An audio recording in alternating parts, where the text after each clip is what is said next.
Ah, almost forgot. I'll let it load up. Then I will do it.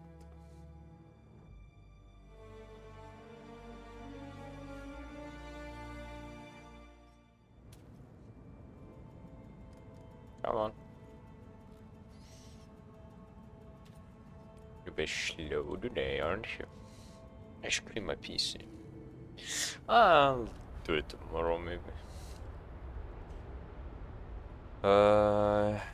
The new accidentally destroyed all my scrolls town. Spam sound in area. Oysters, increased experience gate, Europeans on bridge gaps.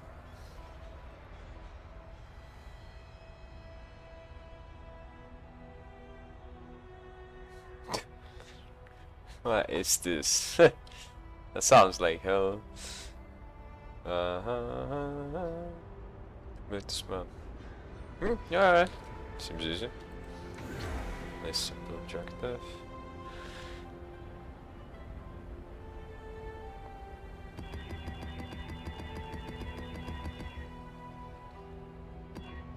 I want to try something. We tried on this. No.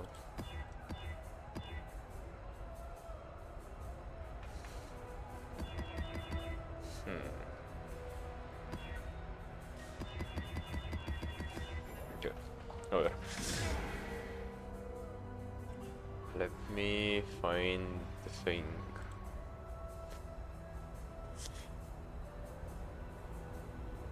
Hello Exile and welcome to Noodle's first video in the lore series on Path of Exile. This video covers Act 1. Let's get started.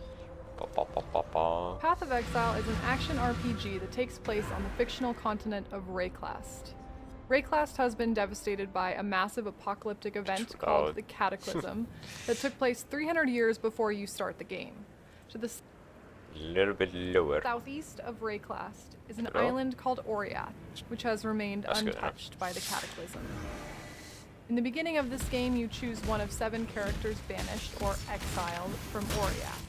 You are sent to Rayclast by ship as punishment for your crimes in Oriath by the High Templar named Dominus. It is currently the year 1599 IC, which stands for Imperialis Conceptus, or Conception of the Empire. The empire conceived was called the Eternal Empire, and its people were called the Eternals. The empire ruled from Rayclast, but it rules no longer. Now the High Templars of Oriath are in power. Written history of Rayclast dates back to 900 BIC, but it is believed that long before then people and gods themselves roamed the world. The High Templars rule Oriath from the capital city of Theopolis, and its people are the Oriath. The continent of Rayclast has many different peoples currently living on it: the Azmiri, the Eternals, the Maraketh, the Ezamites, some Karui captives, and other exiles of Oriath like yourself. The Cataclysm has had many different devastating effects across Rayclast for the past 300 years. On our journey from Oriath to Rayclast, our ship wrecks. We wash up on the coast just south of a small town called Lionai's Watch. As we travel around Rayclast, we discover the rich history of civilizations, past and present. And while many terms and people I'm about to name may be unfamiliar, pieces will fall into place as we continue. Lionai's Watch is an abandoned Eternal Army stronghold of Marcius Lionai, who defended against attacks led by Kaum, leader of the Karui 300 years ago. Marcius Lionai was a gemling captain of the Eternal Army, supported by the Emperor Chittus Perandus. A gemling is a person who has been implanted with virtue gems to give them more power. We will learn more about these soon. Kaum's attack was plotted by High Templar Vol, who led the Purity Rebellion, which we will learn more about later as well. I know it's a lot of information. Trust me, we will hear more about this. At the time, the High Templars were a religious order, not rulers. Kaum led his Karui to this south coast on canoes, the same coast we wake up on, to lay siege to Lionai's Watch. Marcius Lionai, so named because he was missing an eye but had it replaced with a golden gem, met the siege with his Gemling Legion. After some fighting, the Karui turned and fled, and Marcius Lionai and his army followed, assuming Kaum had given up. It was known by many, including Marsyas, that the Karui only Not fought bad. with blades in melee combat, as was their tradition. Thus, when Kaum's melee army fled, Marsyas believed that was his entire force, as no ranged tactics were used by the Karui traditionally. Right. However, the clever Hiri, Kaum's niece, had noticed this tradition spoke only of men. So, with Kaum's permission, she and all the Karui women trained with Vol's greatest archers. And when Marsyas' army gave chase to the Karui led by Kaum, Hiri and her bow women laid waste to them. With that, around 1319 IC, Lionai's Watch fell to the Karui. The Karui turned Lionai's Watch and its surroundings into the first Karui settlement on Rayclass, as the Karui are native to the island Namakanui. When the Cataclysm began, the Watch was abandoned and eventually taken over by some exiles of Oriath.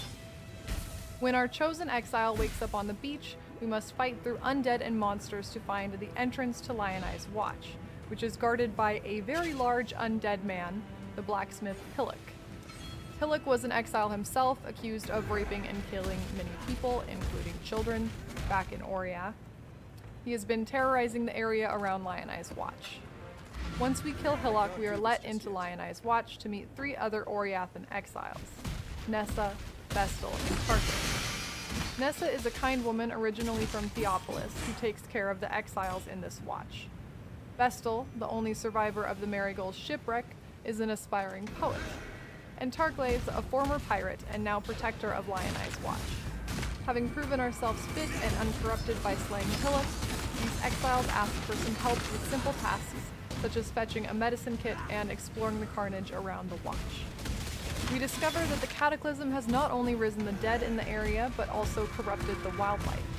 Quests have us traveling farther north to search for additional supplies or impending threats on Lionai's Watch. As we make our way further inland on Rayclass, we learn through carvings what befell Kaum and his Karui that lingered in the area when the Cataclysm began, 20 years after the fall of Lionai's Watch to the Karui. As mentioned, the Karui's home is Namakanui, which is an island to the south of Rayclass and west of Oriath. The Karui have long been captured and enslaved by Oriathans and Eternals.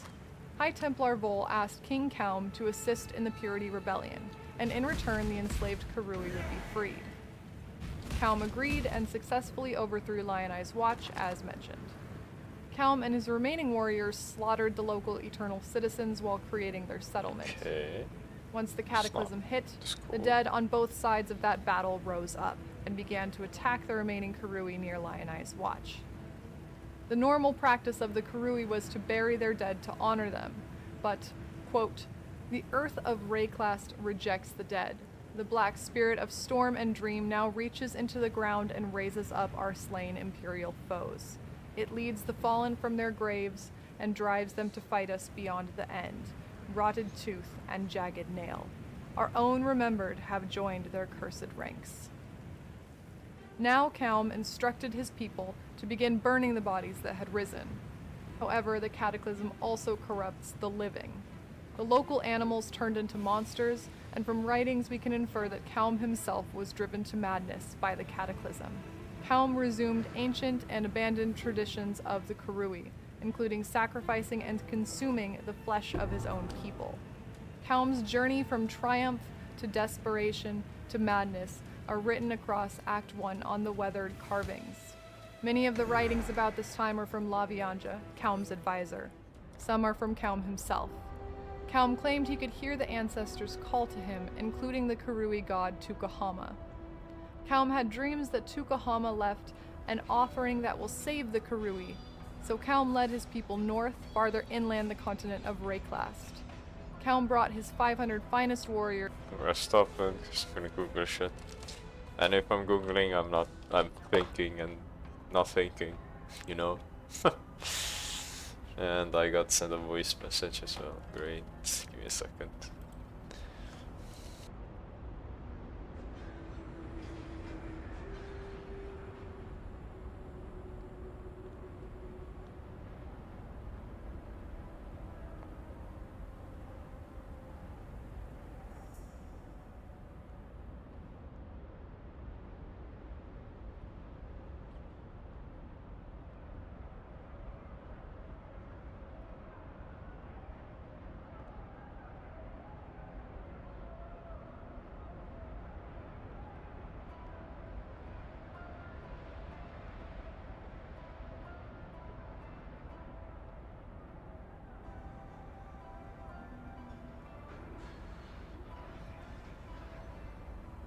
Did I did. It's the light of dawn.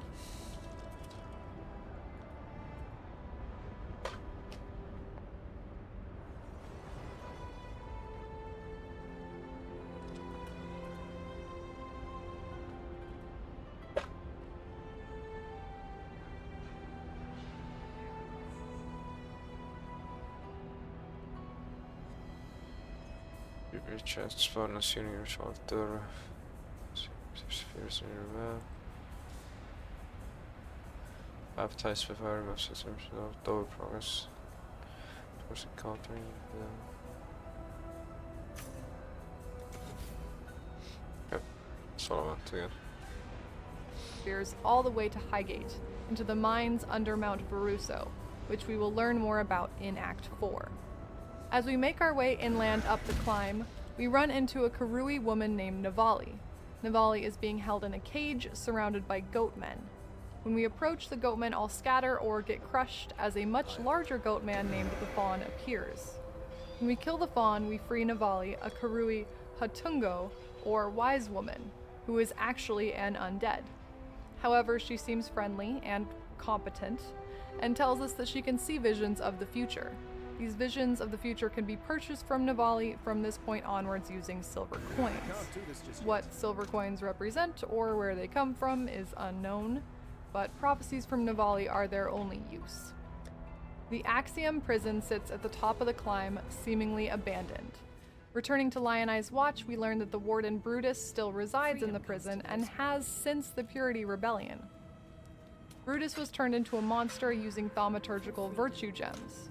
Don't worry, I will explain more about these gems, but fun fact, the gems we use, skill and support gems, are virtue gems. Chevron of Umbra was a gifted thaumaturgist working as a student under Malachi, who we will also discuss more in a later video. Thaumaturgy is defined as miracle working, but in the context of Path of Exile, it refers to the practice of magic, specifically related to magic and experimentation involving these powerful virtue gems. Following the success of Kaum's siege on Lion Eye's watch, Malachi was concerned the Karui would turn their attentions on the Empire. Chevron was instructed to have Brutus stop the Karui from ever reaching the inland of Rayclast. Brutus, as he aged, had become interested in darker arts to preserve his life and strength. Brutus agreed to keep the Karui from passing, and also agreed to Chevron's thaumaturgy in hopes of becoming a more powerful being. After an agonizing days-long experiment, Chevron was successful in implanting a thaumaturgical gem into Brutus, but Brutus was too powerful, and killed Chevron and all her aides once he awoke. Any remaining guards fled the prison and locked him inside. It is said Brutus beat his arms to a bloody pulp trying to break free. For 300 years, Brutus has resided in the prison as this thaumaturgical monster. As we approach the warden's quarters of the prison, a woman stands above us, looking through Chevron's notebook on thaumaturgy that was left behind. This woman is Piety, who we will come to know quite well in our adventures. She is surprised to see an exile in the prison and leaves quickly. To continue on to inland Rayclast, we must defeat Brutus. Upon his defeat, we exit the prison into an area called Prisoner's Gate. We follow the road north and find Piety again, standing at the gate. Using her own powers of thaumaturgy, Piety locks the gate and bars access inland. We must find our own way inland, exile. After the Purity Rebellion, Chevron had created this thaumaturgical gate as a second defense against the Karui traveling inland. It seems Piety has thaumaturgical power to rival that of Chevron from 300 years ago. We will learn much more about Piety in future acts, but for now we know Piety as a woman from Oriath who works with a group called the Blackguards. The Blackguards work for the High Templars who currently rule Oriath. We need to find a way past the gate, and as we explore the area we find a path to the ship graveyard, a gloomy coastal landscape. Since Brutus has remained alive, trapped in the prison, we can infer Kaum never bothered going through the prison. It seems Kaum and his followers have traveled here as well, as indicated by the weathered carvings, likely taking this path or canoes from the coast to this ship graveyard. We read a carving that tells of how Kaum and his 500 finest warriors continued on, while the remaining Karui of the settlement, led by Count Piri, took canoes back to Namakanui. In this ship graveyard, we run into the ghostly Captain Fairgraves, who is stuck on the coast with his ship until we can retrieve his All-Flame. Fairgraves warns us of Mervale, a siren who lives in the caverns to the north, and also asks us to retrieve his All-Flame from the slave girl who stole it. From Bestel, we learn a bit about Fairgraves himself. He was a poet and a famous sailor who worked for High Templar Dominus. Using Karui's slave labor, he travels around gathering documents about thaumaturgy for Dominus. He had been missing for the last 30 years, apparently stuck right here in the ship graveyard. When we return the All-Flame to Fairgraves, he reveals that the All-Flame could revive Fairgraves by taking life from others, planning to take our life for his own. Sure. After a fight, Fairgraves disappears. For now. The caves to the north can take us further inland, but as Fairgraves warned, they are home to Mervale and her daughters. This cave system is called Siren's Cove. Mervale is the final boss of Act 1, and one of the saddest stories we come across. Mervale was a beautiful Oriathan woman who traveled to Rayclass to attend the fights in the Grand Arena of Sarn. She was spotted by the soon-to-be champion and King of Swords, Duresso, as he fought. When Duresso won his title, he shouted out to Mervale to marry him, and she accepted. Duresso's engagement gift to Mervale was the Star of Rayclass, a beautiful but cursed necklace. The Star of Rayclass held a virtue gem that was implanted in the throat of a woman named Kalisa Moss, an opera singer. She became a prolific singer through the power of this gem to a terrifying extent. A Sarn poet named Victorio wrote that, quote, "The gem at Kalisa's throat sparkled with starlight brilliance as her C-sharp shattered every pane of glass in the auditorium. Kalisa died at her final opera performance, and her gem was removed and put into the Star of Rayclass. At first, she simply coveted the necklace, wearing it constantly and lashing out at anyone who touched it. You know, clawing out the eye of a girl who touched the Star of Rayclass at a party. Normal behavior. It had given her a beautiful singing voice, but it began to change her. Mervale would sneak out into the night, wandering the streets, coming home cold and covered in seaweed and slime. Her body became covered in odd lumps, her skin was blotchy, her teeth grew long and sharp. Mervale was pregnant at the time with Duresso's child and began to talk excitedly about the children she would have, how they'd be as beautiful as she was becoming. Duresso snuck out in the middle of the night and fled to Sarn to find a cure for this curse. Finding Duresso gone, Mervale ran to the sea and screamed.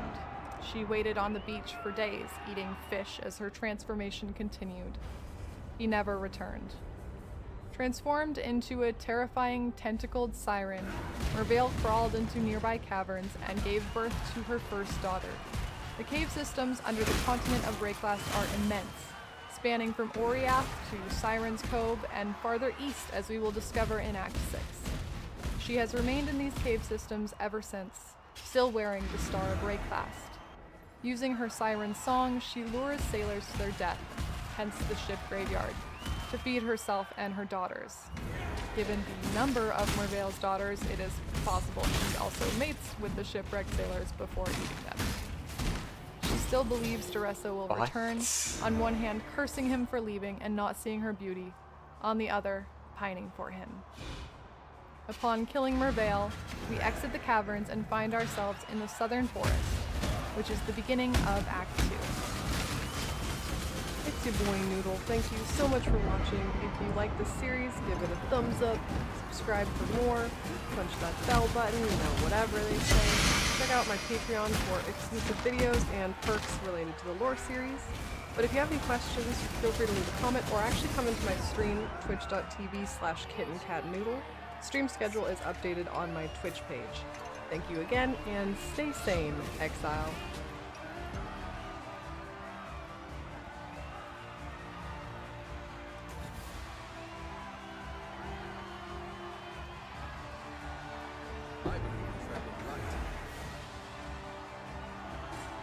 Welcome back, Exile, to another video in Noodle's complete lore series.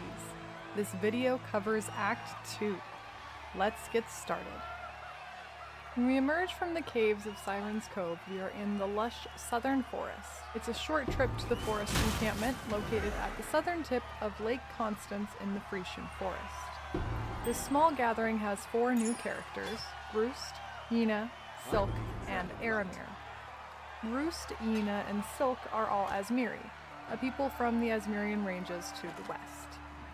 Their culture is older than the Empire, and older even than written history.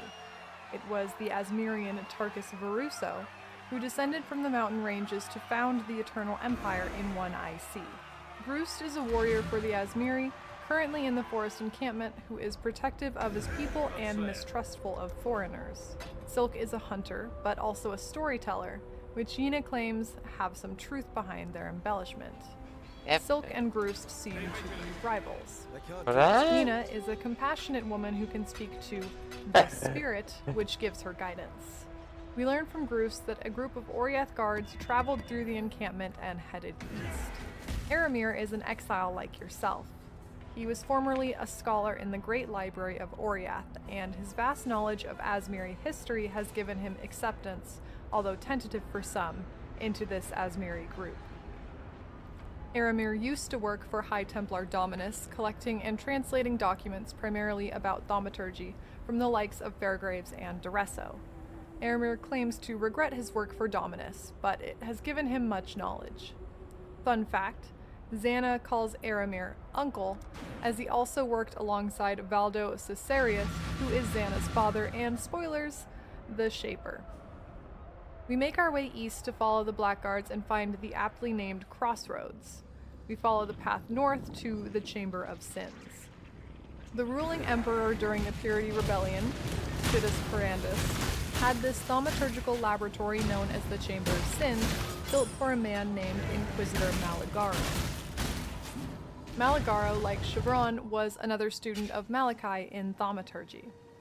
Malagaro considered himself an artist, interested in studying the most extreme of human emotions. The Chamber of Sins was built for Malagaro to create more powerful and diverse thaumaturgical tools, more potent than existing virtue gems.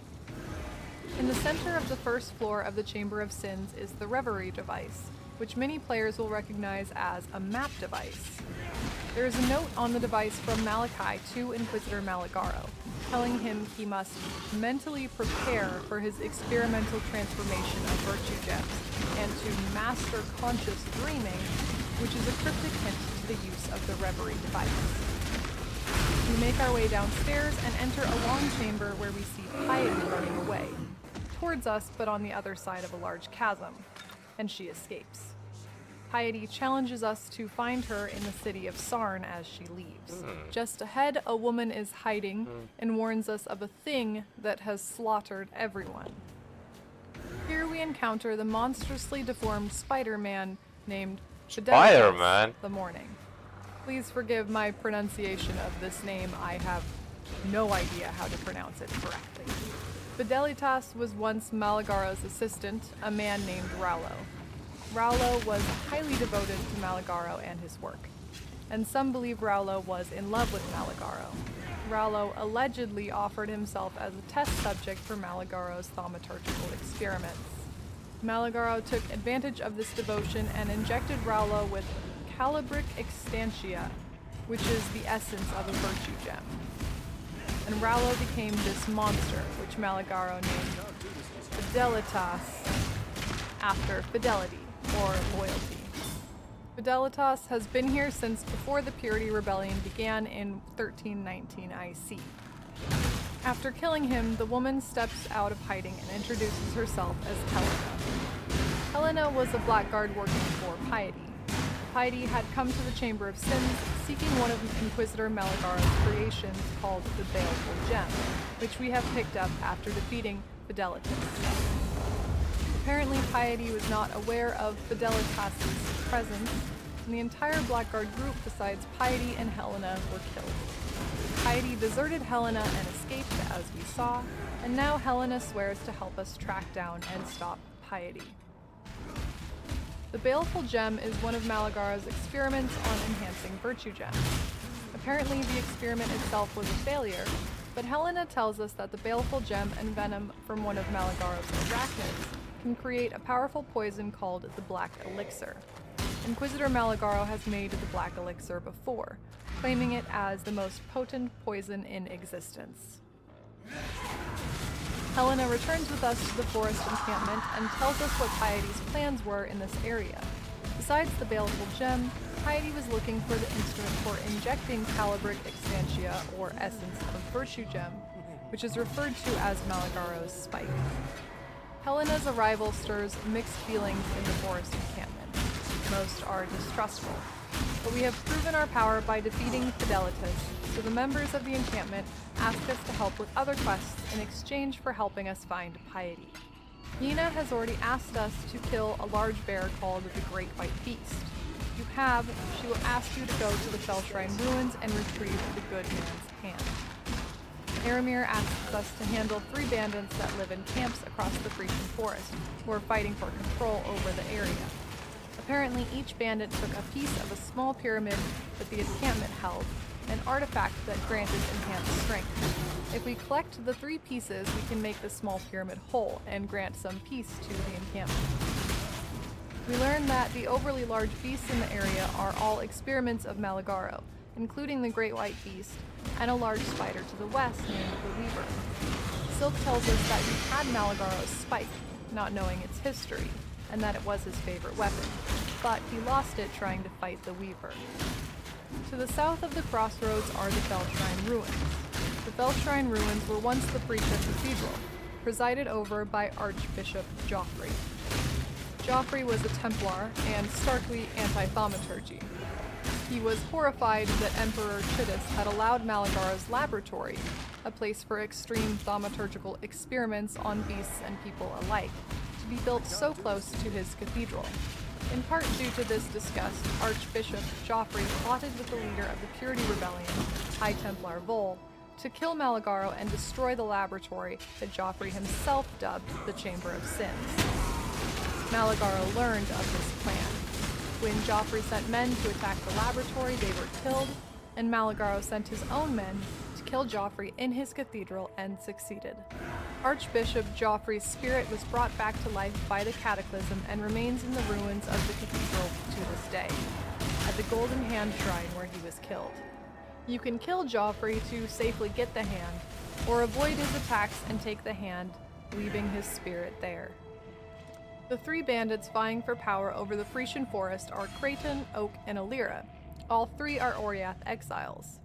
The 3 were assisting a woman named Lily Roth, who we will meet later, in retrieving an artifact called the Teardrop from the Templars in Theopolis. The 3 bandits reside in different areas of the forest, and you can either help one bandit and receive their reward, or kill all the bandits and receive Aramir's reward. With either choice, we can collect the 3 parts to complete the small pyramid called the Apex that was stolen from the Asmiri. Creighton lives east of the crossroads on the Broken Bridge. Oak is northwest of the encampment in the wetlands. Alira is in the western forest. In this western forest, we also see the other side of the gate Piety sealed in Act 1. We can kill her lover, Captain Artiri, to unlock this gate.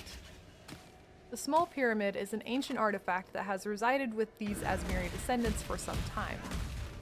But the Asmiri are not known for pyramids. There is an ancient civilization come and gone that lived alongside the Asmiri that are known for pyramids, a civilization we will learn much about, called the Vow. In the western forest, we find groups of trees covered in spiderwebs indicating the entrance to the Weaver's chambers, where Malagaro's spike was dropped. We must fight our way through a maze of spiders to find and kill the Weaver, a large spider that was once Malagaro's experiment.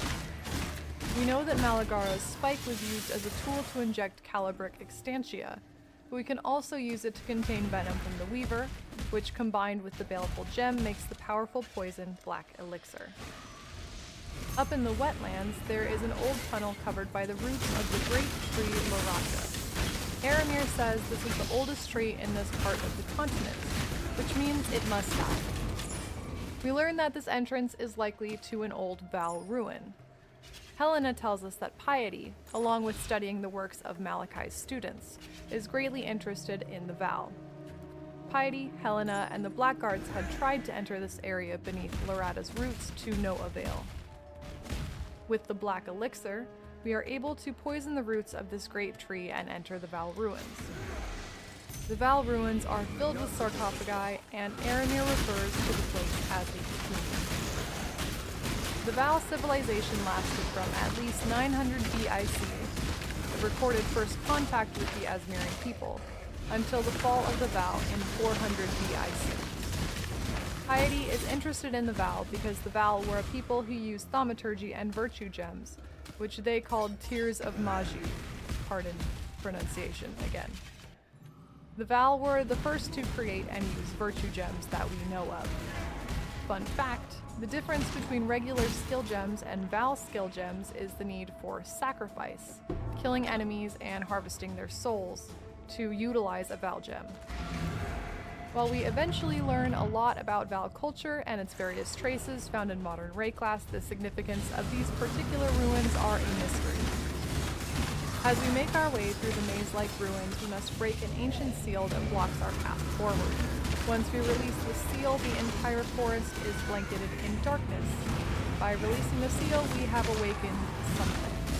When Tarkus Baruso founded the Empire, he intentionally did so on the ruins of the Val, saying, "The Val close their eyes to flesh and stone, to blood and bronze.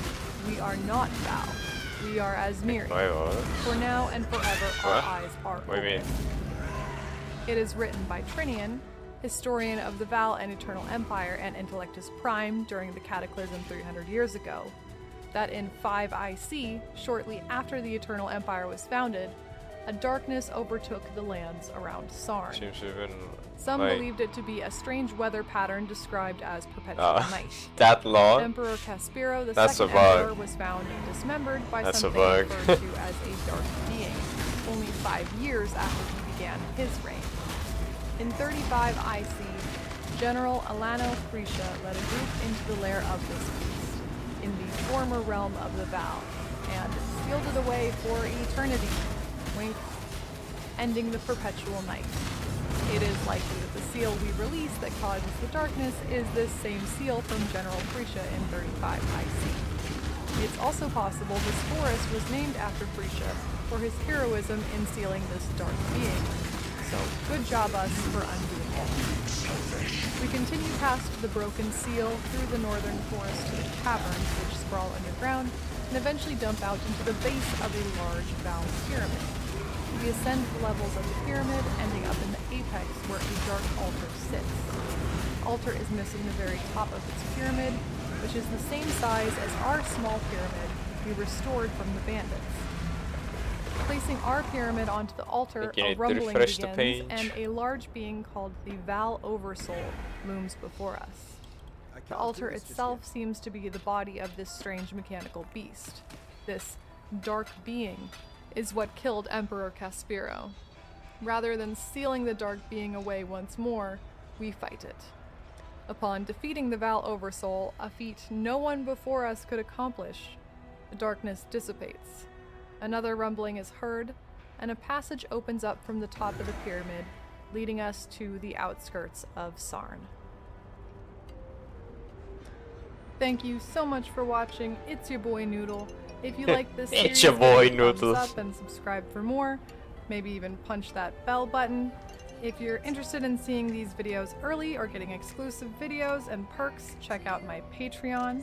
If you have questions, feel free to leave a comment or come join my stream, twitch.tv/kittencatnoodle. The stream schedule will be updated there. Thanks again, and stay sane, exiles.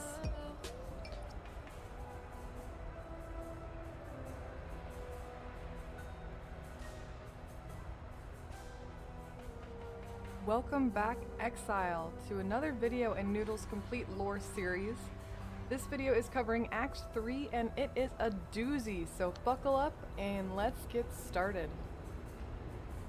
When we emerge from the Val Pyramid of Act 2, we find ourselves in the outskirts of the city of Sarn.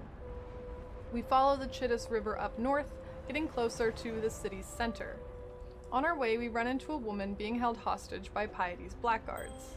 This is Clarissa, an exile of Oriath. When we defeat the blackguards surrounding her, Clarissa tells us that she and her boyfriend Tolman were found by Piety herself, and Piety has taken Tolman. She asks us to find Tolman for her and agrees to meet us at the encampment by the Grand Arena of Sarn. Sarn is the first city founded in the Eternal Empire by the Asmiri Tarkus Varuso, established in 1 IC. Varuso came down from the Asmirian mountain ranges through the Doomlands to Azala Val, where Queen Atziri reigned until the fall of the Val. Sarn is built on these Val ruins. We saw other ruins of the Val in Act 2, as the Val were a powerful, sprawling culture from 900 to 400 BIC. Varuso sealed off everything Val, including the pyramid we escaped from, and banned thaumaturgy and those who meddled with it. The city of Sarn was the seat of the Empire until the Purity Rebellion of 1333 IC. Sarn is where the final battle of the Purity Rebellion took place in 1334 IC, with High Templar Vol leading his many armies against Sarn and the reigning Emperor Chittus Parandus. Vol gathered support from the Karui, led by Kaum, as well as the Ezamites and the Maraketh. Vol even sowed distrust of Emperor Chittus amongst the common people of the Empire, and those concerned with the use of virtue gems and thaumaturgy that Chittus coveted. Now that the High Templars are in power and the Cataclysm has wrecked Rayclast, they rule from Oriath. The Sarn encampment is built near the ruins of the Grand Arena of Sarn, which stands in the middle of Sarn, surrounded by the waters of the Chittus River. Within Sarn there are 2 temples, one for the sun god Solaris and one for the moon god Lunaris. There is an expansive marketplace, a library, and a cathedral built by Emperor Chittus. Clarissa is at the Sarn encampment along with Hargan, Maramoa, and Grigor. We learn that Clarissa was once into thaumaturgy herself, and has known Piety since before she took the name Piety. Piety, when she was known as Vinya, used to purchase ingredients for thaumaturgy from Clarissa back in Theopolis. Clarissa was exiled to Rayclast because her father gambled away their money and the family had to do illegal work to keep fed. In fact, Hargan helped procure Clarissa and her family this work back in Theopolis. Hargan is an Oriath who seems knowledgeable of black market dealings and the underground, past and present. He's quite jovial, but the others warn you he does not give anything without expecting something in return. Maramoa is a Karui, but was exiled from Oriath as well. Maramoa is a warrior, but she is also extremely knowledgeable about history. Grigor is an Ezamite man who is horribly disfigured from the thaumaturgical experiments Piety practiced on him. He was caught by General Gravisius, one of Piety's blackguards, while trying to find the remains of the fabled Gemling Queen in the Solaris Temple. Gravisius gave Grigor to Piety as his punishment. Clarissa knows General Gravisius as well, from back on Oriath, where he was working for the current ruler, High Templar Dominus. Both Piety and Gravisius are now on Rayclast. Knowing that Piety has Tolman, we exit the Sarn encampment into the slums to find them. We wander past a locked entrance to the sewers and eventually find the crematorium. The crematorium itself is pretty self-explanatory, although it seems to have prison cells as well. When we enter, we can hear screams, which we can presume are Tolman. We find Piety and her blackguards around a chair which Tolman has been strapped to. We attack Piety, but at the last minute she escapes once again. Tolman has unfortunately passed, and we retrieve his bracelet to return to Clarissa as proof we had found him. We return Tolman's bracelet, and Clarissa gives us keys to the sewer we passed earlier, which can be navigated to get deeper into the city and hopefully find Piety. Hargan tells us if we're going through the sewers to watch out for 3 platinum busts that a man named Victario, the people's poet, had stolen from Emperor Chittus during the Purity Rebellion and smuggled into the sewers. Fun fact, one of the busts is of Marcius Lioni, the Gemling captain defeated by Kaum at Lioni's watch. Victario was a popular poet around the time of the Purity Rebellion, who wrote in support of High Templar Vol and the people. He wrote his observations on the power and destruction of the virtue gems that Emperor Chittus so valued. Another fun fact, one of his writings is about Kalisa, the opera singer whose virtue gem became the star of Rayclast that transformed Mervale. Victario's writings stirred unease in the people about Emperor Chittus and thaumaturgy, which helped Vol and his Purity Rebellion gain support. Victario dubbed Emperor Chittis the Monkey King, and we can find graffiti all around Sarn condemning the Monkey King, his gemlings, and his shadow. Victario was also known for being a thief. So many fun facts. Victario is the one who stole Malagaro's initial black elixir, created from Malagaro's spike and the baleful gem, that we recreate to kill the tree Larata and enter the Val ruins. Victario had operated in these sewers to help the rebellion and spread dissent. In the sewers, we pass a monstrous puckered barricade called the Undying Blockage, which blocks the path to another area of Sarn. For now, we continue to our only exit, which leads us to the Perandus Marketplace. The marketplace is a sprawling, open-aired location overrun by the Undying, or undead gemlings, and living statues. When Emperor Chittis Perandus ruled, he was obsessed with thaumaturgy. Many of the nobility of Sarn and the Empire were interested in having virtue gems embedded in their skin, or implanted surgically like Brutus. These people were called gemlings, and both the Empire's army and its civilians took place in this type of thaumaturgy. A material called thaumatic sulfite was leftover material from refining virtue gems, and was used in multiple ways, including as a softening agent for the statues seen in Sarn. When the cataclysm struck, gemling people transformed into these Undying, and these statues, formed with thaumatic sulfite, came to life. Clearly, the link between the cataclysm and thaumaturgy is strong. The marketplace itself is as old as the city of Sarn and the Empire. While the marketplace isn't officially named the Perandus Marketplace, it was founded by the Perandus family and made the family incredibly wealthy. The Perandus family were influential figures in the Empire even before Chittis Perandus became emperor in 1319 IC. We travel through this marketplace to an area called the Battlefront, in the northeast part of Sarn. The Battlefront connects to the Solaris Temple, the docks, and a bridge to the Ebony Barracks, which has been magically blockaded by the Blackguards. The bridge is guarded by Captain Aurelianus. We kill Aurelianus and take a treasure he was protecting, a ribbon spool of mysterious origin. While many seasoned players will skip straight to the docks at this point, it makes more sense lore-wise to continue on to the Solaris Temple. The Solaris Temple is one of two temples in Sarn, which give worship to the gods Solaris and Lunaris, the sun and the moon. Grigor tells us that the Eternals revered sun and moon as the two eyes of their god, the right eye judging Solaris, the left eye merciful Lunaris. We know that Grigor was caught and experimented on by Piety for trying to find the remains of a person called the Gemling Queen in the Solaris Temple. We search the temple and end up finding more than just remains of the Gemling Queen. She is still alive. This Gemling Queen is a woman named Diala. We can clearly see multiple virtue gems protruding from her head and shoulders. Lady Diala has an interesting way of speaking that is poetic and rambling, but her history is absolutely fascinating. Whether her odd behavior is the result of the cataclysm giving her madness, how she's always been, or simply eccentricities from surviving alone for 300 years is hard to say. Lady Diala was one of Emperor Chittis Perandus' mistresses. Apparently, if Chittis got annoyed or tired of a mistress, he would hand that mistress over to his thaumaturgists. Diala was given to Malachi when she lost favor. Malachi, the teacher of both Chevron and Malagaro, embedded the virtue gems into Diala and she became the Gemling Queen. Diala loved Malachi and was willing to do as he asked. Diala tells us that Malachi was massively influential in Chittis Perandus' interest in virtue gems. In Victario's poems about the Monkey King Chittis, the shadow of the king is referring to Malachi. Maybe not so fun fact, during the Purity Rebellion, Diala killed the poet Victario's lover, Merlin, as punishment for his writings against the Empire. Malachi told Chittis that these virtue gems could make citizens of the Eternal Empire more eternal. It was with Chittis' approval that Malachi was able to enlist students of thaumaturgy and have many thaumaturgical experiments take place across Rayclast.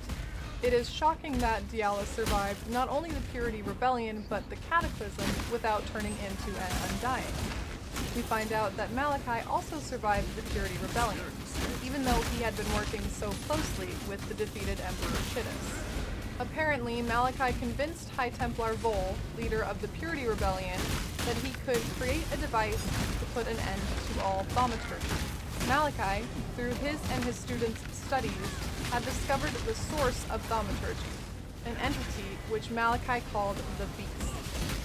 For over a year, Malachi and Diala stayed in this Solaris temple, working on Malachi's invention called the Rapture device. She tells us that Malachi convinced Vol that the device needed to be taken up north to cleanse Rayclass of thaumaturgy forever.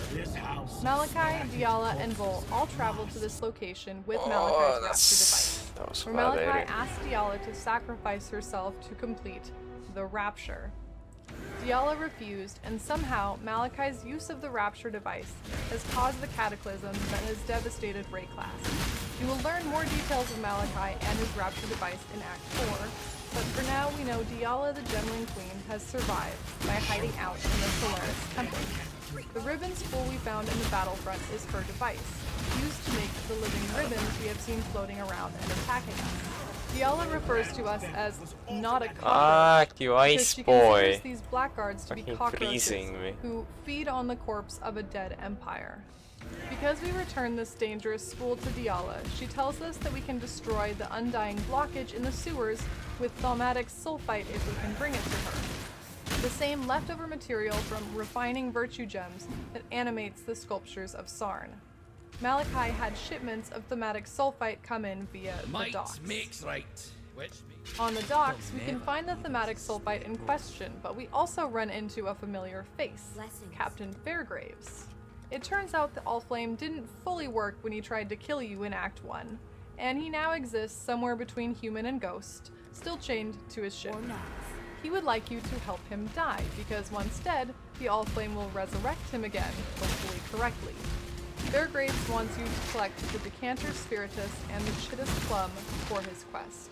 The Decanter Spiritus is an invention by none other than Malachi.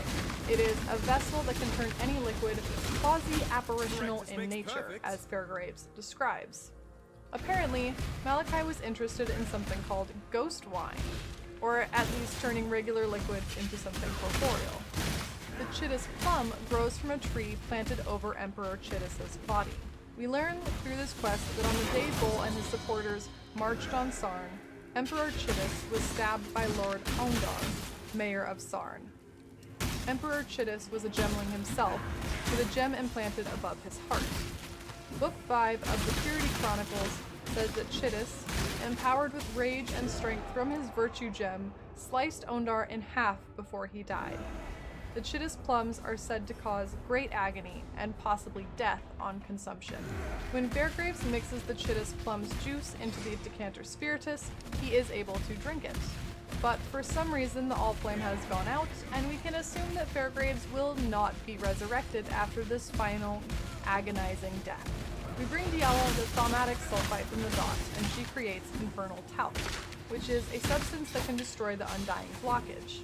Diala knows that the sewer route will lead us to the Ebony Barracks, which the Blackguards have been barricading. Artifact. Okay, fuck you. Diala knows about the sewer systems because she was given to Malachi when she asked Emperor Chittus where the town's poop went. Seriously. We head back to the Grand Arena.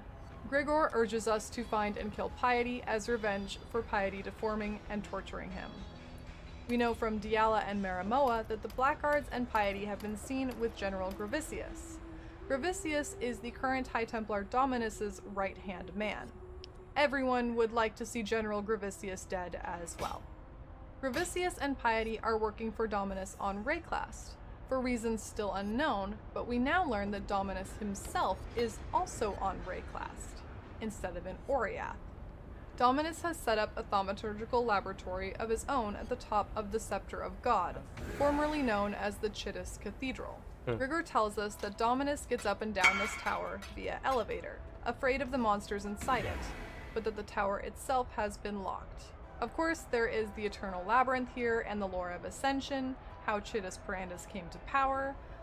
Unfortunately, Act 3 is already jam-packed. There's no way we can squash all of that information into any of the Act videos, so I will be doing a separate video about the lab. We use the Infernal Talc to destroy the undying blockage in the sewers and emerge in the Ebony Barracks on the northwest side of Sarn. Farther west is the Lunaris Temple, where we believe Piety is hiding. We see more blackguards here and run into General Gravicius. I find it annoying that I have Gravicius to says rerun some not so nice these things to to get us, so it's a pleasure to kill him on everyone's behalf. soul Unlike the buffs Solaris again. Temple, which seemed relatively untouched, the Lunaris Temple has been desecrated by the likes of Piety and other thaumaturgists. The first level has blackguards in it, but also necromancers and the evidence of thaumaturgical experiments. One such experiment is Cole, who is reminiscent of Brutus from Act 1. Cole was Grigor's bunkmate when captured by Gravicius, a rapist from Oriath exiled as punishment. Rapist? Cole was also one of Piety's experiments, like Grigor, and his similar build to Brutus suggests Piety may have learned something from her studies of Chevron's texts back in the prison in Act 1. As we descend to the second level, the evidence of Piety's thaumaturgy becomes grotesque. The temple is a horror scene. Everything is covered in blood, literal pools of blood taking up the majority of the floor. 4 failed experiments are impaled on spears amidst the blood pools. Corpses begin piling up on the floor as we make our way through this maze, following the ever-growing carnage leading to Piety. Finally, we see her, follow her to the final room, and begin to fight. But who is Piety, really? We have chased her around Rayclass, trying to stop the havoc she's been causing. Piety was once named Vinia, and was a prostitute and thaumaturgist in Oriath. We know she used to purchase ingredients for her thaumaturgy from Clarissa. Since the short reign of High Templar Vol after the success of the Purity Rebellion, thaumaturgy has been outlawed in Oriath. The Purity Rebellion was an attempt to fight the monstrosities the Empire's interest in thaumaturgy had created and to purify Rayclast and Oriath. The ruling High Templars since the rebellion have also stood against thaumaturgy, and Vinia was condemned to death for her crimes. Vinia was brought before High Templar Dominus, and they shared a dinner so Dominus could hear her confession. After this dinner and discussion, Vinia was not killed. Dominus renamed her Piety and became heavily interested in thaumaturgy himself. We ourselves have seen the power of thaumaturgy in the enemies we fight and the virtue gems we use to kill them. The power of thaumaturgy and its potential uses is highly persuasive. Piety has been ordered to gather all the information about thaumaturgy she can from Rayclast and bring that information to Dominus. It was only after Vinia became Piety and inspired Dominus's interest in thaumaturgy that Oriath criminals began being exiled to Rayclast rather than killed. We can speculate this was so Piety had people to experiment on away from Oriath to keep her experiments secret. Judging from the carnage in the Lunaris Temple, Piety has been doing a lot of experimenting. Piety has been learning all she can, in particular about Malachi and his work, hence her studies of Chevron, her interest in Malagaro's equipment, and her attempts to find the Gemling Queen in the Solaris Temple. We can now make our way towards the Scepter of God, where Dominus himself likely resides. We now know that Dominus is behind all of Piety's undertakings. The Imperial Gardens lead to the Scepter of God, but also the Sarn Library. The Sarn Library itself is pretty self-explanatory. Inside, however, is a ghost named Siosa, who is attached to a painting of himself. Siosa was a Karui slave who became a scholar and survived the cataclysm by having his spirit bound to this painting. He asks us to find 4 pages written by Isius Durandus, who was translating Val text in the library when Siosa was alive.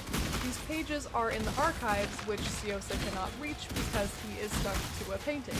We find the hidden entrance to the archives, begin gathering these golden pages, and find something interesting.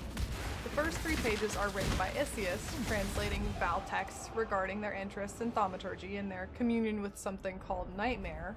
The 4th page is a direct note to Siosa, complimenting Siosa's humanity and saying that his slavery will cause them to overlook you, a rather cryptic message. At the end of the 4th page, Siosa tells us that there is a note from Malachi to Isius, which reads, "My dearest Isius, I have been enlightened beyond expectation. Your work in translating these artifacts is worthy of the highest recompense, and thus I am delighted to offer you a position in my personal laboratory. Please do not give your escorts any consternation. I would be most pained to see such a precious asset damaged in any way. Malachi." Malachi kidnapped Isius to use him and his knowledge for his work. From what we've seen happen in the laboratories of other thaumaturgists, you can imagine that Isius did not meet a pleasant end, while Siosa was overlooked for his work in the library because of his background as a Karui slave. Fun fact, the scholar Trinian, the intellectus prime who wrote of the Vow and founded the Empire, is an undying stuck in these archives. We leave Siosa and the library to head to our final destination in Act 3, the Scepter of God. But what is the Scepter of God? It used to be the I'm hearing a few words, sometimes I hear spider, I'm like, Spider-Man! On which Emperor Chittus Brandis was betrayed and murdered by Lord Mayor Undar. The fact that High Templar Dominus was taken over a cathedral once dedicated to the Emperor most embedded in thaumaturgy is no coincidence. Neither Piety nor Dominus actually enter the Scepter of God themselves, but we must enter and fight our way out of the tower. The Scepter of God is overrun by gemling creations and creatures. Finally, we get to the top floor and take some stairs to the room where Dominus waits. Dominus is the current High Templar ruling Aurea, but he is also the person responsible for our exile from Aurea. And now we know why. Beyond our crimes, Dominus has been using exiles as fodder for his and Piety's thaumaturgical experiments. The roof has been transformed into a thaumaturgical laboratory like those we have seen before. Like, make you aware of what you are doing in the acts, and we go back to in part 2. To God and the betterment of mankind overall. By experimenting on the bad exiles, they could give knowledge back to Aurea. I didn't pay attention. This is why Vinya was spared and became Piety, for giving Dominus the vision of leadership through thaumaturgy. Dominus still sees himself as a man of religion, utilizing the tools of thaumaturgy rather than scorning them. Not yes. What do you mean? Dominus begins the fight relatively normally, using powerful magics to attack us. He screams at us about the power of God, such as, "Shrink not from God," or "the touch of God." When it seems we've killed him, he shouts, "This world is an illusion," and resurrects in a monstrous form, a giant bug writhing from the ground with the same mask Dominus had been wearing. Here we witness the true face of thaumaturgy, God.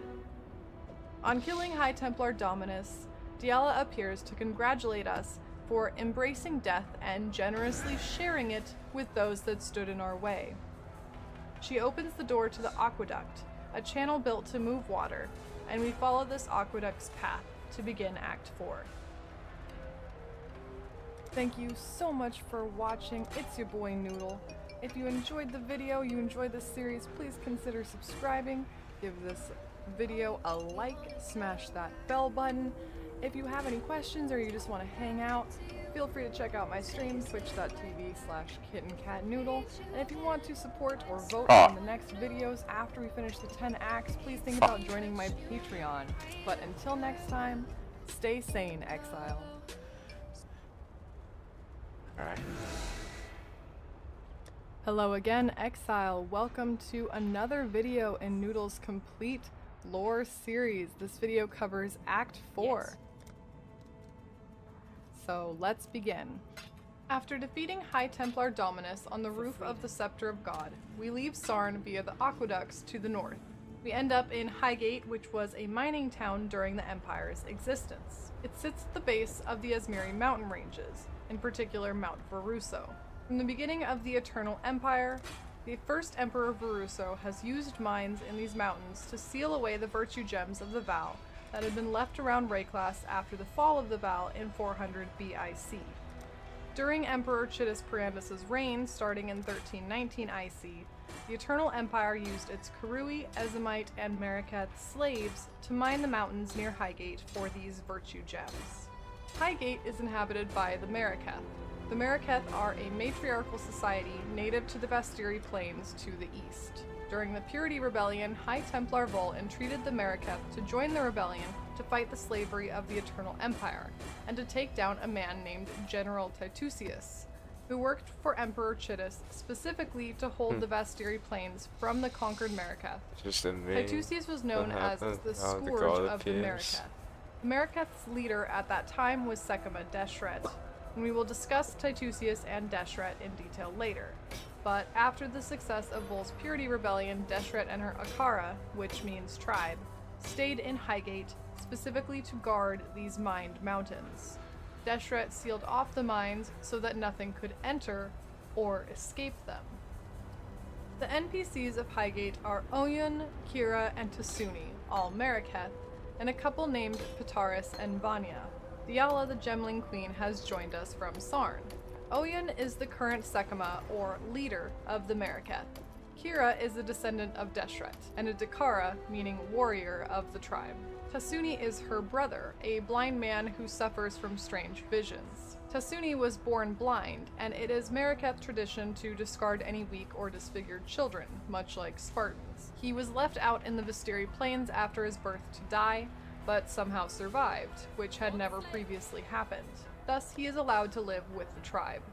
Tasuni seems to have communion with the beast, or nightmare, that Malachi sought, and that the Val had written about. Pitaris was a captain of the Blackguards under Dominus and Piety. Vanya was a witch exiled from Oriath, imprisoned and soon to be experimented on by Piety. Pitaris let Vanya free, and they escaped together to Highgate.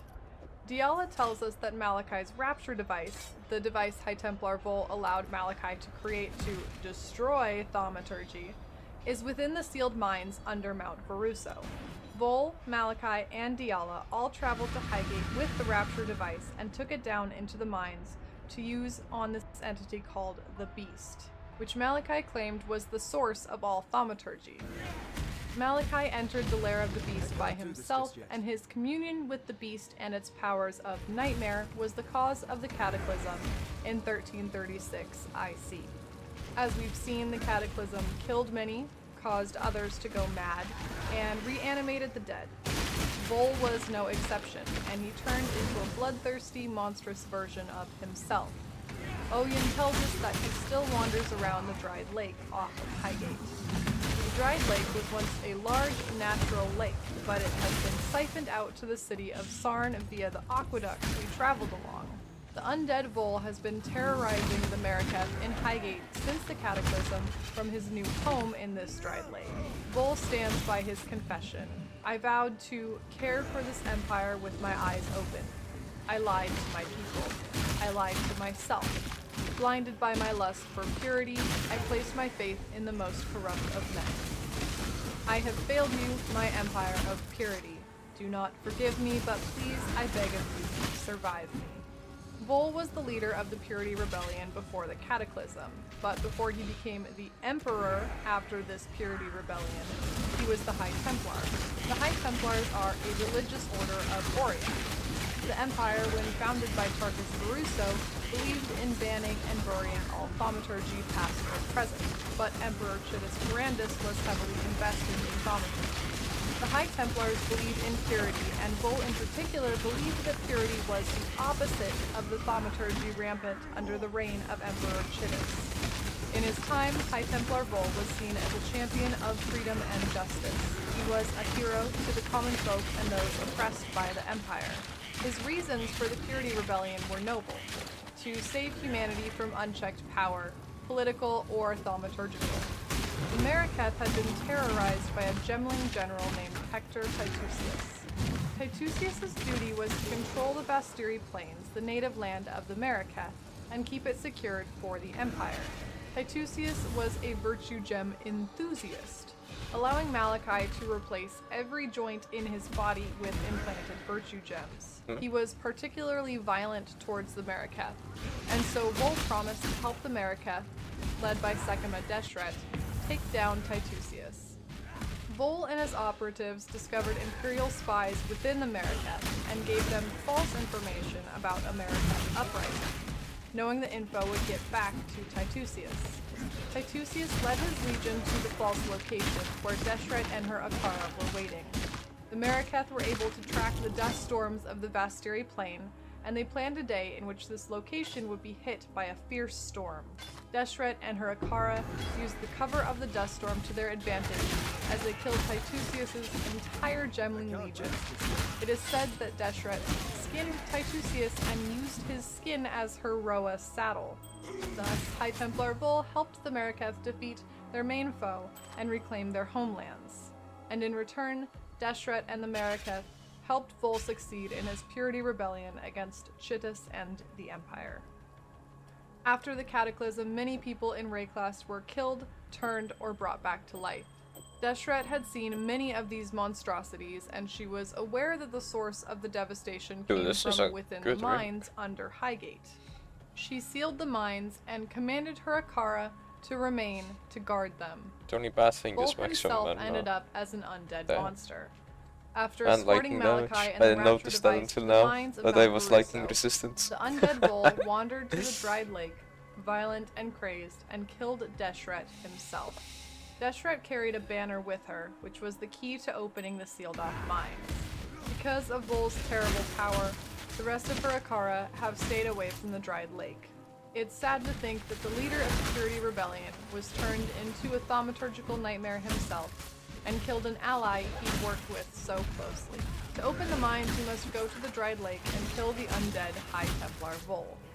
He drops Deshret's banner, which will allow us to open the mines.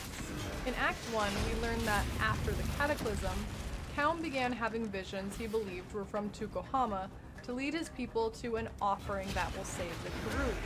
He led 500 of his greatest warriors north into Rayclast, and the final destination of this group was in the mines below Mount Baruso.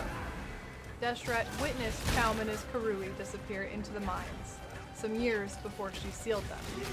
Tasuni is able to hear the beast, and we know from Diala that Malachi's destination with the Rapture device was inside the mines. But Tasuni claims that he also hears the spirit of Deshret herself deep within the mines. We open the seal with Deshret's banner and begin our descent into Mount Baruso. The mines are littered with terrifying creatures, monsters of melted flesh, likely mutated from the thaumaturgical waste and tears of Magi, aka virtue gems, buried within. There are 3 levels of the mines. Upon entering the mines, the entire system shakes, seemingly in anticipation of our arrival. On the 2nd level, we are able to find the spirit of Deshret, even though Deshret did not physically die in the mines.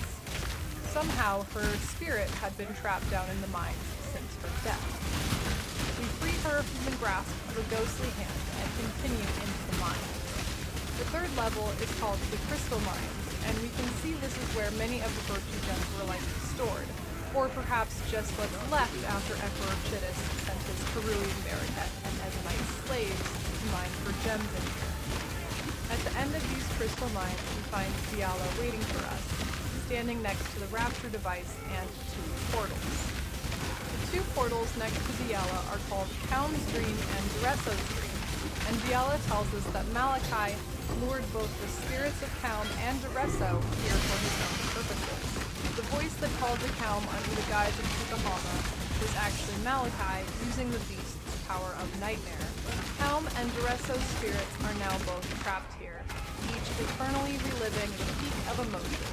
For Kaum, it is fury, and for Duresso, it is desire. Kaum's dream takes us to our first map-like instance. It is a recreation of the path which Kaum took his 500 best warriors on in search of Tukohama's offering for the Karui. Tukohama is the warrior god of the Karui. Legend has it that the Karui were peaceful farmers before Tukohama put stone axes in their hands and the hunger for conquest in their bellies.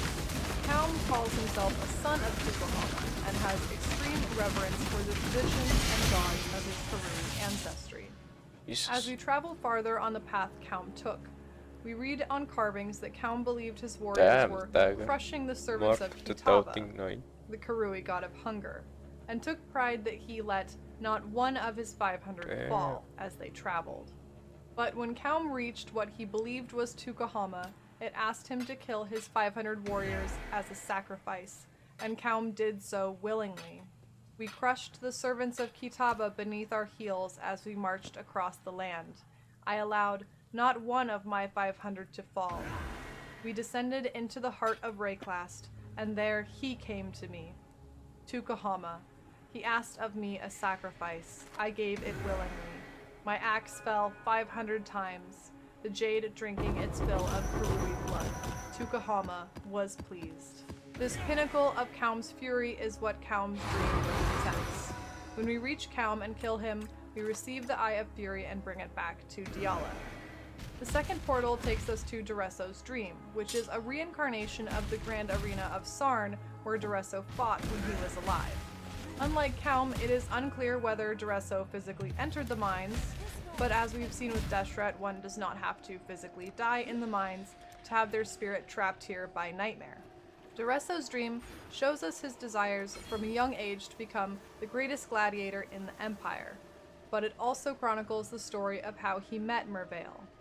We killed Merveil in Act 1, a woman transformed into a monstrous and crazed siren by a necklace called the Star of Rayclast. This necklace was a gift from Duresso, and he left Merveil in the middle of the night to find a cure for her transformation. We know Duresso never successfully found a cure, but now it seems Duresso's spirit was captured by Nightmare and forced to relive this desire for glory and his wife forever. When we slay Duresso, we receive the Eye of Desire and bring it back to Diala. After we brought Diala both the Eye of Fury and of Desire, she tells us we shall be able to activate Malachai's Rapture device. When Malachi first used the Rapture device to find the beast, he asked Diala to sacrifice herself to power the device. Whether or not this was actually necessary is not yet clear. Either way, Diala now willingly gives herself to the Rapture device to blow open an entrance into the core of the beast. When the device activates, the gems embedded in Diala across her head and body are ripped from her to power the machine. Before us stands a shriveled husk of a woman, looking how we might expect a 300-year-old woman to appear. Diala ushers us onward into what is called the Belly of the Beast. This Belly of the Beast is a path of literal entrails. Where the beast begins and ends, it is hard to say, but it seems we have literally entered the insides of this beast, the nightmare that Malachi resides in and Piety sought. As we travel through the intestines, we end up finding an old friend reborn under the influence of Nightmare. Piety, who we killed in Act 3, has been found and resurrected as a nightmare version of herself and stands before us in the belly of the beast. After seeking the works of Malachi and his students for so long, now Malachi and the beast have sought out the spirit of Piety. Piety has become similar to one of the experiments she performed on so many exiles of Oriath. She has been horribly mutated, but when we fight and kill her, she returns to her previous and familiar form. Piety tells us that Malachi's students, Chevron, Malagaro, and a witch named Doedre, were the ones to transform her. Piety, after being the victim of the type of experiments she herself performed, is now wanting to take down Malachi. While she reveres the power of the beast, she sees now that Malachi's vision is warped. She tells us that she does not regret what she sought to do, only how she did it. And she says, prior to meeting Malagaro, Chevron, and Doedre, I rather admired them. Their work, their accomplishments, sheer genius. As it turns out, genius is something better appreciated from afar. Deshret's spirit was also a puppet of Malachi's students, tortured continuously by them but never succumbing to their torture, hence remaining as a spirit rather than a monstrous recreation. We follow Piety into the harvest, getting close to the core of the beast. There are writings left by Malachi, and through them we find out Malachi had never wanted or needed Diala to sacrifice herself for the Rapture device to work. Malachi planned to enter the beast and control it on his own, and he wanted Diala to leave and escape the cataclysm he knew would happen. So he lied to Vol and Diala about his true intentions with the Rapture device. All of Malachi's work was leading to his entering and controlling the beast, the Nightmare, the source of thaumaturgy in the world. Piety waits for us by the entrance to the Black Core, where Malachi resides. Apparently, Malachi has resurrected his 3 students to guard 3 of his organs. These organs are what keep Malachi tied to mortality, rather than being completely absorbed by the beast. Even though Vol killed and burned Malagaro and Deirdre after the Purity Rebellion, and Chevron was killed by Brutus, Malachi was able to resurrect them for his purposes. We have already seen the works of Malagaro and Chevron, but there is the third student we haven't yet encountered named Deirdre. Deirdre Darktongue was a spellcaster and student of the Inquisitor Malagaro. Malagaro himself removed Deirdre's tongue, giving her the nickname Darktongue. Deirdre may be the most sick and depraved of Malachi's students. She was interested in taking people apart to find the wonders of the universe, and used her own body for thaumaturgical experiments. Deirdre was a fan of curses and transmogrification, as we can see from our battle with her for Malachi's lungs, in which she appears as a horrifying, bloated apparition. We kill Chevron and Malagaro for the remaining organs, bring them to Piety to open up the Black Core, and face Malachi. Malachi is the inspiration for Piety's pursuits, and the dire state of Rayclast is due to the cataclysm Malachi caused. During Emperor Chittus Parandus' reign, Malachi was an ambitious thaumaturgist. He studied the works of the ancient Val alongside Isius Parandus, whose writings we recovered for Ciosa in the Sarin Library. In these writings, Isius translated texts from Doriani of the Val, who spoke of the beast Malachi now resides within. Malachi was smart and manipulative, and his rediscovery of ancient knowledge and technology previously buried and forgotten swayed Chittus Parandus to the powers of thaumaturgy. It was Malachi who began the trend of implanting virtue gems into people, which spawned the Gemling Legion. Malachi convinced Emperor Chittus that not only would virtue gems make his army and citizens the most powerful and most eternal, but that his creations would be ultra-loyal to Chittus, that the heart of each soldier beats in time with the heart of his emperor. If the emperor wishes that beat to stop, it stops. And this was true, for Malachi had implanted above Chittus's heart a virtue gem that would connect him to all of his Gemling Legion. This is why the majority of Gemlings turned into the Undying when Emperor Chittus was slain in 1334 during the Purity Rebellion. According to Malachi's own journals, the first time Malachi came in physical contact with a virtue gem, he began to have dreams where he spoke with the beast. He called these dreams lessons cloaked in nightmare, and says these dreams are the source of all his ideas for thaumaturgical experiments. The beast has been given many names throughout history, including Beast, Nightmare, and Darkness. According to Tasuni, Malachi is the one who knew the beast's true name and understood its impenetrable nature. Malachi's ultimate pursuit was to control the beast because it is the source of all thaumaturgy. In Act 3, Grigor tells us, "When Piety was experimenting on me, I met a presence.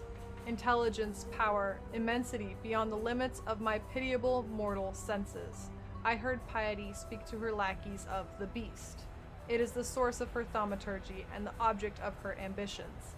I believe Piety's beast and that dark entity are one and the same. It would not be a stretch of reason to consider the beast the source of all malformation in Rayclast." A secondary pursuit was to create the perfect gemling, which is where Diala comes in. Since Malachi was the only one to understand the beast and know it was the source of thaumaturgy, he was able to convince Vol and trick Diala into believing that Malachi could and would kill the beast to end thaumaturgy. Malachi wants to remake the world in the image of Nightmare. Malachi, with the beast's power, is able to influence the outside world and has since the Cataclysm. We enter the black core of the beast with Piety, who transforms multiple times between her original self and Malachi's nightmare version of her, under his control. Eventually she is killed, and we follow Malachi into the heart of the beast itself. Once we slay Malachi, it seems we have slain the beast as well. Such is their connection at this point. Perhaps Malachi sought immortality, but his decision to keep his organs, a sentimental mistake, allows us to kill him and the beast that has so long influenced the world with its power of nightmare. We return to Highgate, where we are congratulated by most on our bravery for killing the beast that caused the cataclysm. Everyone but Tasuni. While Tasuni tells us of a path to Oriath, that is opened on the mountaintop, he seems less than enthused at the death of the beast. With this foreboding in mind, we make our way to a portal to Oriath. Thank you so much for watching. It's your boy Noodle. If you enjoyed this video, if you enjoy this series, consider giving this video a like, subscribing, maybe even hitting that bell button. If you want to see more videos, you want to vote on the next videos that are coming out after Acts 1 through 10, consider joining the Patreon as well. And if you have any questions, concerns, life stories, feel free to drop by my Twitch stream at twitch.tv/kittencatnoodle. Schedule is on my Twitch page. And until the next one, stay sane, Exile.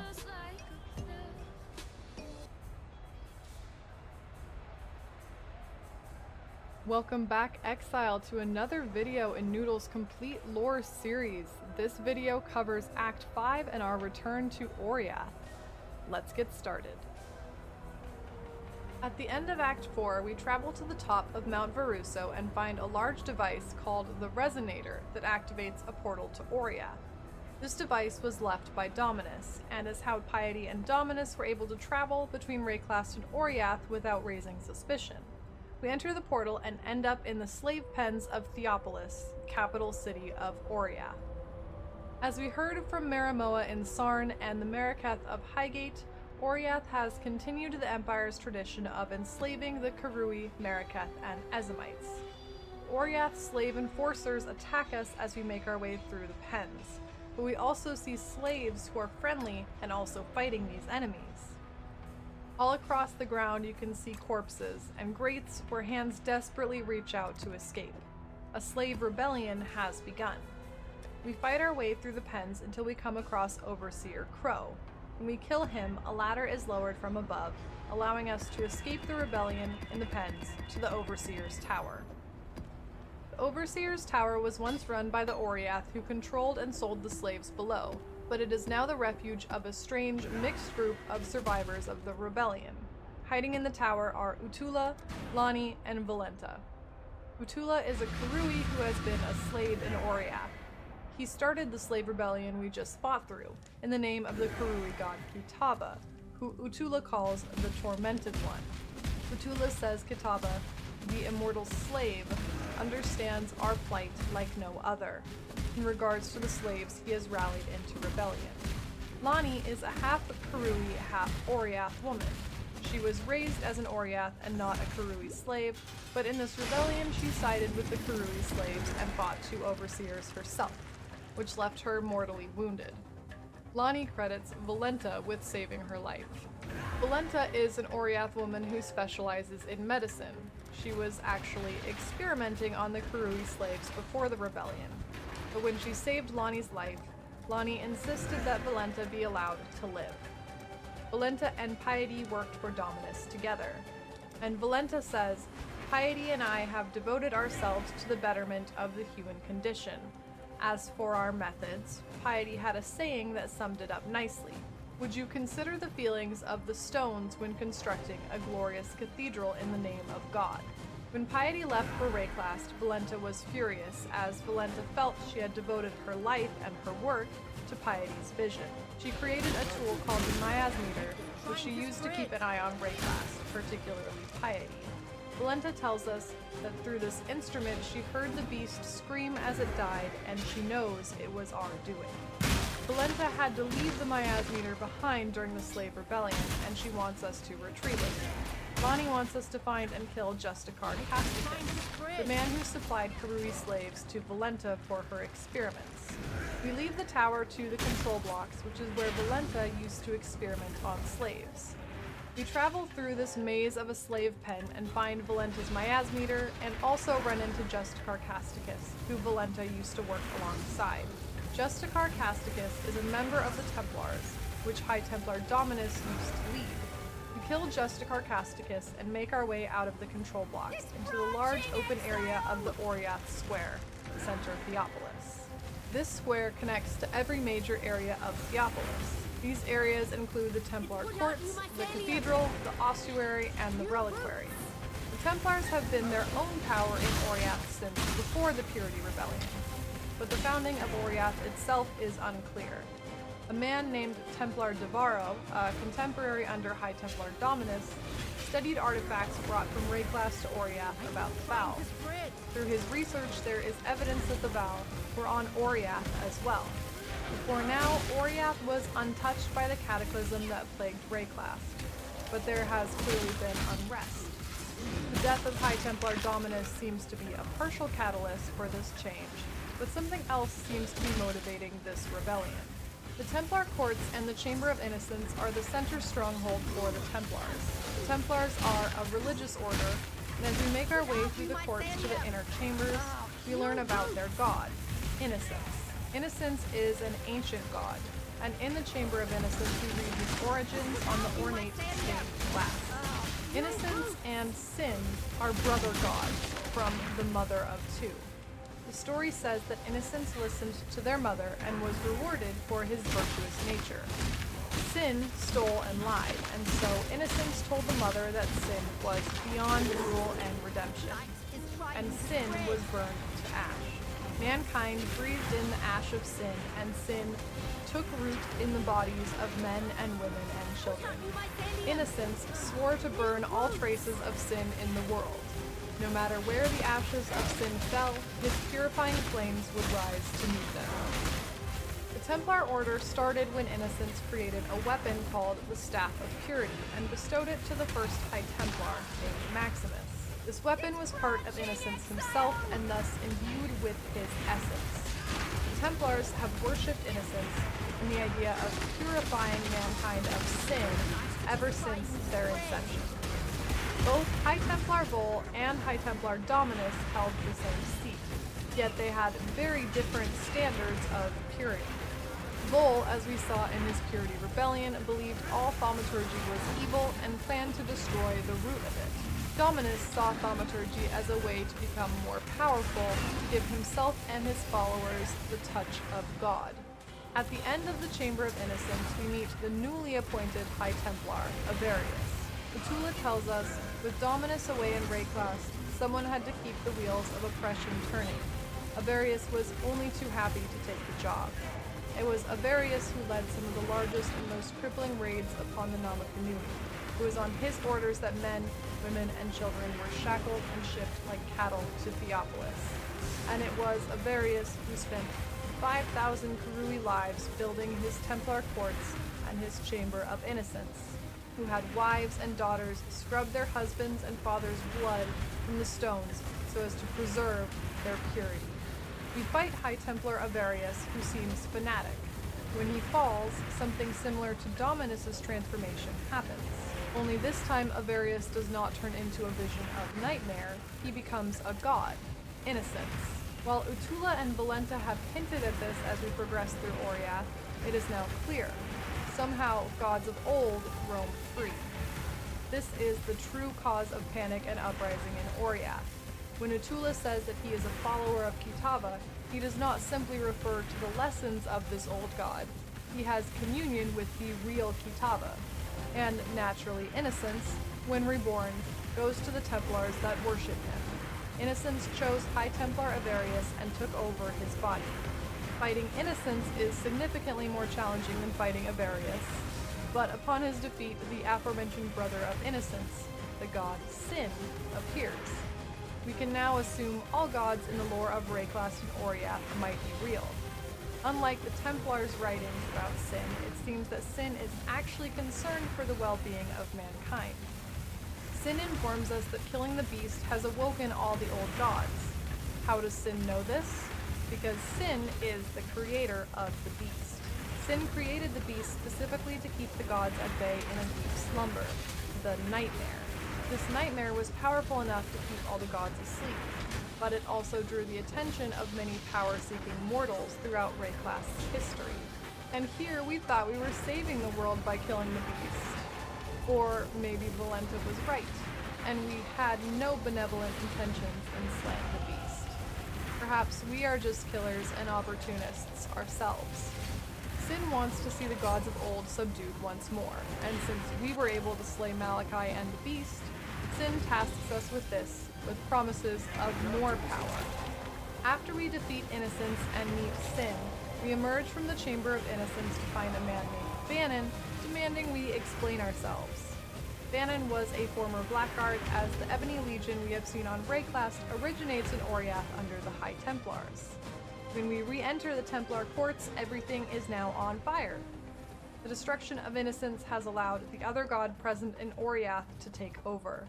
He has marked himself all over the Templar courts with a red X, and his cultists run amok. This is Kitava, the Karui god that Utula had mentioned earlier and that Kaum himself feared. When we return to the Overseer's Tower, Bannon is waiting for us, but Utula is missing.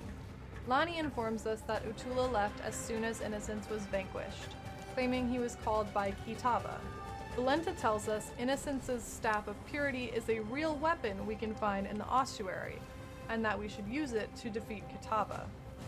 Lani knows of ancient Karui artifacts in the Reliquary, a place where holy relics are kept, and she believes we may learn more about Kitava there. The Oriath Square is in ruins as well, covered in the blood and fur of Kitava's cultists. We must traverse this ruined square to find the information and tools suggested to defeat Kitava. When we enter the square, we can hear Utula shouting to the followers of Kitava, yelling what seems like a sermon. Fun fact, Utula has his sermon of Kitava written down by Erwin of Theopolis into the Holy Book of Hunger, clearly in the style of religious texts, even calling himself High Priest Utula. Utula has been transformed by Kitava into Utula Stone and Steel. We defeat this monstrous vision of Utula and continue on to the Reliquary. The Reliquary is a place where ancient and holy relics are kept, and here we can find 3 relics of the Karui gods. As we gather the Karui artifacts for Lani, we find writings about Kitava himself. The 3 entries chronicle the story of Kitava and Tukahama. To summarize, Aruhungai, daughter of the moon, wanted to have a feast for Tukahama returning from war with the first ones of the Ezamites. Tawa, son of the forest, gathered birds to be cooked for the feast. Kitava, the god of hunger, told Aruhungai he would watch the birds as they cooked, but instead he ate all of them. When Tukahama arrived, Aruhungai told what happened and asked for Kitava to be punished. Tukahama pulled out his tooth, one of the artifacts we find, and cut Kitava across the face in 2 diagonal strokes, blinding him and marking him with a large X, which we've seen symbolized in the Templar courts, and spoilers, we will see face to face later. To replace the birds Kitava ate, Tukahama and Valako, father of the storm, go fishing with Kitava. In the boat, Kitava eats all the bait for the fish. Valako takes off his own jaw, the second Karui artifact, and hooks Kitava, intending to use him as bait for the fish instead. At the bottom of the sea, Kitava eats all of the fish. When Tukahama and Valako pull him up, they decide Kitava needs ultimate punishment. They take Kitava to Hinakora, the mother of death. They ask Hinakora to kill Kitava so that he does not starve the rest of the Karui. Hinakora decides death is not the correct punishment, as a lesson needs to be learned. Hinakora beats Kitava with a whip made of her own hair, the 3rd Karui artifact. She drives him to the underworld with her hair whip and leaves him to suffer without food or water for eternity. And that is where Kitava had remained, starving and tormented. That is, until we killed the beast and set the gods free. While this may seem like a fable intended to teach mortals a lesson, we can assume at least some of the tale is literal. The artifacts are real, and as we've seen, so is Kitava. The ossuary is a place where the bones of dead Oriath are placed. As we make our way through the maze of bones, we find the Staff of Purity. With knowledge of Kitava and the Staff of Purity, we make off for the cathedral to face Kitava. Kitava is on the roof of the Theopolis Cathedral. Kitava is a primal god like sin or innocence, unlike the mortals who became gods. He is the god of hunger. His punishment by the other Karui gods has inflamed his desire to consume.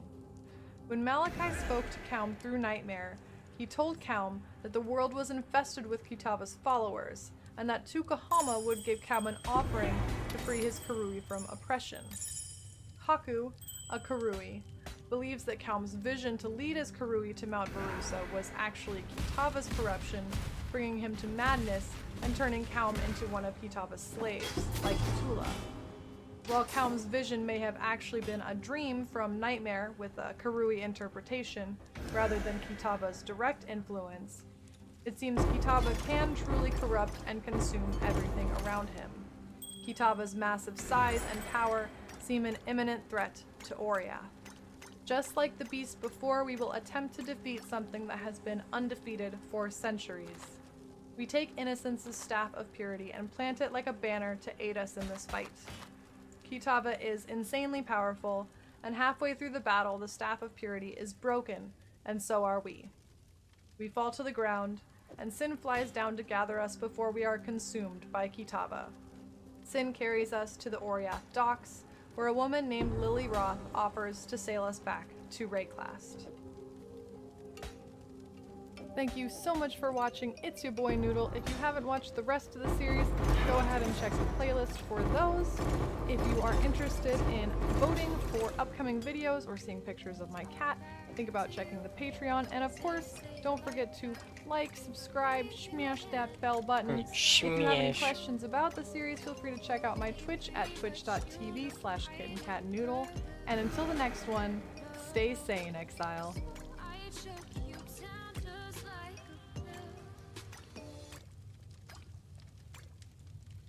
Welcome back, Exile, to another installment in Noodle's complete lore. Did YouTube Series. multiples? This video covers No? Act 6. Okay. Let's get started. Okay. At the Let's end read of it. Act 5, Sin saves us from Kitava and flies us to the docks of Oriath, where we meet a new character named Lily Roth. Lily Roth offers to sail us to Rayclast to escape Oriath and Kitava. Lily takes us to Lionized Watch, where our adventure began. Lily Roth is a pirate, although she prefers the term nautical entrepreneur. She is the granddaughter of the infamous pirate Whalem Roth. She has made a name for herself as well. The bandits, Crate, Alira, and Oak from Act 2 were all working with Lily to recover an ancient map when the three of them were caught and exiled to Rayclast. Lily seems to know many of the characters we have previously met. She has quite the history with Tarkley from Act 1 and now Act 6. Tarkley and Lily Roth used to work together as smugglers and lovers. But Lily suspected that Tarkley was developing some deep feels, like wanting to settle down and have children. So, Lily left him tied up on Penance Quay to be captured. This is how Tarkley was exiled to Rayclast. Bestel has never met Lily Roth, but he knows of her, because he is a huge fan of pirates like Captain Fairgraves and Whalem Roth. Bestel is incredibly happy to see Whalem's granddaughter in Lionized Watch. Tarkley, not so much. But Nessa is nowhere to be seen. Even though we were thoroughly defeated by Kitava, Sin tells us that there is a way to destroy Kitava still. Since Sin created the beast, he has intimate knowledge of it, and claims that the beast still remains in some sliver of its former self. The beast's downfall was being connected to Malachi, who left remnants of his mortality in the form of organs. However, these ties to mortality through Malachi will now allow us to revive the beast.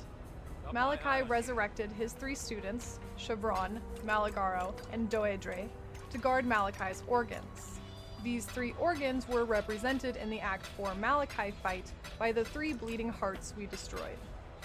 Now, Sin believes we can restore some of the beast's power, what had kept Kitava and the other gods at bay for centuries, by restoring these three hearts with three souls.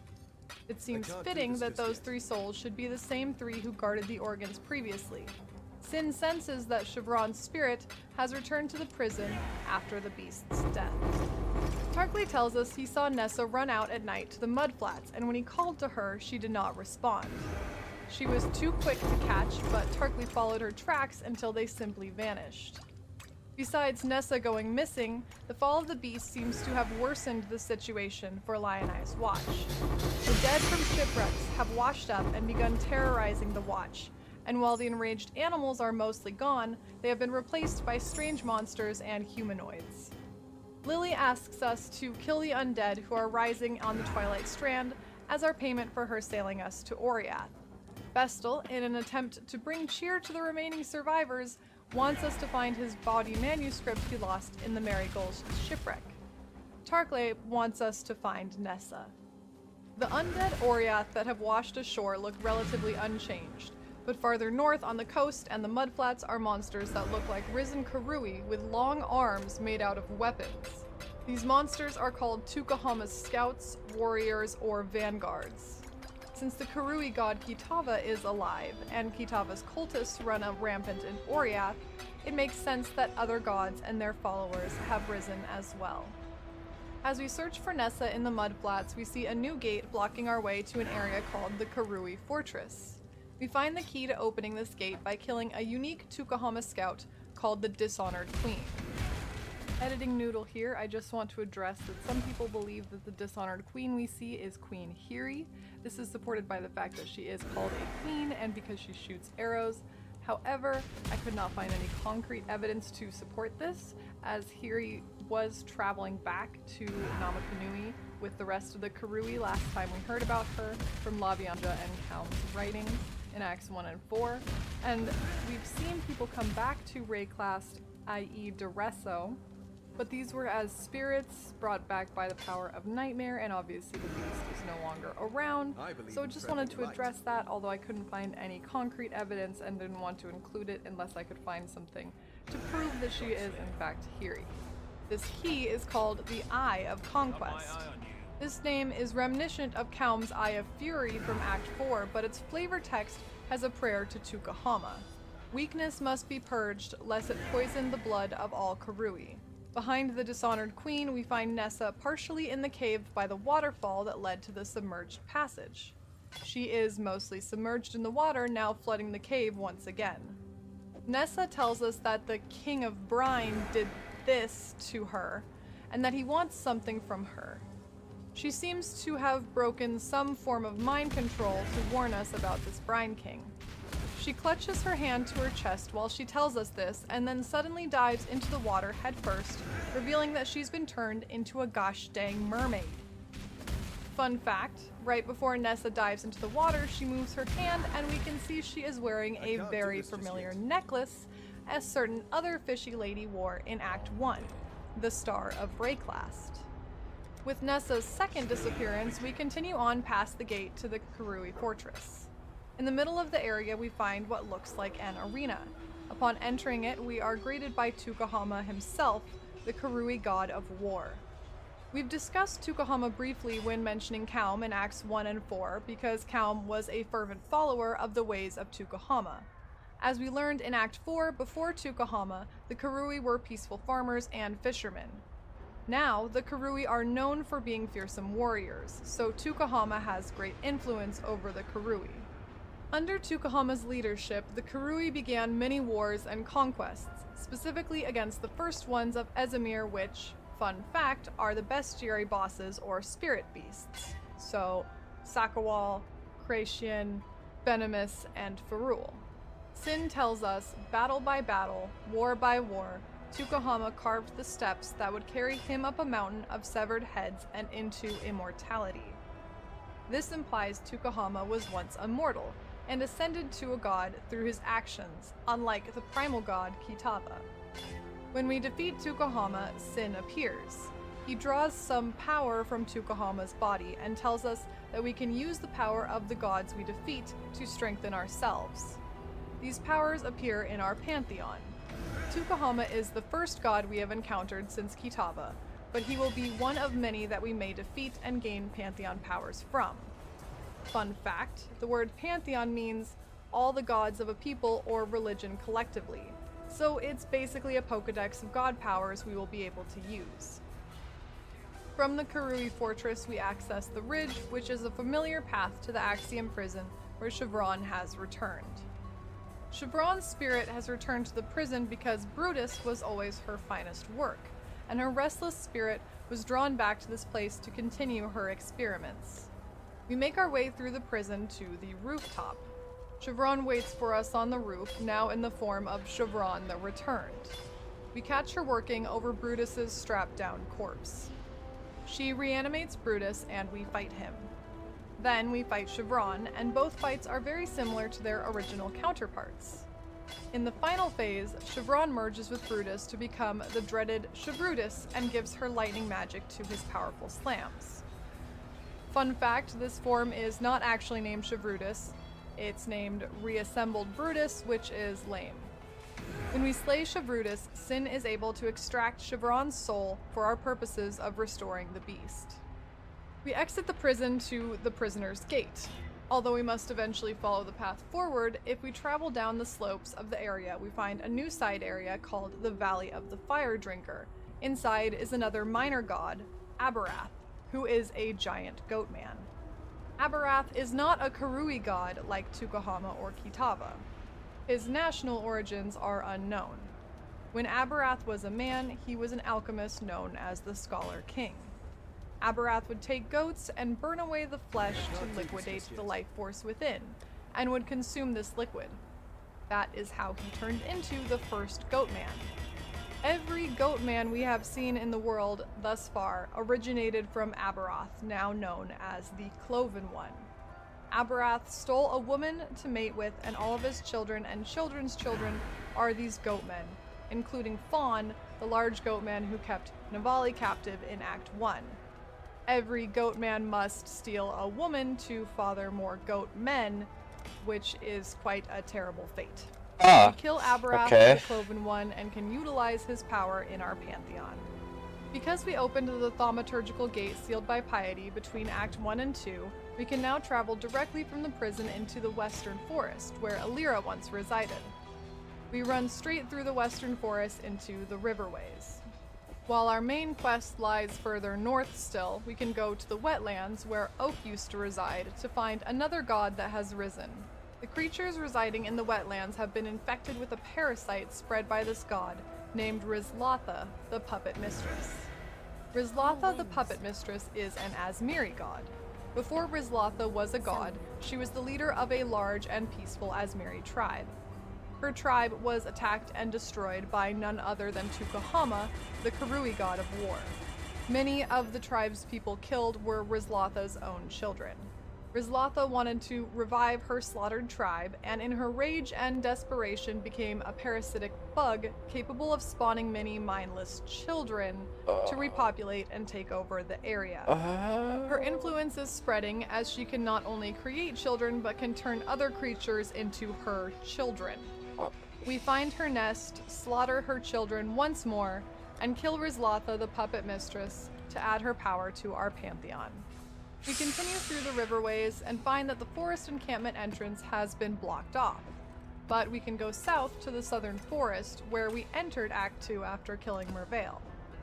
Eventually we find the entrance to the Cavern of Anger where Mervale was living. When we go inside, we see Nessa in full mermaid form sing on a rock in front of a flag chest. When we open the chest, the black flag is inside. Nessa tells us that the Brine King's time has almost come and Nessa must go to him. But the black flag before us was once the flag of Whalem Roth's ship, the Black Crest. Nessa tells us that we can put this flag in the beacon to summon Whalem Roth, who can take us to where the Brine King and Nessa now reside. We can now clearly see the Star of Rayclast around Nessa's neck, the necklace that cursed Mervale. Nessa dives into the water behind her once more, and we make our way through the giant cave system to a new beach.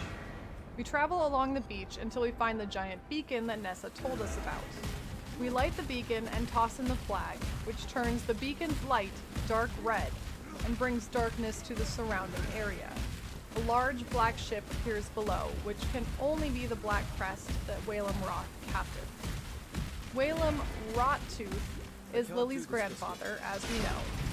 Whalem, although dead, seems to have been taken by a curse similar to Captain Fairgrave's, a spirit chained to his own ship, and he must serve us because we summoned him. When Whalem was alive, he was a Brine Rot warband leader and captain of the Black Crest. It is said that the whole of this ship is made of the bones of a Leviathan Whalem killed. Whalem's own sister, Lucy the Rot Mother, betrayed him and left him on an island so she could lead his warband. Whalem lost much of his infamy from that incident, and the Brinerot pirates became more crazed than notorious. To regain some status, Whalem attempted to kill Mervale and died.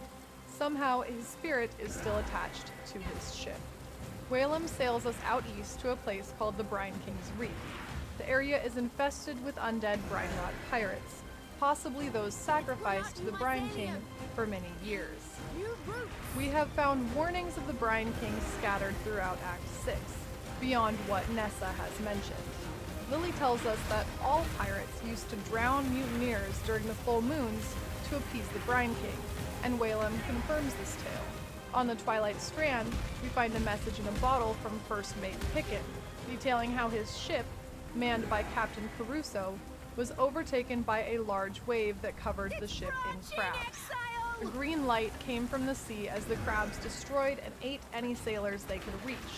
As the crew tried to escape on longboats, Picken saw the Brine King himself, who overturned the ship.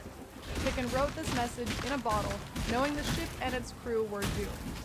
At the beacon, we find the Templar report written by General Marcovius. Marcovius writes to Avarius, entreating that Avarius stop sending ships out to catch Brinerot pirates, as the Brine King was destroying all the ships. Both of these reports are from recent events. The Brine King is also known as Soagoth. The ancient map that Creighton, Alira, and Oak tried to retrieve with Lily was a map to the sunken city of Soatha, where the Brine King rules under the ocean. Soagoth is another Azmiri god, but one that pirates and seafarers worldwide worshipped and feared. Soagoth was once a man. Sin tells us that he met Soagoth when he was a seafaring captain, the beloved leader of a prosperous and sprawling fisher tribe. Apparently, all of Soagoth's children were born monsters who were unfit to rule. Sin says this was a curse of legacy, and that a truly noble king would have surrendered his kingdom to cleaner blood. Soagoth, in desperation and vanity, continued to take life after life. It is said that he grew his shell to shield himself from the shame of his unworthy children. Lily says that in the city of Soatha, before it sank to the bottom of the ocean, all the citizens were either eaten by the Brine King or picked to try to continue his family line. Near the beacon, we find a letter from Benric. It details his wife being taken by the Brine King out to sea. This is also likely the fate of Nessa. We enter the Brine King's throne and find Nessa sitting upon a large, suspicious rock. She greets us, but this time her tone is not of fear, it's of smug contempt. Nessa and the Brine King have wanted us to arrive all this time, as a gift of either sacrifice or bride for Soagoth, depending on your chosen exile's gender. The Brine King wants to take his practices from Soatha and implement them on the surface, now that he is free from the slumber imposed by the beast. Nessa is raised up, and we see that she is attached like an anglerfish's bauble to this giant crab, the Brine King. We must kill Soagoth and his army of crabs, and upon doing so, we get our first major god in the Pantheon. Whalem Roth returns in his ship, shocked that we killed the deity that he and every pirate before him feared and sacrificed to. Whalem is so impressed, he offers to sail us to Act 7 to continue our quest to destroy the returned gods and bring down Kitava. Thank you so much for watching. It's your boy Noodle. If you like this video and this series, give this a thumbs up. Check out the playlist below for more of this video. If you have any questions about the series, please check out my stream, twitch.tv/kittencatnoodle. And until next time, stay sane, Exile.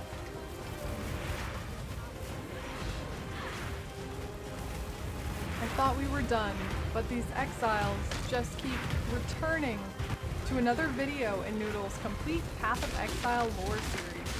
This video covers the Conquerors of the Atlas expansion. Let's begin.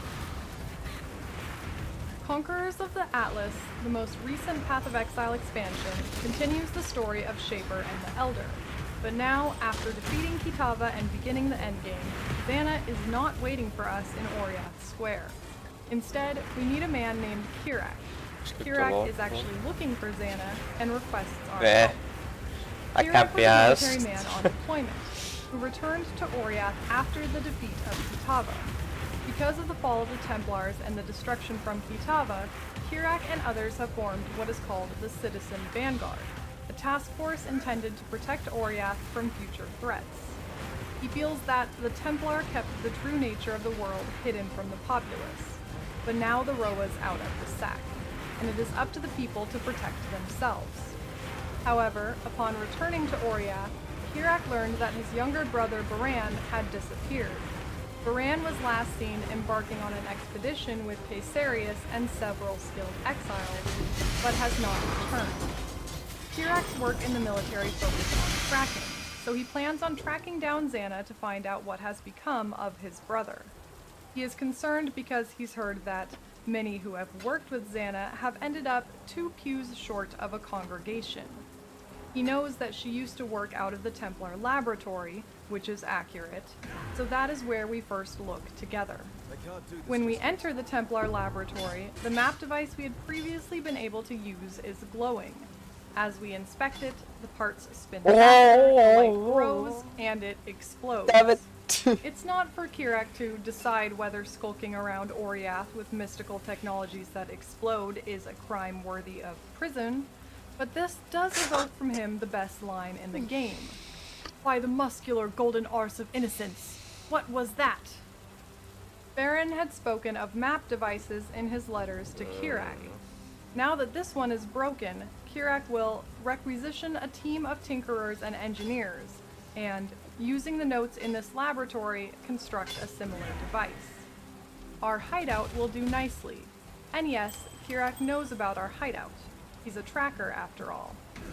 Kirak has heard a similar device was built for High Templar Venarius, who we know from my previous video on Shaper and the Elder is the High Templar who hired Valdo Caesarius to rebuild a map device found in Rayclast. This ended in the Elder being released and Valdo living in the Atlas to stop the Elder, becoming the Shaper himself. Kirak believes that the impossible components needed to make a map device work would likely be in the Vault of Venarius, located in the Reliquary. Dominus, the High Templar elected directly after Venarius, had declared his predecessor's pursuits heretical and had them sealed as blasphemous. A load of manure to secure the secrets for himself, no doubt. A man like him would keep the key close. We go to the Templar courts, retrieve the vault key from Dominus's desk, and then head to the reliquary to open the Vault of Venarius. We find the components we need to make a new map device and install it in our hideout. Alright, Kirak warns us to be seems like careful there's as time this for a new map ammo. device should either work perfectly or explode.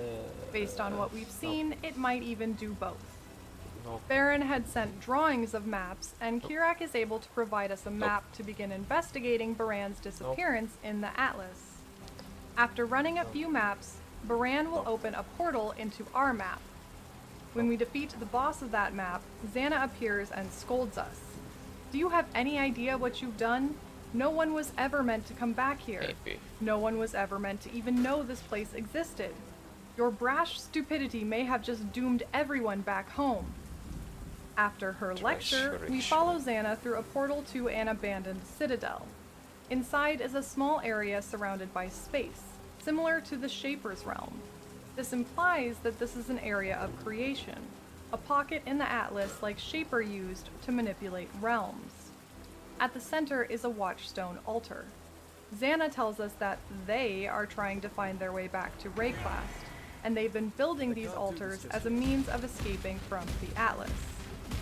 We don't have all the pieces to this story yet, but we now know that Baran is still alive, in some form, but trapped in the Atlas, apparently with others. Xana follows us back to our hideout, and once there, tells us what has happened to lead to this moment. As we know, Xana had been forming groups of exiles for an expedition. She now explains, "Some time ago I took a group of exiles like yourself into the Atlas. Our task? To ensure a creature named the Elder never reached our world. Even though the exiles I recruited were adept combatants, the journey was difficult. Yet we succeeded. So this group of exiles, including Baran, was hired by Xana to defeat the Elder. Some of you may be picking up on the meta commentary from GGG here. We too have once been exiles hired by Xana to defeat the Elder and save the world and her father, the Shaper, from the Elder's decay. But Xana continues. We defeated the Elder, though we couldn't save, we still succeeded. One member of the group did not survive the mission, but the person who was lost wasn't Baran. I thought we were done, but my companions just kept returning. Over and over again, they would enter the Atlas, wiping clean entire worlds. It wasn't about saving Oriath or discovery, it was just killing. This feels like GGG's way of poking fun at the power creep of players, and their desire for never-ending mapping. These exiles, reflections of us players, got more and more powerful and murderous, to the point that Xana saw no other choice but to destroy our only way out. I sealed us all in and waited for death to find us. Instead, I found you.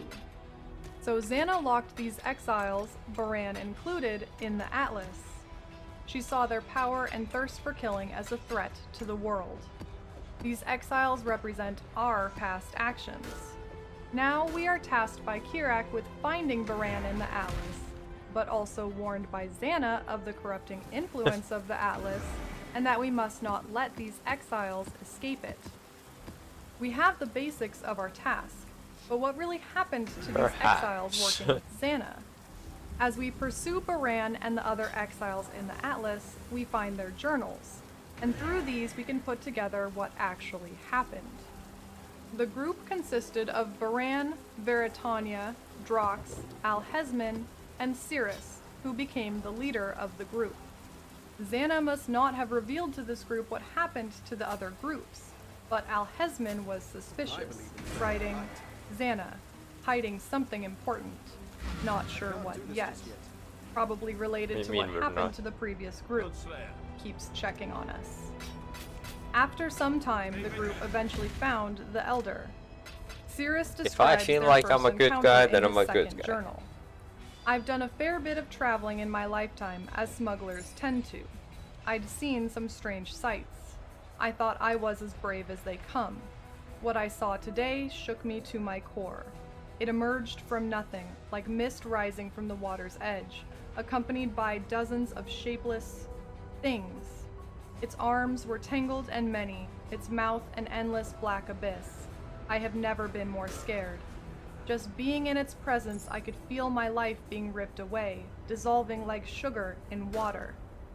After seeing the abomination that is the Elder, the group felt determined to stop it from reaching Rayclast. Just like in the previous expansion, Xana's plan to defeat the Elder was to use a weapon her father, Valdo, had created to trap the Elder.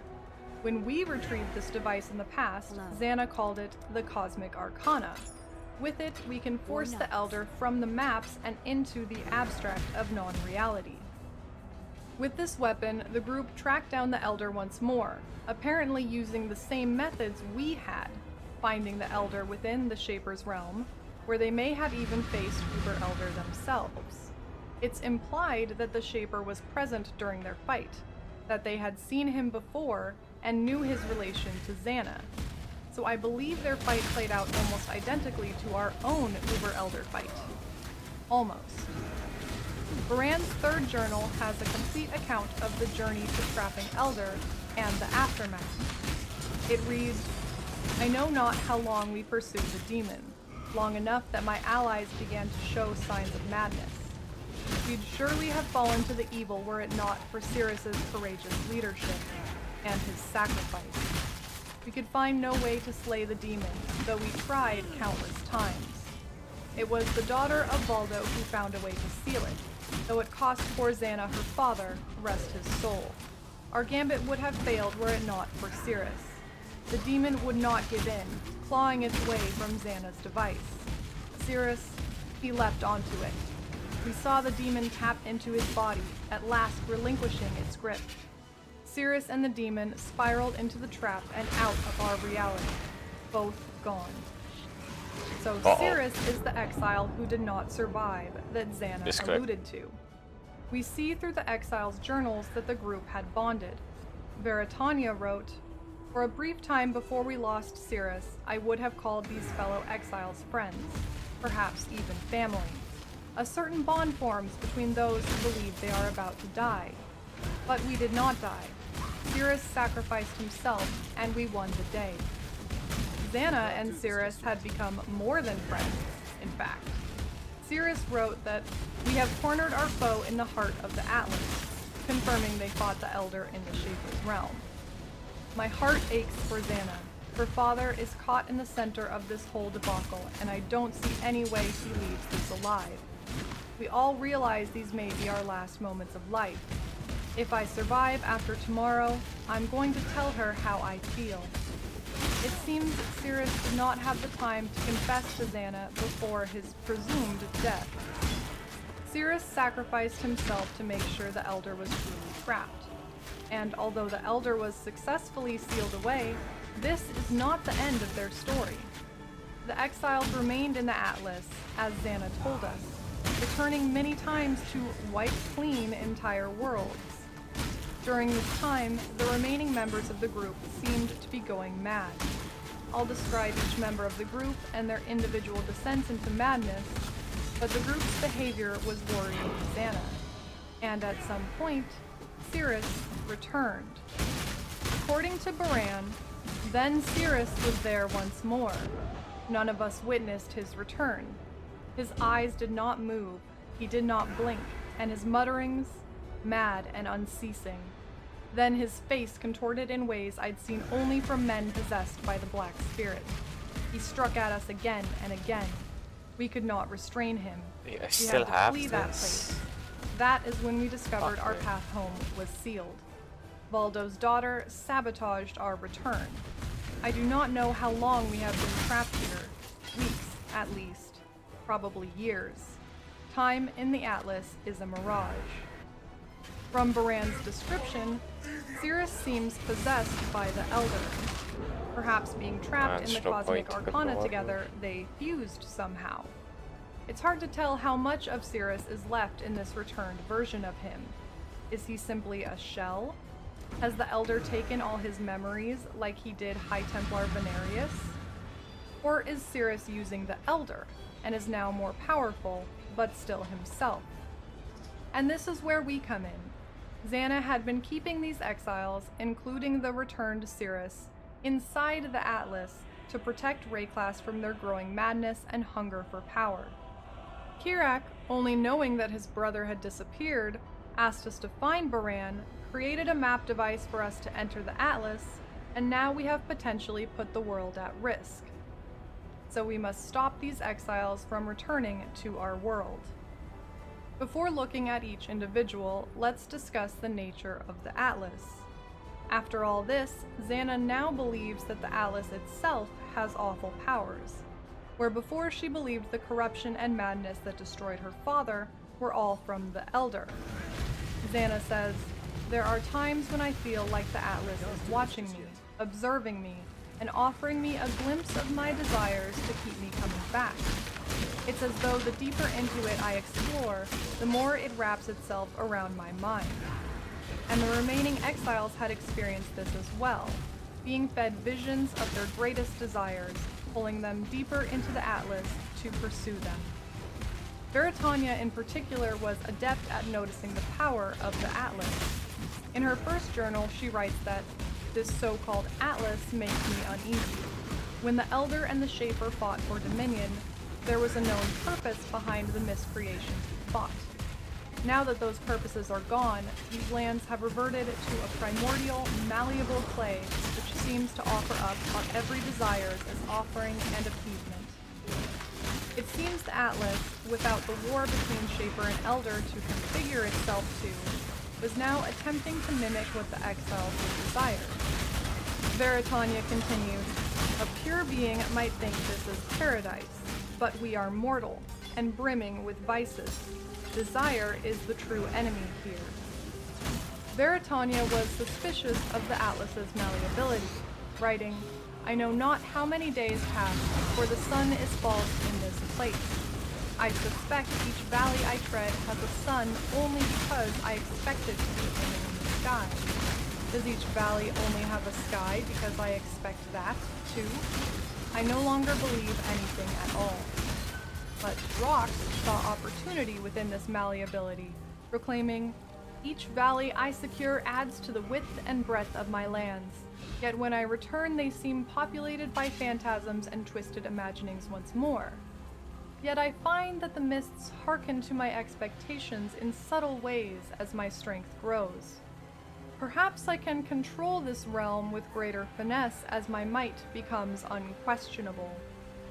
Regardless of their initial stance on the Atlas, all eventually fell prey to the whims of it.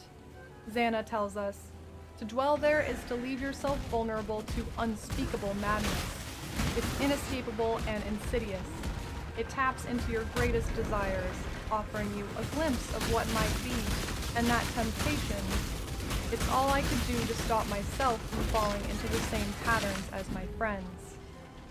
First, we will look at Baran, Kirak's younger brother, and a former Templar. He was exiled, but still remained faithful to his belief in innocence. He went on this mission with Xana to protect his fellow exiled Templars, writing in his first journal, "To my brothers and sisters of the Templar faith in exile, Herules, Goman, Cassia, and Landrin, I bequeath to you my home in Oriath, that you might never be without one again." Perhaps he was exiled because he was a gay man, and his lover was the last person mentioned, Landrin. His second journal reads, "My dearest Landrin, how I wish I could have spent but a few more moments with you, and felt your hand in mine just one more time. Fate has seen to it that, like our days in the courts, duty must come before desire. Know that I did it all so that you might be safe. I hope you find happiness."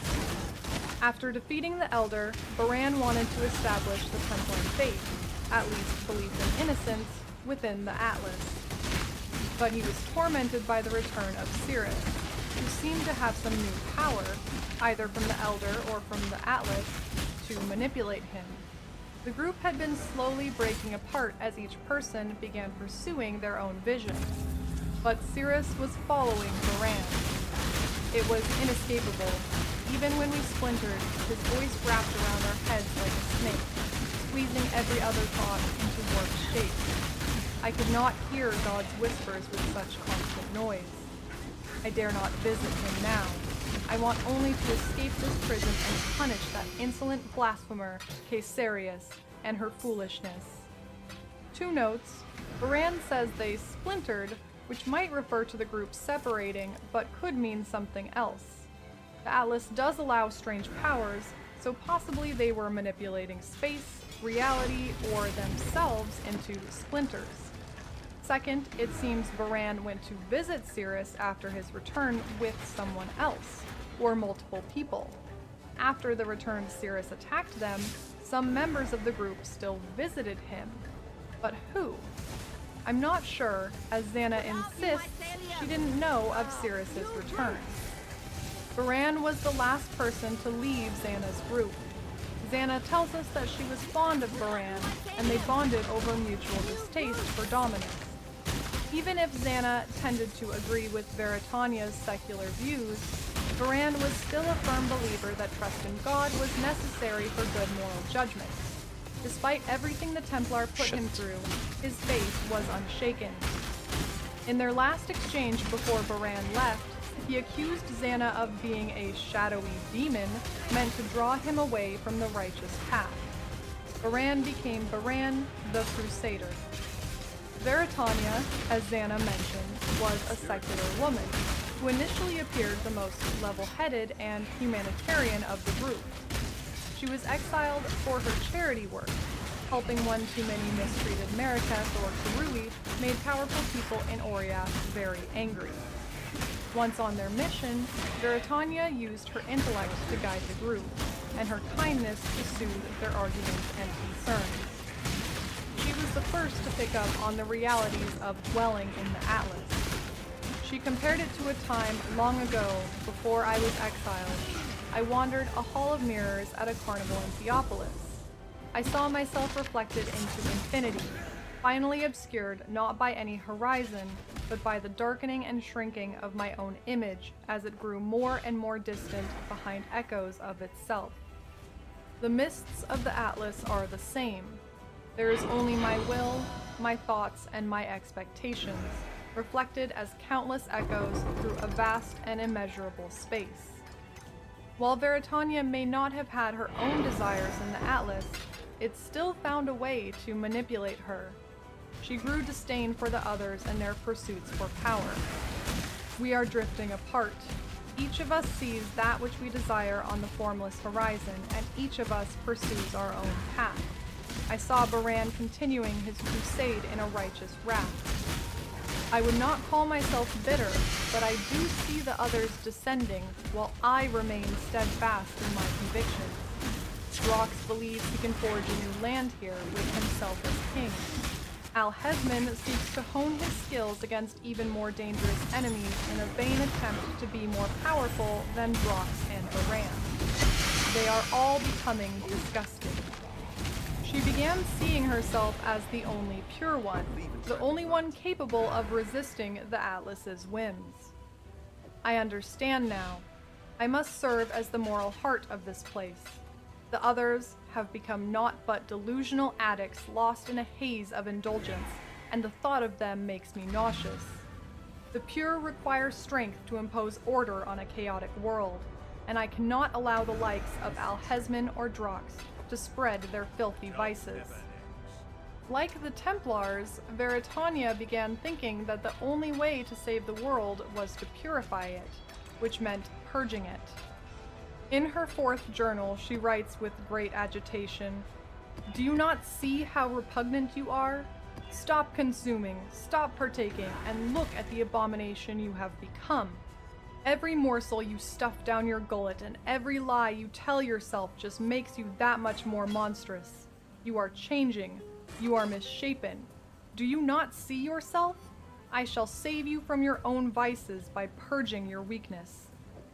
According to Xana, Veritania was the 3rd person to leave the group, after accusing Xana of using the mysteries of the Atlas as a drug to distract herself from the loss of her father. Veritania became Veritania the Redeemer. Veritania left the group because Drox had left, and Drox was the only one who could meet Veritania's increasingly high standards. Drox was a warrior, and although Cirrus was their leader, Drox would lead the group in combat. He was initially haughty but kind, and Xana says, "He led us through numerous situations we thought fatal with an unflagging warm grin that let us know he believed in us." Drox saw potential in the Atlas even before madness sunk in, as a place where he could establish a kingdom of law and justice, free from the rule of the Templars. No more will we have to fear those in power, for I shall be the one who leads. And by my strength, the law will be equal and fair for all.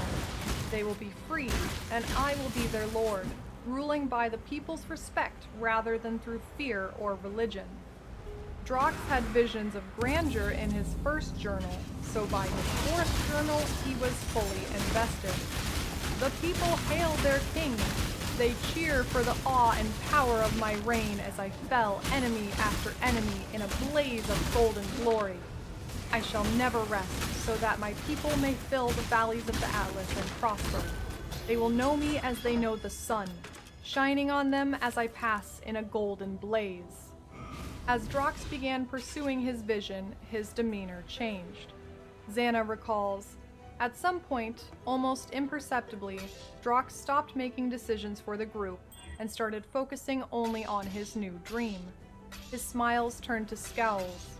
He remained fixated on this mad idea of building a kingdom in the Atlas. His obsession was putting us in danger, and that is something I could not tolerate. When I led the group away from him, he either didn't notice or didn't care. Drox became Drox, the warlord." The 4th exile in this group was Alhesman. Alhesman was an excellent tracker and hunter, and acted as the survival guide.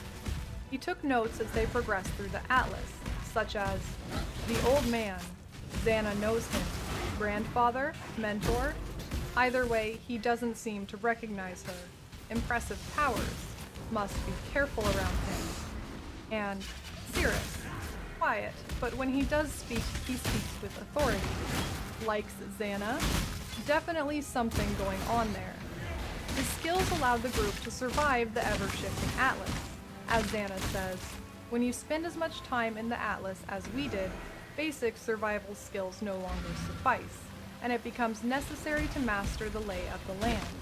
That's a tall ask in a place where the land changes from day to day, and yet Alhesman took to it like a roa to mud. Alhesman saw himself as the most skilled hunter in the group, and his madness centered around proving himself as the best. In his third journal, he wrote, "Yesterday, I hunted a boar for the group. Today, Drox brought back 2. Tomorrow, I'll bring back 3. Show that loud idiot that I'm the top hunter." I'll speak AoE. Most of his ire was directed at Drox, who he saw as his biggest competition for being the most capable after Cirrus's disappearance.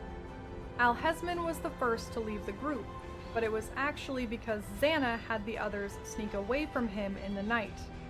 In battle, he had to deal the flashiest and most devastating blows, and he had to make sure we all saw him do it. His fixation on honing his skills was actually quite useful during our campaign against the Elder, but it hollowed him out in some fundamental way. He was full of bravado, and yet at the same time desperately afraid of being exposed as merely second or third best. He was never unkind to me, even as the madness crept upon him, but for capable warriors like Drox that threatened his self-image, a clash was inevitable. We slipped away in the dead of night, but I doubt we've escaped a man of his talents. Alhesman became Alhesman, the Hunter. The final exile was Cirrus, their leader, who had sacrificed himself to save the others and seal the Elder, but has now returned in the Atlas. Cirrus was a smuggler and explorer. From his journals, he seemed kind, strong, and empathetic. His first journal reads, "I hate this place. I hate what it makes us do. I don't want to be in charge of these people because I don't believe we will survive this, and it will be my home." Even though Cyrus had his concerns, his feelings for Xana trumped them. He felt that his life before was purposeless, but now, after encountering the Elder, he saw his purpose. If it weren't for Xana, I'd probably still be miserable. I'll do it for her. Before the final battle with the Elder, Cirrus wrote that he would confess his feelings to Xana after the fight, but he had to sacrifice himself instead. There are journals from after his return to the Atlas, where he recounts what happened to him. In Cirrus's fourth journal, he writes, "I remember seeing a light swallowed in an orb of darkness, suspended. I remember its hands reaching out for something to hold. Desperation. I remember stepping forward. I wasn't thinking of myself or of Oria. I was thinking of my friends and of my brothers and sisters whose lives depended on me. I remember its cold grip tightening. Then I slipped away. I remember glass, encased in glass. I couldn't move, couldn't speak, but I could see everything. I saw everything. I just noticed I saw this. everyone. That is annoying. Saw Fuck them off. leave. Saw her leave. It was all so quick. 1,000 days Man. and nights passes in a flash. Then Fuck me. nothing. I felt nothing. No sadness or anger. No joy. No pain. Wait, what the no pleasure. is this? I was free. Free to move, to go where I please. Free of desire. Free to see the universe for what it was. Empty. Cirrus seems to have lost all feelings. For Xana, for the others, for the world. Whether the Elder possessed him or Cirrus gained the Elder's powers, now he is pursuing the others and driving them further into madness. Now he is Cirrus, the Awakener. Defeating the Elder could not save the exiles from the corruption of the Atlas. One by one, they dwindled from the group. It seems Xana locked everyone inside the Atlas before the group had entirely disbanded, as Baran wrote in his second journal that, "It seems we may never leave this strange place. Our guide claims the device we used to come here has been broken and cannot be fixed, and that it would take a miracle for a path home to open." It's unclear whether Cirrus appeared before or after the group completely disbanded, because Xana claims to have not known of his return. But the exiles still within the Atlas, at least Baran, have been affected by him, and Baran implied that he is with other people when Cirrus returned. At this point, it's hard to entirely trust Xana's recollection. If Kirak knew that Xana's former exiles went mad, wouldn't Xana have known? If she'd been on these expeditions before, wouldn't the others' madness have manifested in similar ways? Did Xana know Cirrus had returned but tried to hide it from us? And what does she plan to do to us if we don't follow her instructions or meet her expectations? Kirak himself has his doubts, saying, "So that's it then. Baran can't be saved. Caesarius, did she understand the costs? Did she know the fate she was consigning my brother to?" But Baran seems to believe Xana did the right thing. When we meet and defeat Baran for the first time, he drops something called a watchstone. Before he disappears after the fight, he says, "Kirak sent you? You must keep him out of the Atlas. I cannot be saved. He will only find his own doom. He will end up like me. Tell Xana she was right to seal us away. Cirrus must never be." Which supports Xana's decision. Xana explains what the Watchstone is and how we might use it. Superficially, it resembles a virtue gem, but I don't think that's quite what it is. When Xana and her exiles sealed the Elder in her father's cosmic arcana, some of my father's memories were expelled, along with those of the Elder's countless other victims. These stones are what's left of the Elder's victims, crystallized and concentrated. To hold one is to hold countless lives in your hand, to fill your mind with a maddening mix of sounds and images and emotions. Perhaps the Watchstones are the cause of the voices Baran was hearing. Like virtue gems, these stones have souls or memories trapped inside them. With their power, we can unlock deeper realms within the Atlas to find the exiles, who Xana now calls the Elder Slayers. But Xana does not trust us to handle the Watchstones ourselves. They are intoxicatingly powerful. It took all my willpower to lift my hand from the stone and step away. I can't in good conscience let you take them, but that doesn't mean we can't use them in our fight against the Elder Slayers. Xana fears we will end up like the Elder Slayers if given access to this power. Perhaps there is a link between their madness and their access to these Watchstones. But if the madness is from the Atlas itself, are we really safe? And with Xana's long exposure to the Atlas and her use of the Watchstones, is she? Once we've gathered 20 Watchstones by finding and defeating the 4 Elder Slayers, Baran, Veritania, Drox, and Alhezmin, Cirrus appears. Xana exclaims, "No! Cirrus is still alive? Gods, I thought he was dead! He took the brunt of the energy released when we sealed the Elder. How did he survive?" Again, it's hard to tell if she's truly surprised. Kirak joins us and Xana as we pursue Cirrus. Xana tells Cirrus she wants to help him, which echoes her exchange with Shaper in the past. He responds, "Destroying you is as easy as flicking a pet," and attempts to harm Xana. But Kirak steps in the way. Cirrus continues, "You want the Atlas? Take it. But Oriath? Oriath I will burn to the ground. Perhaps the suffering of my fellow citizens will stir something." Cirrus then turns and disappears into a portal to Oriath. We pursue him and fight him and his raging storms in the Oriath Square, as if Theopolis hasn't seen enough destruction.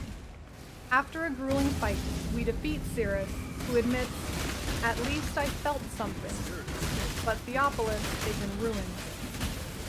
Afterwards, we meet up with Kirik and Xana, along with others who used to populate the Oriath Square in the new epilogue, a tiny island off the Karui archipelago. Xana is distraught at losing Oriath and Sirens. Kirik tells us that his citizen vanguard started an evacuation from Oriath to this Karui island, noting that it's no small irony that the Oriathan people now depend upon the Karui we once enslaved. I always said that if you kick a Roa in the arse, one day it'll kick you in the head, but I underestimated the honor of our new hosts. It seems, for now, that things have settled. Perhaps this is a new beginning. Perhaps we can settle here, stay in one place for a change. But is anything ever really over? Xana asks us, but at least you're done now, right, Exile? You'll leave the Atlas alone, right?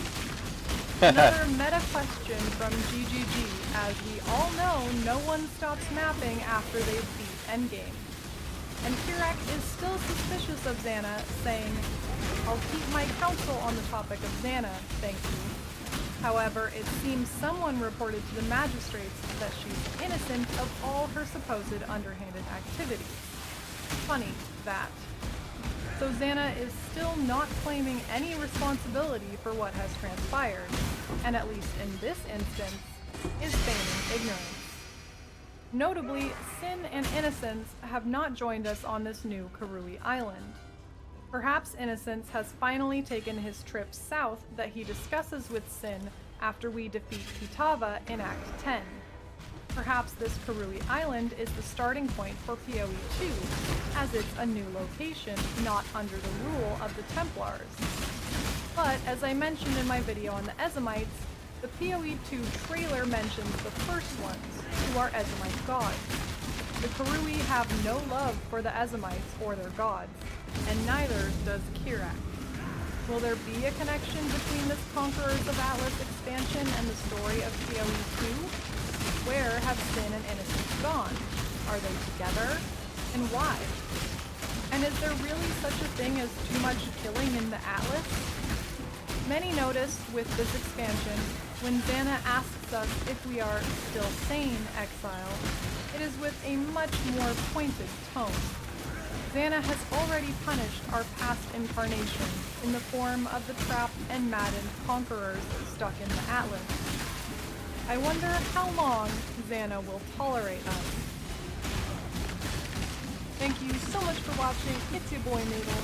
If you enjoyed this video, there's a playlist linked in the description of more videos like this one. The next video will be on Betrayal, as voted on by my patrons. Thank you so much for your support. If you have any questions about lore, feel free to drop by my Twitch stream or leave a comment here. Even if I'm not playing PoE, I'm always down to talk some lore. But please, if you feel your sanity slip away, you need to tell me. Until the next one, stay sane, Exile.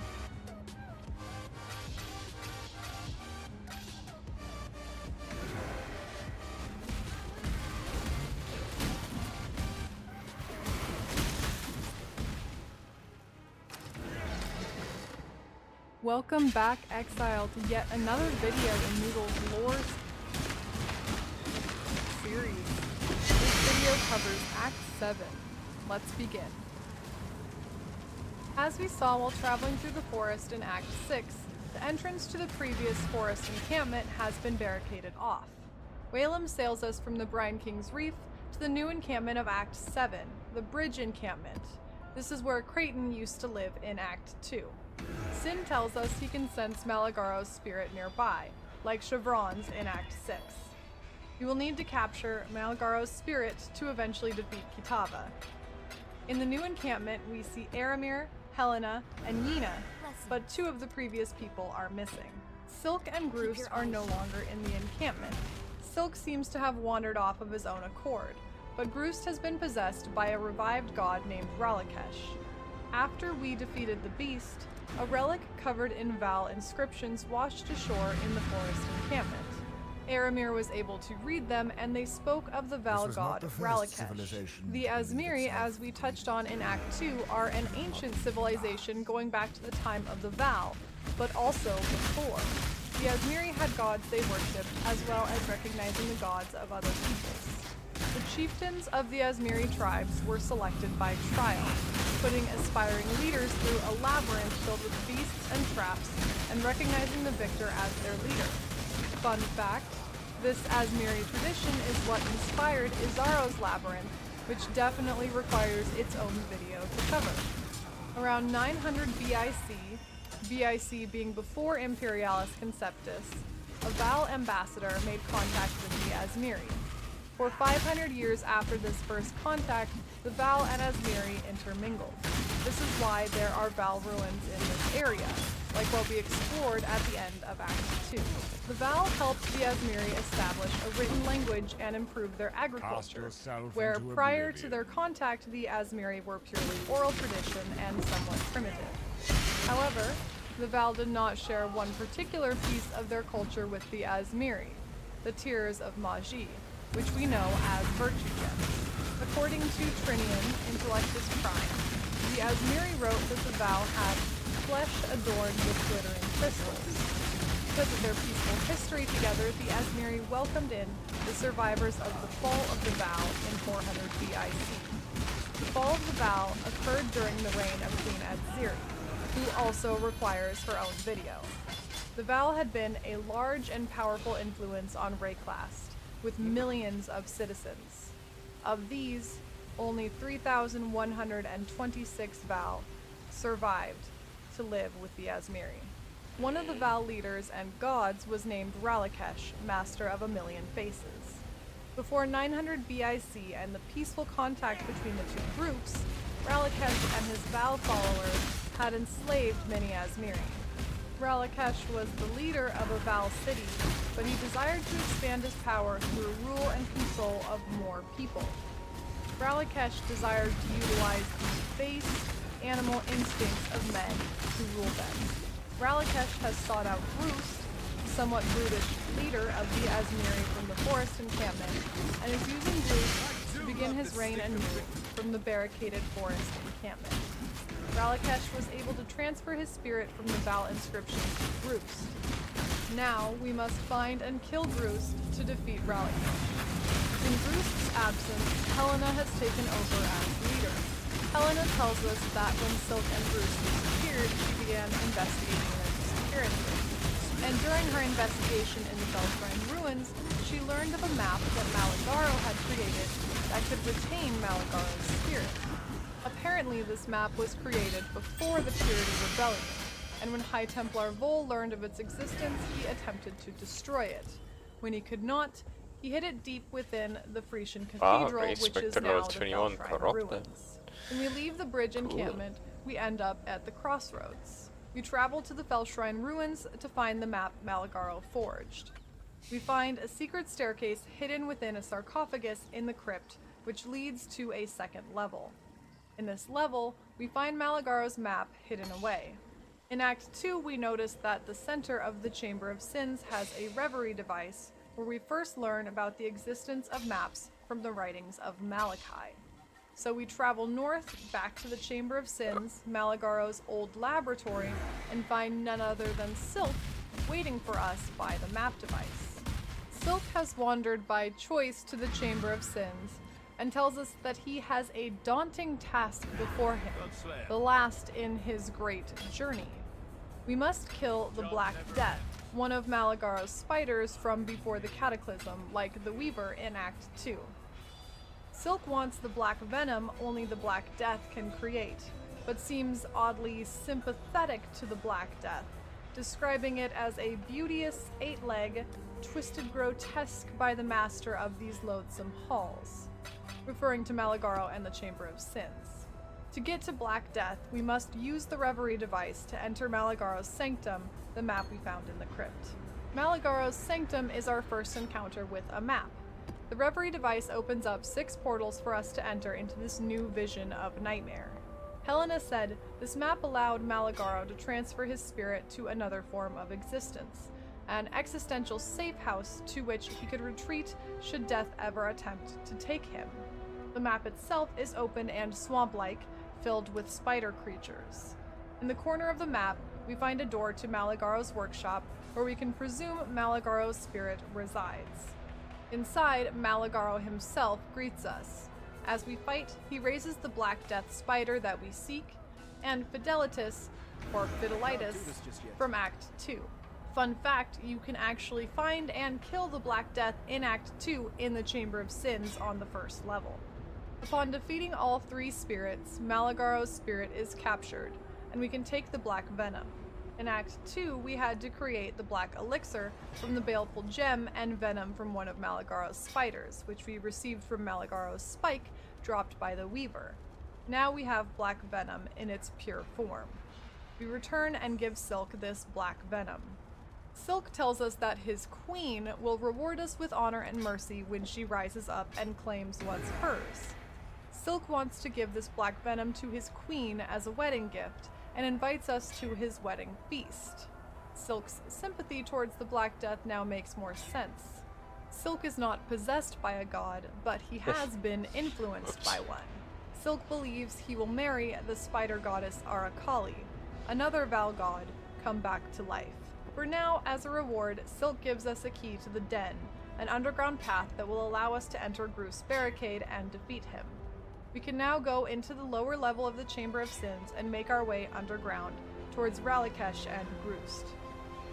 We end up in the Ashen Fields, which was previously the Old Fields, but now with more fire. We can now enter the forest encampment. It has been revamped into a fortress, almost like an arena. In the middle stands a giant totem covered in faces. Ralikesh is known as the god of many faces, so we can presume this is some shrine or embodiment of Ralikesh. We are ambushed by many people, then some enraged beasts, and finally Groost himself jumps down from the fortress wall as Lord of the Forest. Once we defeat him, Sin takes Ralakesh's essence, which destroys the faces on the totem. We can now use Ralakesh's power in our pantheon and travel on to the Northern Forest. There is clearly a lot of Val influence in these Azmiri lands, as the Northern Forest in Act 2 took us to the caverns where we explored underground Val ruins. Now we can explore east and find a different ancient Val city. Before we continue there is another minor god that has been awoken from the death of the beast, who is not a Val god. In the Dread Thicket has risen Gruthkul, Mother of Despair. Gruthkul is considered an other god, not given specific descent, although she is likely an Azmiri god. Her history is intertwined with that of Arakali. Gruthkul was the leader of a tribe near the mountains of the Azmiri range. Arakali was the leader of a Val city. When Arakali became a god, which will be discussed later in more detail, she was able to see visions of the future and past. In one of these visions, she saw the children of Gruthkul ruling over Arakali's people and land, their long white hair fluttering in the winds of victory. Arakali took preemptive action and began killing Gruthkul's children one by one. Gruthkul, in response, led her people to attack Arakali's with all their strength. They brought Arakali's empire to the brink of ruination, so in a desperate bid, Arakali pretended to be grievously injured and fled into a cavern. Gruthkul was tricked by this and followed. Inside the cavern, Arakali wrapped Gruthkul in silk. Did I mention Arakali is a giant spider? Yeah, she's a giant spider goddess. And buried Gruthkul with stones in the cavern. This cavern is where we find Gruthkul. While Arakali rebuilt her empire, Gruthkul began her own ascent to godliness, becoming the antlered creature driven by rage and grief that we find today. Gruthkul grew powerful, escaped from the cavern, and began destroying Arakali's empire once again. This time, in the face of famine, disease, and death, Arakali's people abandoned her, leaving her tied up in her own temple to face Gruthkul. After defeating Arakali, people began to worship Gruthkul, but underestimated how powerful and grief-stricken she had become in her new beastly form. Gruthkul killed everything in her path, unable to satiate her desire for revenge. Now we must put Gruthkul to rest. Once we defeat Gruthkul, Sin tells us something Gruthkul never knew.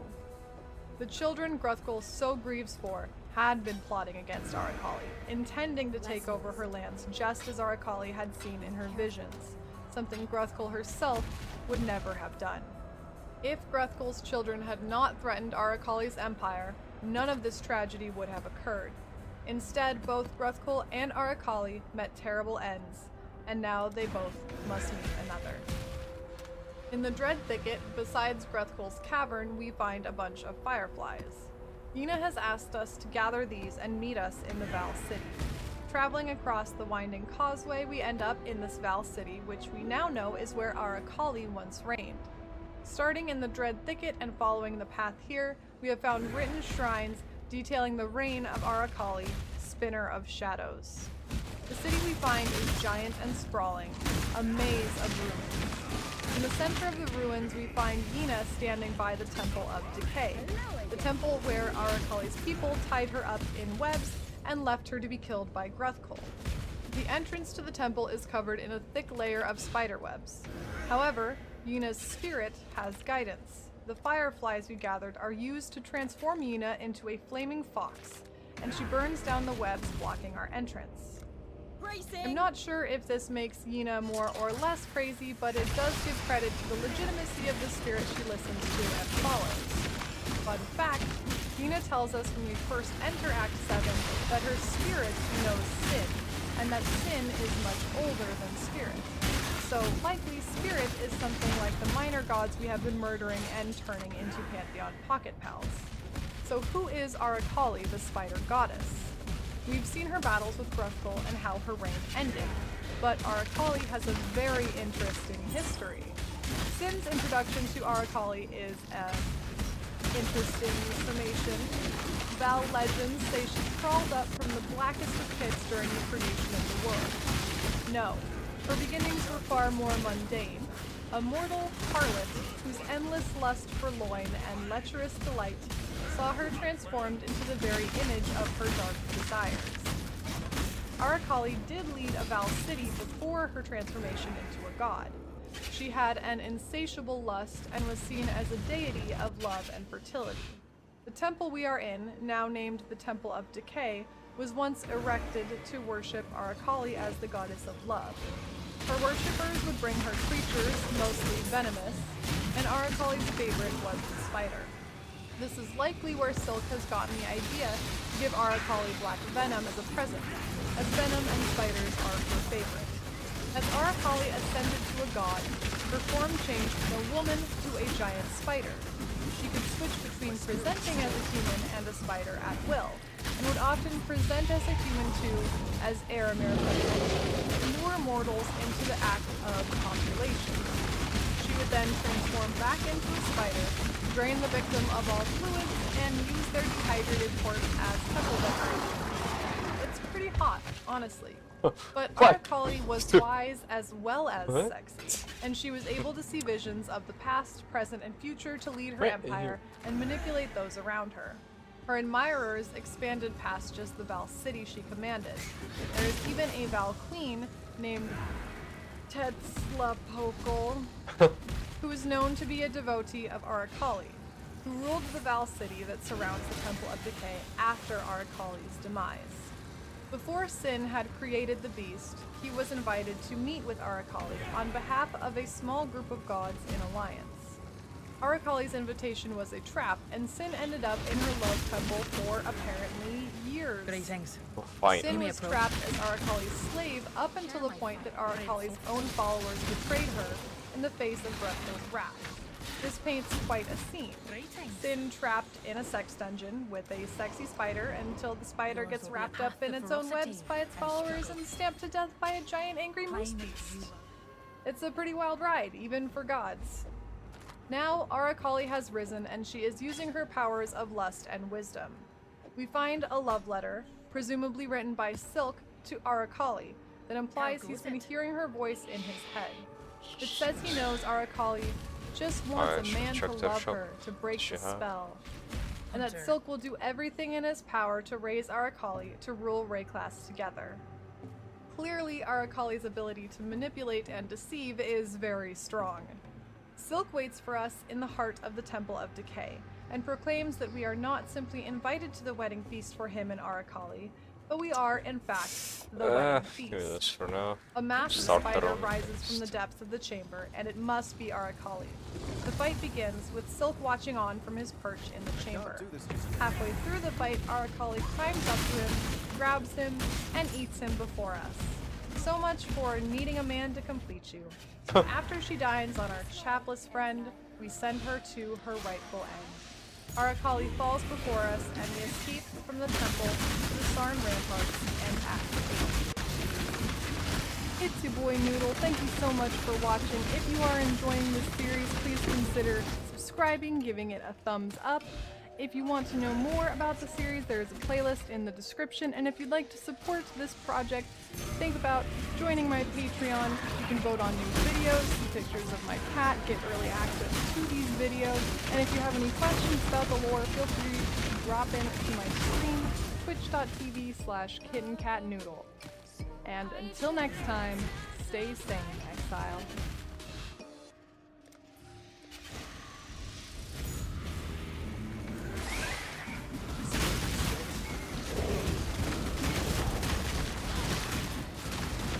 Hello again, Exile, and welcome to another video in Noodle's complete lore series. This video covers Act 8. Let's begin. What? After Act slaying 8? Arakali and escaping Three the more! cave, We we have! find ourselves on the God. outside of Sarn's ramparts. We travel along the fortified wall until we find some stairs leading up to the top of the ramparts. From here, we can enter the Sarn I'm losing my encampment. mind. The encampment seems to be festering. The water is green and a nasty haze covers the place.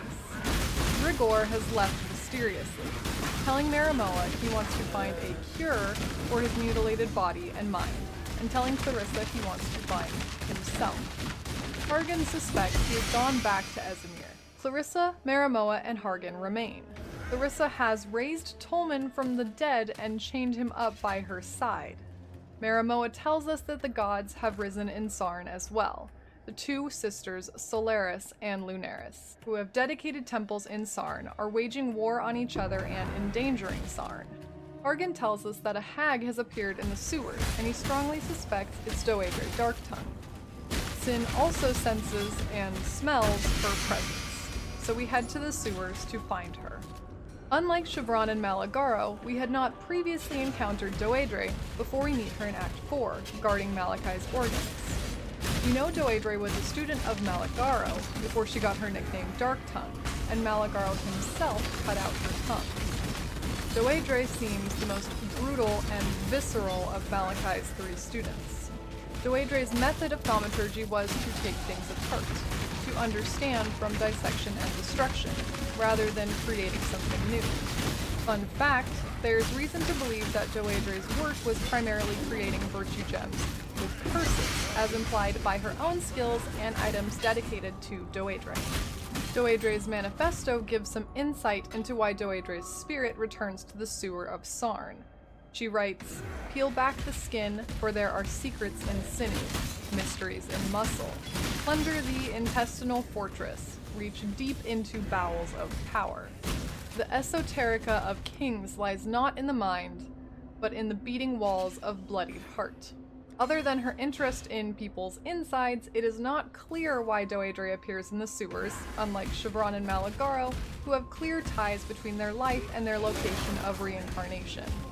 As we travel deeper in these sewers, we find Doedre's cesspool, which sounds just lovely. Inside, we battle Doedre. Doedre seems to be a shapeshifter. She looks much different than her form in the belly of the beast, where she was a bloated, floating, wrinkly toad witch. Now she is thin, flabby to the point of being grotesque, and much more agile.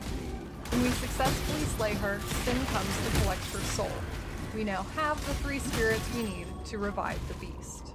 The sewers sprawl all over the city, and from here we can go either towards the Solaris Temple to the east, or the Lunaris Temple to the west.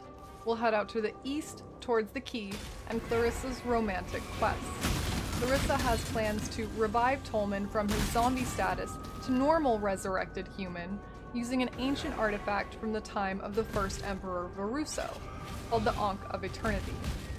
Clarissa believes that somewhere in the Key, the Ankh has been hidden, and she has set up her own resurrection site for Tolman once we've found it. The Ankh of Eternity is indeed hidden in the key. The Ankh is a thaumaturgical artifact supposed to revive the dead. Emperor Tarkus Varuso's wife, Kiara, died giving birth to their son. In Varuso's grief, he used the Ankh on her. By all accounts, Kiara was brought back from the dead with the Ankh. Even though Varuso has locked all the artifacts of Val thaumaturgy in the depths of Mount Varuso, he turned to this thaumaturgical artifact to resurrect his wife. Clarissa believes that with the Ankh and the correct Asmirian ritual, she can revive Tolman. When we bring Clarissa the Ankh, she begins the ritual. Shockingly, Tolman does not resurrect cured and happy. He is aggravated and monstrous, and we slay him before Clarissa's eyes. Sorry, Clarissa. Clarissa laments that Varuso must have hidden the Ankh not as a valuable item too powerful for others to use, but because of its horrible effects. Hopefully, Clarissa will leave Tolman's body alone this time. To get to the Solaris Temple from the key, we must travel through the Grain Gate. The Grain Gate was a landmark of the Purity Rebellion. Emperor Chittis had been hoarding food for his Gemling legionnaires and elite loyalists. Victorio, the people's poet who helped High Templar Vol create unrest among the citizens of Sarn and utilize the sewers as his hiding place, knew Chittis was storing food in the Grain Gate. To draw attention away from where Vol would engage Sarn in the Purity Rebellion, Victorio told the starving people of Sarn about the food in the Grain Gate to inspire riots and draw guards away from the attack. The Grain Gate is near the slums and the marketplace that we explored in Act 3. Now, in this Grain Gate, we find some remaining legionnaires who appear untouched by the effects of the Cataclysm. Malachi was aware of the radius of influence of Emperor Chittis' heart gem. Emperor Chittis Perandus had a virtue gem implanted above his heart, to give him thaumaturgical powers, but also to link him to all of his gemlings and have influence over them. That is why, when Mayor Ondar stabbed Emperor Chittis, many of the gemlings died, and were subsequently risen as the Undying by the Cataclysm not much later. Malachi was always a step ahead of both Emperor Chittis and Vol, and has managed to keep his favorite gemlings, led by Captain Alsaris, safe from both the Purity Rebellion and the Cataclysm. That is, until we come along and slay them almost 300 years later. We leave the Grain Gate and cross the Imperial Fields outside the city limits until we find an entrance to the Solaris Temple. In the second level of the Solaris Temple, where Diala once waited for us, we instead find a portal. This is nice for a corpse Inside is a build. large sun and Or Dawn, detonate harbinger the of increased Solaris. corpse life. Dawn is an exile who is an extreme 4% devotee initial of return over Solaris. 2 seconds and He's you guarding consume the a sun orb, corpse. That's one pretty of good. 2 ancient orbs we need to gather. We defeat Dawn, take the sun orb, and Damn. exit the Solaris Temple to the familiar Solaris Concourse, referred to as the Battlefront in Act 3. In Act 3, the Ebony Legion had taken over the Solaris Concourse on the hunt for Lady Diala. They had also blocked off the bridge that connects the Solaris Concourse to the Lunaris Concourse to protect Piety, who was primarily operating out of the Lunaris Temple. This is called the Harbor Bridge, and we are now able to cross it to get between the 2 temples. In the middle of the bridge is the Sky Shrine, but for now we will go past it to the Lunaris Concourse. In the Lunaris Temple, where we once fought Piety, is a moon and Dusk, harbinger of Lunaris, another exile gone sycophant. We defeat Dusk and take the moon orb.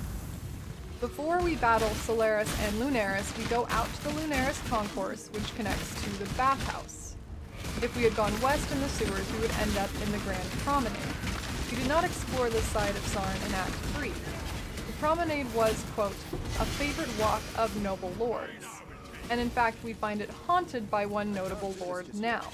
Mayor Ondar, the man who betrayed and stabbed Emperor Chittis for the Purity Rebellion, is an apparition wandering here, notably with a dagger or short sword in hand.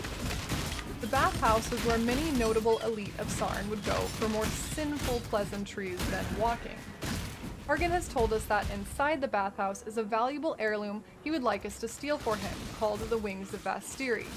The Wings of Vastiri is an ancient item made of gold, the highest symbol of office for the Mariketh. held by the Sekima of Sekimas. Hargan has a thing for collecting historical artifacts, it seems. The last time these wings of Vastiri were in the hands of America was during Sekima Asenath's reign, the Sekima before Deshret. The Eternal Empire was driving the Marikath out of their lands in the Vastiri plains, and this effort was headed by Hector Titusius, the one who Deshret turned into a Roa saddle. General Hector Titusius, as we discussed in Act 4, was a fervent lover of thaumaturgy, having every joint in his body replaced by virtue gems. He was powerful and brutal. Sekima Asenath, wearing the wings of Vastiri, united all the Akaras, or tribes, of the Marikath to fight together against Titusius. Unfortunately, Sekima Asenath was slain by Titusius, and the Marikath were driven back out of the Vastiri plains. Titusius kept the wings of Vastiri as a prize and took them with him to the bathhouse, which is now his tomb. General Hector Titusius has risen and now stands beside this tomb. With all his armor, it's hard to tell if the undead Titusius has any skin. However, the amount of blood effects during this battle make me hope Deshret left no skin after making a saddle out of his hide. After we kill Titusius, we can open his tomb to find the wings of Vastiri and return them to Hargan. Why we don't return these prized wings to the Marikath up in Highgate is a question of our morality we'll just all have to sit with. There is one minor god in Act 8, and he lives in the High Gardens that connect to the bathhouse, not to be confused with the Imperial Gardens of Act 3 around the Scepter of God. At the end of the High Gardens resides Ugol, reflection of terror. Ugol is another Val god like Ralakesh and Arakali of Act 7. Ugol was a scholar who became obsessed with what he believed was the most powerful and universal experience, terror.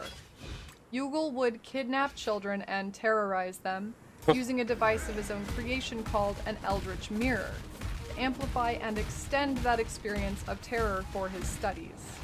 Ugol wrote that, in nature, there are many feelings exclusive only to man, but terror is not one. Terror flourishes in our world, transcending all things. It is the bedrock on which our great cosmos is formed.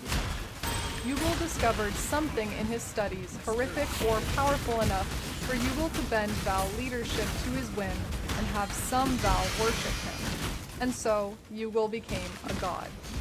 Ugol resides in a section called the Pools of Terror, which is an apt parallel to his Mirrors of Terror.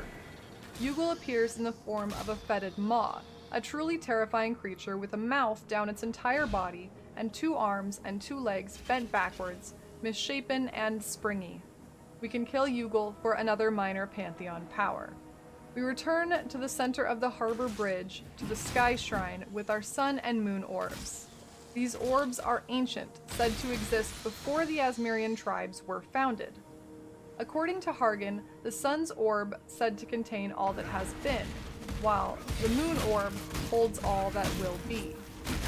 On the floor of the Sky Shrine is a large mural with half the moon and half the sun.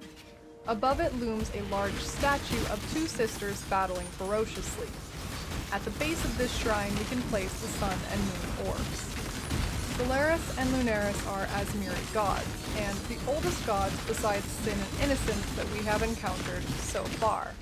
There is an Asmirian creation myth that Solaris and Lunaris were able to control the sun and moon respectively. Solaris was thought to guide the sun across the sky with threads of shimmering gold, whilst Lunaris sought the wax and wane of moon with a sickle of purest silver. They were twin sisters who ruled together over the ancient Asmiri for a time. The exact timeline of the following events is unclear, but during Solaris and Lunaris' rule, a trickster named Tangmazu was able to turn the sisters against each other, leading the sisters to wage war on each other for the rest of time. Someone wearing a gray mask, presumably Tangmazu, masquerading as Lunaris or a Lunaris devotee, captured Solaris and imprisoned her. Her flames were quenched, her life laid bare. While Solaris was captured, Lunaris ruled on, alone. After many days, a devotee of Solaris named Kulrik found Solaris deep beneath the earth and freed her. Solaris came back to Earth and captured Lunaris in flaming nets, vowing to repay her kin in kind, blinding Lunaris with a sharpened blade, chaining her up and locking her in a cage. Solaris then slaughtered all of Lunaris' devotees, then turned on Lunaris and demanded she tell the truth about Solaris' initial capturing, torturing her as she drew her confessions, but Lunaris spoke not a word to her sister Insane. Lunaris was rescued by her last devotee, Kulina, who hid Lunaris away so she could heal. Lunaris was not aware of what had happened to Solaris and thought Solaris had simply gone mad, but was urged by Kulina to wage war in turn against Solaris.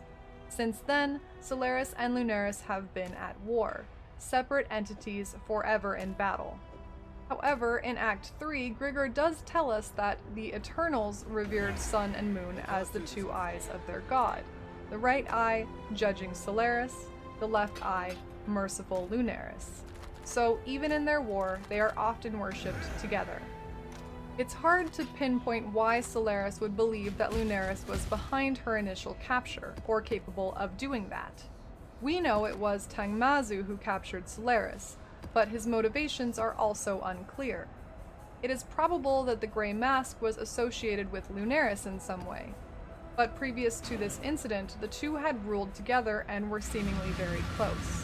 There is a 3-part story told by the captured souls to upgrade Soul of Lunaris in our pantheon that I'm unsure is related but may play some part. In this story, Lunaris has a sickly child, who she drowns in the ocean as a mercy, as the boy couldn't be healthy until he was silent, clean, and still, in Lunaris' mind. The Asmiri tribe that Solaris and Lunaris ruled together put Lunaris on trial for this murder, but her fiery sister fought in vain to defend her. This means this incident must have happened before the capture of Solaris, as Solaris still loved her sister enough to defend her before their people. However, the story implies Lunaris does go a bit mad from this incident. I'll quote the entire 3rd section. But Lunaris refused to admit any wrongdoing. She'd saved her child, had she not? He was safe now, buried beneath the dirt. Conviction gnarled around her fragile mind, and in her pride, she rose to seat a deathless throne.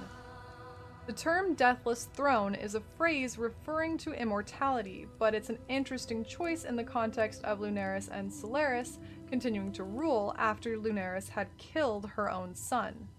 Perhaps murdering her own child and seeing nothing wrong with it put a seed of doubt into Solaris' mind, so that it seemed possible Lunaris could betray Solaris.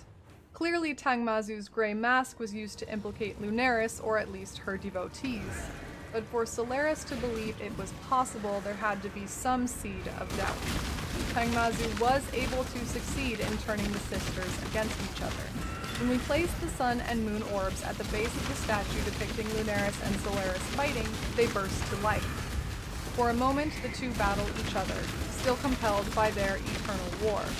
Then they take turns battling us, and we defeat them both, ending their eternal struggle. We now have Solaris and Lunaris as major gods in our pantheon. On defeating the sisters, we can travel out to the aqueduct leading to Highgate, which is now flowing with blood.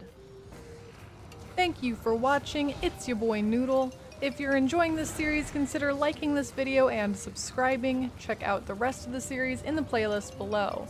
I'm taking a quick hiatus from Twitch, but thank you to all my patrons supporting this video series, and feel free to leave any questions in the comments below. And until next time, stay sane, Exile.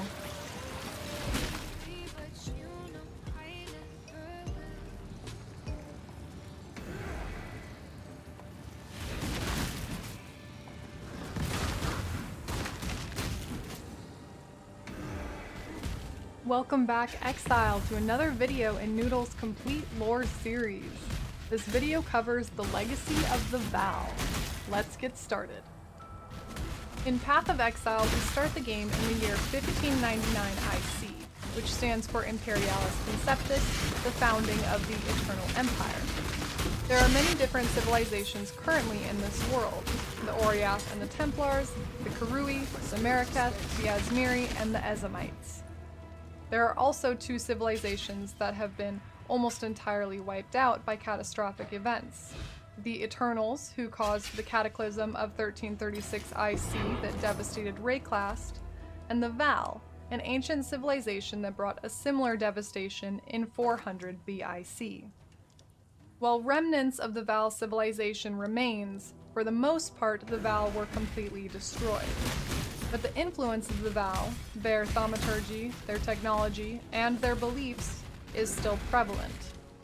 Their intermingling with the Asmiri in 900 BIC led to the first recordings of history, and their actions in 400 BIC that caused the fall of the Val inspired Malachi to take similar actions in his time, which caused the cataclysm that destroyed the Eternals. The Val's history spans way before the first official recordings of history in 900 BIC. There is a creation myth of the Val about a person or entity named Zibaqua. Zibaqua was born from the flesh of the gods, and from the carnage of Zibaqua we were born. One by one, the gods reclaimed their flesh, until all that remained was a droplet of pure light, the first Val. Perhaps the Val were the first people of Rayclast. They were certainly the first people to develop an advanced civilization with a focus on exploration, technology, and progress. Before 900 BIC, Sin created the beast, and before the beast, there were gods. The beast was created to put all the gods to sleep, and its creation led to the formation of virtue gems and thaumaturgy. The Val were the first civilization to utilize these powerful gems. Even when the Val integrated with the Asmiri, they kept their use of these powerful gems to themselves. Trinian, a man tasked with studying and compiling the history of Rayclast, writes that our literature was conceived and born within the Asmiri's cultural marriage with the Val. Despite an exhaustive search, neither account nor passing reference can be found regarding gem usage amongst the early Asmiri. Though they describe the Val as having flesh adorned with glittering crystals, our Asmirian ancestors were never privy to the gem's potentials or powers. The Val shared agriculture, technology, and language with the Asmiri, but did not share their most powerful and arguably most distinct accomplishment, the discovery and use of virtue gems, which they called Tears of Magi. There is evidence the Val civilization was not limited to the continent of Rayclast. Their accomplishments were studied in Oriath long after the fall, but they were actually present on Oriath before the fall. Templar Devarro, who lived just before we begin our journey, was asked to study Val artifacts brought to High Templar Dominus. In his first journal, Devarro writes, "I have seen signs of blood and ancient sacrifice in the ghostings of our precious city." Could it be that these echoes point to the Val culture having extended all the way to the shores of Oriath? And in his second journal, he confirms, "My theory that the Val once dwelt in this land has proven fruitful. One of their ancient sites lies not far north from here. Through my thaumaturgy, I was granted special sight.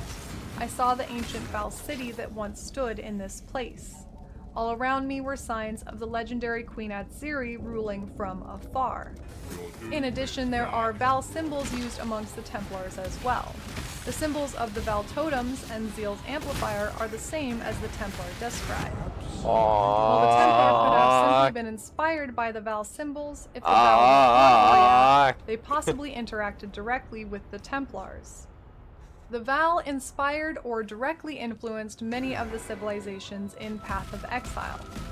But what made the Val the most influential civilization in history? Their most obvious contribution was their discovery and use of the Tears of Magi. These gems, in their pure form, appeared in the caverns underneath Mount Baruso, in tandem with the beast's creation and where Sin's beast resides. Aramir, an Oriathan scholar who fled Oriath and lives among some Asmiri on Rayclast, recounts that it is the Val who began the use of virtue gems, well before our imperial ancestors. Isius Perandus, a scholar who worked in the Sarn library, claims the Val were even more steeped in gem culture than our emperor, referring to Emperor Chittus Perandus, and his gemlings. It's an obsession as old as civilization itself. The Val's Tears of Magi are the predecessors to the modern virtue gems our own exile uses on our journey. The Val figured out how to use these gems to gain powers and fuel their civilization's advancement. By tapping into the gems' power, the Val were able to make huge advancements in their civilization, far beyond the capabilities of their contemporaries, and the way they fueled these gems was a form of magic called blood thaumaturgy. The Val are perhaps most notorious for this blood thaumaturgy, as it required sacrifices, sometimes on a massive scale. In Oriath, Aramir was tasked with studying Val artifacts by High Templar Dominus, much like Templar Devarro, who we touched on earlier. But Aramir found it rather baffling to think of the Val as a people who believed in science and progress, while they constructed elaborate sacrificial altars in the center of their cities. However, it was these sacrifices that allowed the Val to make progress. While modern thaumaturgy and virtue gems can be powered without sacrifices, the Val relied on blood thaumaturgy. They used sacrifice and murder to extract souls from victims, and these souls are what powered their Tears of Magi. Aramir's former colleague, Templar Devarro, would argue that blood thaumaturgy was more powerful than modern thaumaturgy, that the Templars had no idea as to the power they have ignored in the blood thaumaturgy they forbade. Devarro even dabbled in this blood thaumaturgy himself, recalling how he purchased 3 Karui slaves from the marketplace, strapping young lads of 17.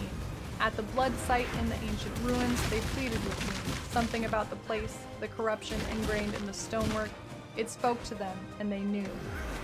The powers demand blood, so I gave it to them. I opened the throats of those Karui lads and poured out their essence onto Azir's altar.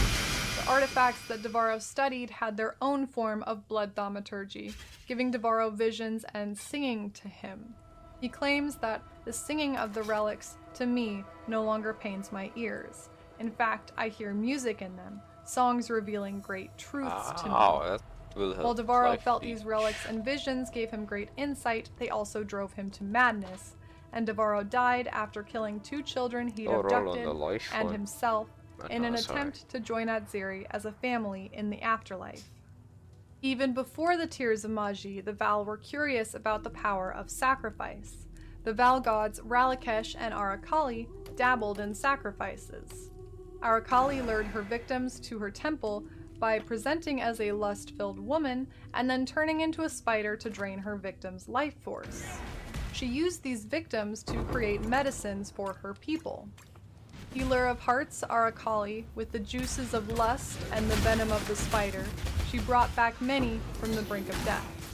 When Arakali died, her people began dying as well. Our queen's medicines had once sustained us. Now famine and plague ravaged what little remained of our lands. The god Ralakesh enslaved and killed local Azmiri and his own people to study the best way to control people and extract obedience. This history formed their society around slavery and sacrifice. The flavor text of the String of Servitude reads, "For the Val, the relationship between slave and master was as intimate and volatile as that of lovers." Sacrifice as a means to progress was so integral, many were willing to give their lives for the advancement of the Val. However, the sacrifices were not always clean and simple. In fact, many thaumaturgical advancements came from exploring suffering and torturing sacrifices. So great was the thaumaturgy of the Blood Priest's mark that sacrifices soon welcomed their death, is the flavor text of the Mark of Submission. The Val god Yugal and the infamous Zerfi studied how terror and torture could be utilized. Blood thaumaturgy and sacrifices were not always neat and consensual. Sacrifices were mostly performed to power and create thaumaturgy, but were also used to gain knowledge about the human condition and advance their technology. According to the flavor text of the Sacrificial Harvest Jewel, the Val used human sacrifice to power their empire. They, too, eventually sought means to make their machines run more efficiently. The Val gods Yugal and Ralakesh sacrificed to study human nature. Yugal focused on the power of terror, and Ralakesh wanted to tap into the human instincts that swayed people to obey his rule. Yugal said of his studies, "Civilization is a costume worn to conceal our truest natures. Oh, that we could become terrified children once again, that we could understand in an instant that everything is hopeless, everything is death. There is no next step, no reprieve. Life is terror, and terror is life. The Val found knowledge through these dark acts. The Val's elaborate and lasting architecture is also a testament to their desire for progress and longevity. The ruins we explore in Act 2 and 8 are huge and intricate. Another stunning Val relic is the Temple of Atsuatl, built as a hub of technological innovation.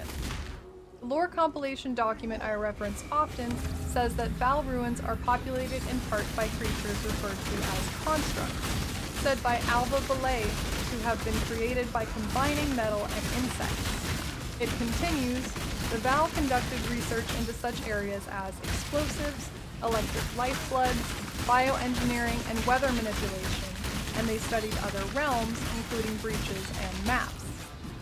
Alva, a master NPC with Val ancestry, is fascinated with Val artifacts and particularly the Temple of Atsuatl. Using her own blood, she's able to perform a ritual of blood thaumaturgy to travel back to the Temple of Atsuatl during its construction. Alva tells us that the lost Temple of Atsuatl is said to be the most famed in all Val history and myth. Best I can tell, the temple began its construction in the final years of the Val Empire. Some say it was a place of darkness, home to the most vile of sacrifices, but there are others who claim the temple to be the birthplace of technology. Even our own is said to pale in comparison to what was being forged within those walls. We can travel back in time with Alva to influence the final construction of the Temple of Atsuatl, which can include rooms studying breaches, empowering the Omnitect, the mechanical boss of the temple, altering gems, generating tempests, and studying corruption itself. Besides the temple's Omnitect, one notable Val technological creation we encounter is the Val Oversoul in Act 2. This large creature-like machine is released when we break an ancient seal while traveling through the Val ruins. The Val Oversoul continued to exist and operate past the fall of the Val in 400 BIC, and actually terrorized the Eternals in the infancy of the Empire, founded by Asmiri Tarkus Varuso. Trinian wrote that 5 years after Varuso's death, Emperor Caspiro II was dead. Caspiro was dismembered by something referred to simply as a dark being. As we know, this dark being was the Val Oversoul. After we break the ancient seal, the area around the Val ruins, stretching all the way to the forest encampment, is covered in a dark haze. The Val Oversoul's presence in 35 IC caused this same darkness. Though it seems fanciful to contemplate a portion of our empire cast in perpetual night, Asmirian writers of the time are unified in their depiction. It was General Alano Frisha who avenged the Emperor's death and who triumphed in driving away the pervasive darkness. Alano himself wrote that our legions drove the dark being deep into the recesses of its lair and sealed it away for eternity. So the Val successfully created a sentient machine that was not only powerful, but could control the weather in an area. The Val used... Alright, I'm gonna take a break. I'm gonna go eat something. Where the fuck is it?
Alright.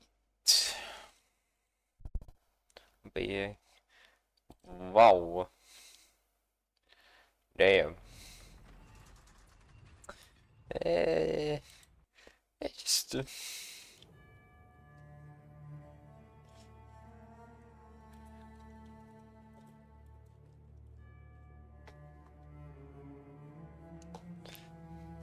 nice, heavy. Now then, you go. Sacrifice to combine lives and souls with their gems and technology. While the methods are brutal, the results are inarguable. Their thaumaturgy, technological accomplishments, and the fantastic architectural sites are what made the Val so fascinating to many civilizations after their fall. Perhaps the most well-known site of the Val is Azala Val, which is where Queen Atziri reigned. Queen Atziri was the last ruler of the Val, and it was her thaumaturgist, Doriani, working to grant Queen Atziri eternal beauty and literal immortality, who caused the fall of the Val in 400 BIC. Azala Val is where Sarn, the capital city of the Eternal Empire, was built. 400 years after the fall, Tarkus Baruso descended from the mountains and led his 80,000 tribesmen and women through the doomlands of Azala Val. There he planted his banner on Atziri's grave, and with these words, founded our great and eternal empire. Baruso condemned the Val in their use of thaumaturgy, but choosing Atziri's grave in Azala Val as the capital of his new empire is, in its own way, reverence for the legacy of the Val. We can't discuss the accomplishments of the Val civilization without discussing their fall. As mentioned previously, and will be discussed in further detail later, Queen Atziri was obsessed with retaining her youth and achieving immortality like the gods before the beast. Her thaumaturgist, Doriani, was absolutely prolific in his contributions to blood thaumaturgy, and his inspiration was direct communication with the beast itself. Malachi, the thaumaturgist responsible for the modern cataclysm of 1336 IC, also had communion with the beast. Perhaps the beast desired these apocalyptic occurrences and influenced these thaumaturgists, knowing their desire for power and progress would lead them to causing these catastrophes. Certainly, neither the fall nor the cataclysm would have happened without power-hungry thaumaturgists seeking to reach the source of all thaumaturgy, the beast. The fall of the Val was caused by Doriani entering the beast in a ritual referred to as Doriani's Cradle. Doriani created an entrance into the beast that we reopen in Act 9, and took virtue gems into the beast for his ritual. Physical interaction with the beast was also what caused Malachi's cataclysm. Even though Doriani's thaumaturgy and decision to perform this ritual was influenced by the beast, and the beast is the source of all thaumaturgy, this ritual and interaction caused the fall. Doriani's ritual killed millions of Val, leaving only a few thousand survivors. Trinian wrote about the fall of the Val, thousands of years in the making, gone in a blink of Solaris's burning eyes. The Asmiri tell of the Valish immigration, small bands of tattered, shambling survivors, bereft of families, their wealth, and in many cases their sanity. They were welcomed and cared for, but none could give the Asmiri the one thing they sought in return. None could tell them how the Val realm came to such a sudden and catastrophic end. 3,126 survivors from a civilization counting in its millions. It could be that the survivors were not aware of Doriani's actions, but considering they lived alongside the Asmiri for 500 years without sharing their interest and use in virtue gems and thaumaturgy, they could still have been protecting these secrets even in the aftermath. In the distant repository memory seen in Synthesis League, we hear Aramir reflecting on his own studies of the Val. He says, "I used to pride myself in taking care of these tomes, but the ancient treatises concerning the Val should be burned. He's making me research for him, and the things I'm reading concern the destruction of all mankind. I would think my fears of the end of the world ridiculous, except it's happened before." A brief summary of the Val timeline is as follows. The first Val was Zibaqua, who formed from the flesh of gods. Sometime between then and the creation of the beast, there were the gods, who may have all lived at the same time due to their long lifespan. Yugal, Arakali, and Ralakesh. After the creation of the beast, and after the peaceful Azmiri contact in 900 BIC, there was Zerfi. Zerfi lived before Queen Atziri, who lived alongside Kishara, Doryani, started the Temple of Atzawadal, and caused the fall of the Val in 400 BIC. The Val Oversoul reappeared around 35 IC. Isius Perandus recorded his series on the history of Rayclast around 1330 IC. Then, just before current times, Aramir and Templar Devaro studied Val artifacts for High Templar Dominus. And in the current year, 1599 IC, we work with Alva, who has Val ancestry and blood. We've already touched on the Val gods before the beast, so we'll look more at the Val who lived before the fall. One of the most famous Val who lived after the creation of the beast was Zerfi. Zerfi was a Valish noble who lived for 168 years, and his longevity was a huge inspiration to Queen Atziri. Zerfi's long life was not typical of Val or any person of this time. Zerfi had actually discovered a blood thaumaturgy that allowed him to live this long, but his actions were not condoned by the Val rulers. He was considered the Val's most infamous serial killer. Over a period of 128 years, Zerfi abducted, tortured, and murdered 13 victims, all in their 20th year of life. All of noble descent, all gemlings. Perhaps it was Zerfi's choice of nobles and gemlings rather than slaves or willing victims that changed his status from thaumaturgist to serial killer. His pursuits were also wholly selfish, as he did not desire to share the knowledge gained from his murders with others. His sacrifices were only meant to elongate his own life. Compared to the mass sacrifices condoned by the Val, 13 victims is almost nothing. But it was not the amount of people Zerfi killed, it was the quality of his heinous acts that set him apart. Zerfi inflicted insane torture on his victims, mutilating them while they were alive. Some sources claim that the techniques of torture were so refined that he was able to inflict the most intense and lasting pain the human body is capable of sustaining. Zerfi's choice of victims, 20-year-old Gemlin nobles, was very intentional. When Zerfi was found dead next to his final victim, his body was not that of a 160-year-old man, but of a 20-year-old. Zerfi's blood thaumaturgy allowed him to become physically like his victims while still retaining his own appearance and mind. What's interesting is that Zerfi was found dead next to his final victim, and while the victim was dead, he was unmolested and unmutilated. Zerfi's cause of death is unknown. Zerfi's previous victims did not die until they were tortured to the absolute maximum. So what caused Zerfi to die? What caused his final victim to die if he was not tortured at all? How long could Zerfi have lived if this strange reaction hadn't happened? Since Zerfi did not record the methods or results of his sacrifices, his dark art will remain a mystery.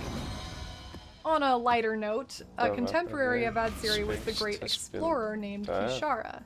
In Act 8, Waylon wants us to recover her if he did with Sphinx, then I know he just up to the map. Waylon describes Kishara as a tough-as-nails Val lassie, said to have explored every coast, cove, and bay of this blasted continent with the help of her star, said to be fair humming with thaumaturgy, able to guide its mistress wherever she be fixing to journey. So, Kishara's star was a thaumaturgical invention. Whether Kishara created the star herself or had it created isn't mentioned. We also cannot say that the star was not created with blood thaumaturgy or sacrifice. But Kishara's intentions were clearly more benevolent than other famous Val we've seen.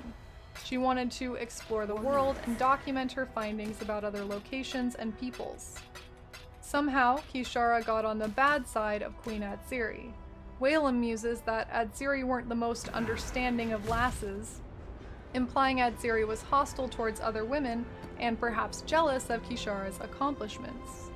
He adds Kishara may have upset Atziri with some spiky facts about the outside world, so it could have been the information Kishara had documented that upset Atziri, rather than Kishara herself. Either way, Adziri took her ship and made sacrifices of her crew, forced the poor girl into hiding. But before she left, Kishara hid the star somewhere near the causeway. Kishara was able to escape Adziri's wrath. Wayland wants us to retrieve Kishara's star so that he and his granddaughter Lily can explore the world together with the help of this thaumaturgical compass, which is actually very sweet. Now we must talk about the Val's most recognizable and notorious ruler, Queen Adziri. Inspired by Zerfi, Adziri wanted to obtain immortality. She had her thaumaturgist, Doriani, pursue this dream. While Doriani's actions were the ultimate cause of the fall of the Val, it was all supported by Queen Adziri.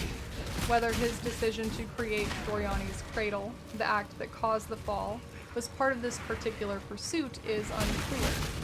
But under Adziri's rule and Doriani's thaumaturgy, the Val civilization hit its peak.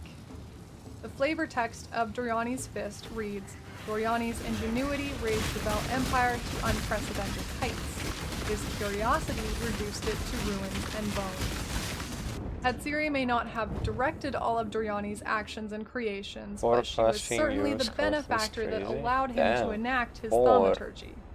Yeah, that is And pretty Doriani's crazy. thaumaturgy required a great amount of sacrifice and blood. Sin claims that, in neglecting to provide the beast with ambitions, I made it vulnerable to the ambitions of others, implying Doriani's acts were all his own design. But Doriani claimed, in my dreams, a voice spoke to me. It said, my reach knows no bounds. All that is pure is destined to rot. All that lives is destined to serve.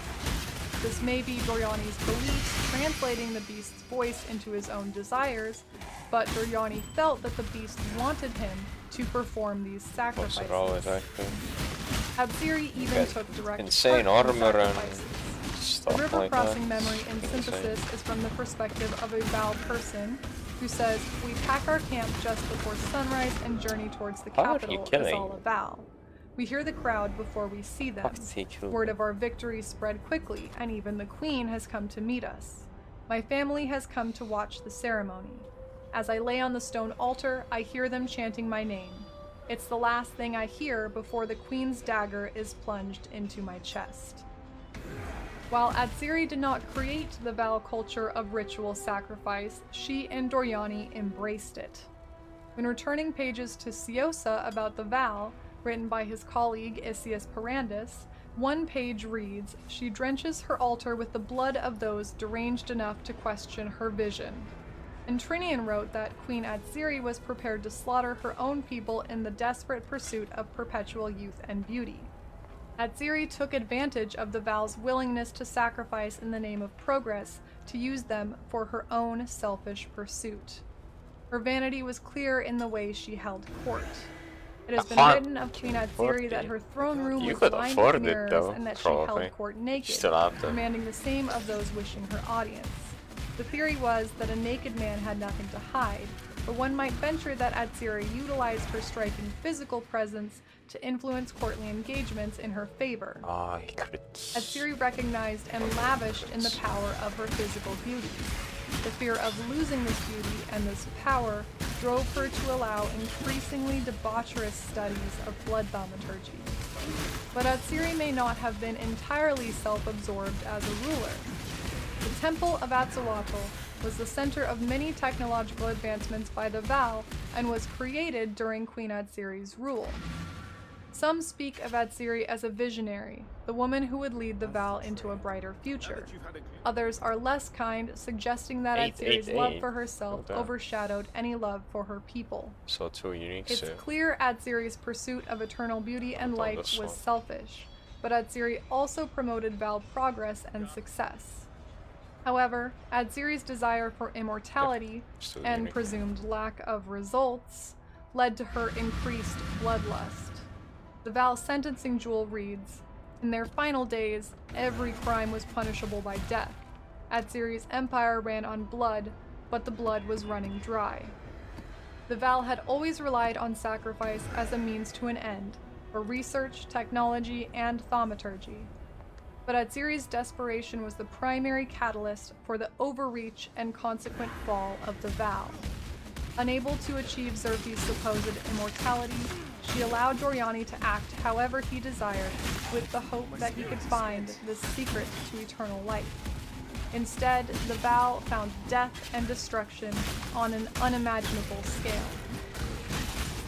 Thanks so much for watching. It's your boy Noodle. If you like these videos, please subscribe, give the video a thumbs up, check out the full playlist in the description. Thanks as always to all my patrons who keep this project going. There may be some delay in upcoming videos as I'll be traveling, but until the next one, stay sane, Exile.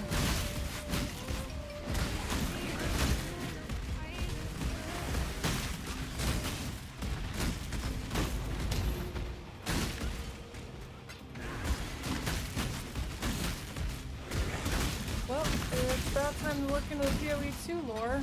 It's cool they're bringing up the Faradun. I wonder if Nanette's going to have anything to do with it.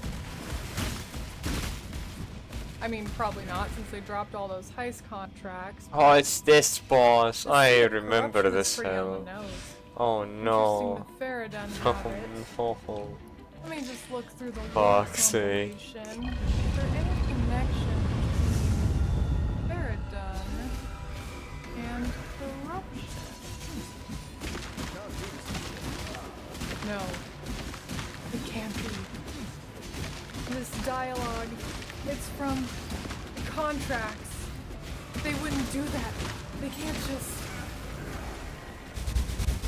Why do you taunt me with forbidden knowledge? Fuck you, this boss such a The second half of bitch. Exile 2 trailer shows that will join up with a traveling Marrakech caravan, the Ardura, to track down an evil seed of corruption.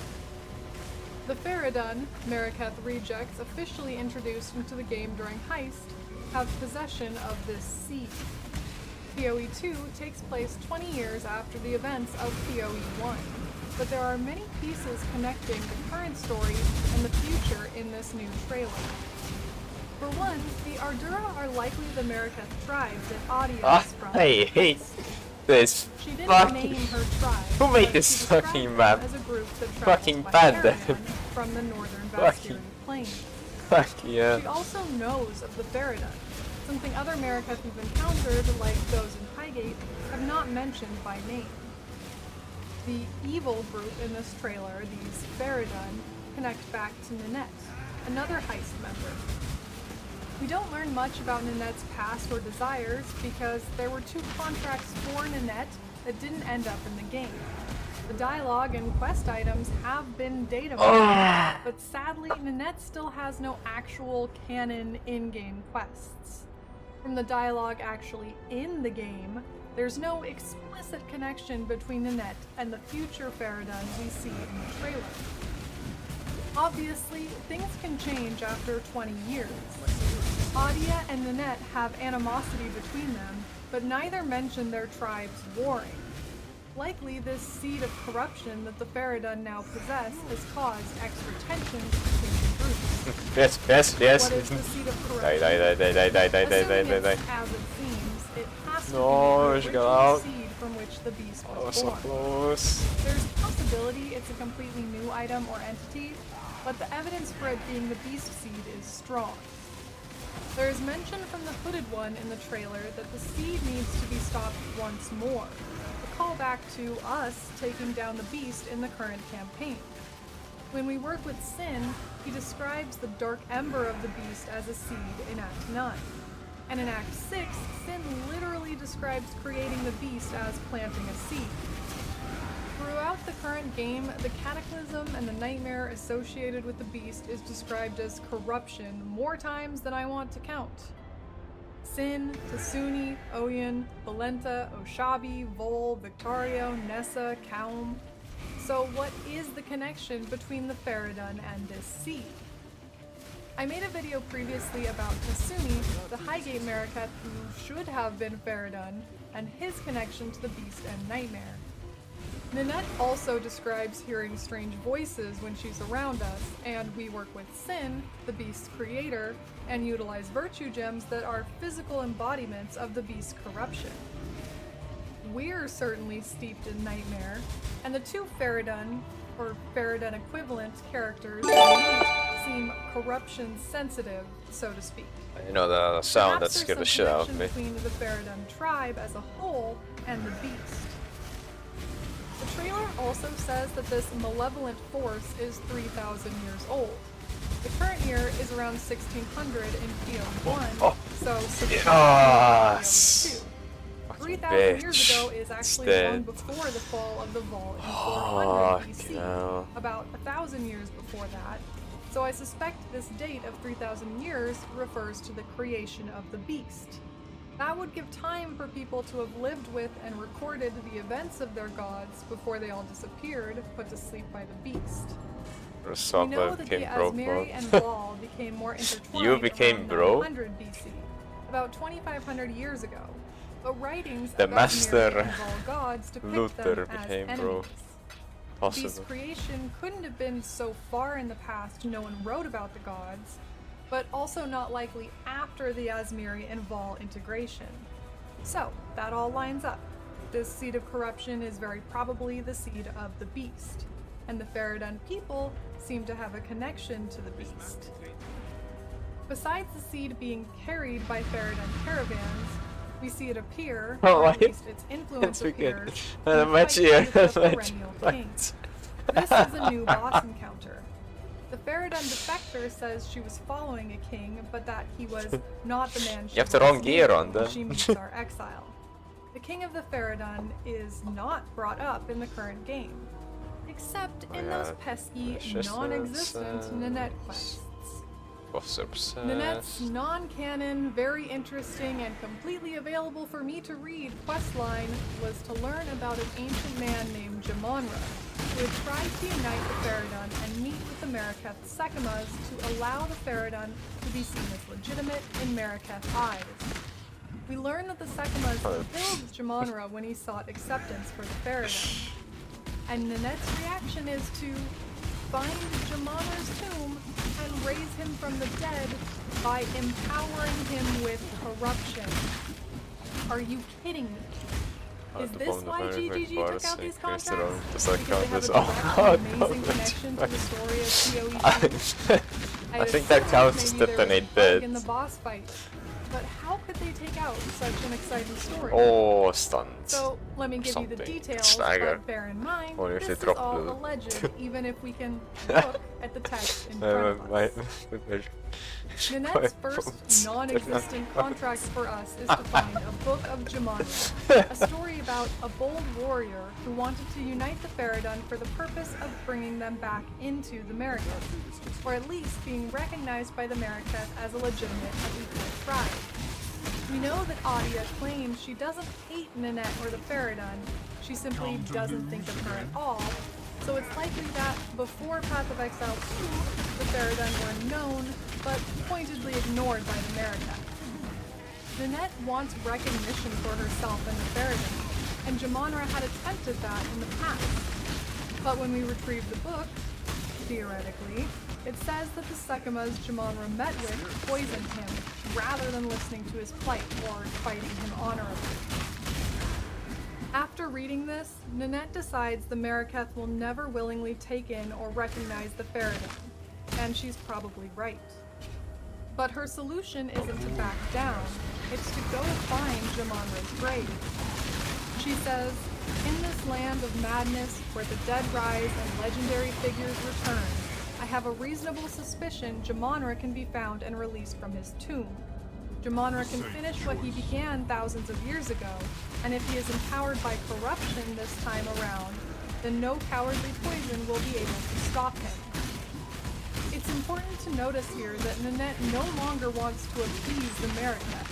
She is simply raising Jamonra as a leader powerful enough to protect the Faradun from any Mariketh attacks, and with the power of corruption, he will not be poisoned or killed easily.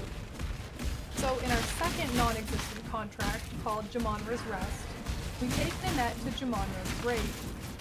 We can only presume what goes down here, but I'm quite sure Nanette succeeds in resurrecting Jamonra, since she says at the end of the contract that Jamonra was a raving mad monster.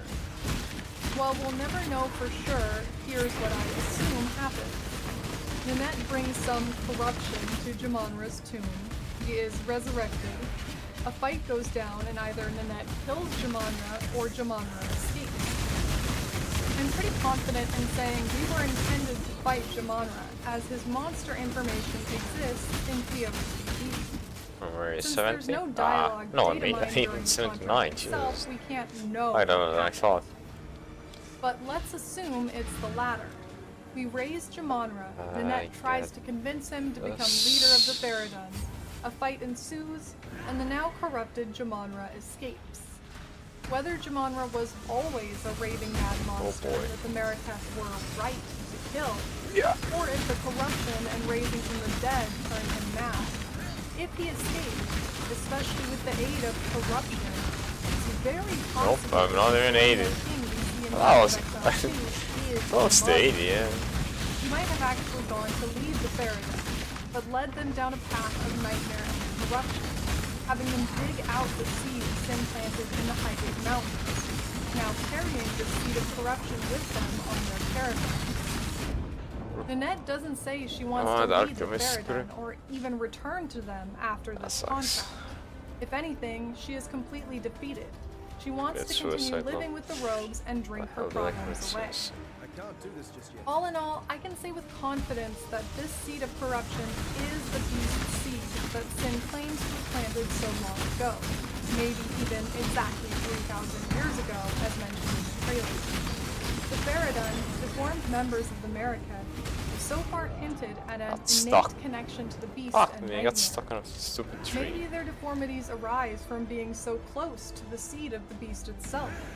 Their physical maladies being a representation of the corruption they are born with, like marks of the nightmare. Will we see Nanette in Path of Exile 2? I don't think so. Is the Perennial King actually Jumanra?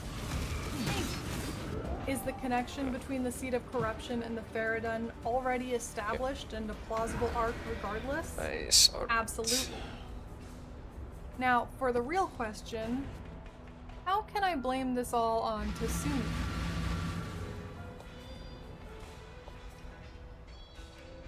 Thank you so much for watching. It's your boy Noodle. Once again, I've been debated with the missing Nanette contracts. If you like this video, like and subscribe.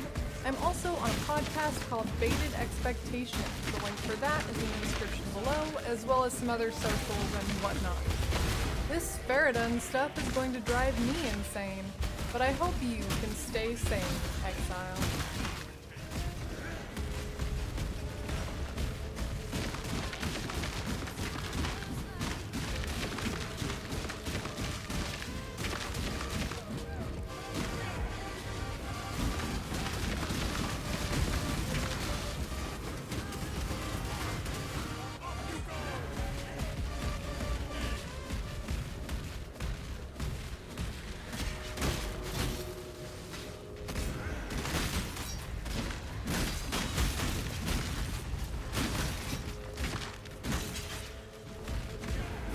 Our Exile returns to another video in Noodle's complete lore series. This video covers Act 9. Let's begin. After killing Solaris and Lunaris, we enter the familiar aqueducts to travel to Highgate. Previously, water taken from the mountains and the dried lake flowed down these aqueducts to Sarn. Now this water is replaced with blood from the beast we have slain. In Highgate, there's a casket where Lady Diala once stood, with her corpse inside. The effort of using the rapture device, or perhaps the death of the beast, has killed her. There is a lovely memorial surrounding her, but the casket stands alone. Besides the obvious issue of blood replacing the water supply of Highgate, there is political unrest. Kira has disappeared, and she has kidnapped Sekima Oyun. Kira, a descendant of Deshret, was always opposed to Oyun's decision to open Highgate to outsiders like Soteris and Vanya, and ourselves. Kira seeks out Garuken, a Mariketh goddess revived from the beast's death, and plans to sacrifice Oyun to her. With Sekima Oyun gone, the Akara, or tribe, is fighting over who will be their new leader if Oyun does not return. There are two people fighting for potential leadership, the first of which is Kasuni, Kira's brother. Tasuni, as we've seen, has some degree of prophetic ability. Now he has Corsina's returning. He says Kira has grown obsessed with the Vulture of the Wastes, Garukan, and believes that sacrificing Oyun to Garukan will allow Kira to become a Red Sekima, a warlord leader destined to bring all Ameriketh together as one Akara. Tasuni asks us to find Kira and kill her, as Tasuni fears he would be too merciful. Also, he's blind, so that might be part of the problem. He believes Kira has taken the Sekima feather, the symbol of leadership among the tribe, for her sacrifice. Tasuni wants us to find Kira, kill her, save Oyun, and return Oyun and the feather to Highgate. A new woman speaks to us named Irasha.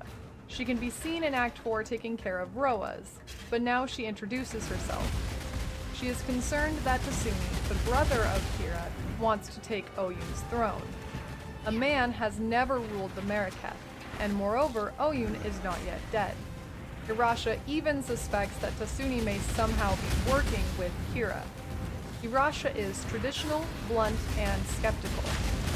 She saw Kira take Oyun out into the desert with the Sekima feather. Irasha wants us to find the traitorous bee, Kira, kill her, and bring Oyun and the feather back. As we can see, Tasuni and Irasha seem to want the same things. Kira dead, Oyun and the feather returned.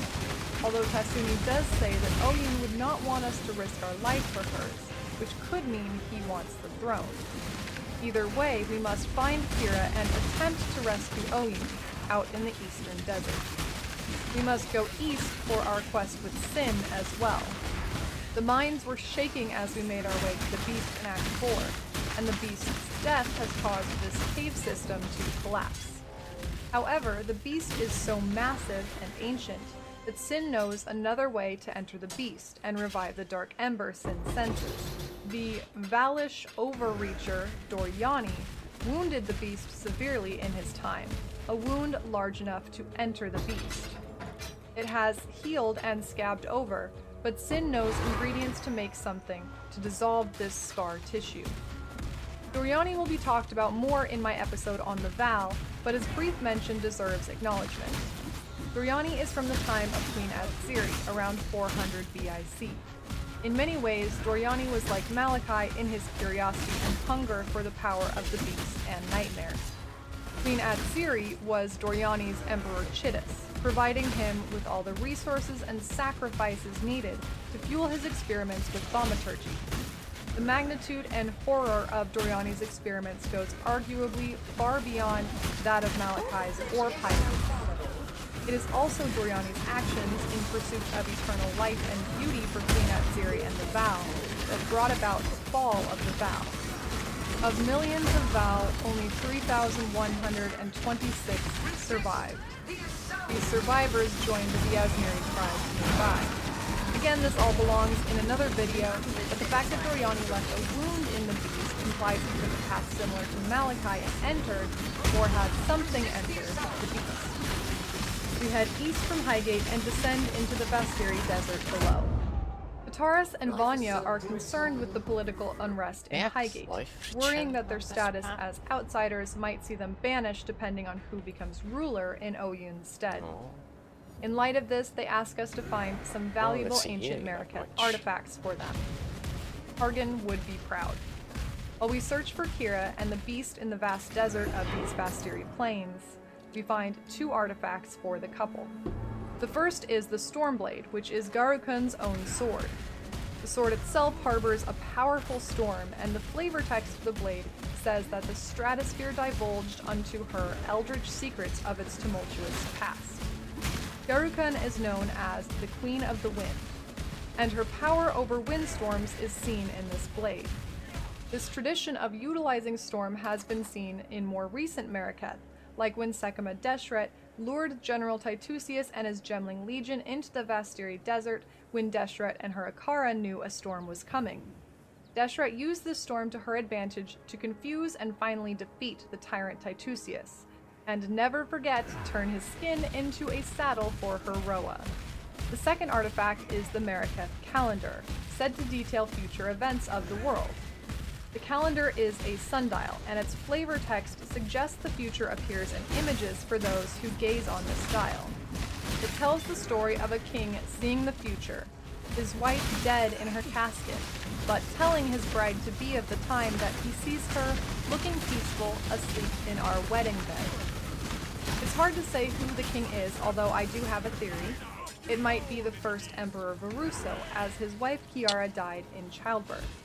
We know he turned to thaumaturgy when she died, using the Ankh of Eternity to raise Kiara from the dead. However, this tells of someone looking at the calendar and speaking to their bride-to-be, and before Kiara's death, Varuso had banned all virtue gems and burned those who practiced thaumaturgy at the stake. So I'm not positive he would have this thaumaturgical artifact to refer to before he was married. Kataras and Vanya are happy with our stolen or found artifacts and are able to remove the power of Storm from Garukan's Stormblade into Bottled Storm. On our travels, we see a path blocked off by fierce sand that Sin says will rip the very flesh from your bones should you be so foolish as to enter. We can use this Bottled Storm, full of Garukan's wind, to counteract these sands and find inside a minor god named Shikari, or Shakira, whichever. Shikari is a large scorpion and is known as the Queen of the Sand.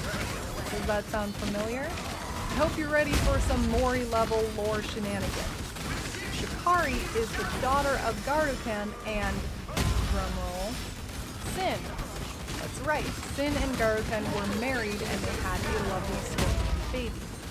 We will discuss Garukan and Sin more in a bit, but for now let's talk about Shikari. I don't want to fight back. Like many of the gods we've already seen, Shikari was not always a scorpion. She was a beauty who held captive the hearts of men and women alike. But she was not as powerful as her father or her mother. Her mother was Queen of the Wind, and Sin says he rose into the clouds to be with her. Shikari was not able to fly, implying she was left behind for these excursions. Garukan was a goddess of the sky, and in opposition, Shikari wanted to be part of the earth, to be queen of the sands. She became the scorpion we see and wanted to wage war against the sky and her mother. This transformation and Shikari's actions were the reason that Sin created the beast to put all the gods to rest.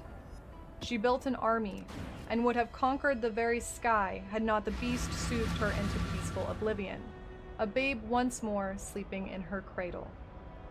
When a Maraketh girl becomes a woman, she must travel into the desert and catch one of Shikari's black scorpion children.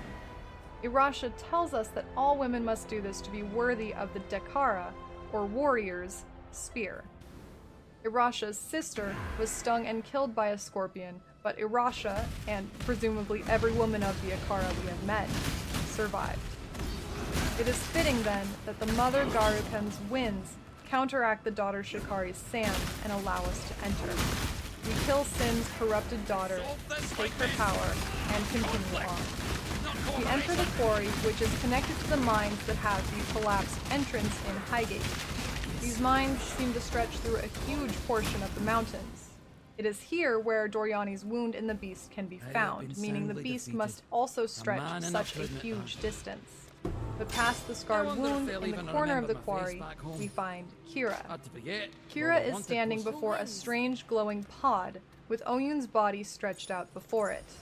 Kira spins down into the sands as a figure pierces the pod with a sword and bursts forth. Before us stands Garukan, Queen of the Wind, with shield and blade ready for battle. Flavor text on the Bottled Storm is from the Tempestology of the Maraketh, implying the Maraketh heavily worship the weather, likely influenced by Garukan. It reads, "One should not entice the storm, one cannot invite the storm, or give warrant to its tyrant soul. We survive only by appeasing the storm, with gifts and offerings of adoration. We hope that, in its mercy, it shall pass us by."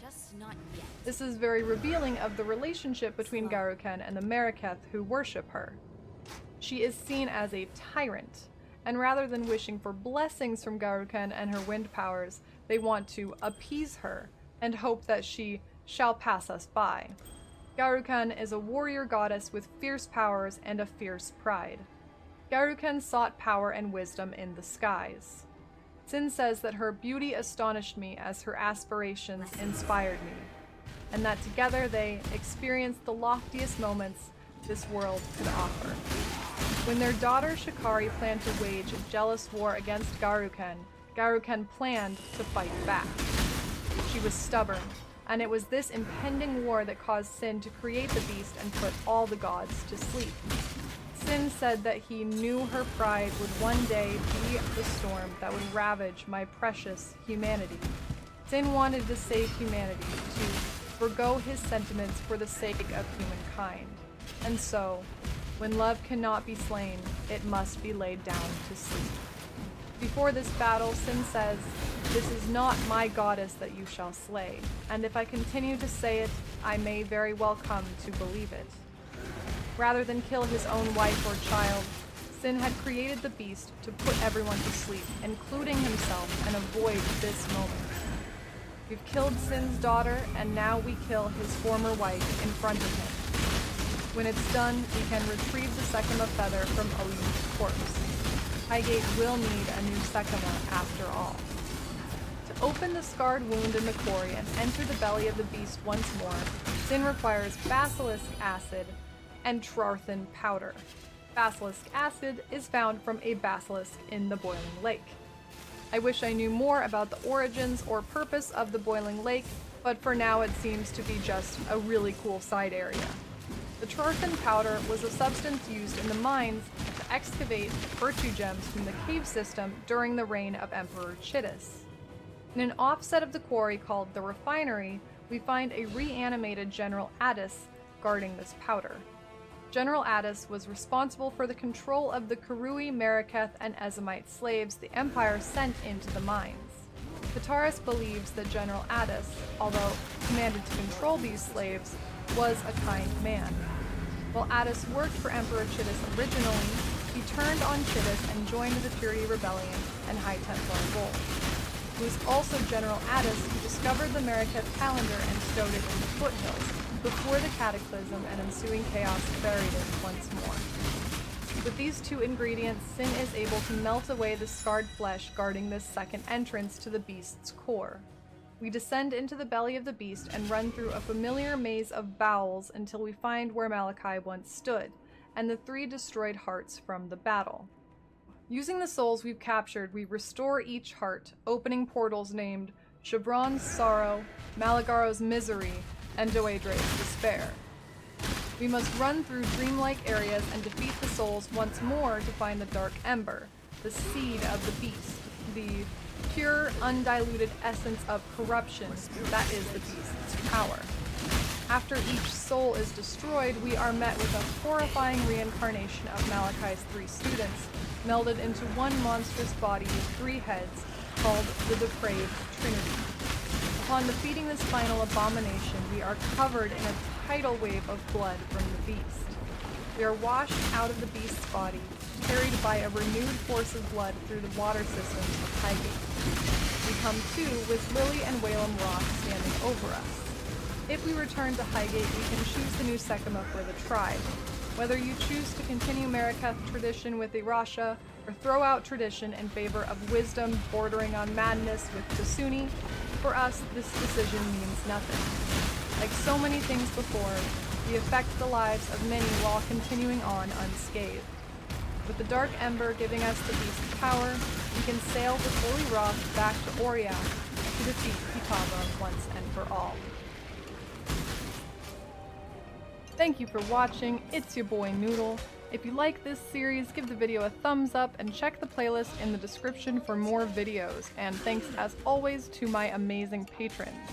The next video after Act 10 will be about Virtue Gems and Thaumaturgy, as voted on by my so patrons. annoying. Add fire damage, $2 a month, add cold you can damage, support add the series lightning and vote on the next damage, videos accuracy coming out, rating. so please I consider can't supporting me use on this. Patreon. Fuck's sake. And as always, stay sane, exile.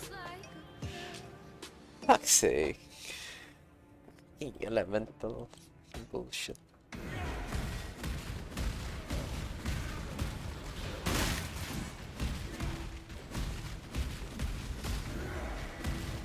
Once more, our exile returns to Noodle's complete lore series on Path of Exile. This video covers thaumaturgy and virtue gems. Let's get started. In the world of Path of Exile, multiple civilizations throughout history have dabbled with a magic called thaumaturgy. The definition of thaumaturgy is the capability of a magician to work magic or miracles, and in Path of Exile specifically, it refers to magic used to empower and transform beings and objects. In this world, thaumaturgy is primarily accessed through gems, called virtue gems in modern times, and tears of magie by ancient Val. Thaumaturgists can manipulate and utilize gems for various magics, including gaining powers. These powers range widely from attacks, defensive measures, buffs, curses, minions, etc. But what are these virtue gems? Where do they come from? How do we access the power of gems? And what are the consequences of the use of these gems in the world of Path of Exile? The uses of thaumaturgy have varied between civilizations. The first recorded use of thaumaturgy was amongst the Val, a society that stretched from before 900 BIC until 400 BIC. IC meaning Imperialis Conceptus, the founding of the Eternal Empire. For reference, our current exile lands in Rayclast in 1599 IC, almost 2,000 years after the fall of the Val in 400 BIC. The Val used virtue gems they called the Tears of Magie in their thaumaturgy. The Eternal Empire, when founded by Tarkus Varuso in 1 IC, banned thaumaturgy and sought to bury or destroy all evidence and forms of thaumaturgy. The Eternal Emperor Chittus Ferrandus, who began ruling in 1319 IC, was a fan of thaumaturgy and promoted the creation and use of the type of virtue gems our exile uses. However, in 1334 IC, the High Templar Vol led the successful Purity Rebellion, with much support across Rayclast and Oriath, to ban thaumaturgy once more. His plans for purity were ruined by a cunning thaumaturgist Malachi, who caused the massive apocalyptic event on Rayclast called the Cataclysm in 1336 IC. In current times, 1599 IC, the High Templar Dominus has reinvigorated interest in thaumaturgy, using experimental thaumaturgy across the sea from his seat in Oriath on the devastated land of Rayclast. As we can see, the use and opinion of thaumaturgy and virtue gems has been in flux for all recorded history. But long before the first records of history and the Val's use of the Tears of Magie, there were gods on Rayclast. While many of the same civilizations were present that we see today, such as the Azmiri, Val, Karui, Ezamite, and Marraketh, these civilizations were affected by the wills and powers of these gods. Some of these gods were primal gods like Sin, Innocence, or the Karui god Kitava, who were born as gods. Many of these gods were humans who, through extreme acts, rose to godliness. Sin says that there was a time before the beast, bathed in the shadows of lost memory, when men and women like you could ascend. Through rareness of quality and the adoration of their people, these few could reach out into the quickening mists of immortality and grasp the power of godhood. These gods and mortals who ascended to godhood had some form of magic and powers. But this ancient magic is not the same as the thaumaturgy we see and utilize in our playthrough. Sin created an entity called the Beast, using the Dark Ember, which Sin describes as a seed, the black core of the Beast's heart. It is the pure, undiluted essence of corruption. The Beast was created by Sin as a tool to stop rampaging gods from destroying humanity by putting all of them to sleep with its power. Sin's own former wife, Garukan, and their daughter, Shikari, had planned to wage a war that would likely destroy humanity. Shikari built an army and would have conquered the very sky had not the Beast soothed her into a peaceful oblivion. As all the gods went to sleep, the Beast and its essence of corruption influenced the land, and the gems that became the Tears of Magie and Virtue Gems began forming in the cave system under Highgate, and specifically Mount Varuso, where the Beast resides. Garukan and Shikari were Marraketh gods, a civilization based in the Vastiri Plains just east of the Beast's location. While the creation of the Beast saved humanity, its power was felt by mankind as well, and this power influenced some to seek its source. The two thaumaturgists who directly interacted with the beast, Doriani and Malachi, described hearing voices in their dreams. Doriani said, "In my dream, a voice spoke to me.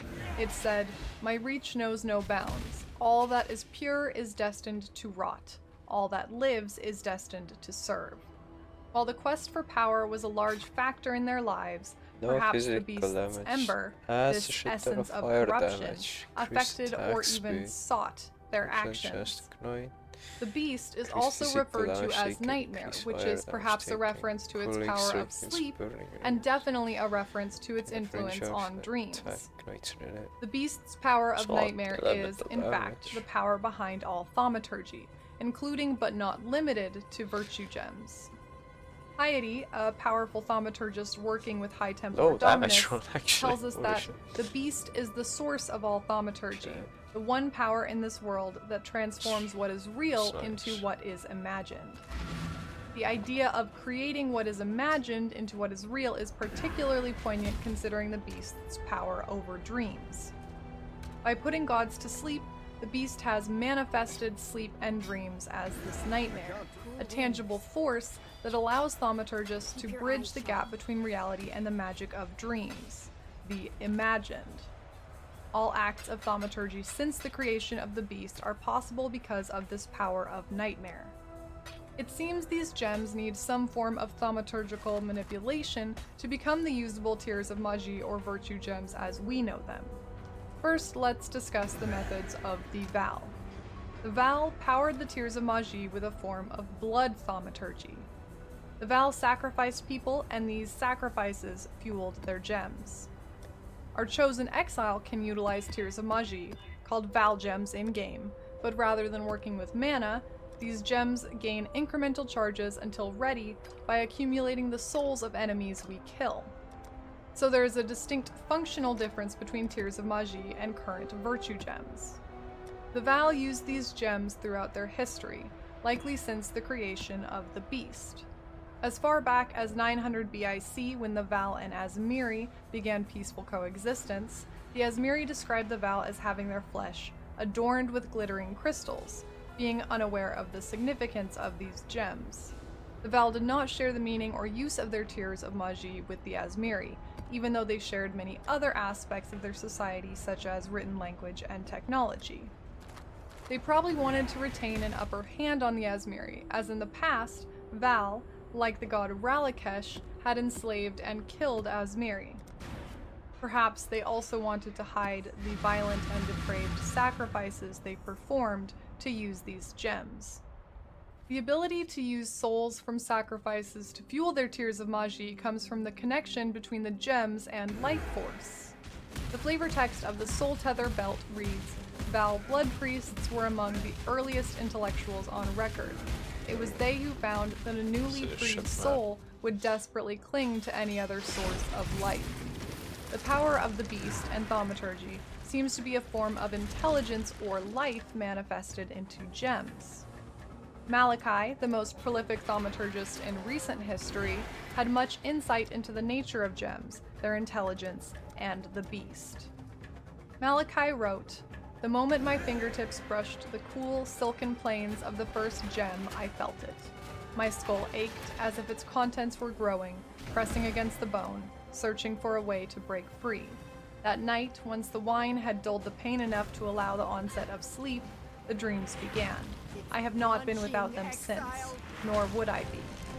Every spark of thaumaturgy that I wield, every device that I forge, every creature that I transfigure, I owe to these lessons cloaked in nightmare."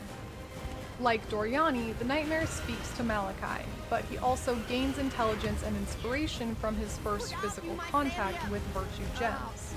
He tells Inquisitor Malagaro, in relation to Malagaro's creation of his map, Malagaro's Sanctum, that if you were to attempt to transmogrify, which means transforming in a surprising or magical manner, a virtue gem without the proper mental preparation, you will be a puppet master working strings made of vipers. Remember, these gems are phantasms in crystalline form, alive with volitions inscrutable. meaning powers impossible to comprehend. Malachi characterizes the gems as each having a life of their own, or being some kind of life force physically manifested as gems. When the Val say the souls of their sacrifices cling to the gem, it is because they seek a new body that has life. The flavor text of the Val Caress gloves says, "The gems are strangely human at times. They simply love to be held." The tears of Magi used by the Val literally had souls inside them as fuel, holding both the gem's life and one or more human souls. This blood thaumaturgy was the first known way to access the powers in the gems. Doriani, who lived during the reign of Queen Atziri near 400 BIC and brought about the fall of the Val, was arguably a more prolific thaumaturgist than Malachi. This will be covered more in my video about the Val, but Queen Atziri sought eternal beauty and life, much like a god. In pursuit of Atziri's immortality, Doriani performed many sacrifices and thaumaturgical experiments. Through Doriani's studies, he discovered the beast, or nightmare, as the source of thaumaturgy. The nightmare spoke in Doriani's dreams, as it did Malachi's, and gave him inspiration for his advancements in blood thaumaturgy. In Act 9, we enter a wound Doriani made to enter the beast, another parallel to Malachi's journey. This path to the beast was called Doriani's Cradle, and the events that transpired caused the fall of the Val. While the details of this event will be covered in the Val video, it's relevant that they carried their virtue gems to Doriani's Cradle for this ritual. The flavor text on Doriani's catalyst says, "The result of the catalytic reaction would be either immortality for all or death for all," which implies that the virtue gems and the beast had some reaction that, as we know, led to the fall of the Val, to the death of millions, including Doriani and Atziri, leaving only 3,126 Val alive. This fall in 400 BIC was incredibly similar to the cataclysm caused by Malachi's communion with the beast in 1336 IC. As the historian wrote, "So many have fallen, so many have changed," suggesting not only death but mutations like the undying we witness ourselves. This is speculation, but since the beast's domain is over dreams and nightmare, perhaps the introduction of reality, these men and the physical gems, to the realm of the imaginary is the reaction Doriani anticipated and that resulted in these two catastrophic events. The blood thaumaturgy of the Val was not used by the Eternals or the Templars who utilized virtue gems in more recent history, with some exceptions. Templar Devarro studied artifacts about the Val brought for High Templar dominance. Through these artifacts, he writes that he learned a spell, blood thaumaturgy, forbidden by the Templars, but they have no idea as to the power they have ignored. Templar Devarro, after reading these Val artifacts, had delusions that he could unite with Queen Atziri through blood thaumaturgy. He kidnapped 2 children and killed them and himself, hoping to be a family with Atziri in another world. Malachi might have also dabbled in blood thaumaturgy as shown in the Eternal Residence memory during Synthesis League. The memory states, "Malachi says he has perfected techniques that will unlock the raw power hidden within the virtue gems. I have volunteered my body to the cause." We do see many examples of thaumaturgists using virtue gems on subjects to transform them without sacrifice. Many people during the time of Emperor Chittis had gems embedded or implanted to enhance themselves, including the Emperor. But Malachi did use blood to alter the properties of virtue gems. When Malachi is instructing Chevron on her creation of Brutus, done by implanting 1 or more virtue gems into his flesh, Malachi writes, "As to your need to accelerate the implantation process, dip the gem in a boiling solution of 6 parts blood and 1 part thaumatic sulfite for no more than 13 seconds. Any longer and you'll invite the crystal's wrath.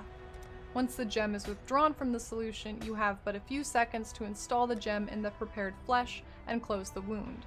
Should the gem cool too much prior to implantation, it will become inert and you're patient with it."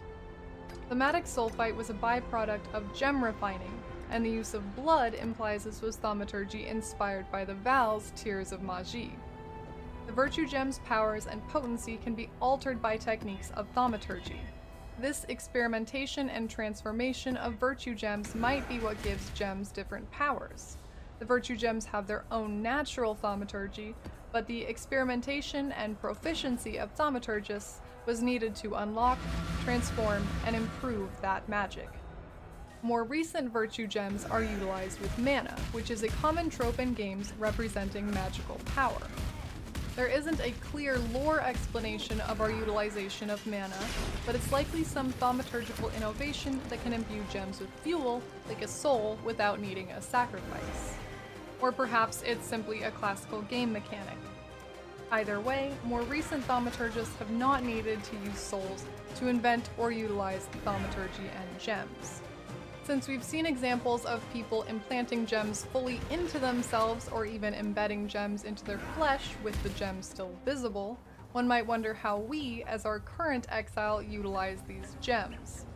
Luckily, to use the gems, one does not have to surgically insert the gems into their skin or go full Hector Titusius and replace every joint in their body with gems. It does seem that the implanting of virtue gems had more powerful effects, but they were also more devastating. We use the gems by placing them in literal sockets on our gear. This is a game mechanic that is actually literal. The separation of the gem from our skin helps prevent the potentially damaging influence of the gems over us, although we aren't exactly heroes in the story. Take, for example, the Star of Rayclast, a necklace featuring the virtue gem once embedded in Kalisa Moss's throat. Kalisa was a contemporary of Victario, who was a key figure in the Purity Rebellion of 1334 IC. At this time, implanting virtue gems was a sign of class and power, encouraged by the thaumaturgical fanatic Emperor Chidus Brandis. Kalisa was a famous opera singer who had the gem implanted in her throat to enhance her voice. Victario writes of her performance after having the virtue gem implanted that the gem at Kalisa's throat sparkled with starlight brilliance as her C-sharp shattered every pane of glass in the auditorium. When she died, the gem in her throat was taken and put into the necklace now known as the Star of Rayclast. When Duresso gave the Star of Rayclast to Merveil as a wedding gift, Merveil simply wore the necklace. The gem had contact with the skin of her throat. This contact was enough to influence Merveil, giving her singing abilities like Kalisa, but also slowly turning her into a monstrous and deranged siren. While our use of the virtue gems in our clothing likely reduces this influence, it does make you wonder if we are completely safe from the transformative effects of wielding virtue gems. But thaumaturgy does not only come in the form of virtue gems. The gems fuel acts of thaumaturgy, but we've seen many uses beyond granted skills. Malagaro used thaumaturgy to create powerful elixirs and poisons like the Calibric Extantia or Essence of Virtue Gem. He also transformed animals, such as the Great White Beast or the spiders, the Weaver or Black Death, as well as his faithful servant Raulo, turning him into a hybrid human spider he named Fidelitas.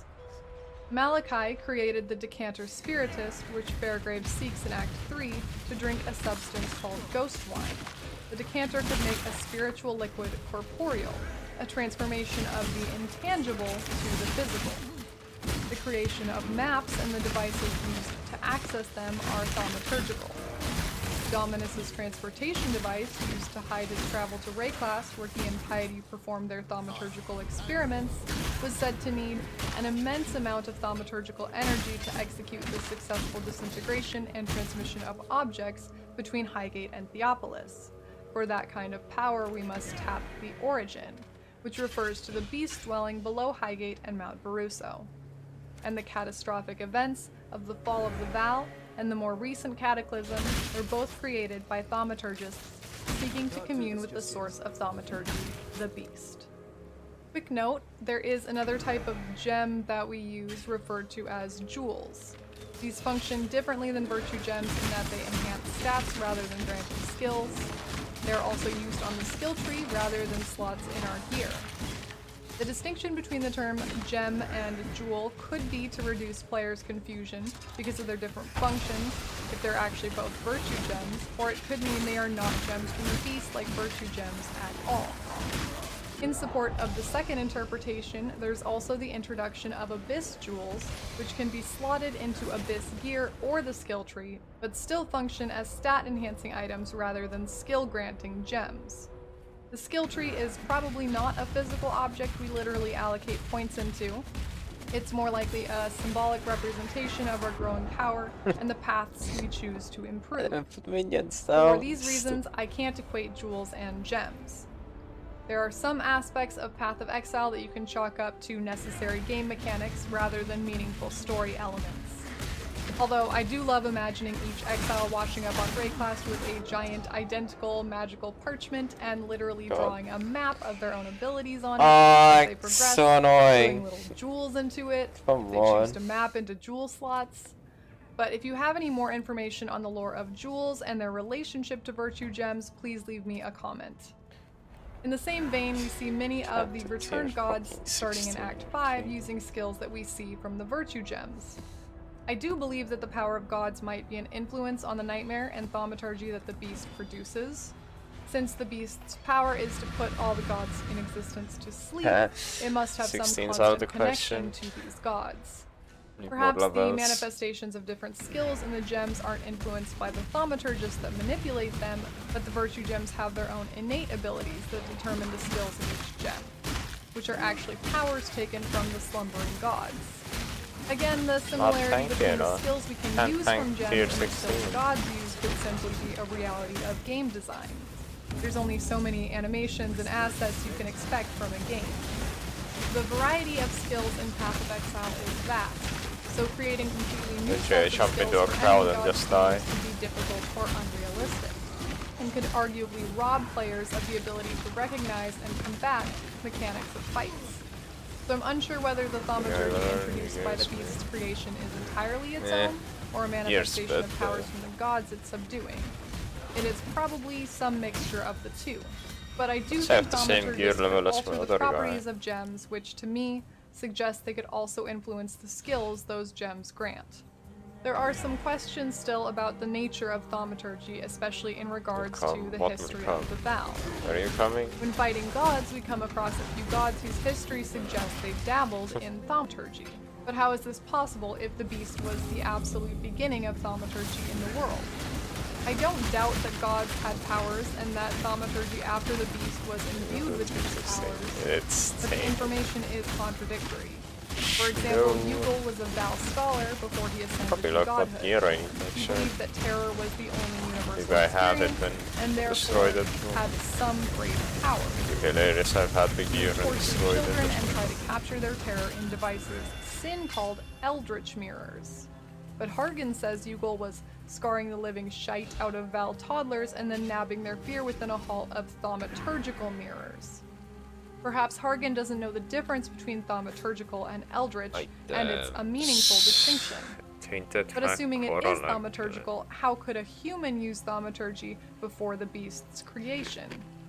Sin even says that through his gallery of reflected terror, Yugol came to understand human nature so well that he was able to manipulate his way into the Val halls of leadership, and eventually grew so feared and renowned that he ascended into godhood. This means he absolutely used these mirrors and this magic before he was a god. Another scholar god was Abarath, the original goat man. While Sin refers to him as an alchemist, he was able to burn away the flesh to liquidate the life force within, a libation he consumed with both frequency and alacrity. Turning beasts and humans into a consumable life force is reminiscent of the Val's sacrifices powering the Tears of Magi, a description of life within the gems, and Malagara's Calibric Extantia, a liquid essence of virtue gems.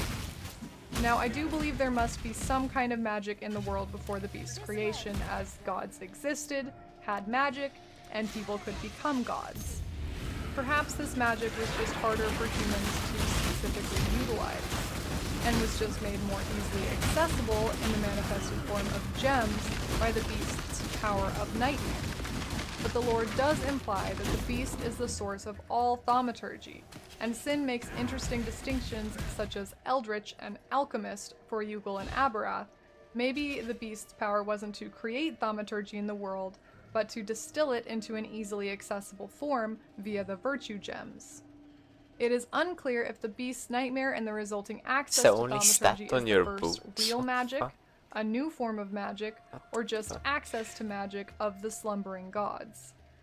To defeat the final god, Kitava, in the acts of Path of Exile, we must restore the power of the beast. The beast's presence and its nightmare is what gives us enough power to defeat Kitava, but we are also assisted by Innocence, and it is Innocence's power that can penetrate Kitava's magical barricade. It's possible the magic of the gods is some opposing force to the beast's nightmare, or that thaumaturgy is a more powerful form of magic than the old magic. We do know that the beast's nightmare made a thaumaturgy available to humans that sought it, and we are able to use this thaumaturgy in the form of virtue gems to destroy the beast, the gods, and anyone who dares stand in our way. Thank you so much for watching. It's your boy Noodle. If you like this video, check out Acts 1 through 10 and look out for future videos. Thanks so much to my patrons. I couldn't do this series without your help. If you want to check out my Twitch or other social media or watch more of these videos, links are below. And until next time, stay sane, exiles.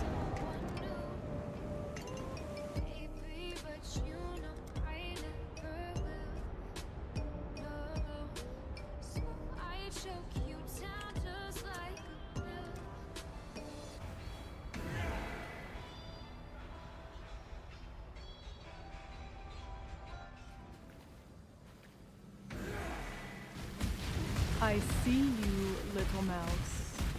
Welcome back to another video in Noodle's complete Path of Exile lore series. This video is part 1 of the Xana, Shaper, and Elder story. Let's begin. Once we complete the 10 story acts of Path of Exile, we meet a new NPC in the epilogue of the restored Orion Square. Her name is Xana, and she has just returned from Rayclass because we have defeated Kitava. Impressed, she asks us to join her in a new side area from the square called the Templar Laboratory. Xana tells us her father, who has been missing for 20 years, was working on something in this laboratory when he disappeared. She's been putting together the story of his disappearance, what he was working on, and what happened to him. She wants us to help her in this quest. While we will later discuss Xana, her journey, and what we do for her, let's establish the story of Xana's father. 20 years ago, the High Templar of Oriath was a man named Venarius. Venarius was raised by his poor single mother in Theopolis. In Synthesis League, an old man named Kavas ushers us into fragmented memories to help him discover his own past, as he has completely lost his memory. These memories belong to many different people across time and space, including Merveil, Mayor Ondar, and the Watchers of Decay, who we will discuss later. One of the memories we explore is told from the perspective of a young boy, which is actually young Venarius, who, spoilers for Synthesis League, is actually Kavas. In this memory, young Venarius recounts that a man in uniform visits. He is from the courts. He says the Templar have alms for widows like my mother, but she must collect in person. We go to the church together, and I wait outside in the garden. Mother comes from around the rear. She looks pale. Her eyes are red, and her clothes are torn. She doesn't look at me, but she grabs my hand. The man comes over often after that, with toys and food, but I don't like him. Venarius' mother was presumably used by this Templar in exchange for provisions for her family. In another memory from young Venarius, he was almost exiled, presumably to Rayclast, with a group of Maraketh and homeless people. I feel it. At 8 years old, I was almost exiled by mere happenstance. If my mother had not found me and gotten the Templars to release me, I would have been lost. It's interesting to note that, even before Dominus and Piety used exile to Rayclast as a means to experiment on people secretly, traveling to Rayclast via portal and capturing exiles for their thaumaturgical experiments. Being exiled to Rayclast was punishment used for years before, with knowledge of the cataclysm and the horrible condition of Rayclast. Because of his low status and mistreatment, Venarius grew to resent the Order of the Templars. So, as he grew up, he decided to become a Templar to recreate the Order from the inside out. Kvass, as he begins regaining his memory as High Templar Venarius, says, "I was a Templar, yes, but now I remember that I secretly despised them. I understood that they were a diseased organization prone to brutal oppression. Maybe I kept my thoughts to myself and lived a life of quiet desperation, but I feel like I was the kind of man to act. So what did I do? By following the Templars' rules and keeping his opinions hidden once in the Order, he was able to ascend all the way to High Templar. But once Venarius was in power, he became obsessed with fortifying that power. Venarius was interested in the cataclysm of Rayclast, the powers behind such an atrocity, and in particular the works of Malachi. He sent smugglers over to Rayclast to find powerful eternal artifacts. From one of these smuggling expeditions, a device was found that the smugglers called Miraculous. Venarius had the device delivered secretly from Rayclast to him in his laboratory, but the device was in pieces. So he recruited one of Oriath's most resourceful and astute researchers, the Chief Archon, Valdo Caesarius, to restore the device. Valdo Caesarius is Xana's father. Valdo's title of Chief Archon meant that he was a public figure in Oriath. The term Archon comes from ancient Greece and means a title of a specific public office, a ruler. Xana tells us that her father was a well-educated man. He worked as a researcher in Oriath back when they were allowed to research more than just holy texts. Valdo had experience with researching thaumaturgical books and artifacts that had once been heretical, but studying these was now endorsed by the Templars. In Valdo's journals, he writes, "Some time ago I was commissioned in the repairing of a strange device, a golden machine found broken in the ruins of Rayclast. The High Templar asked that I restore it and weaponize whatever powers it might contain. Venarius did not simply want to rebuild the device, he wanted to weaponize it to some end. Although Valdo had history with eternal artifacts, he was concerned by Venarius's desire to weaponize his device upon its completion. But the High Templar's notoriety for violence against disobedience forced him to work.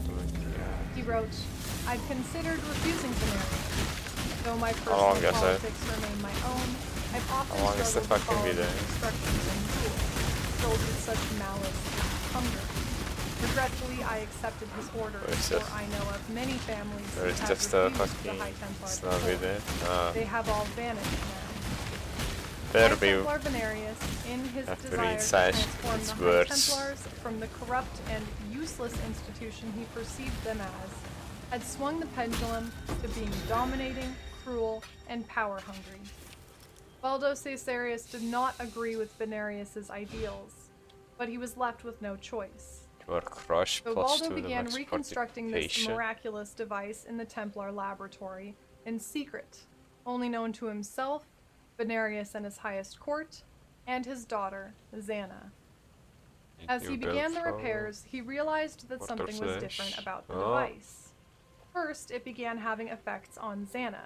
Though I saw it as mostly inconsequential at the time, it is worth noting my daughter, a quiet young thing of the only unique he has on is an amulet, either a tainted pact or ashes of the stars. Everything else stays a rare. And the beast are intertwined, and the beast is often referred to as Nightmare.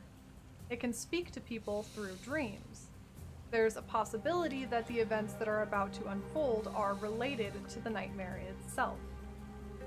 The second thing Valdo noticed while repairing this device was that it was missing some essential piece. I have a Valdo was unable to rebuild this relic, whatever it was. Though it seemed to be mostly functioning, something important appeared to be missing. Worse still, it seemed as if the part required didn't exist. Not in our reality, anyhow. The thing that made it tick, the thing that was mysteriously vacant, I could only conceive of in the half-baked imaginings of my own mind. All the stats I need on a build, this max life, and armor, that's by the it. machine, and possibly Nightmare. having visions of the missing piece that he could not fathom but could vaguely imagine. One day, after working long hours on this mysterious device, Valdo fell asleep at the base of it, and when he awoke, he was no longer in the Templar laboratory, but had been transported to a beautiful realm he refers to as the Dreamland. Valdo's awakening in the Dreamland is the beginning of his saga journaled in his Book of Memories.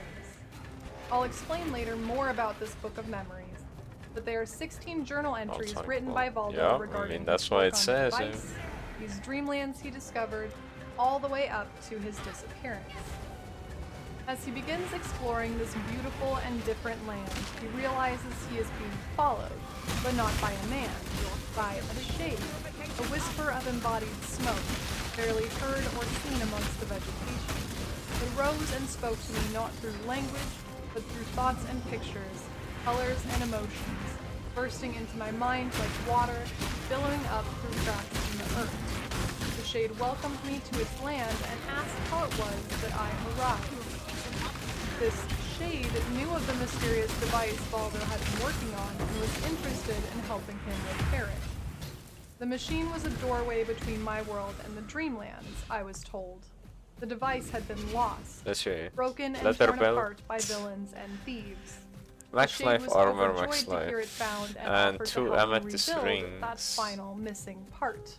with max So life. the Shade had prior And experience with non-generating this skills device have a to the minus extent 7 of total understanding mana how it cost. worked An well amulet enough to help Valdo create the missing part. with The dexterity power source, intelligence, like nothing in Valdo's accuracy, world, max life, that would allow the device to be used cold once resistance, more. lightning resistance, The increased Shade, damage although from lacking a leeching. body, had powerful thaumaturgy and began teaching Valdo some of its thaumaturgical Boots are abilities. Titan Greaves. Its ability to communicate Max in a life, dreamlike way movement speed via ups and images chance to and avoid being feelings chilled. is reminiscent of the Beast and Nightmare, but it is something PoE else lore. entirely.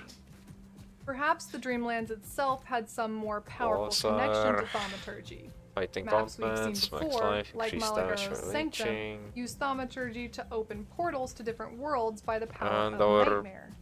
Malachi just played was this aware these glorious maps were play. connected to Nightmare and thus thaumaturgy. Or maybe the Shade itself had such amazing With powers of thaumaturgy that it was searing capable of Urach doing and and worlds teaching of these feats either regardless. world's item use, both of them. Either way, for weeks, Valdo would sleep by the device in the Templar Armor, max laboratory each night, life, and in his sharp sleep physical dash he reduction, would apprentice myself to the Shade, allowing it to teach me the ways of and a this strange helmet place. with I learned how royal to shape and burgonet, build things from my accuracy, max imagination, life, forming 8% them in physical thin dash air for as hits if by taken some great fire. thaumaturgical marvel. It was through this tempering of the mind that I, under its instructions, despot that. began rebuilding the missing component of the device. with And Impale most on it. exciting of all, how to transport such phantasmagorical treasures back into the world of man. With the Shade's instructions, Valdo would be able to create the power source for the device in the Dreamlands and transport it into the Templar laboratory in Oriath. High Templar Venarius checked in with Valdo regarding the progress of the device's restoration, eager to have this weapon finished. Valdo did not tell Venarius about his experience with the Dreamland. He would lie and make excuses, so he could continue this mysterious research in secret. The Shade was also very eager to help Valdo finish this missing piece, telling Valdo he would open the gateway between worlds, and then all the goodness of these lands would flow out into Oriath, leading us into a new age of prosperity. And for the Shade's help, all that the Shade asked of me was to return the favor when the time came. Finally, as the piece was completed, the Shade shared a secret with Valdo. The Shade shares with Valdo a vision of the past, how the Shade was once king of the Dreamland. The Shade recounts that a sect of hateful men and women, the So I Watchers of need to Decay, Samuel, rose up to destroy the Shade. Questing to control the land, these terrorists Here's this. fashioned a Nine. powerful blade meant to divorce the king's spirit from his body Okay. and curse it to wander his former kingdom while his body blistered see, in because stone. No, it's still This is how the How do you king even- became this disembodied Shade. How do He is you- the mind locked out how of do you his see it normally? body. Valdo feels pity for the Shade, writing, "I was mortified. How could people do such think it's cruel fine. things to this humble creature? And where were these villains now? Had they been the same ones whom had made off with the device? Had they been the ones who severed the connection between worlds and ruined its function? The Shade urges Voldo to follow him deeper into the Dreamlands to see the statue of his body. The Shade led me deep into a dark forest and revealed to me in the depths of a forgotten cave a statue cast from black marble, pierced by what I assumed to be the very same sword from my vision. This sword is known as Starforge. Fun fact, there are 3 people in the Order of the Jinn, which Jun is a part of and had a hand in getting Starforge to these Dreamlands. Egrin was an Asmiri who was abandoned by his people due to his visions that inspired Tarkus Varuso to lead the Asmiri into the Val Ruins, a journey which cost thousands their lives. Egrin forged Starforge, and his story is seen on Elder Scarabs. Chianga was a mutland, one of the warbands like Wayland's Brinerot, who was cast out for being different. She delivered the Starforge to the Watchers, and her story is told on Shaper Scarabs. Batusia was an orphan from the Eternal Empire, tasked with investigating maps once in the Order of the Jinn. It's unclear if Batusia was male or female, but Batusia helped use the Starforge against the Shade and is seen on cartography scarabs. The Gilded Scarab reading, "The Order of the Jinn survives because of your sacrifice, but will be forever wounded by your loss." From this information, we know the Shade had some connection with Rayclast, as these 3 and the Watchers worked together to seal the Shade, this king, and the statue in the Dreamlands, but lived on Rayclast themselves. When Voldo sees the statue of the Shade's body, he begins to have doubts. The effigy was frightening, utterly terrifying to behold. The creature it depicted, a violent and abhorrent thing, stood amidst an altar of ancient wood and bone. The being in the statue did not look human, but monstrous, creature-like. The Shade urged Voldo to pull the blade from the statue, to free him, to allow mind and body to reunite. While Voldo initially reached for the sword, he decided to ask the Shade more questions, and, at merely the suggestion of rebellion, the Shade flew into a fury. It flamed red, full of rage, and though it could not speak, it made its intentions do you work only one day? Previously, the Shade had sent Voldo visions to teach and assist him, but now the Shade used its power of entering minds to terrify and threaten him. I felt my mind torn asunder as images of murder and mutilation were forced upon me. I was doing things. That's it? Terrible things to the ones I loved, to my daughter. Voldo fled, running from the statue in the Shade and hiding in a foxhole, until after a long time he eventually fell asleep and woke up in the Templar laboratory. Security guard? No, that Voldo ran to his daughter Xana after having experienced these horrible visions of harming her, and promised he would never ever let her go again.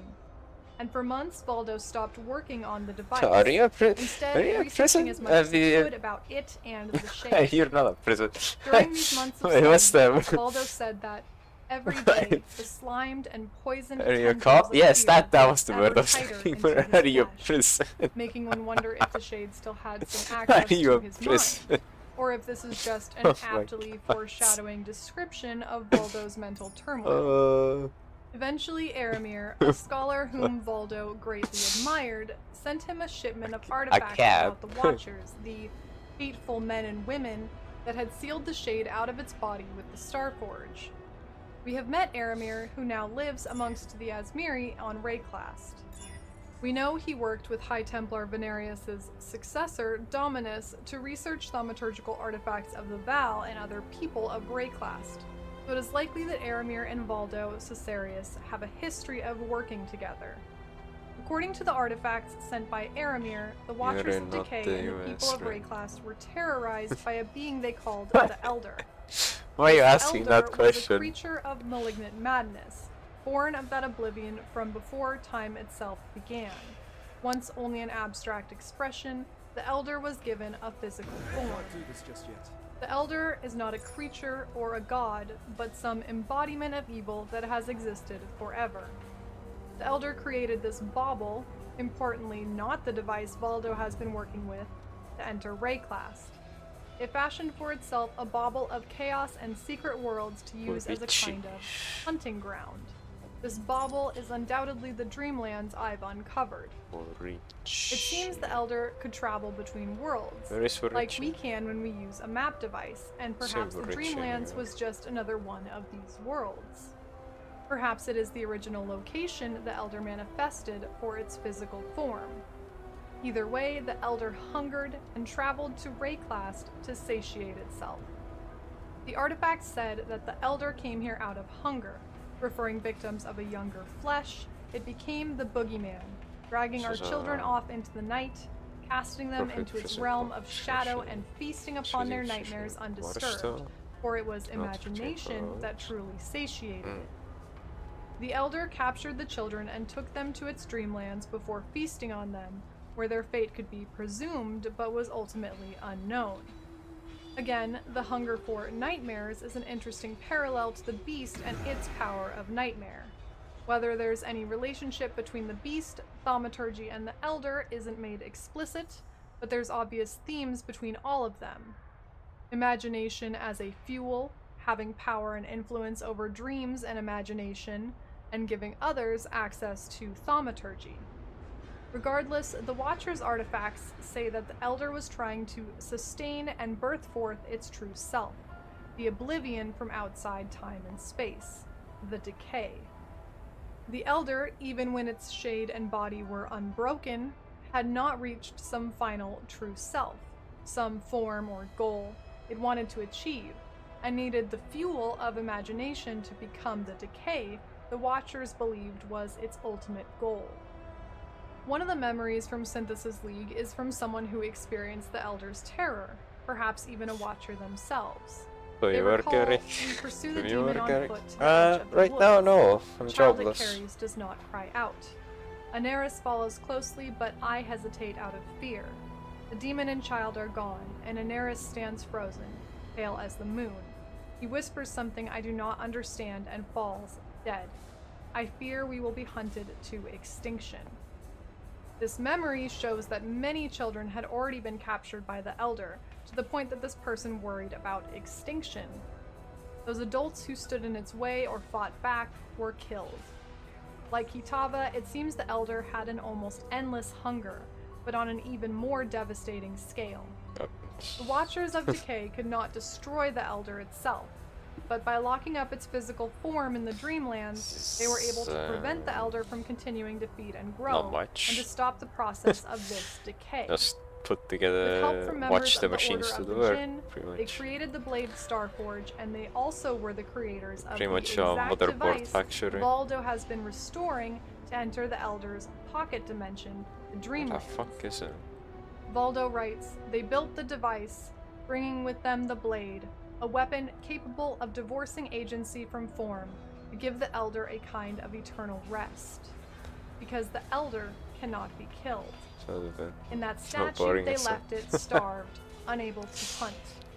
But as Voldo had experienced, the Elder's form may be trapped in stone, decent but money. its agency roams free. I have met it. The shade that had assisted Voldo in restoring the Watcher's device was this Elder. Thank you so much for watching. It's your boy Noodle. I know most people wanted to see longer videos in one installment, but that video would be 50 minutes and I've been behind on videos, so it's broken into 2 parts. Thanks as always to my patrons. If you have any questions, feel free to leave a comment or check out my stream at twitch.tv/kittencatnoodle. And until part 2, stay sane, Exile. Use the cast steel on the spawning shot. Use the...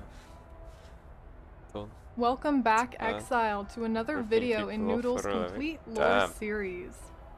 This video covers the final act, Act 10. Let's begin.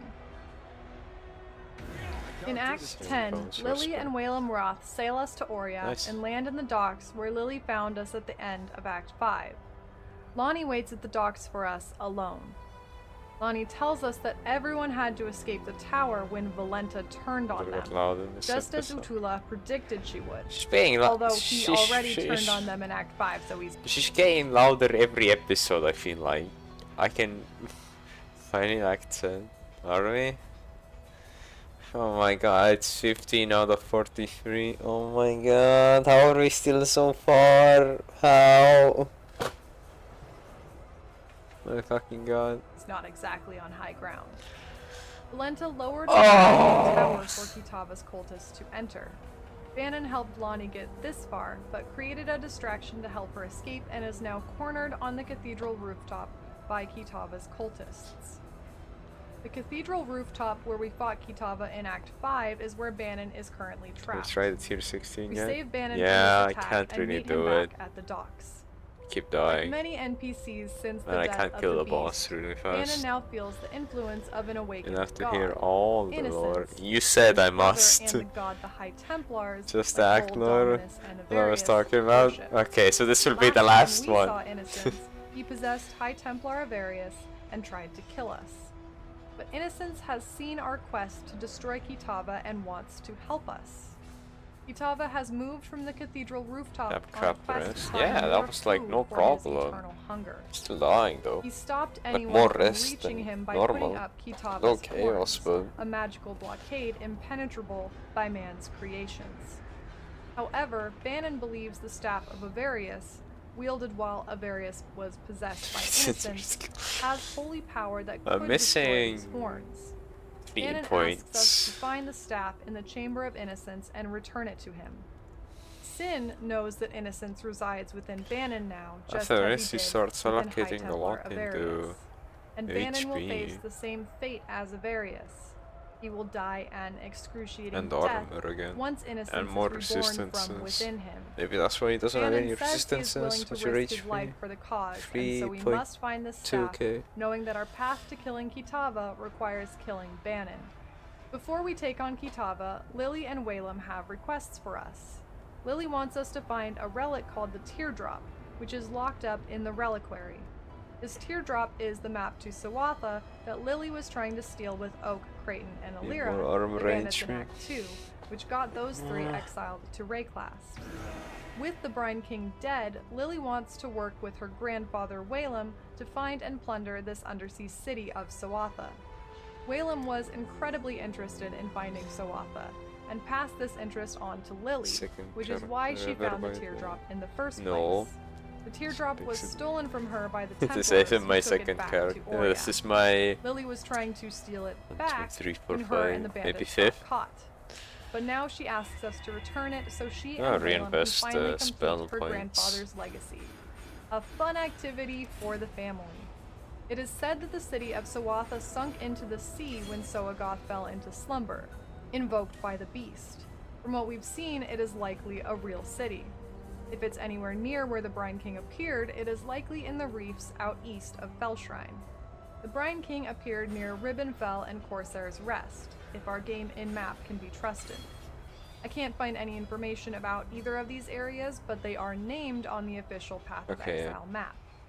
A Corsair is a pirate, which is a promising connection, since many sailors and pirates, including Lily and Whalem, sacrificed mutineers or unworthy deckhands to Soagoth under the full moon as a superstitious tradition.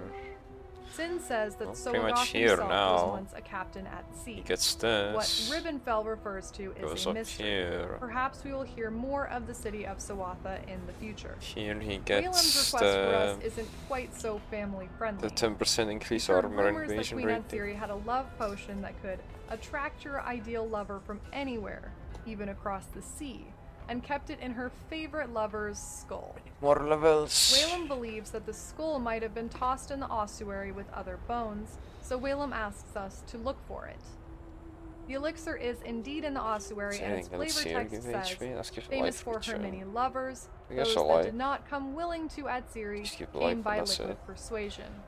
It's not certain, but if the skull belongs to her favorite lover, it may belong to the person who wrote the Val letters we find in pieces in Val's side areas.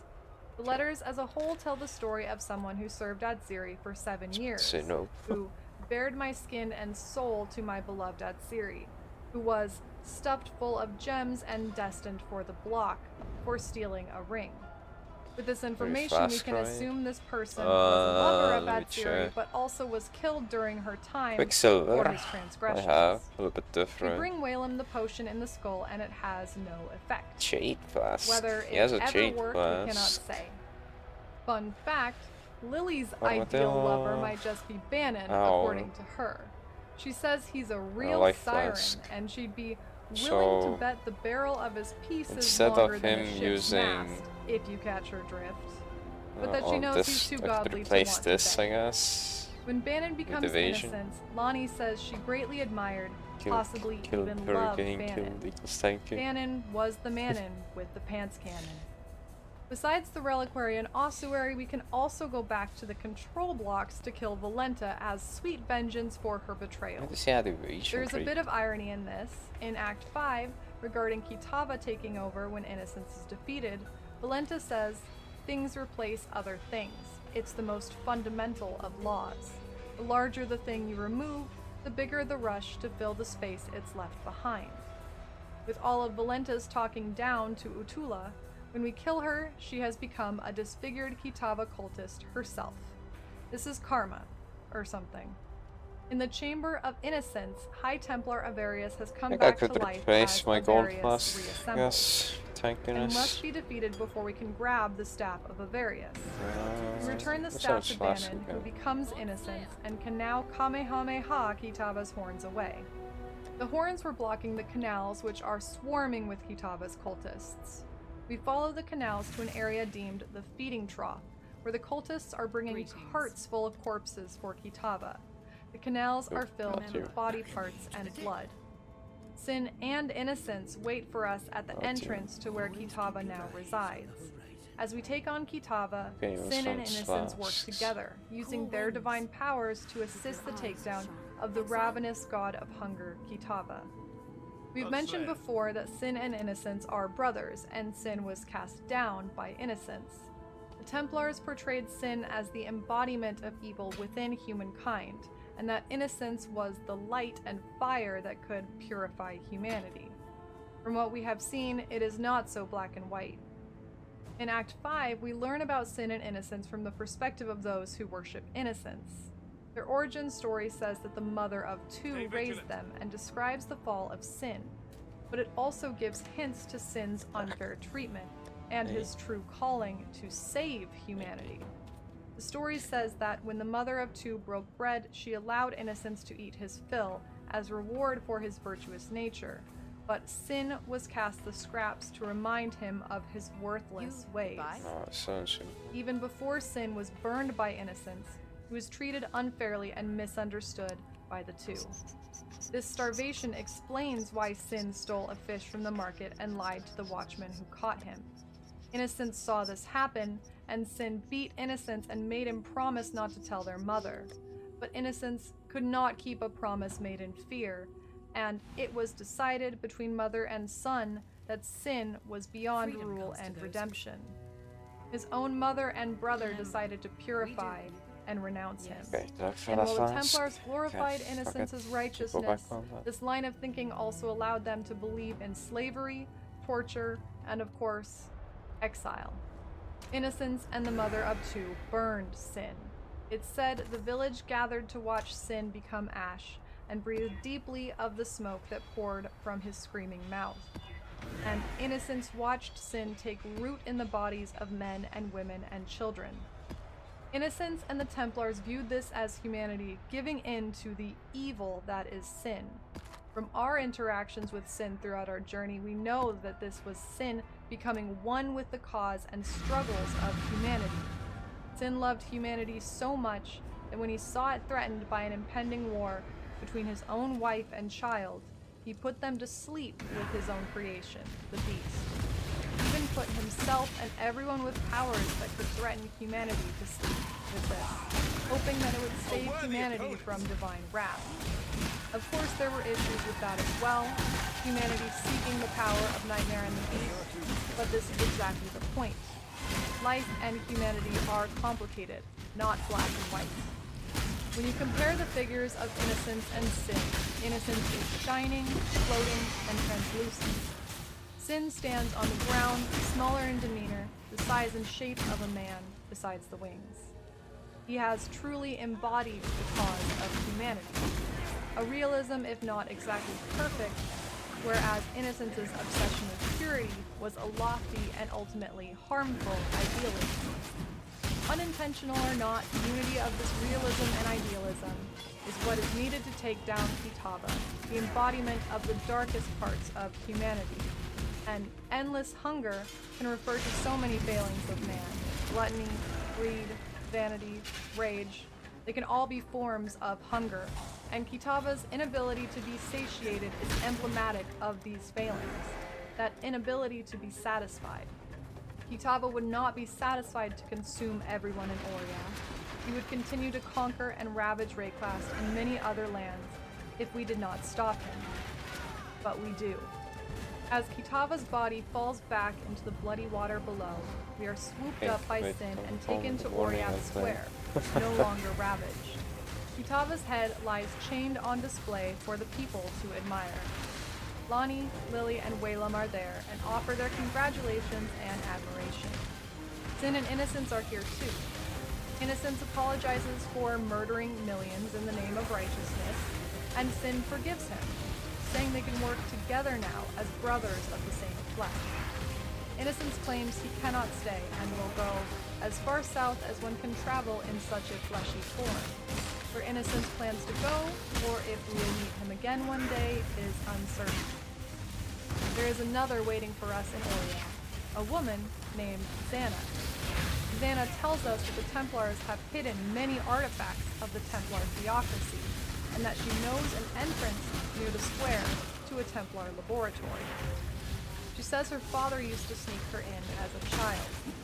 Once inside this laboratory, she shows us a map device, like the Reverie device used in the Chamber of Sin. She hands us the map and tells us she'll wait for us on the other side.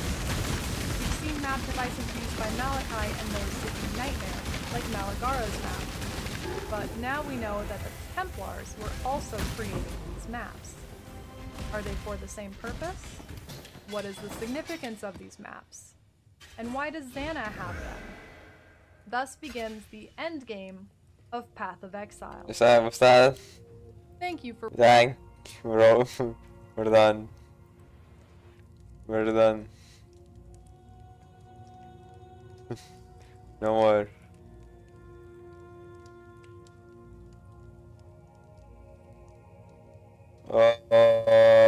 Peace and shut up. Peace and quiet. I can't do this.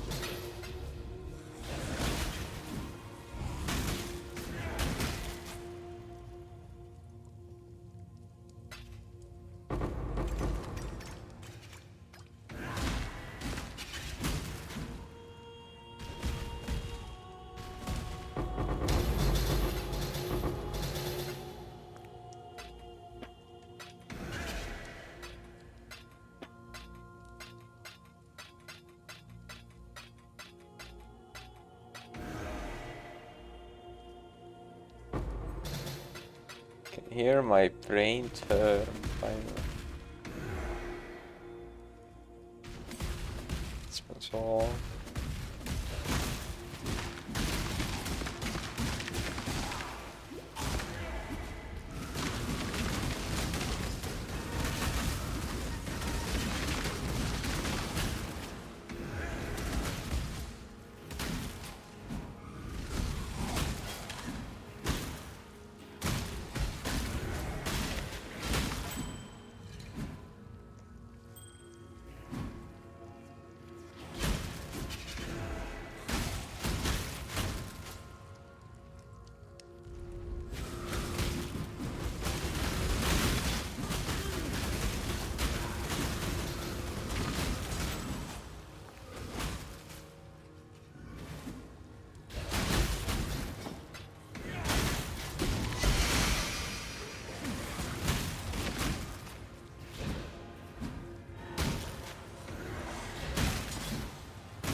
Parts.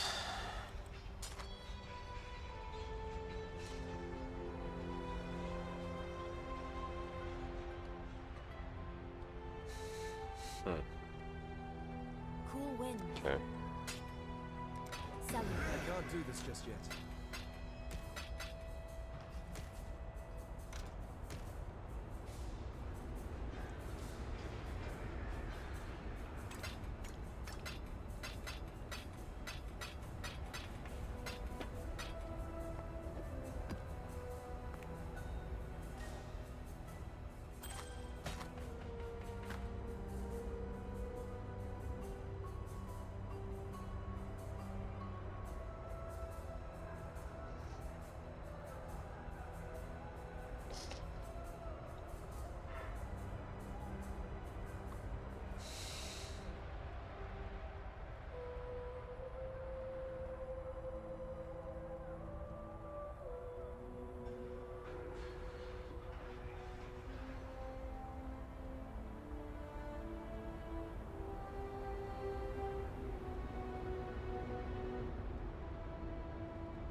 Main part. Oh.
Yeah, alright.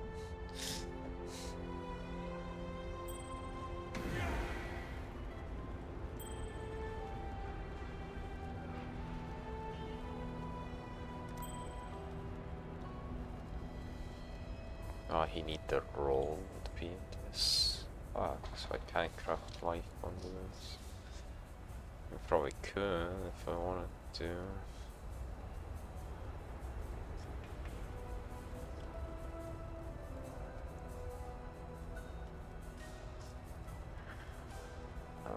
Yeah.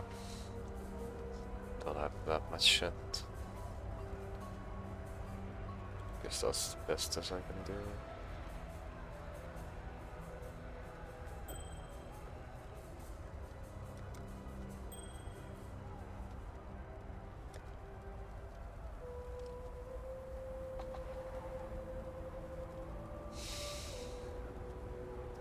Another belt, life, life damage. I had to replace that.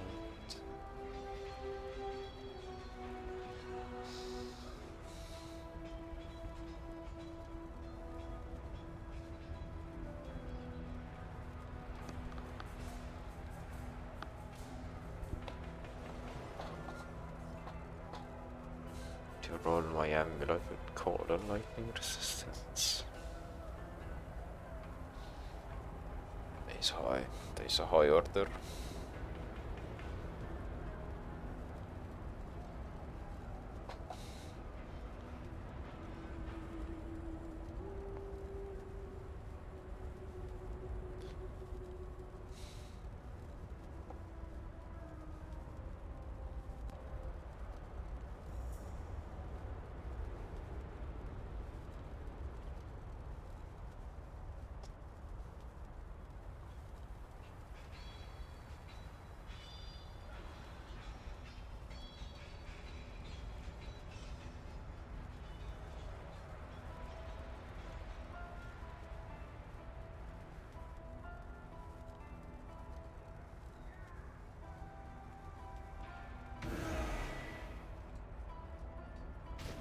They can't do this just yet.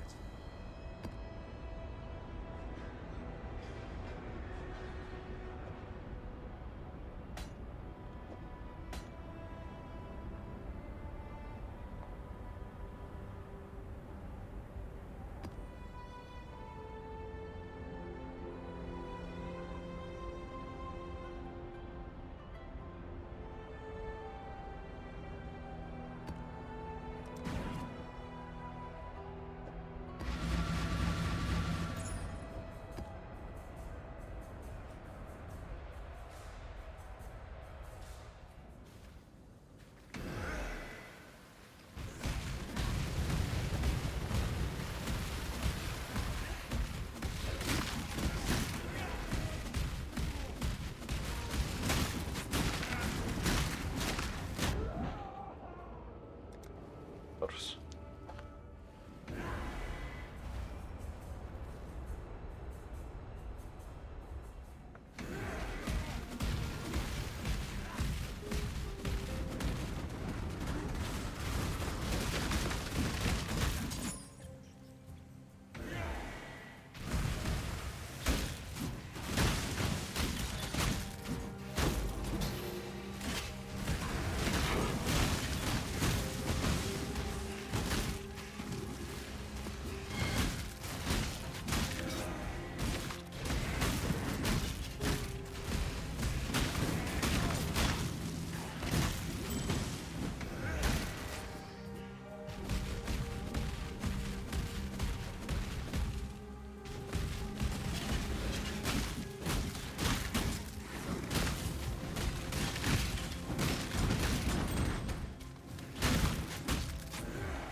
They can't do this just yet.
Hey. Point. Or if no uniques. It recommends one unique to the main hand. A series disfavor. 10% quality socket support gems adds physical damage. Increase attack speed, chance of being hit weapon range. That's a cool axe. Damn. Helmet, no uniques. Body armor, no uniques. Gloves, no uniques. Boots, no uniques. Amulets, and those uniques. Ring, no uniques. Nope, no belt, no. Y'all only a cube 1 to 2 uniques? How y'all can have fun, man? God damn. I wanna cube every unique, and y'all just cube 1 or 2. Series disfavor.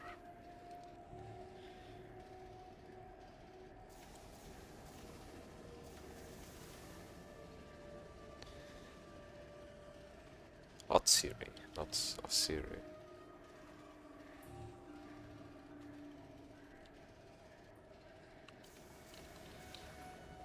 Series disfavor. High damage. Okay, attack speed. Babe as well.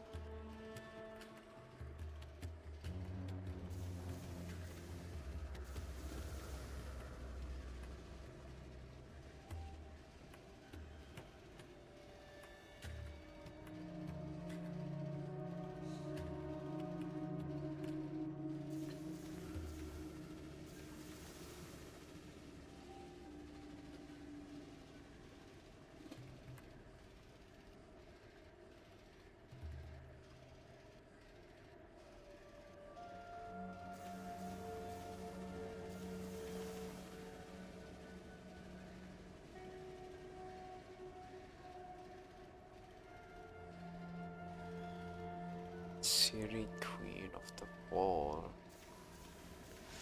Monster grants. How do you find this boss? The Luring Abyss. The Luring Abyss. Oh, wrong one.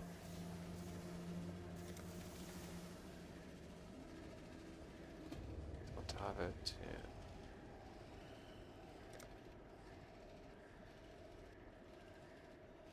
Luring Abyss, how do you get there? It's an endgame maybe. Cool. To use the fragments, then activate the 4 mortar set fragments. Okay. Mortal Grief. Oh, these things. Ah, I've been using these when we make a map. Ah, okay. I knew that before.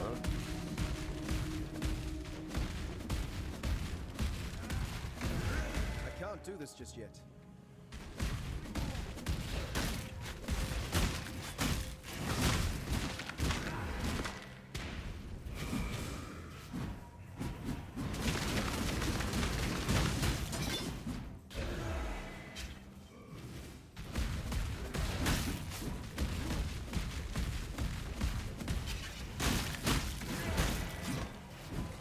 Spirit is spent.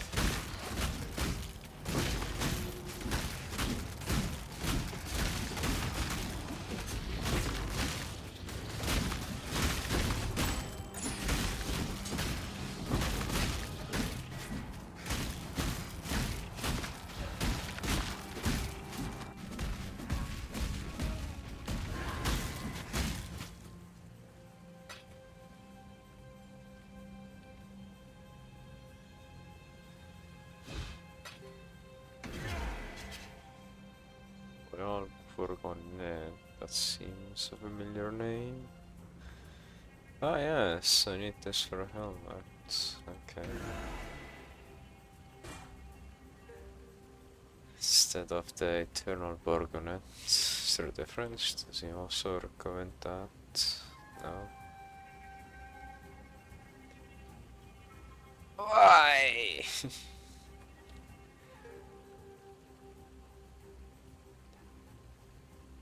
It's just a small armor difference, huh? It's fucking... Oh, tilt my asshole.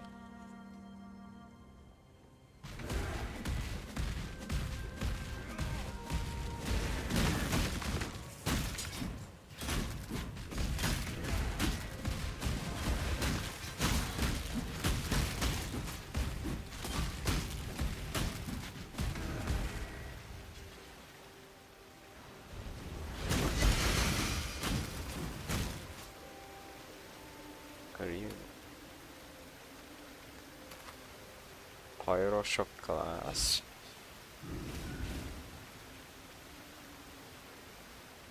Yes, make the player 12% physical damage to the fire. Okay.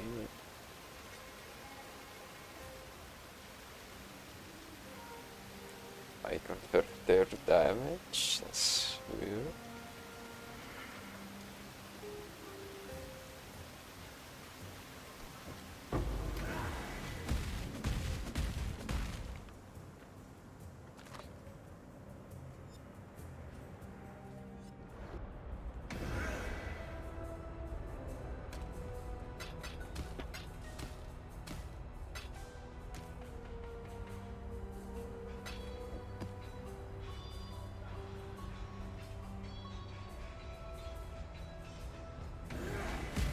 I can't do this just yet.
I'm gonna cut my hair off, fucking hell.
5% additional physical damage reduction.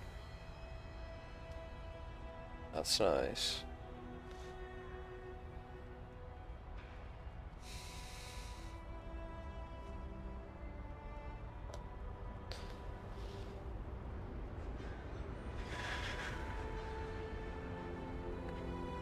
A 120 maximum life. I've never seen that much before. Jesus Christ. The fuck?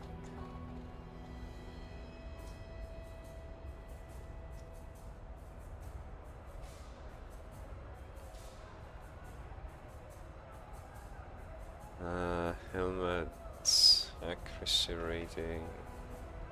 Yeah, I have, but a shit one.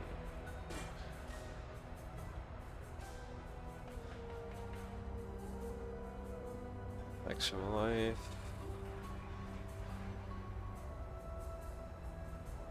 I can't do this just yet.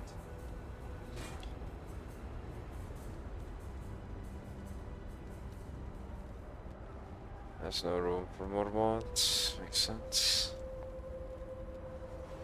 That cost a shit ton. What fucking order? How the hell am I supposed to complete all this? Good replace what? It's armor? Yeah, I guess armor would be the only stat I could replace.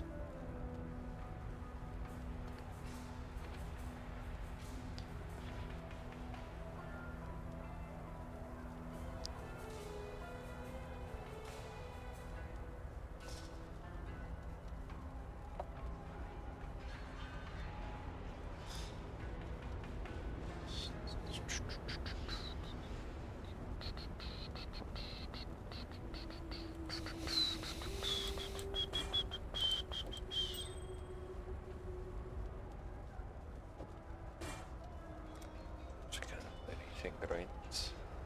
It's all full.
The what the hell does CWDD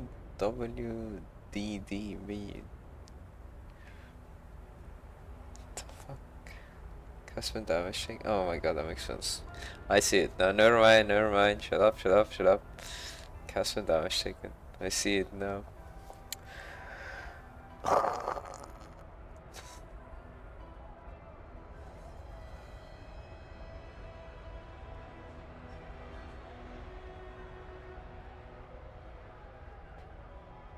I, I don't get what? I hate this. What is this?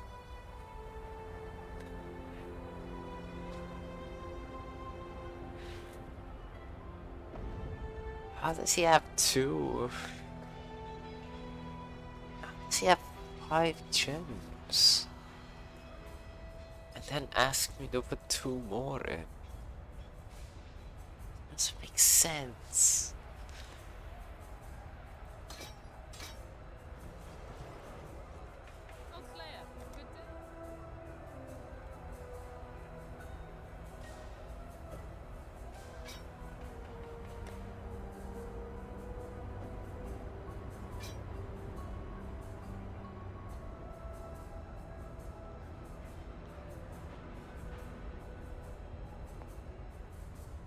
Okay, how do you...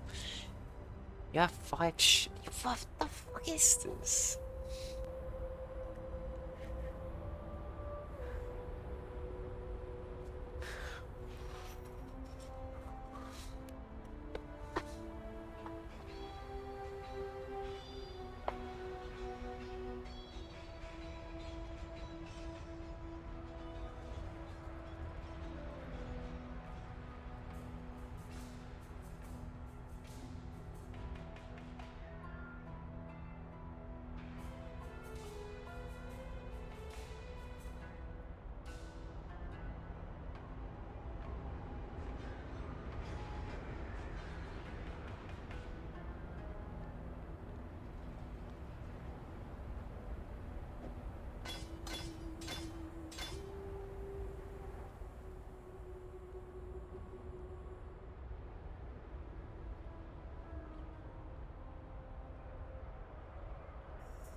can't do this just yet.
I have. What the fuck? I do have two molten shells on. Oh, I'm gonna kill myself.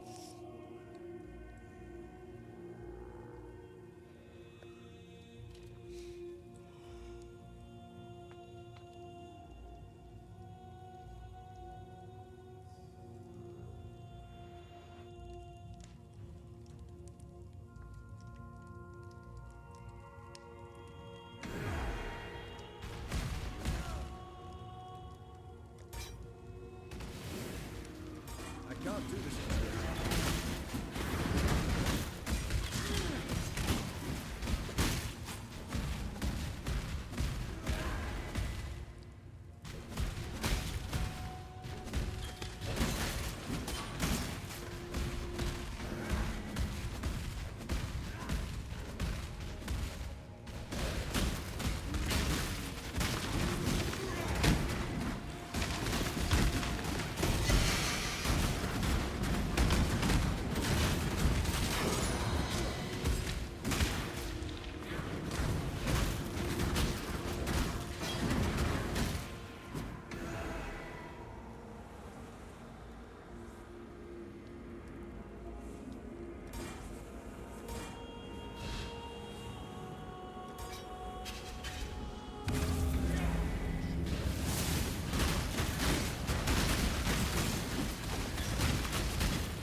I can't do this just yet.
can't do this just yet.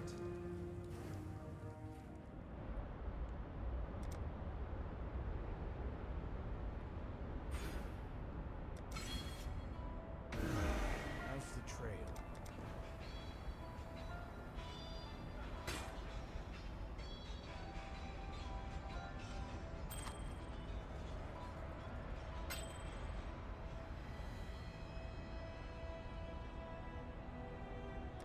Up my eye. Cool winds.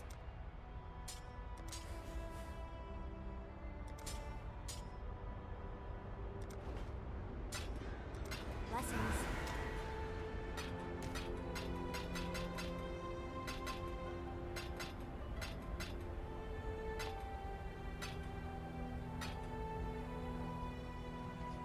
Cool winds.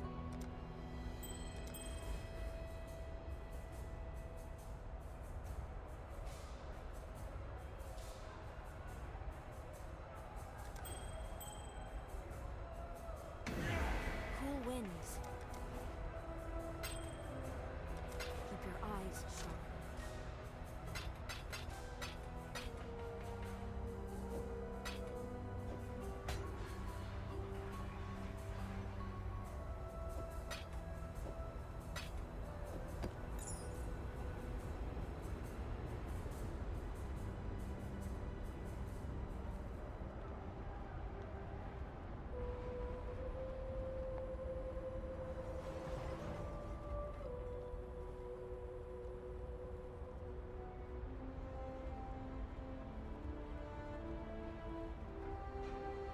Hell.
I can't do this. Cool winds.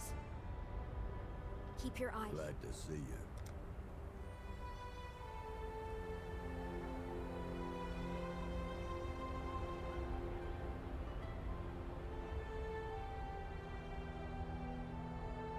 I've a feeling that if I hammer on this thing's front end, I could knock some of its enchantments about of it. Something quite interesting happens when you apply a drop of golden chimeral blood to a piece of equipment. I recently received a full shipment of rare golden chimeral blood. Shall we go for gold, so to speak?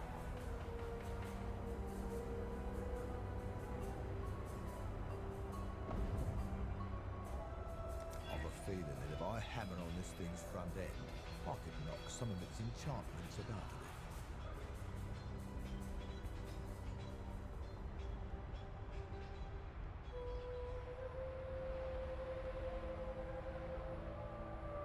A small extra room could have a beneficial effect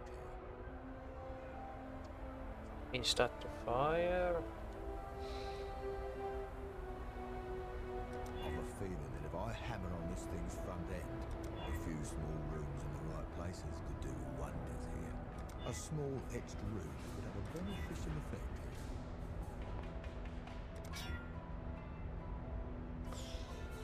I should have rerolled that.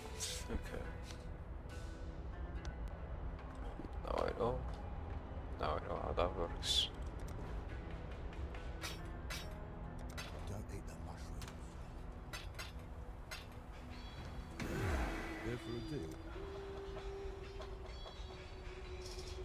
You want the premium deals, I see.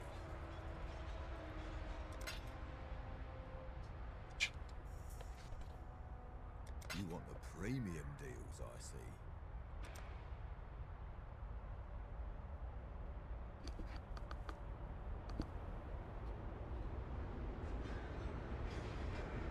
Allow me to take my ruined hammer to this thing's tail end. Can't get any worse, right? Ever put a drop of black chimeral blood on a piece of equipment? I have. It's worth it, trust me. Allow me to take my ruined hammer to this thing's tail end. Can't get any worse. Something quite interesting happens when you apply a drop of gold. Danix says I've got to upsell you. Don't blame me. A few small rooms in the right places could do wonders here. Back. My new pudding keypacks. Keypacks came from a keypad. Pudding keycaps. Alright. Did you... How many did you... Did you replace the whole keyboard or just one or two buttons?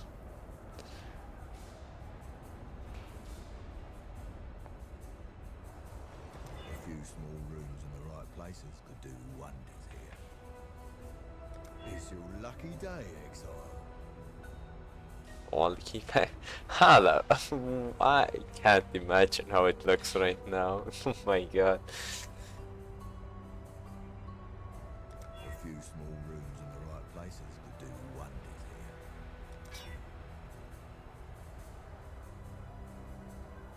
here. Wanna see? Yes.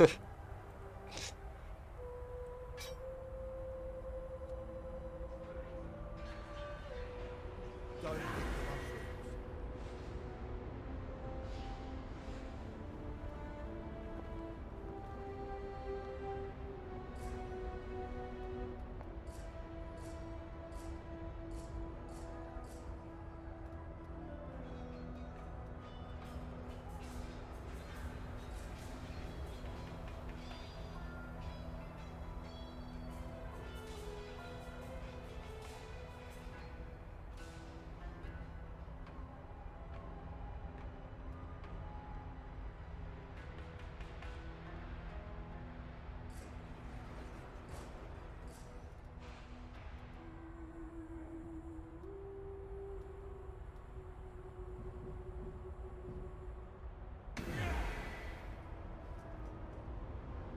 They can't do this just yet.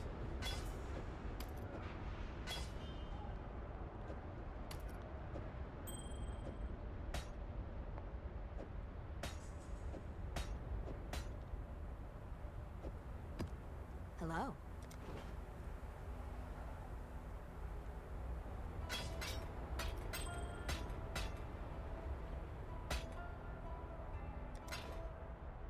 Selling.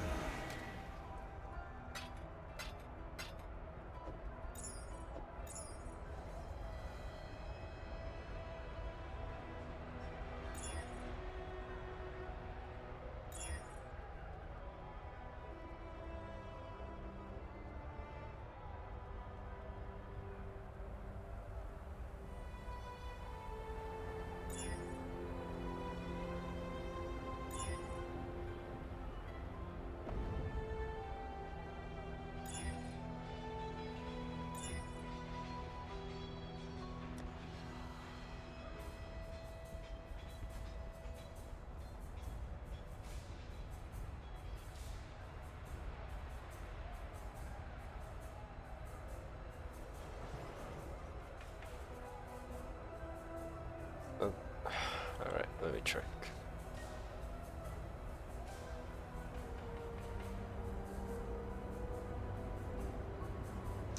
Ah.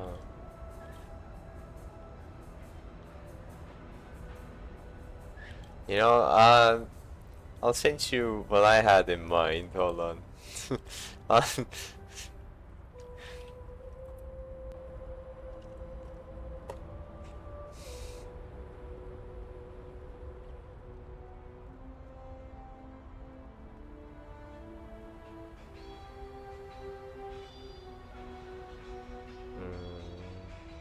impressive. Maybe I could find it in here.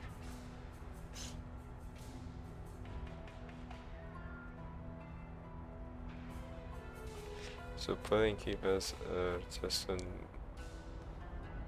position most of the buttons as when the light shine through more. I thought it was actual pudding. Like every keypad was like a pudding like this, man.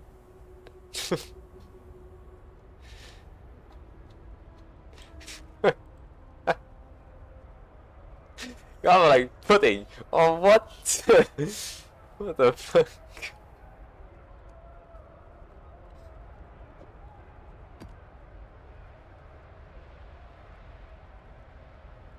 I need to go I delving. can't do this just yet.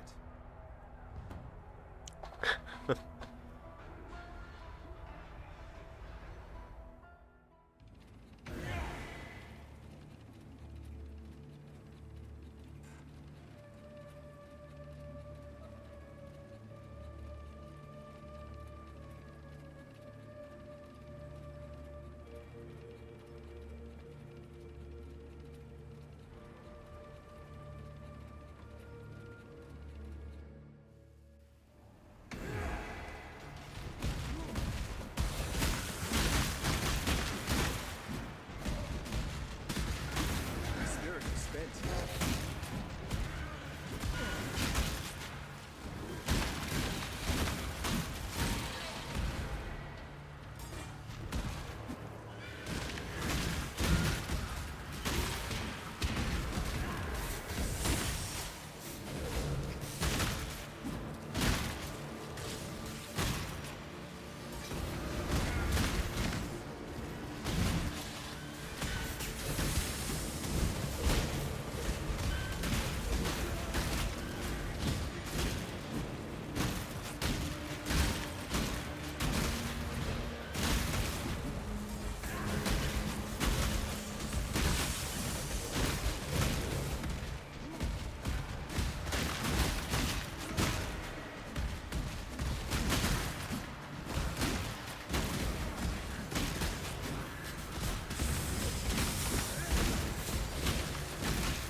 I can't do this just yet.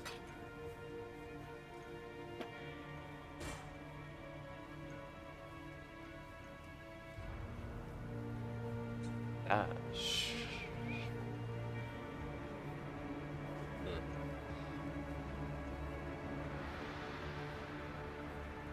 Okay.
Down.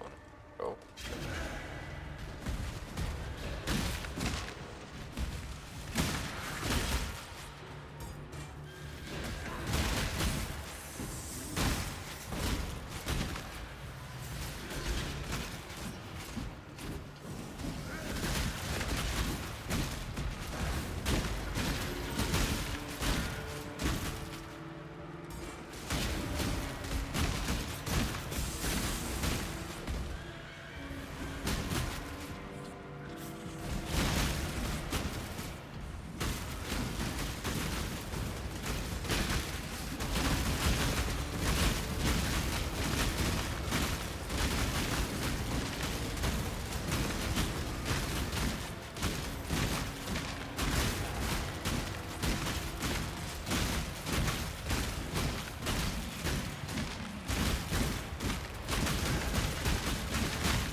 Offering gardens. I can't do this just yet. Take it at least. Further than fast. Okay, what we got? Names. Should I go back down? I guess. Maybe we'll find fossils though. So I don't want fossils right now.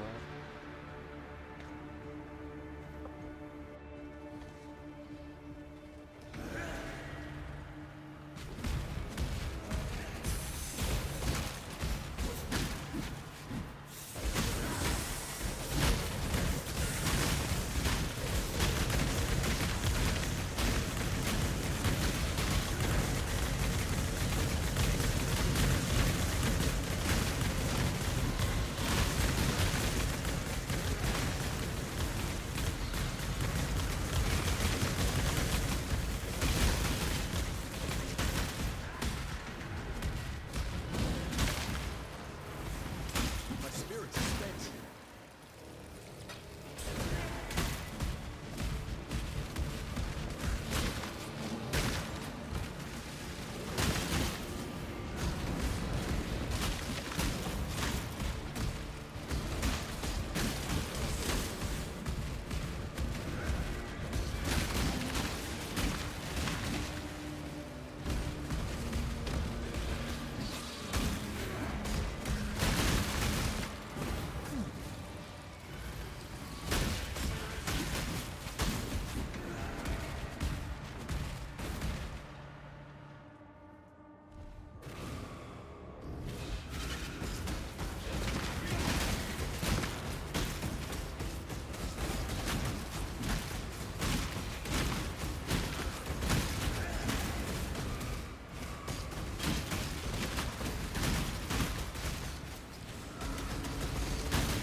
Dead end? What the fuck? That ain't good. Could go right. Or left up once I start. Fossils? I want them. So I need to go left all the way down. Okay, fuck it. I need them.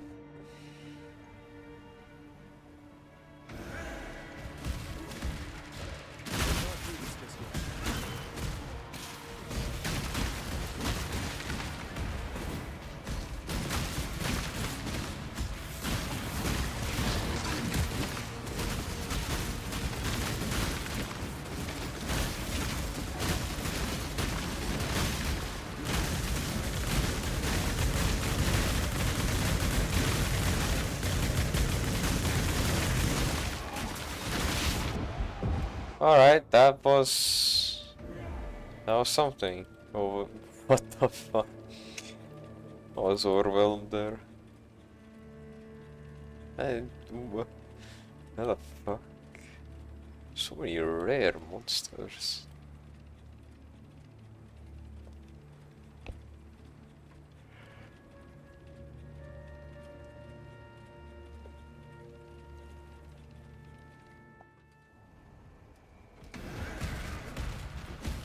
My spirit is spent.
Good, good. Yeah. What you got?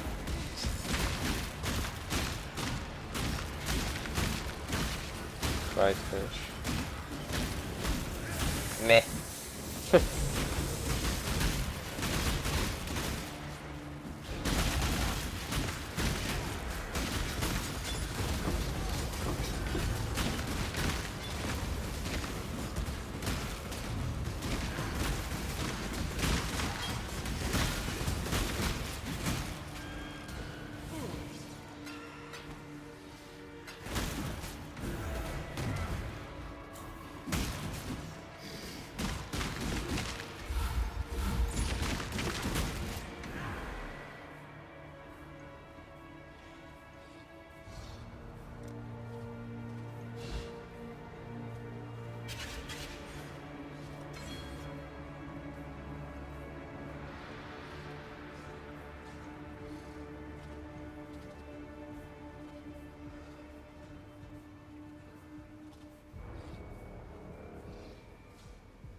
of ordering.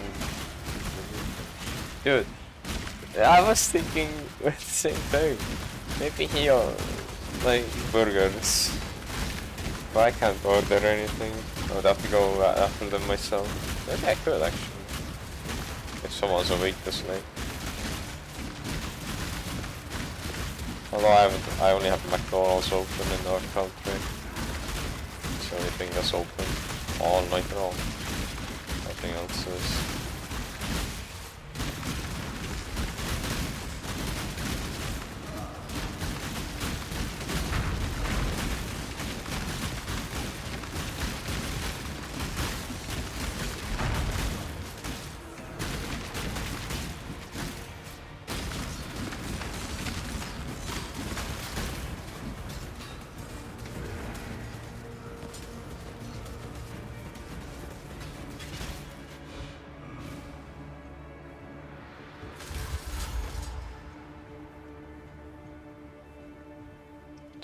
Fries are better than Burger King chips, that's for sure. Oh wait, what was it called? Do you guys have his burger? His burger in Estonia is fucking lit. Better than McDonald's. Burger King don't have milkshakes. Yeah, milkshakes. I remember we we tried to order a milkshake from McDonald's or ice cream. Nope, not heard of it. Really? Maybe it's an EU thing then. His burger. It's fucking. Oh. It's best burgers and fries ever. Cause our McDonald's is usually oversalted, the fries and shit. Burgers are okay. They did recently change their buns. That was quite noticeable. Quite good. We used to be in New York. Oh yeah. You're missing out, man. The Hesburger is the king. Oh my god. It's the best, man.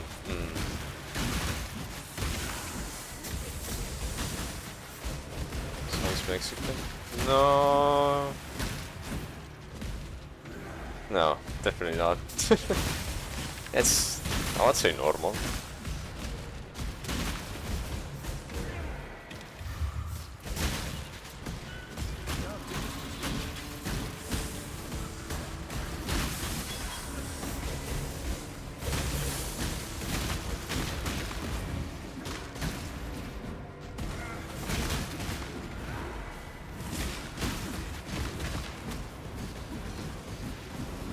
Right. Back.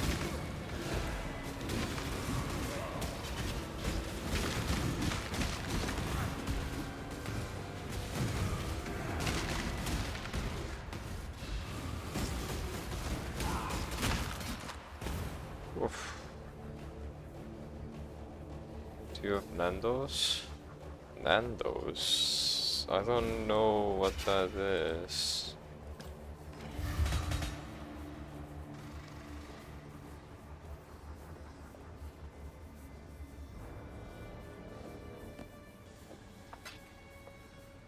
Shame. It's very new thing.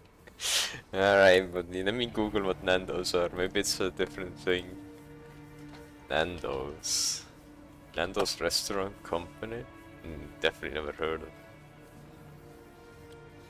UK. Yes, I'm happy. Okay, looks like quite fresh stuff on here. Okay, seeing so many not fresh stuff anymore. Okay, cool. Hold on, where's the place sites? Can you not just give me Google Maps? You goddamn stupid Google. Nearby. United Kingdom. It's only in the United Kingdom. What the fuck? How about Hesburger? Hold on, Hesburger. nearby. So 1, 2, there's 3 in the city. Oh, but it's not showing all of them. This burger. Show me on the map. Oh, there you go. Ah, I think I typed nearby. Yes. Ah, the map might be a little bit outdated. There should be one more burger, his burger in this. Ah, no, it was lagging. Never mind. It appeared. There's a lot of his burgers in Estonia. Literally. Though, okay, there's. The map is quite slow. In Latvia, there's some. Lithuania, there's some. Must be a EU thing. His burger. Hess. Hess. Hess. That's how you type it. Hessburger. His burger. But you call it Hessburger.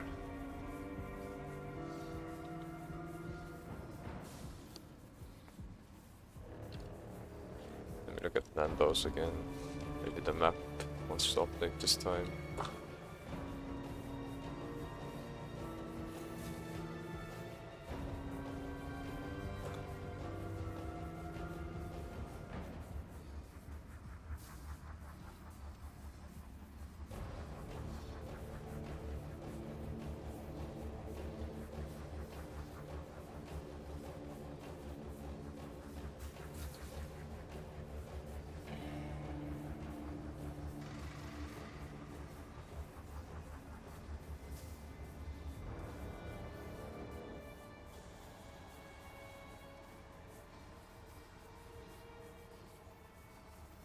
Food delivery not available in your country. Very well. Understandable. Can you imagine ordering burger from a different country?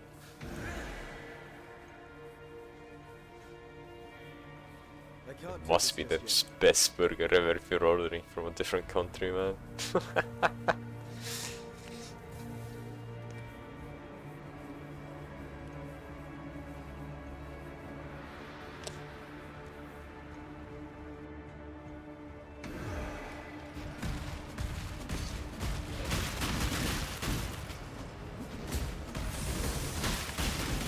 Practice makes perfect.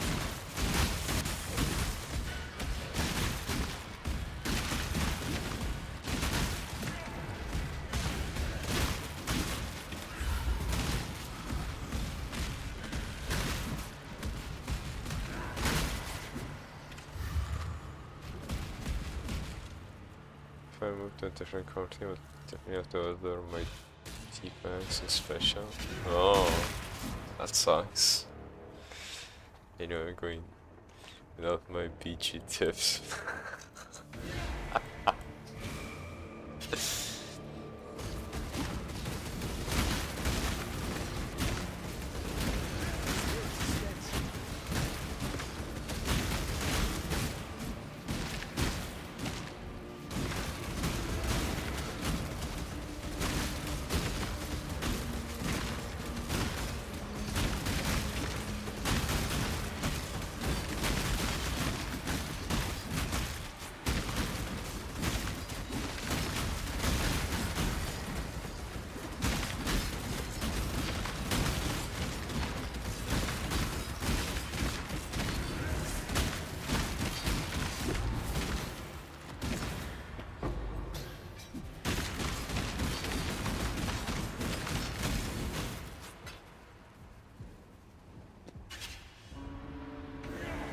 And all these flask drops, not a single armor one.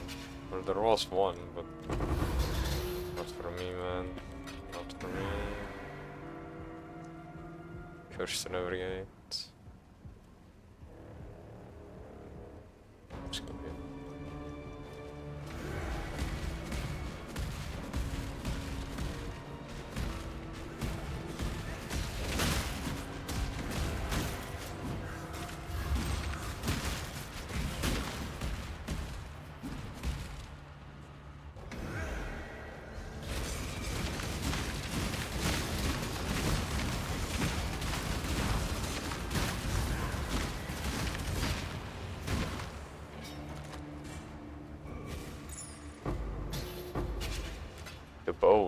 Level 21 was summon skeletons corrupted.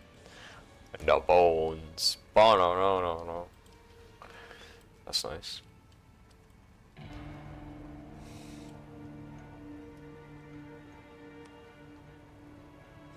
Be only good for my summoner.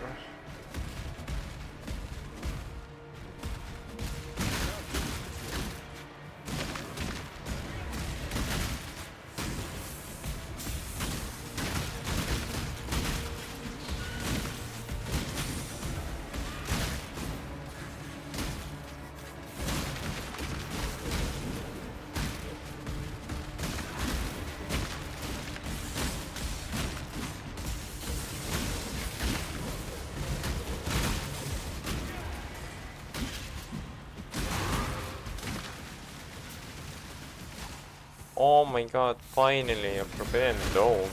I've been wanting to do Sanctum runs so fucking long. Fucking hell. Finally.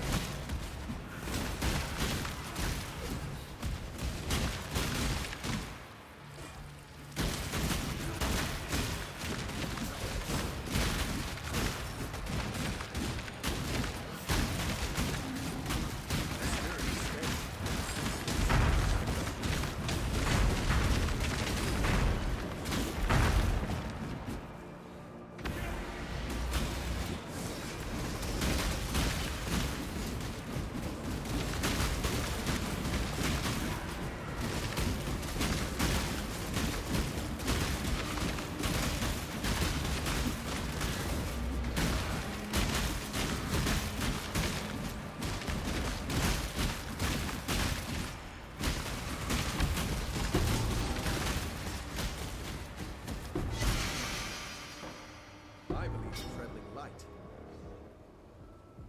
I wanna pick this up. Shit, it could be a good roll. Come on. Please then. Come on. Show me what you got. Show me what you got. Show me what you got. Come on. Lucky, lucky, lucky. Fuck. Unlucky. So shit. It's angry now, Exile. The darkness is angry. Why is the darkness angry?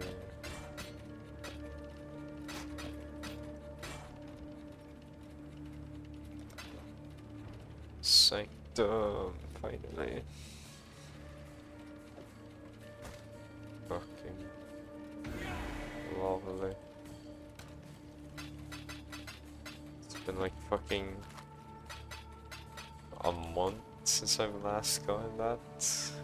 Or this is my first one. Jesus. Thank you, God.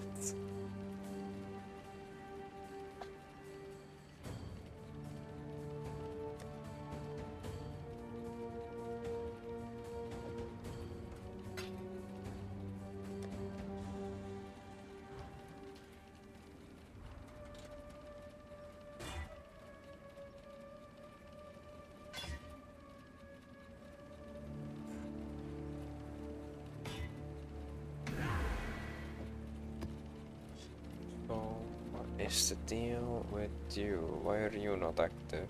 Did I misclick? I think I misclicked, that's why it's not active. I can't do this just yet. What's this? Mute wine base. That's new. I wanna know. I wanna explore.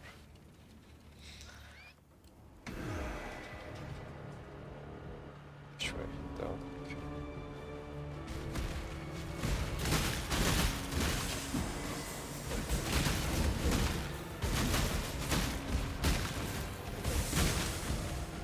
My spirit is dead.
What are you? You're a boss. Ooh. Why you're not going damage here? I'm seeing you.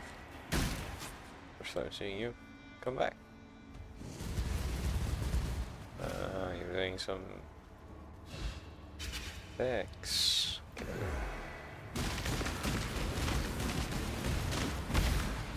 Cool. It's not going that good.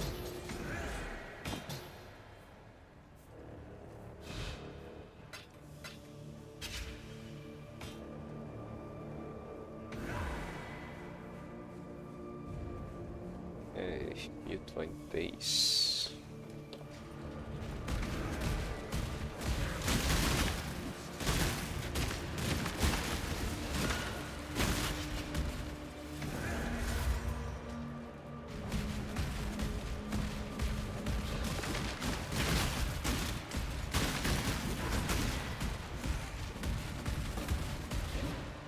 Oh.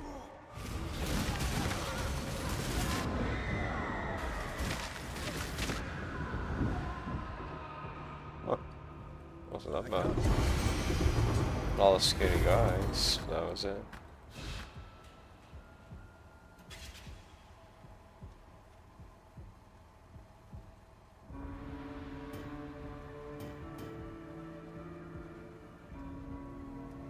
Curse enemies with frostbite on head. That sounds interesting. Frostbite. Wonder what frostbite does. We're saying frostbite does. Frostbite is an active inflicts minus cold resistance and causes 35 chance to freeze the target. Dope. Not for me, sadly. That's pretty cool.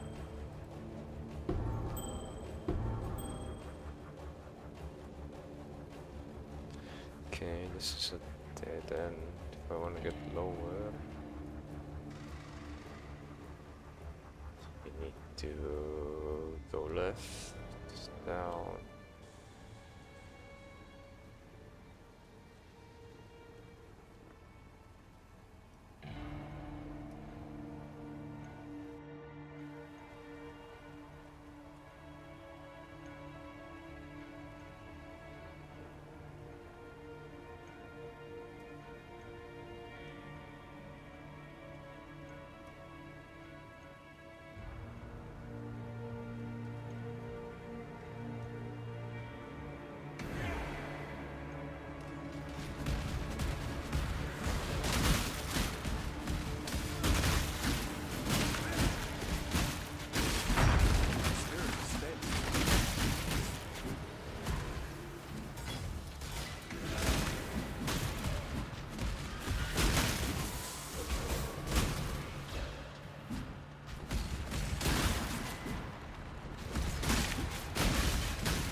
I can't do this just yet.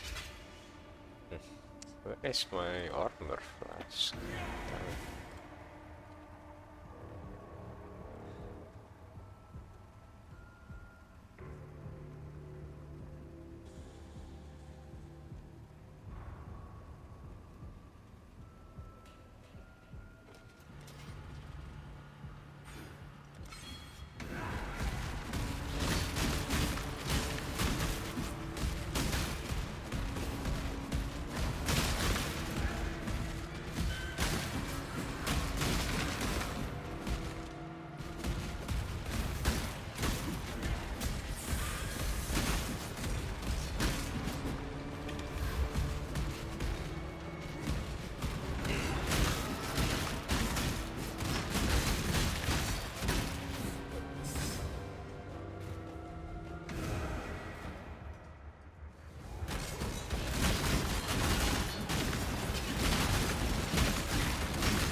Just this little. Oh.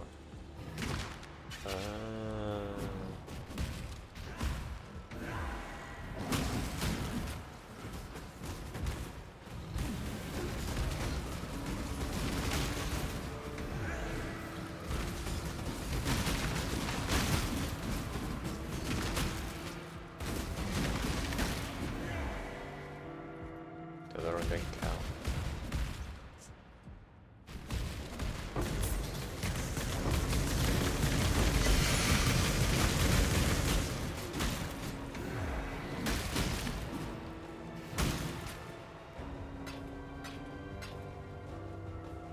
Thrusters, increase strike, increase dex, lightning resist, chaos resist, charge gain frenzy, power charge and kill, projectile speed, projectile damage, and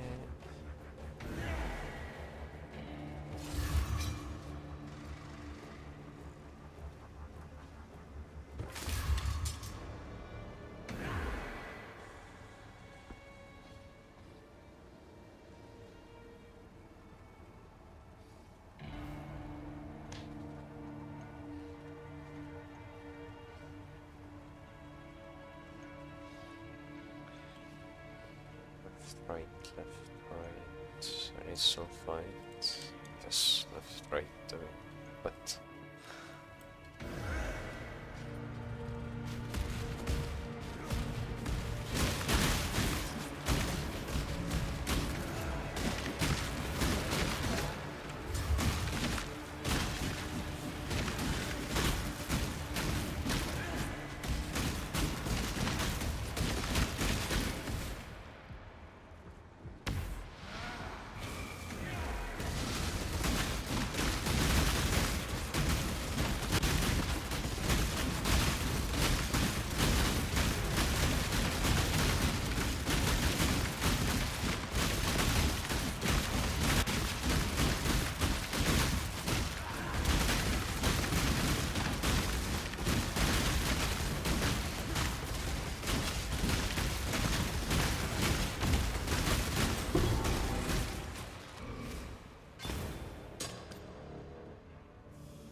Can't do this just yet.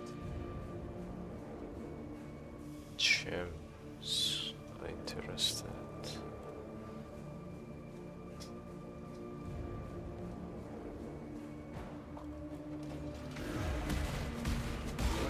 Suspense.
Överskott.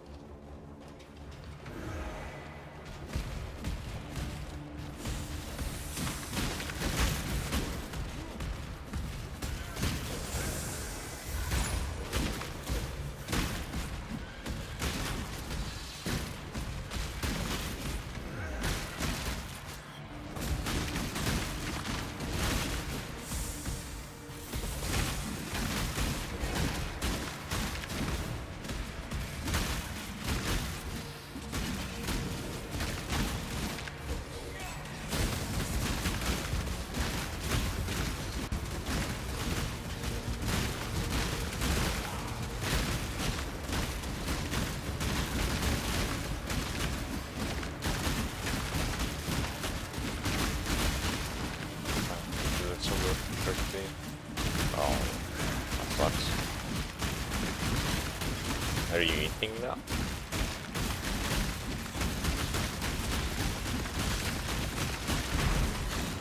Nice.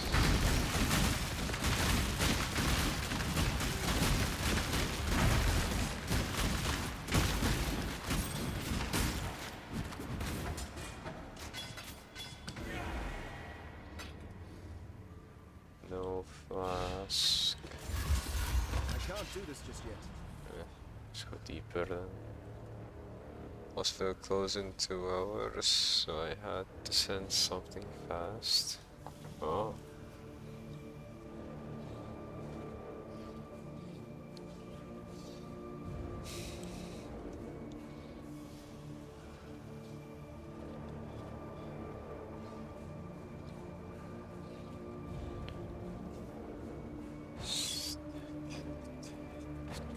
Two currencies.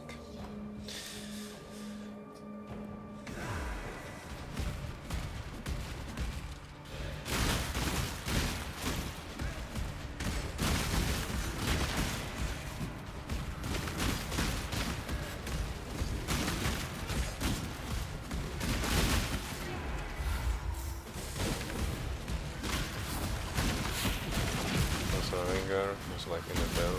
Oh. Meh. I wanna do stuff my way, but I can't, you know?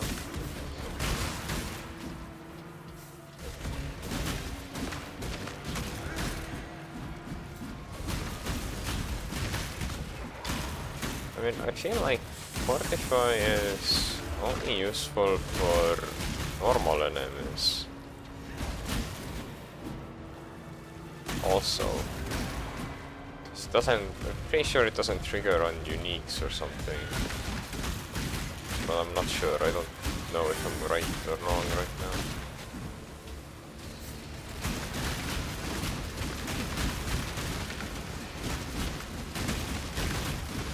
Should trigger on anything. Let me try it out. Maybe I decide. I have so many stacks, you know, it's hard to keep count versus Fortify most of the times.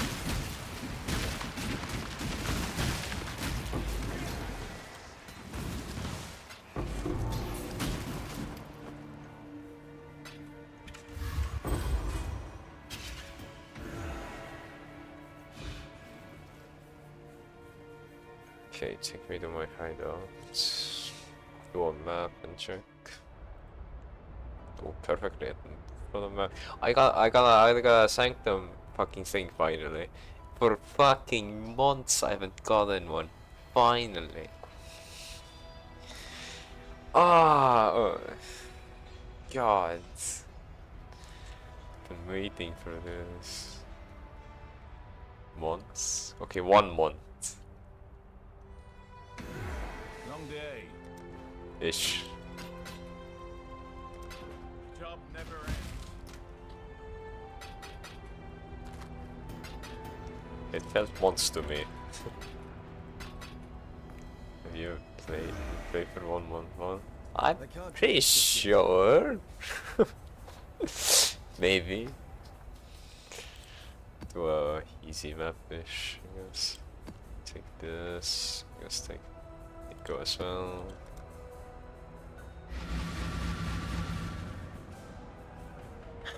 Be sure I play a month now.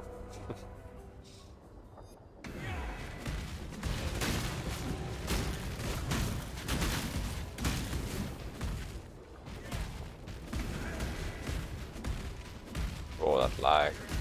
Every jump was a lag. Cool.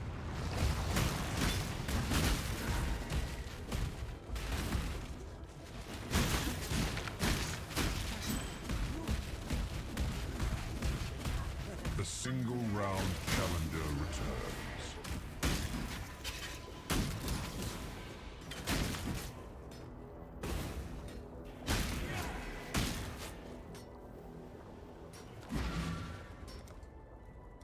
Vengeance is cold indeed.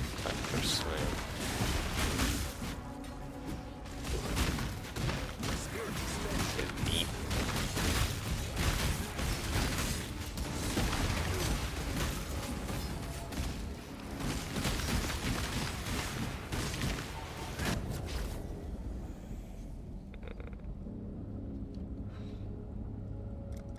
Death's cold grip is inescapable.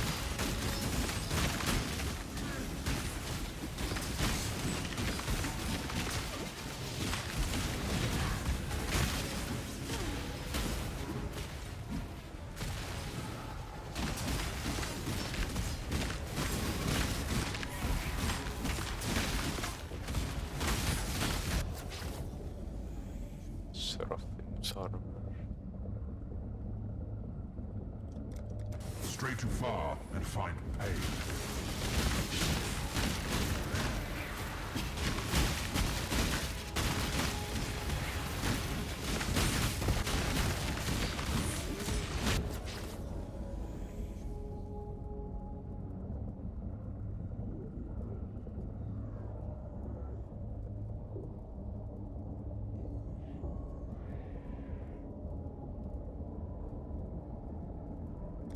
Hate begets hate.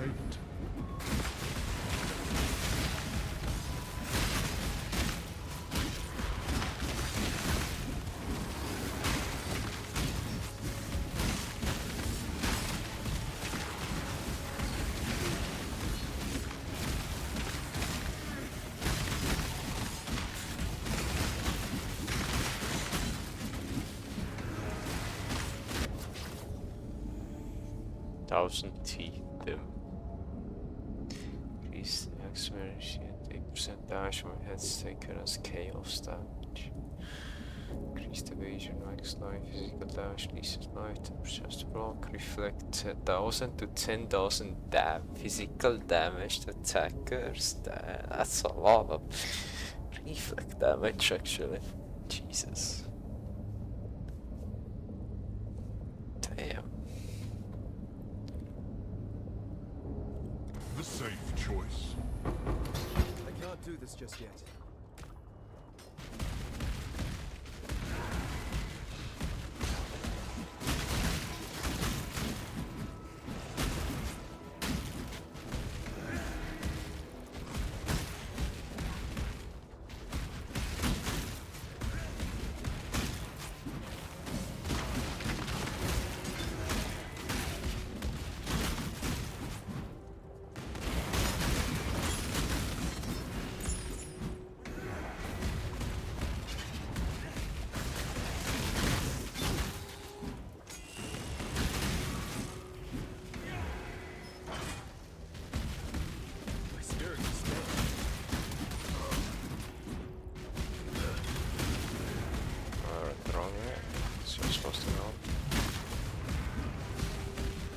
Also using the heavy one.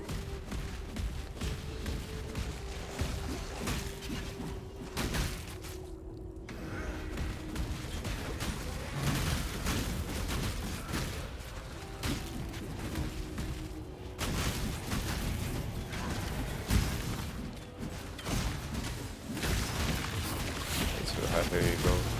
Nice.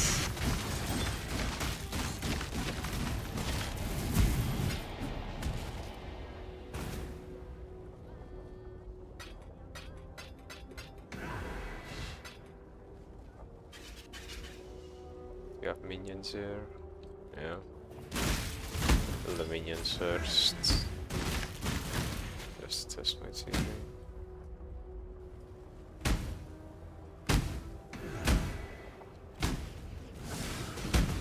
Oh, I am doing stunts.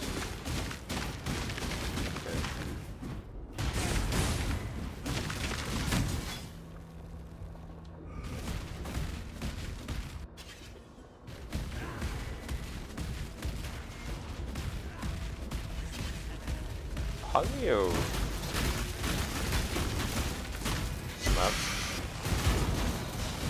Tier 10, I think, right now.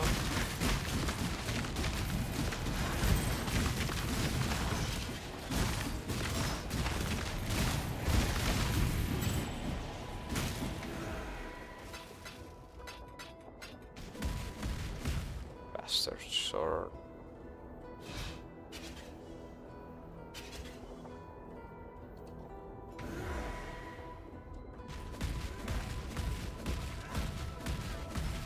How do you get Sanctum?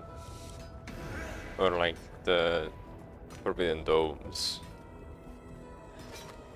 So I've only found one, and that's from the fucking... One is from Act, and one was from the 12. That's all I know. And it can't be only 12 shit. There's no way.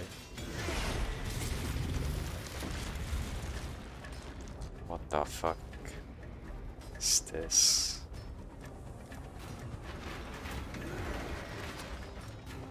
I can't do this just yet. Found a few. In maps? Or they just drop? Oh, okay. Just drop. That's highly unlikely, I would say.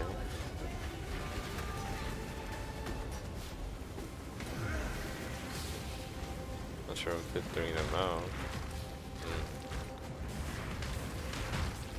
I'm trying to see if I can do one run of Sanctum.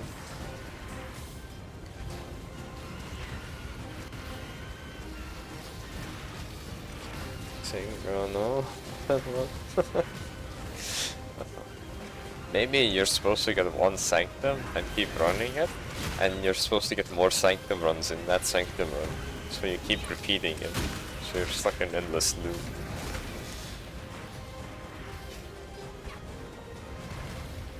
And it's like one try thing. You get only one try and that's it. If you like it, I can give you a thing.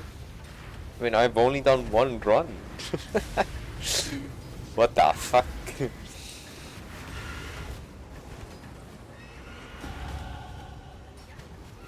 I mean, I don't know if I like it, because I've only done one run, and this is my second run that I've got it in my fucking entire Path to Exile career. So I mean, I want to find out if I like it.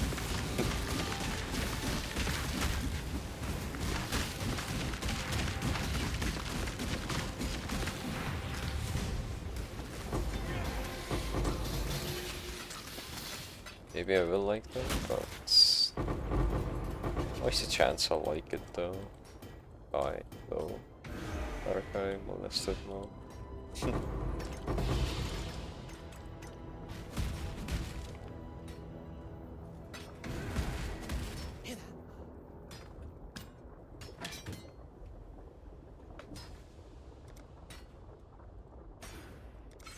Gamer life. Gamer life. And more damage and attack speed. Hello. Let's do the Sanctum.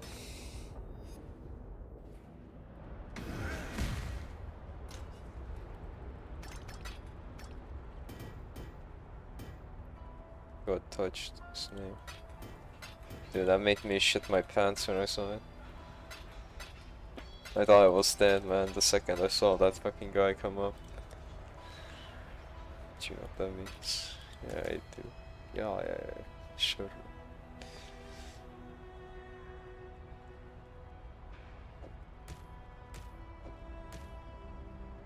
Level 21 spell corrupted. Cool.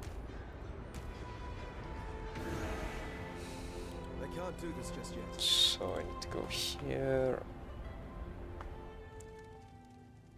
And then new flag. Sure, relic locker. Oh, empty.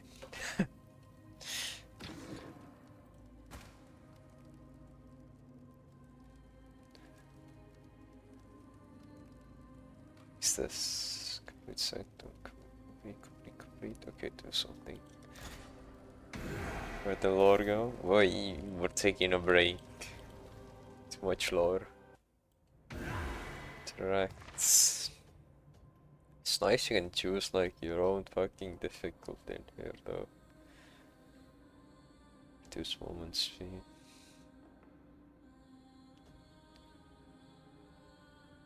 Minus 100 maximum resolve. What does maximum why is maximum resolve? What the fuck?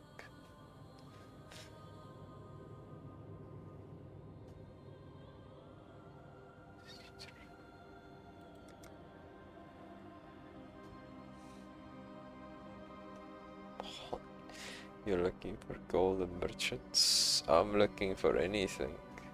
I should go through the middle. Oh no, wait, I can't. If I go through here, I can only go here. If I go here, I have 2 options. Goalkeeper goal merchants. I guess I'll take Warren Sandals then. What do I choose? Oh, I had to choose the first one. Oh, I see. That's no. And avoid anything that fucks your visibility.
Sounds like there's sanctimate tree.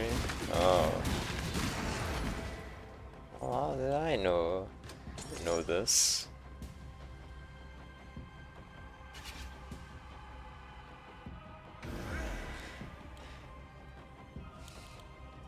It goes to 0, you lose. Oh, fuck me.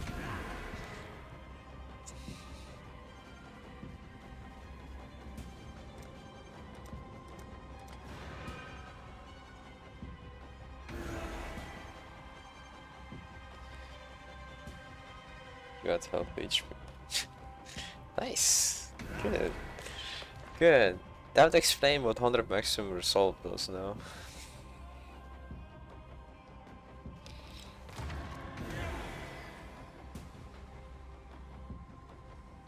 So what do we do? We just... Oh my god. Do I skip the enemies then? Avoid every attack?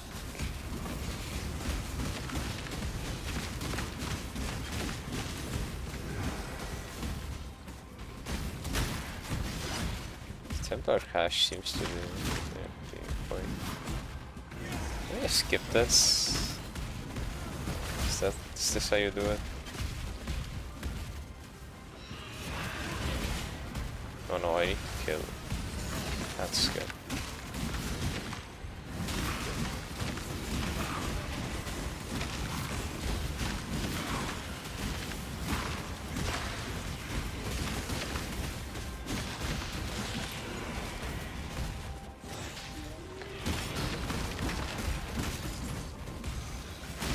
Best yeah, I can tell.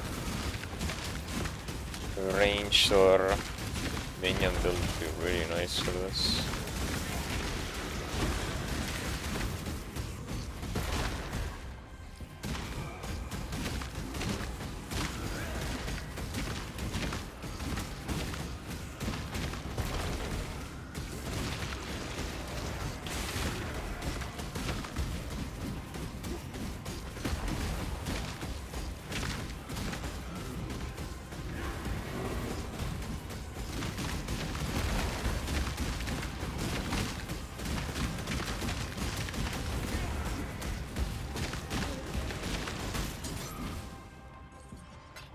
Space Brother would gain the unique stash tab.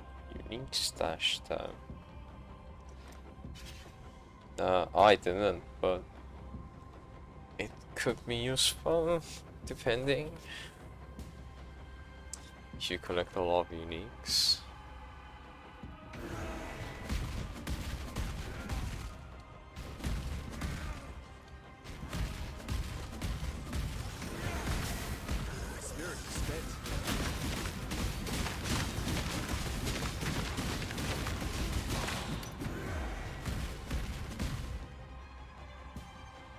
Some sort of should. I can't do this just yet. Having one, I guess that would be good. Okay.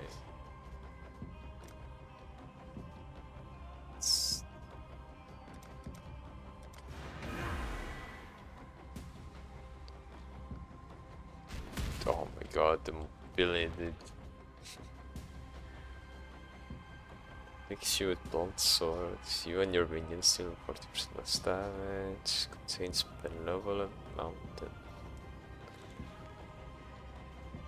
Okay. It's kind of weird, though, no? Do you have the others?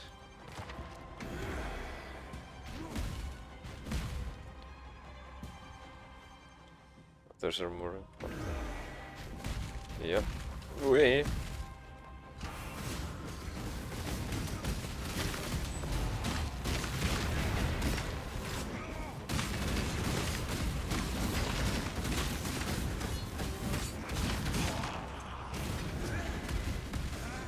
One hit.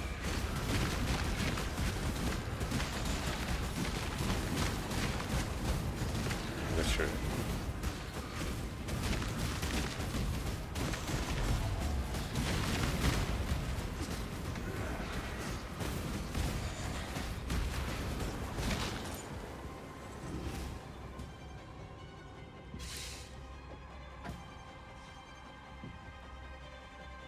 GGG, scared of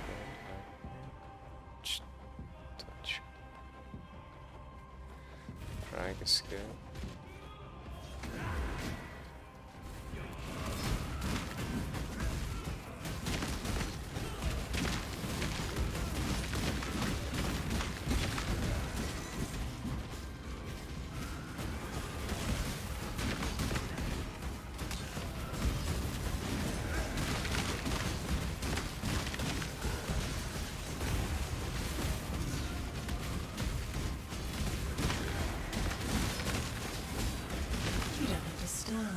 Oh my god, this is harsh. This is harsh. Hiya.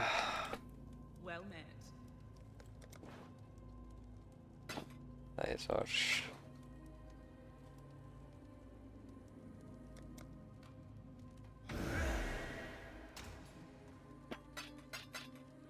Yeah, this is definitely not meant for fucking melee, guys. Jesus.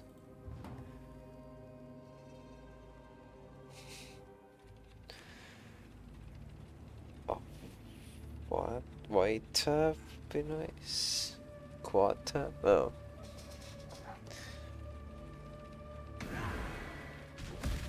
I can't do this just yet.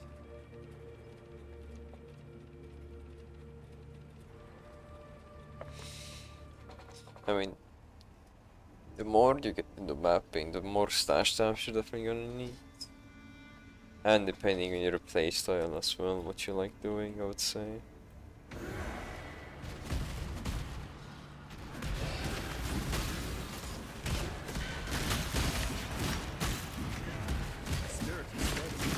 God, tracks, essence, maps, divination.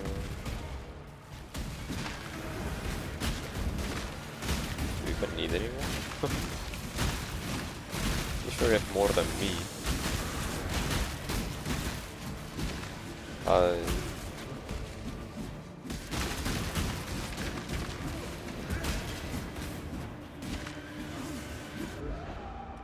Currents. Pretty sure he has currents.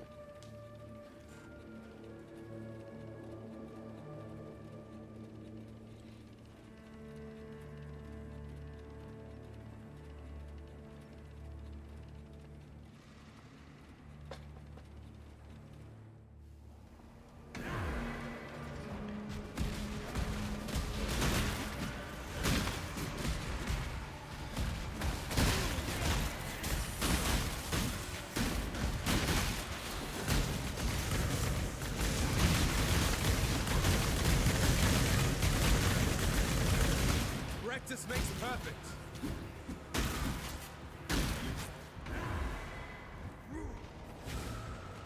Champ not there, so it's just okay. AK not necessary.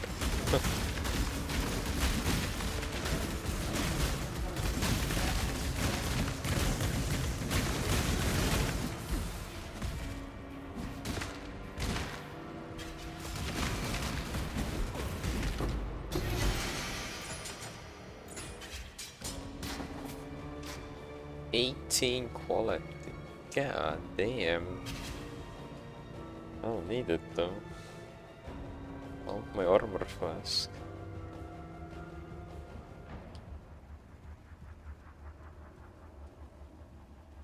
King has just arrived. God damn it. Traitor.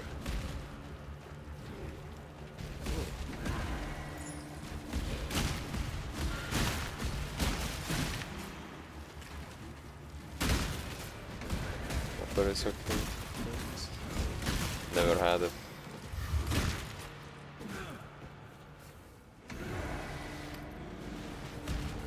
Or if we don't have it, more like.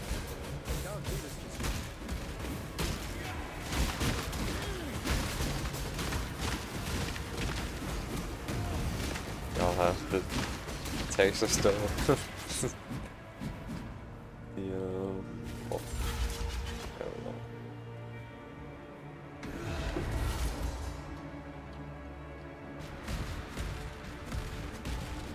Texas double whopper.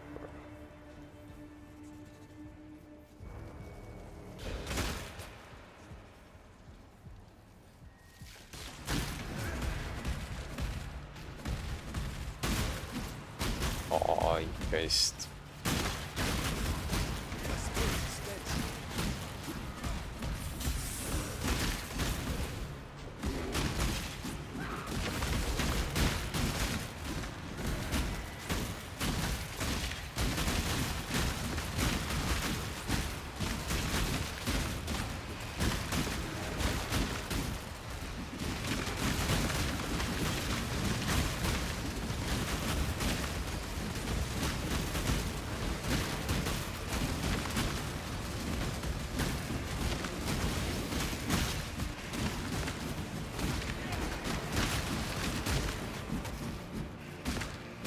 Extra pat.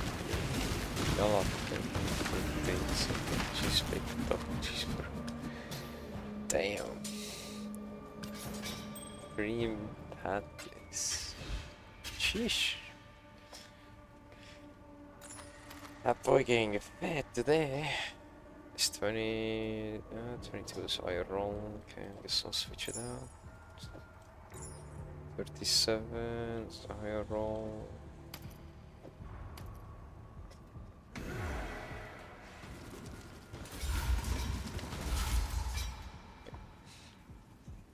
I'm about to act up.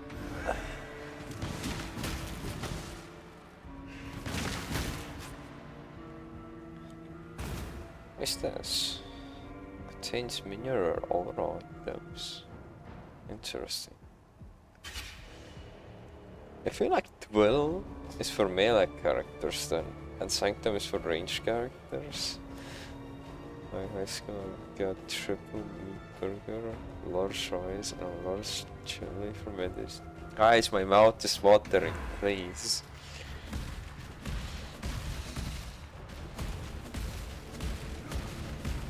Oh, God.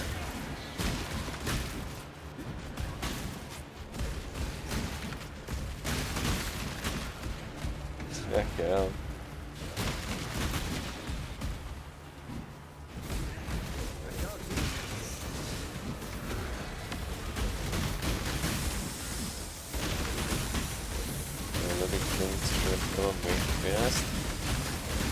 Wow. Must be. You can do a lot. You can. You can take a lot of chunk food then, or no?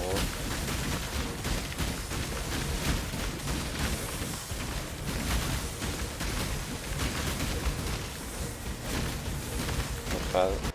I'm not bad, but not great.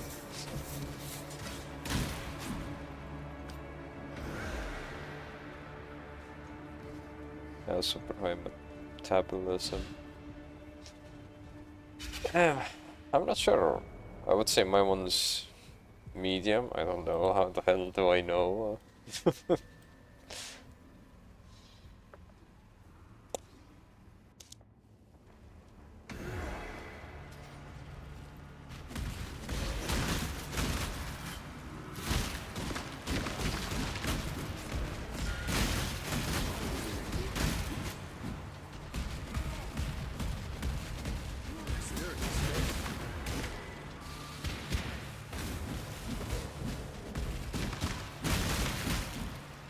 should literally eat 20 burgers in a day and not get fat. I'm fucking tall. 195. 100 kilograms. It seems like normal weight, I would say. Maybe a little bit over. Maybe 2 or 2 to 3, I'm not sure.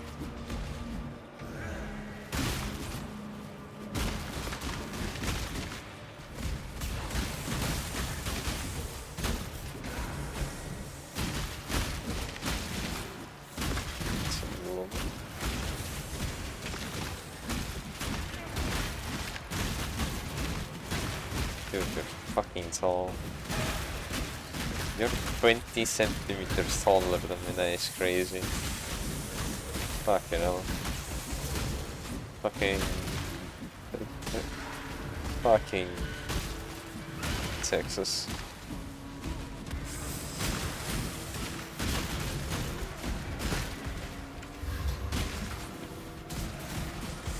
That's 20 centimeters. American one. Oh no. 16, 13 stone. What? 13 stone? You're always stoned.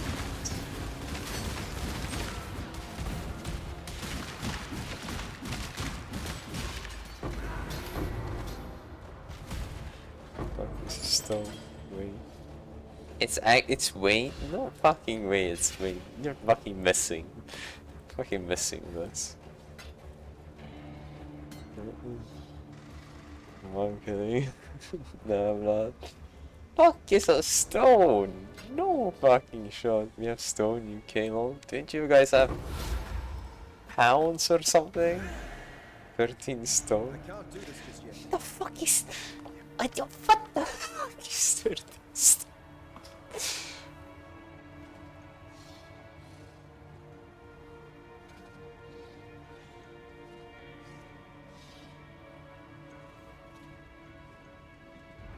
Oh my god, I just saw Discord in your burger. God damn it, man. Fuck you, man. Fuck you. God damn it.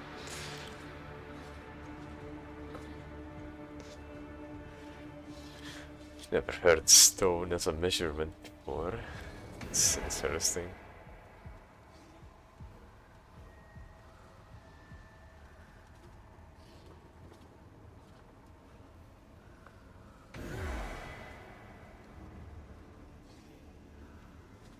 Five link bow.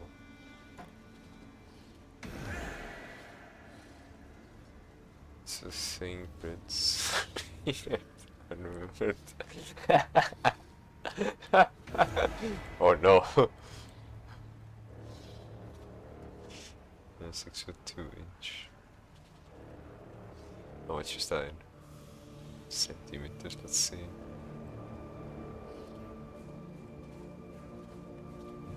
It's about RN2 LBS. What? Centimeters? Not weighing 0. What the fuck? Pounds? What? He's talking about his height, isn't it? 187. Okay, you're not that too tall for me then. Egoist for hate. What do you mean do for hate?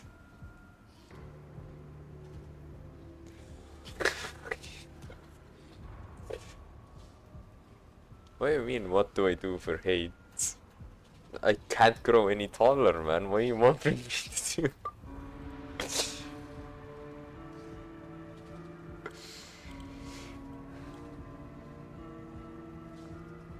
Centimeters, yeah, with the centimeters. With the centimeters too. 2? You also do? Why did you start with that? You're not too sure. Oh no. Ish. So just weirder. Like 5'7"-ish. Yeah.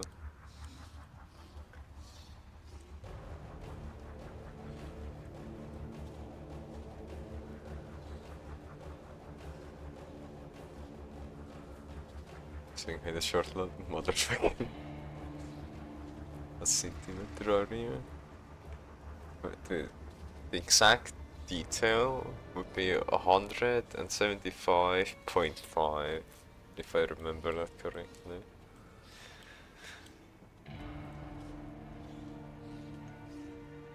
Fucking kinda short. I'll beat your balls, man, you will never see it coming.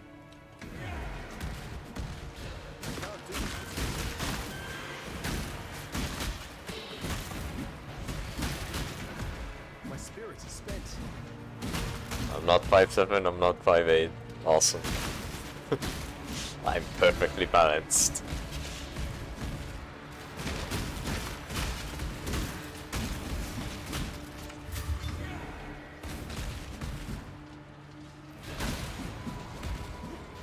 No.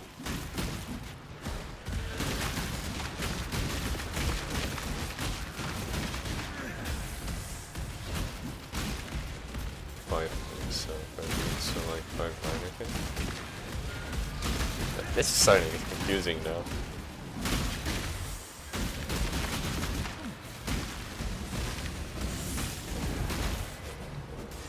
Oh no, math is getting confusing. Too much math.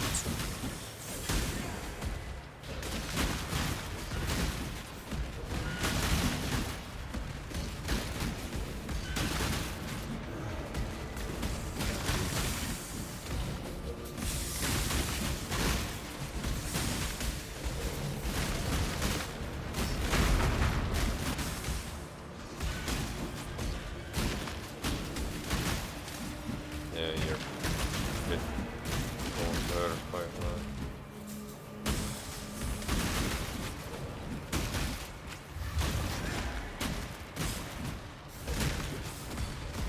I don't know, maybe. I don't know. That doesn't make sense. I don't care. This is confusing now.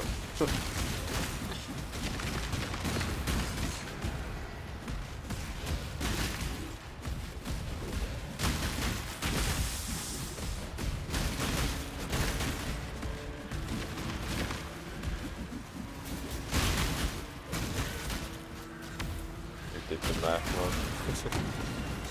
How do we know there's not a typo anyway?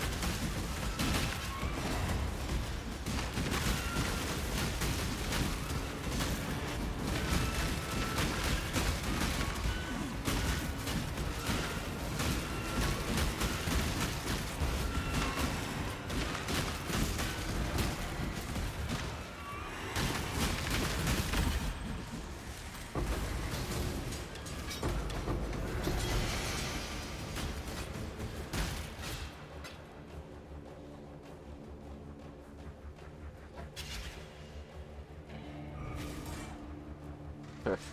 75% or 75 of 12 is 9. 5% of 5'9". Alright. I don't. Math is math.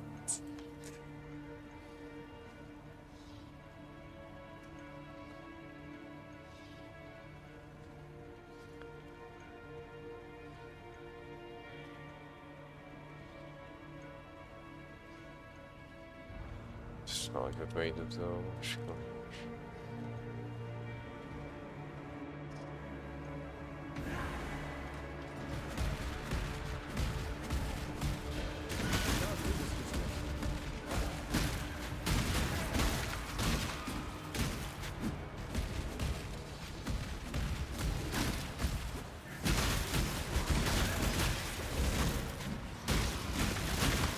Tall, don't be like me. Yeah, I don't want to get too tall as well, otherwise you won't be able to board planes or sit down correctly.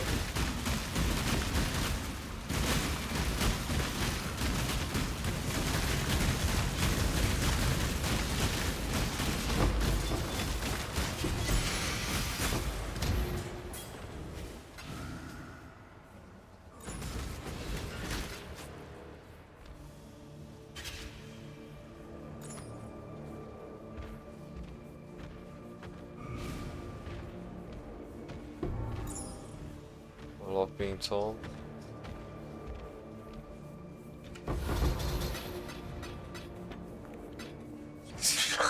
What? I can't do like that at all.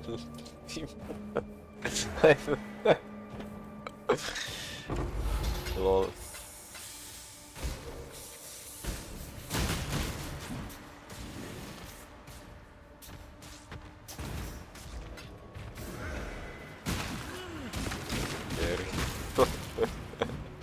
I will punch you in the nuts. Is that?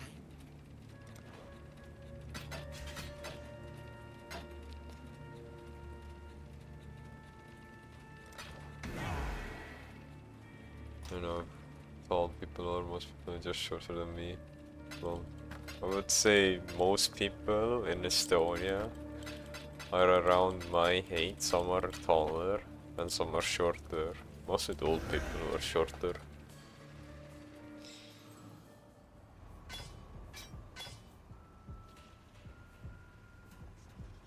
But there are some many young ones who are shorter than me.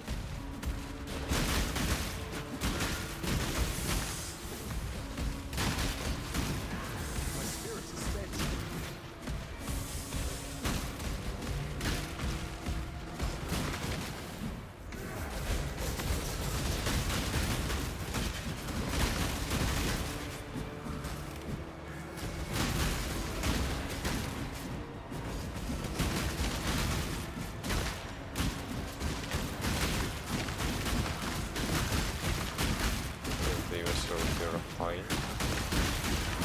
Average. 659.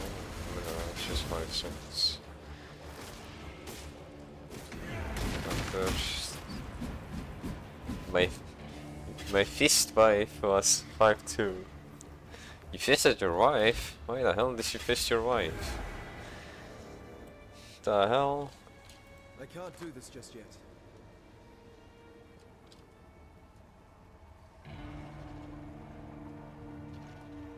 She likes it. Yo! My fifth was 5'2". How many wives do I have? Fucking hell. Jesus. Let me try to make a breeding facility.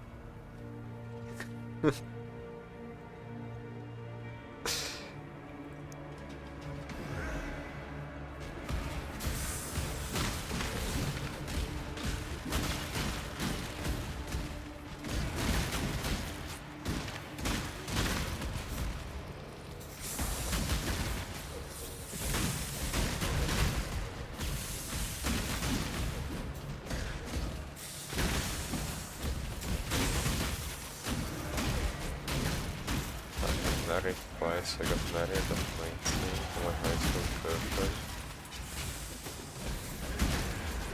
Nice!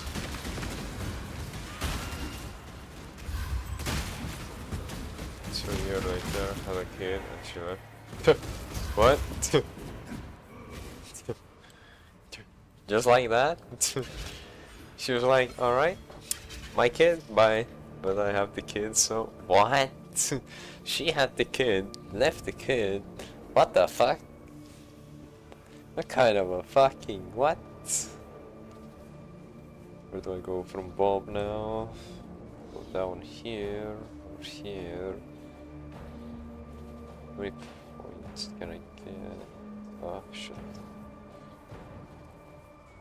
Did I get this one? Dead. So confusing. Yep, not the best story. Yeah, that's like... Damn, that sucks. Oh, you put points into this? I didn't see that. Oh my god, he put a point in here. Fuck's sake. I wish this Bob builder was... God damn it, it highlighted what changed. God damn it, they put a point in here as well. Fuck, that would be so huge actually, yeah. Fuck's sake. What's 22? She was 19 when the party at stuff, so she left those details. young people. Yeah, I get that. Some people just wanna keep on partying. He's just a man doing this. Yeah. No.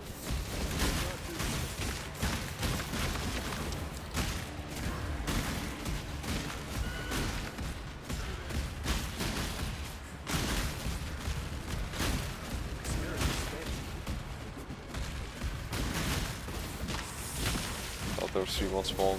What the fuck? I'm stuck. They're stuck.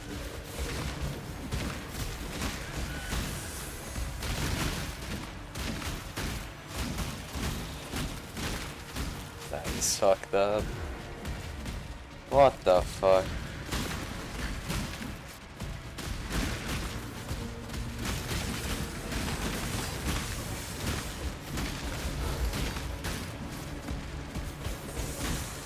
Should we have to put a bond at that point? You would think so.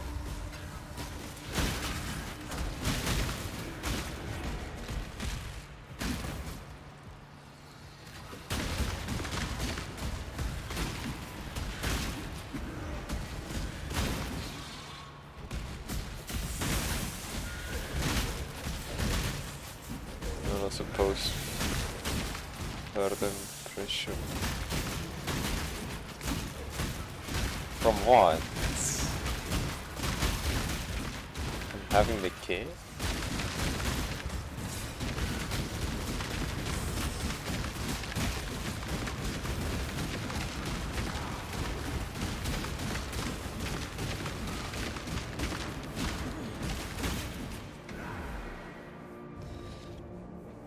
We should have handled it better, but was 12 years ago. That is long ass time, yeah.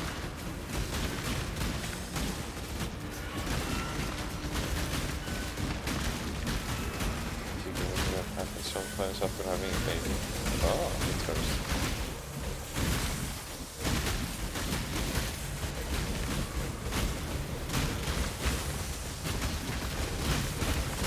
You get off first.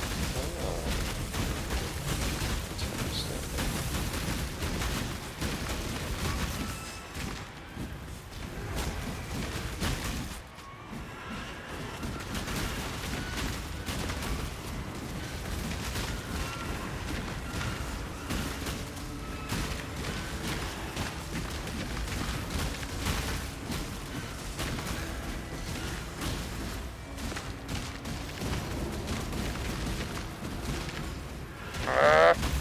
Back.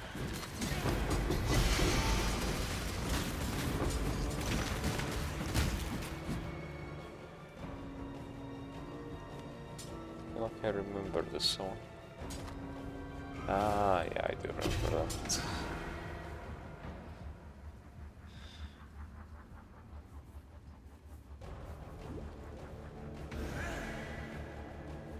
I can't do this just yet.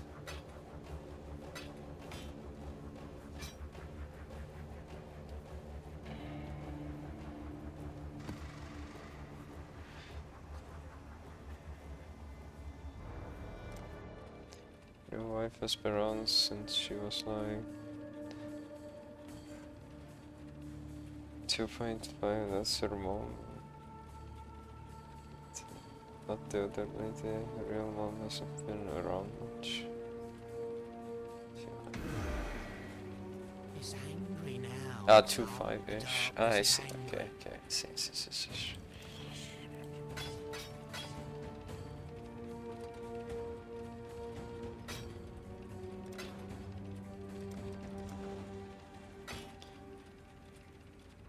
She just kills them all. True. Most kids don't remember shit. They're that young.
So that's depressing stuff.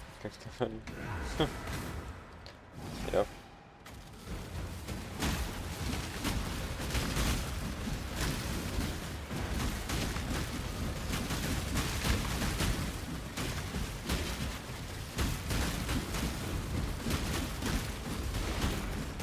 Do you think the next step in the buildings?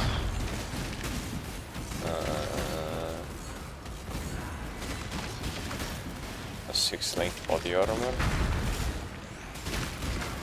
I have still 5 linking and 4 linking my melee. That should, I don't know how much damage it would give me, but it should give me like maybe 40 to 50% more damage. Because I'm still 5 linking it. I need to upgrade this. I found this, which is nice. 5% additional physical damage reduction, that sounds nice. I want to make that a 6 link. Let's get vigilance.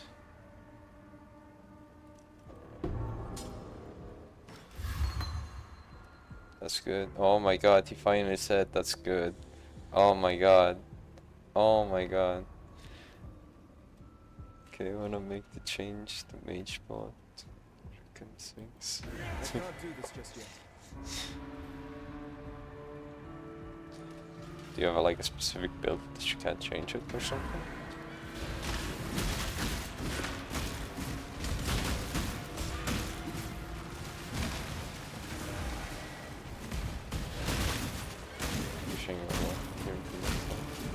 Interesting.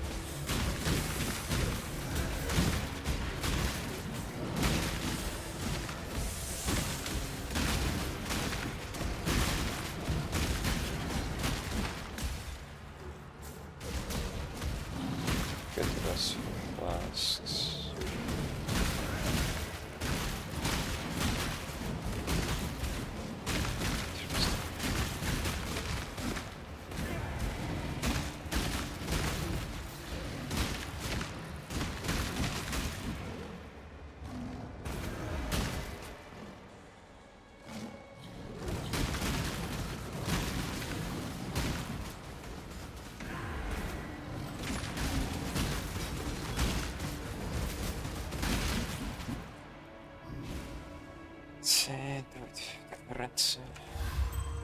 That guy is a rich bitch.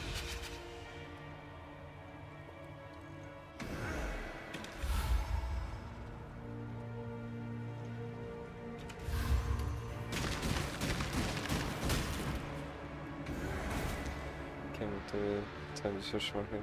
Like how much would they charge though? From HP?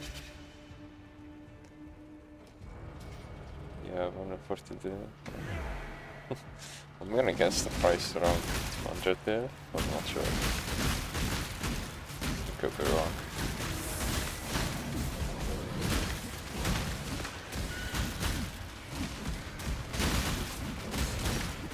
Spirit is spent.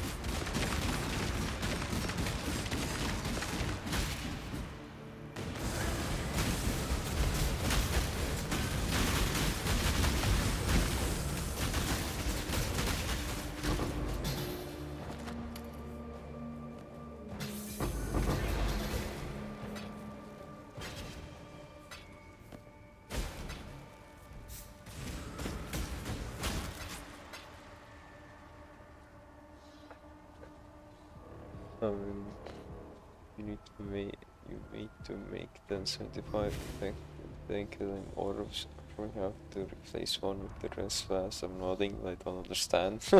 And you want the prefixes to be perfect too. I mean, I think my rest be okay. Still over cap. I sure about that.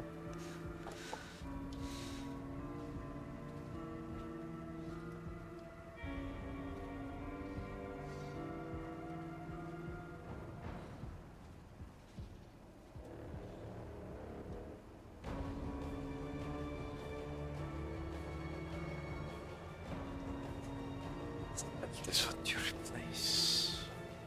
As long as I have 21 in each one, so I'll be fine, I think.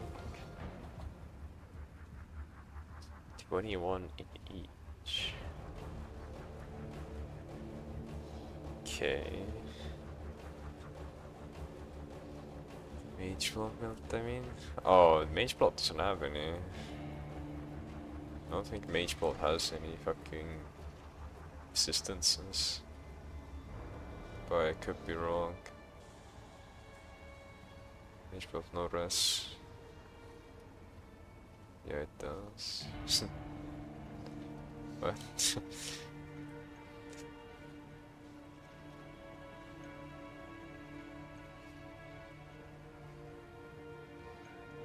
Yeah, it's got fire and cold.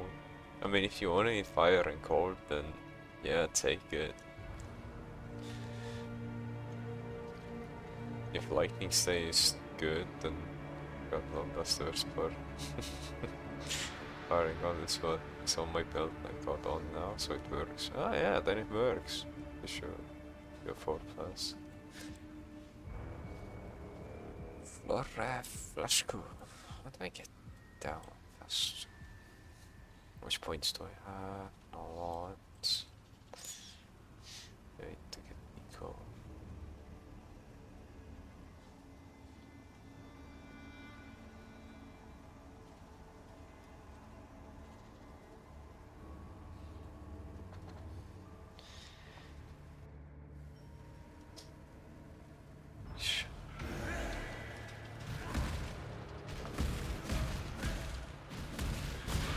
Can't do this just yet.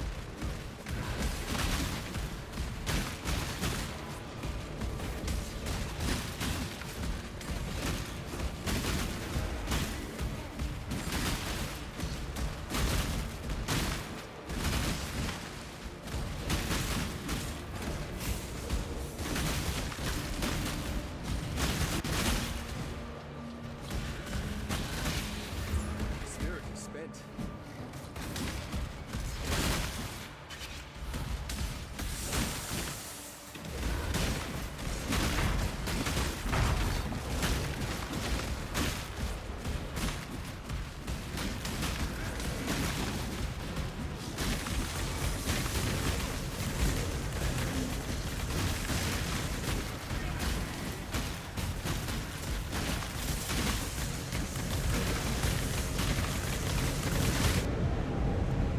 Ah. Which lightning?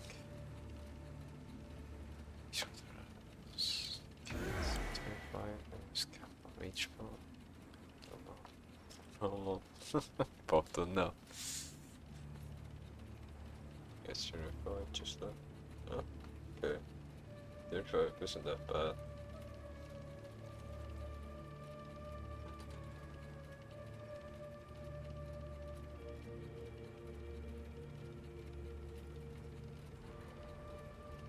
Can also get more curious. Rest cut down stuff. I don't know if it's worth. Remember this day. Glorious. Maybe.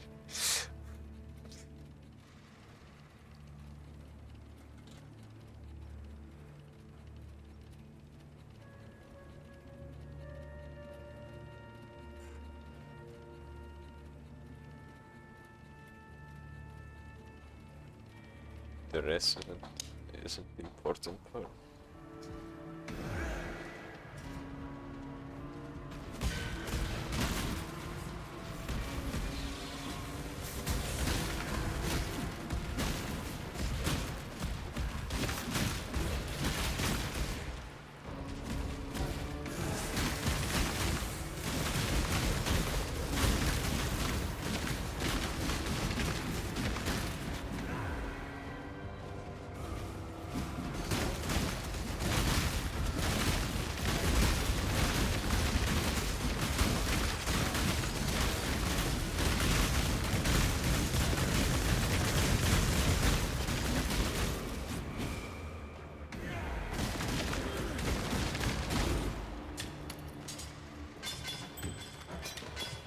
a 4 flask, 100%. I mean, 4 flasks is literally everything. And you only have to use the life flask. I can't do this just yet.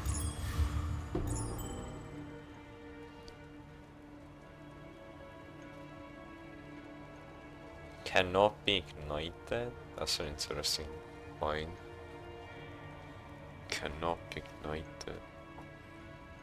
Wait, the comment is a prefix, that's other than the crocodons.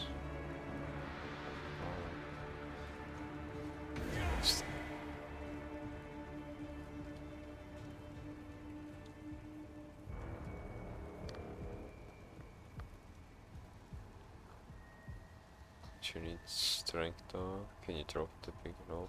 Probably. No, no, not the spell. Get skill point back. Never enough. Yeah, if you can get a skill point back, that'll be huge.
Ball blow. For like 2 hours, so oh my god. This guy's crazy.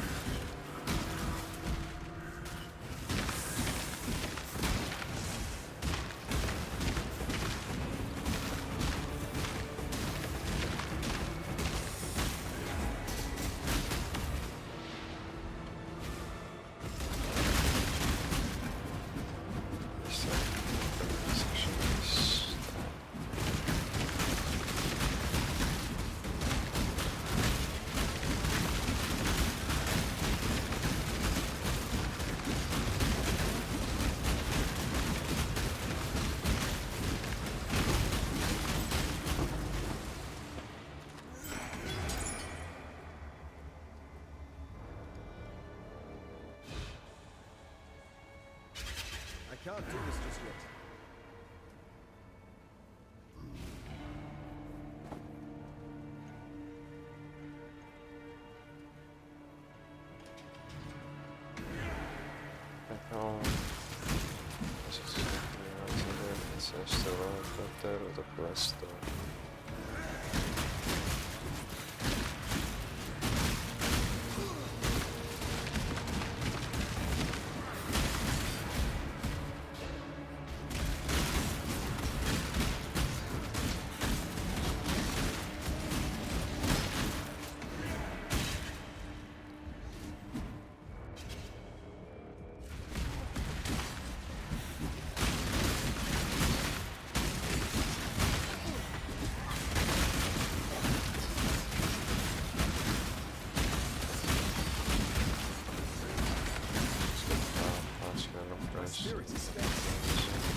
He's angry now, Exile. The darkness is angry.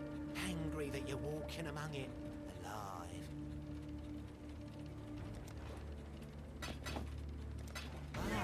Well, please let me upgrade this. I'm so close to it. How about them apples? There you go.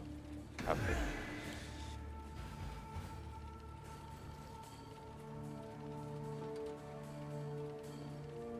Can't go back there. Go there. Interesting.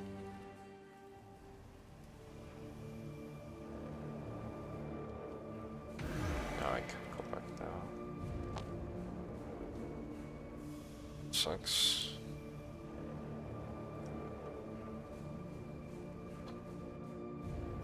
Don't wanna be at 75 exactly. Yeah, that is true, because there are enemies who curse you, which lowers your resistances.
Sulfite? Sulfite. I don't know if I'm gonna upgrade them.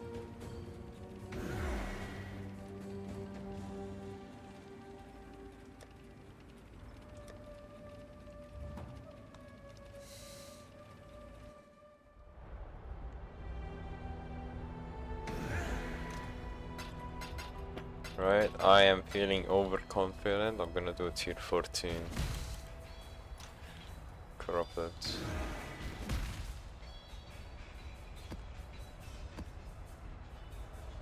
With Elder Influence. Buffs and player expire faster. Awesome. Monster are fast as fuck and do extra damage. I am cursed and feeble.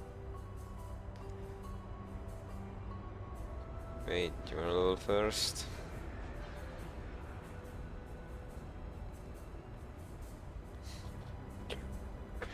Alright, I'll level.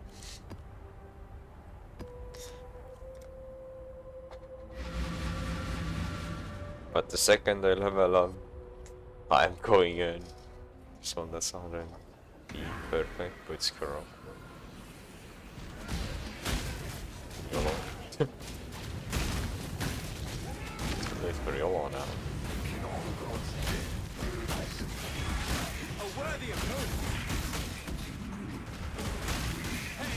I don't. Oh, there's two of them?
Increased damage per effect, that's one pass.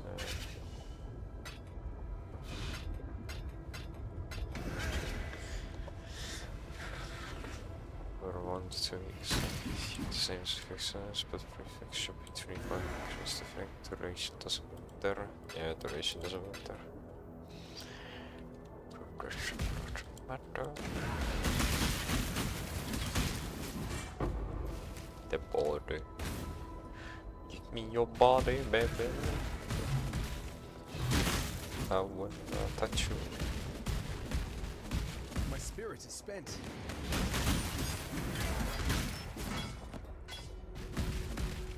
I get mid-fight the saw, I pick up something. An amulet. Where the fuck they go? Oh, this one. Night Soul, Black Comma. That's one socket, plus level 2 levels, socket gems, add chaos damage, adds level 10 blind, cast when stunned. Interesting. If you wanna make them up here, you over them all. Like I said, I'd rather give you my money than some rental. Okay, no. And not work for 3 hours. Yeah, that's the rush. That was.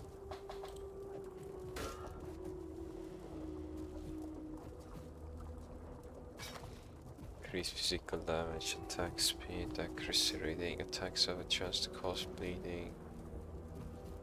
I could maybe make it something else. See what's in here. Max life, fire, cold, chaos. Oh my lord. Oh lord. Bad math. You want to be bad math. You can't say bad math now. 37. Do I have chaos, strength, intelligence, yeah, meat intelligence, 300 armor? I think it's worth it. What? Oh, you can't put it in your what? That's weird. That's weird.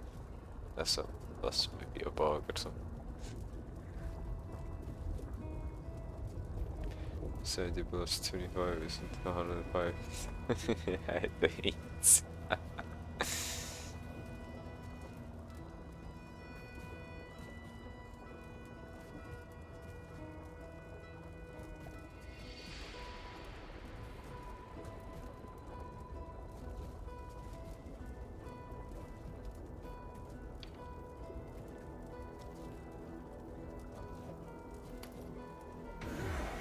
I can't do this just yet.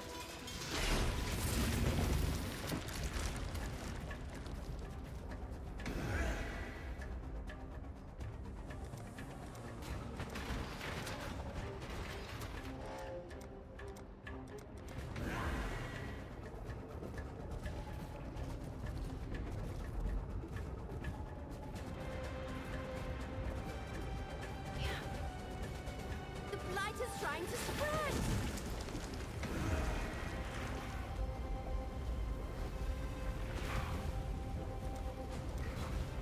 Put out new mycelium! Ah, new roots!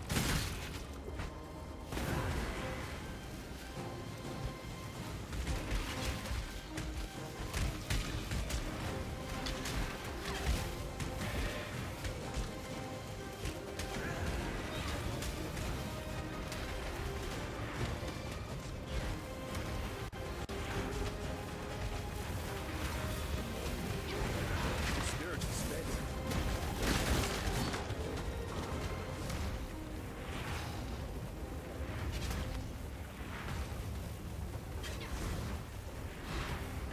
I showed Bixie how to craft flasks last night. Like, what do you mean? Like how to add the enchantment or the rolling the blue thing?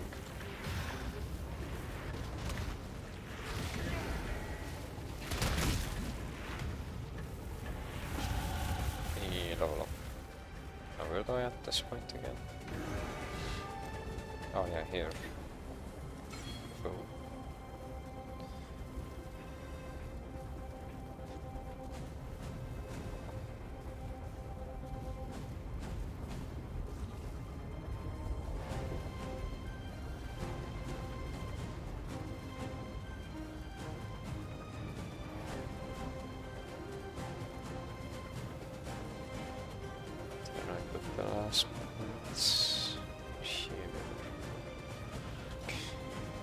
From fresh white glass to this. Oh, interesting.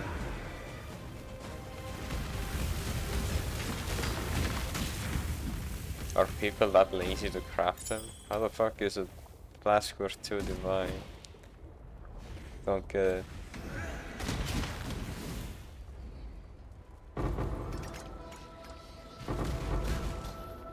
Yeah, are you kidding me?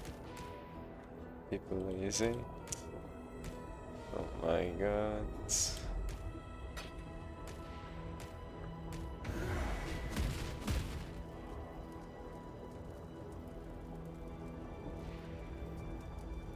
I can't do this just yet.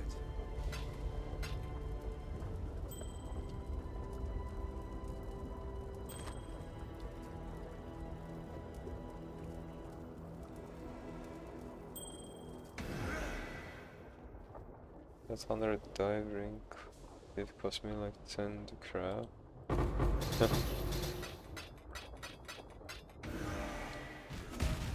the hell?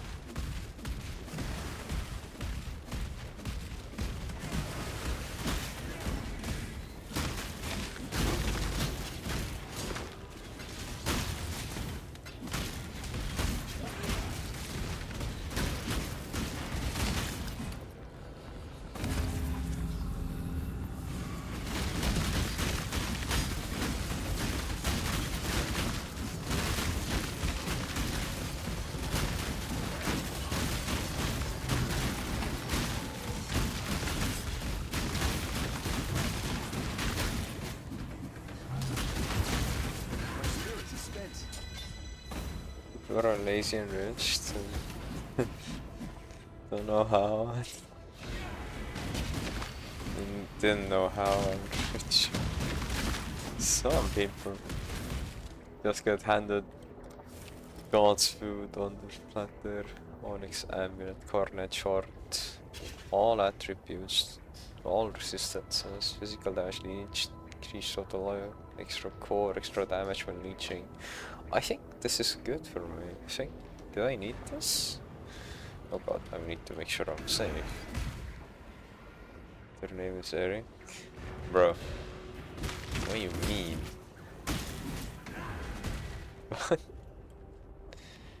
Can I make an axe tonight, maybe, lol? I will. Do not.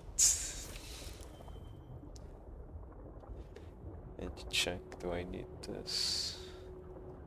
Carnage Heart, sounds pretty good. Where's the amulet? Well, our amulet has fire resistances as well. I think I should do the resistances my way right now. We have the damage when leeching. Carnage Heart is okay. Am I losing any resistances? Fire and cold. Cold is high, fire is high, so we're okay on losing them. Oh, we get 18 here as well. Okay, I didn't see that. It's a high roll actually. Not highest, but high-ish.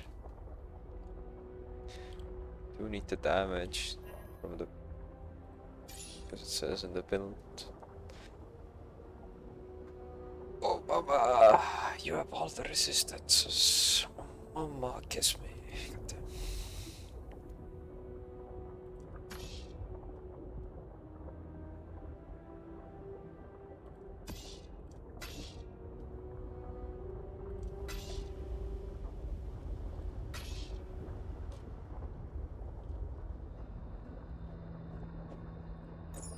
I can change out my build, cause I needed intelligence and strength on my build before, but now I don't, which is nice.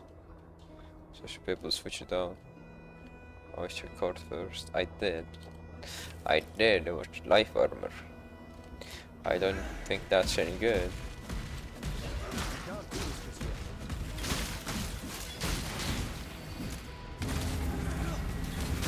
Basic doctor or fucking okay.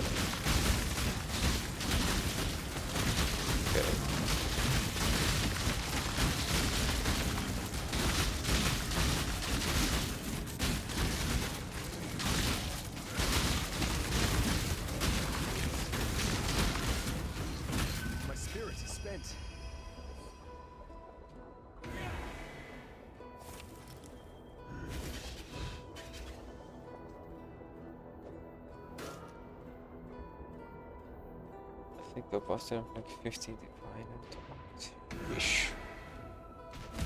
Heavy.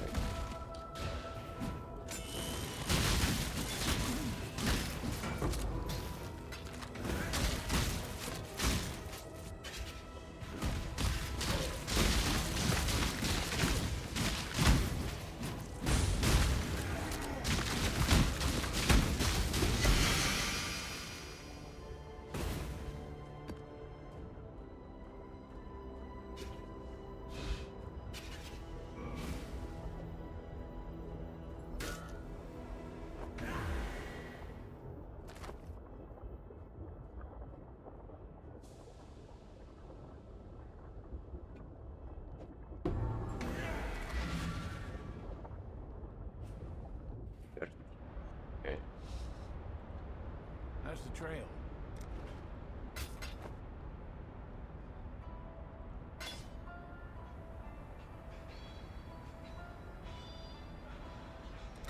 Stay vigilant.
He got the blade charge, man.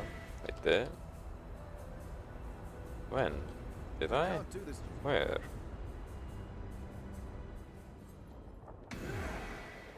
Let's see anyway. I should be able to see a map icon. No, I don't think. Your stash, I think.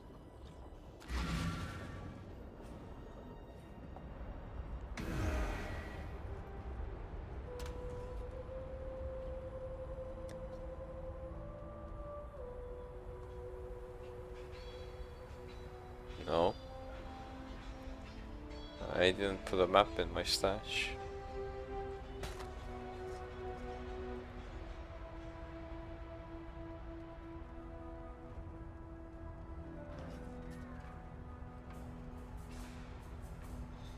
Okay, let's do some upgrades. They're current like no. I mean, the yellow ones are just low level. Don't know if anything's. Well, let me type in 3. Let me type in 5. There's nothing.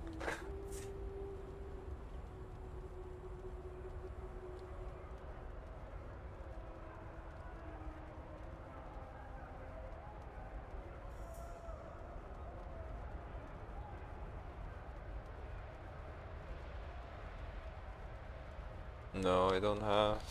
Just the yellow. Oh, there's the yellow. Ah, I see now.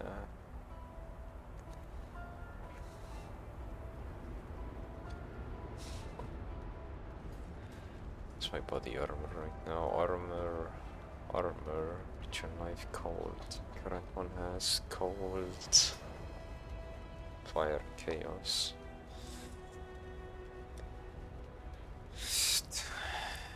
We're okay with losing cold. That life it. Yep.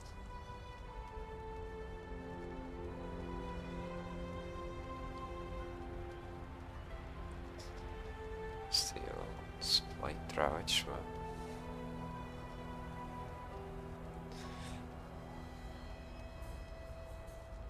Nine can be anointed 9 fucking times. Jesus. What?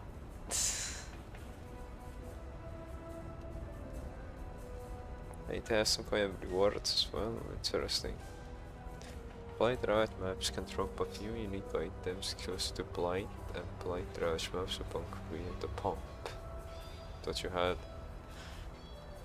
an astral plane? I lost it.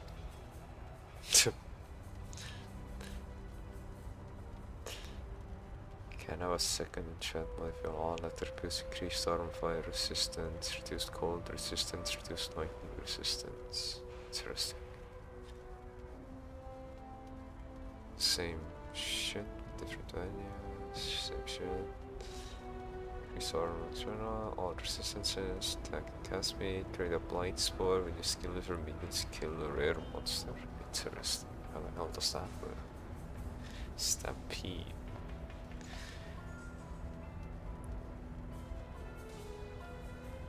Wow, okay. Spore guard.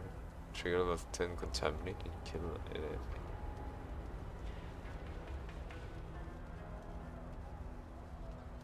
Oh, these armors are kinda long. Cool. Question mark lost it. Well, you see, this is better. Yes.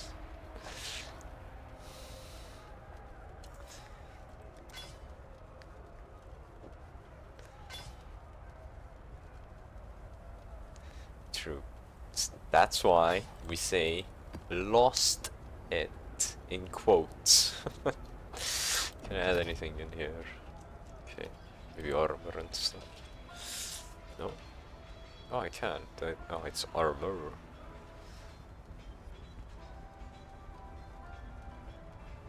Anything else?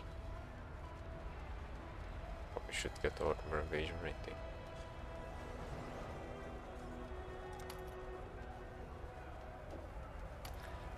Quality it. Yes, yes, my lord.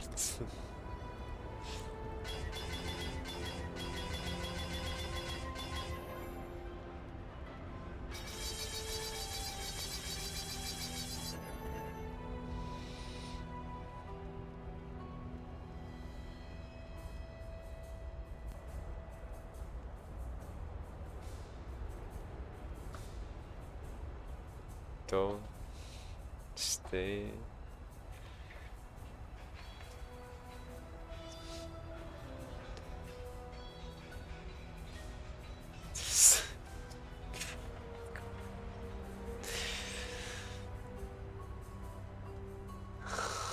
Why are you sighing? Are you sighing because you can't type?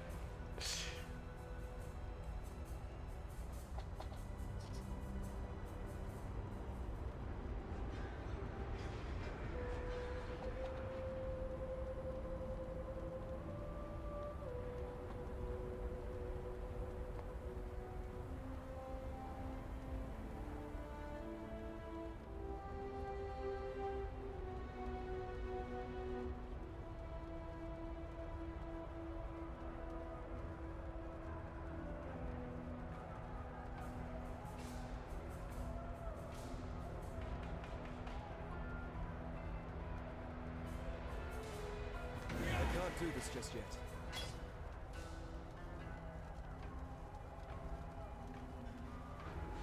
Six socket is 350. Okay, I mean I'm kinda close to that. Might as well wait a little bit longer then.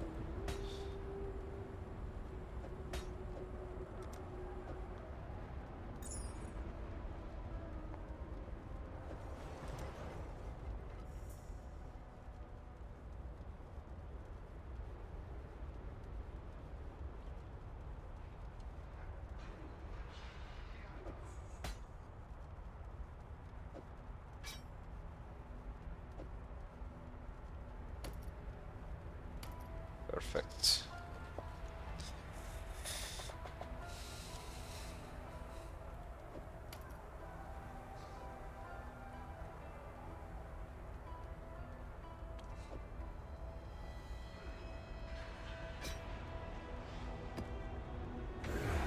Salah.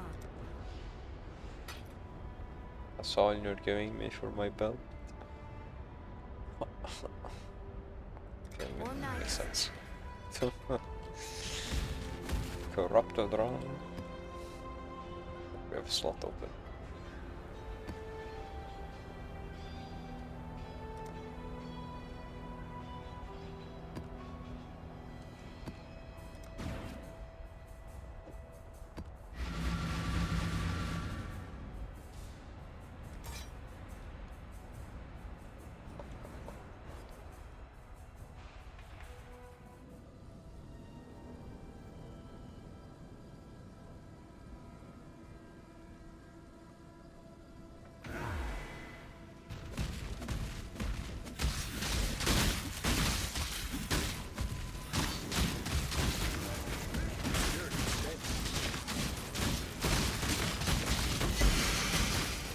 Spiders.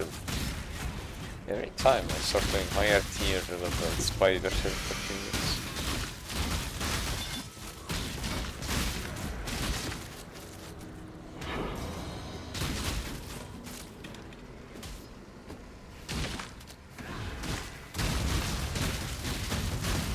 Let's go on high level. Oh, tired of it all. I'm tired of it.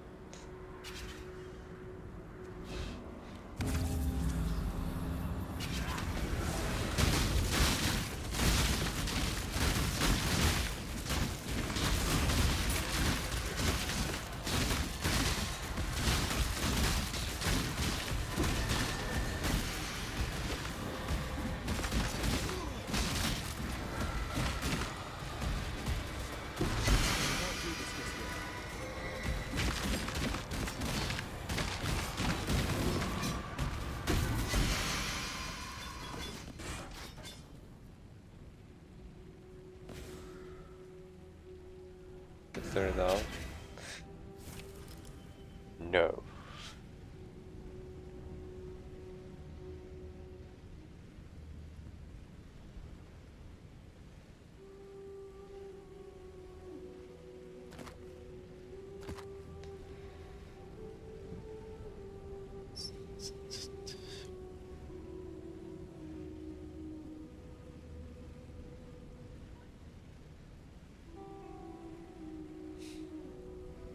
For Onks? I don't want Onks. My god. this guy. This guy.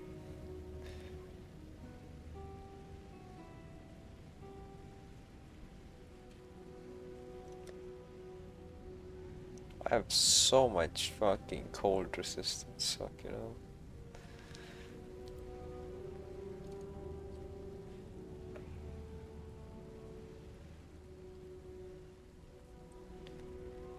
This would make me fast as fuck, right?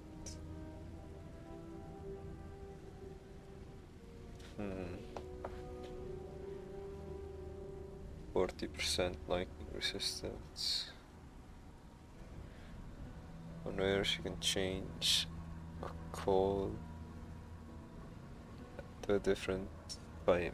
Well, yeah, I could, but I could use more lightning. And rest a different dress. Any? Yeah, I mean, how about I get uniques that give me every resistance? That would be a simple fix. Change a cold lightning sense.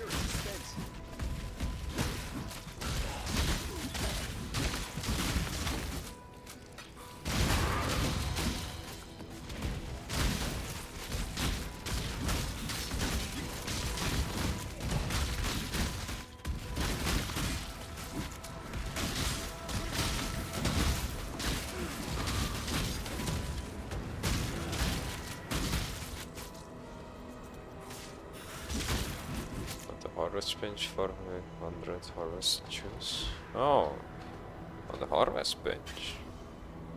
I'm not sure how many juices I've collected up anymore. But I've been running them here and there when I get the chance.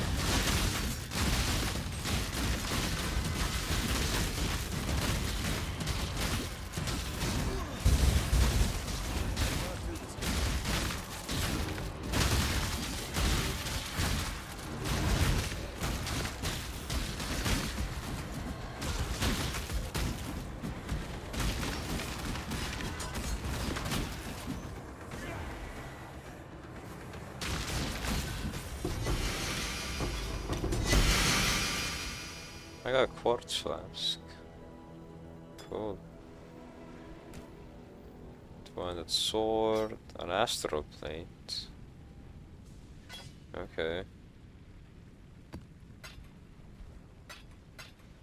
Let's see these uniques. Quartz flask. Recover 100% life when used. 3% of life taken as chaos damage per second. Ah, but I take damage. Per second. Chaos damage. Okay. What the fuck? Yep.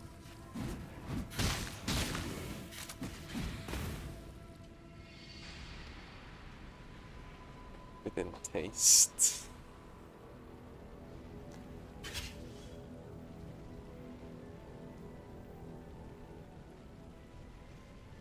Hmm. 200 sword terminus est.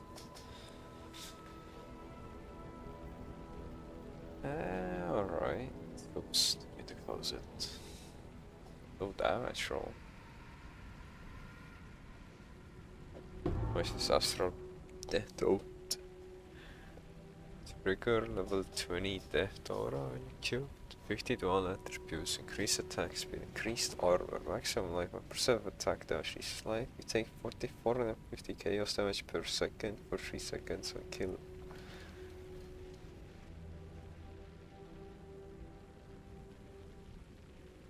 Alright.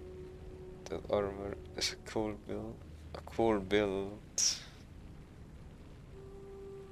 It's a death aura. Okay, bedtime stories 100, time the game again, lol. Let's go. Death aura. Cast an aura deals chaos damage. But over time, to nearby enemies, the skill cannot be cast by totems.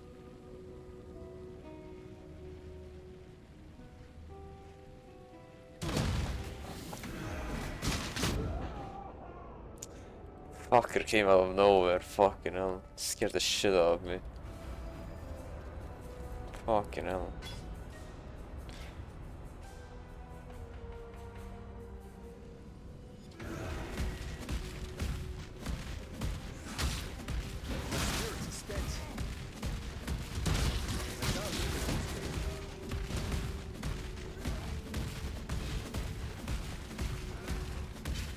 That's like that's why like my builds can AFK.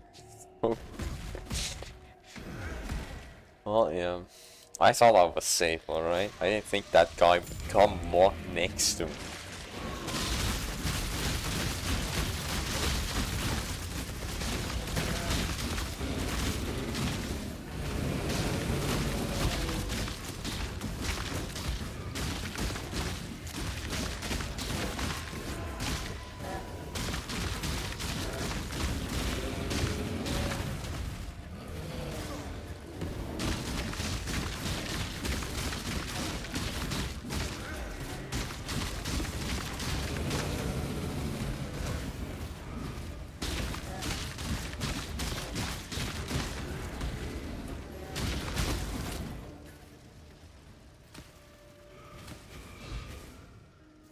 $1, 1 $3.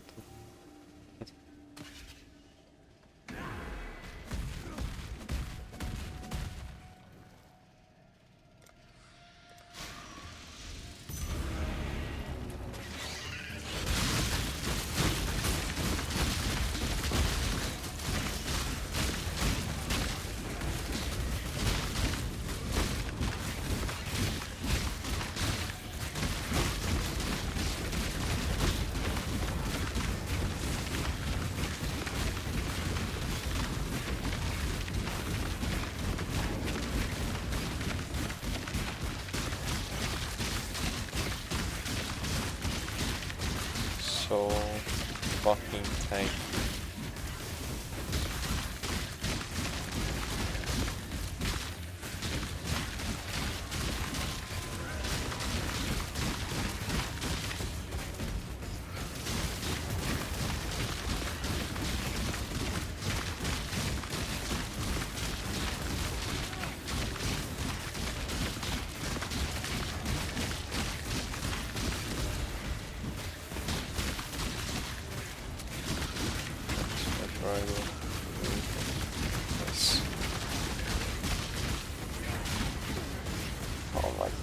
god, this guy.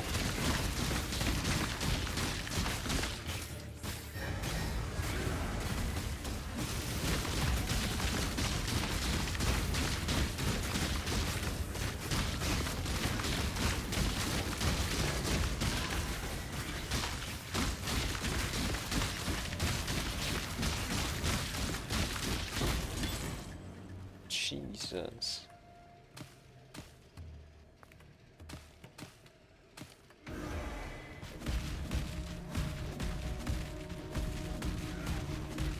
I can't do this just yet.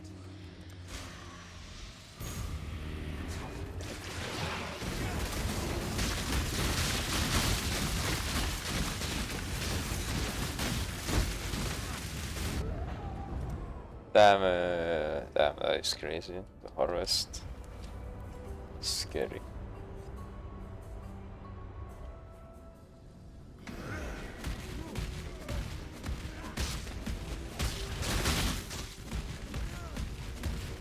Spirit is spent.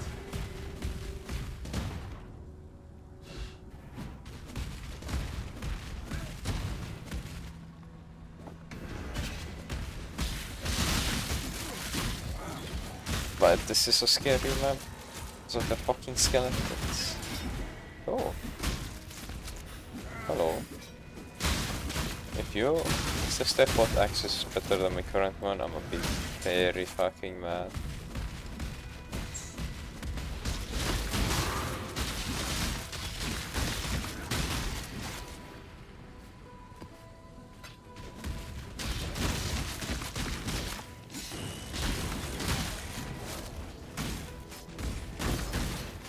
Dude, why is with these fire skeletons doing so much damage?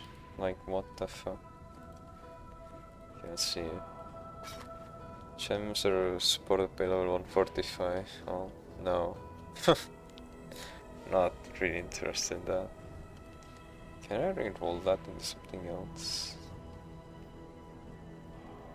Level 145, that sucks ass. I don't want that on my main outfit.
Nice, we'll figure it out after this. Oh god.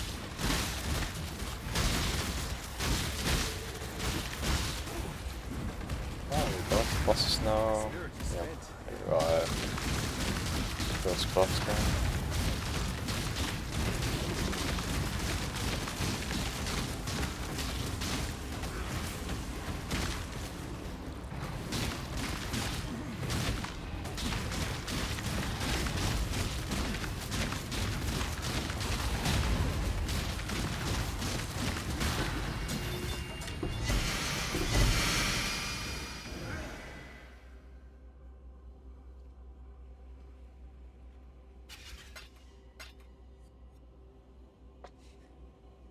Sheesh. Damn. Damn.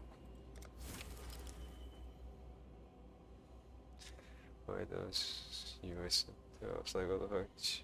Did I just hear the ping when I said it all? Like, I just confused with saying. It's not even lying, it's all coming back to me now. Bruh, are you sure you haven't slept?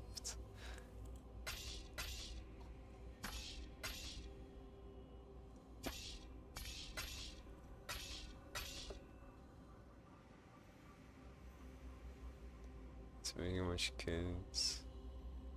And a wife can throw you out. That's it.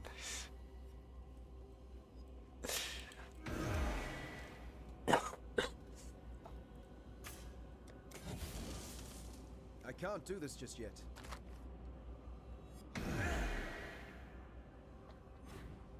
Spinks. I got Despot Axe. That's Elder buffed? I'm not sure if I'm getting that correct. Is there a point in me rolling this? Or no?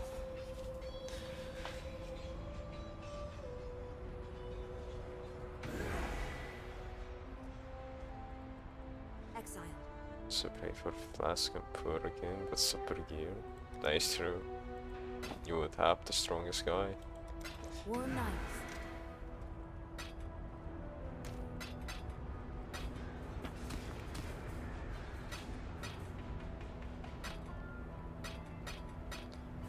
I don't know. I'll find out. You say I don't know, I say I roll.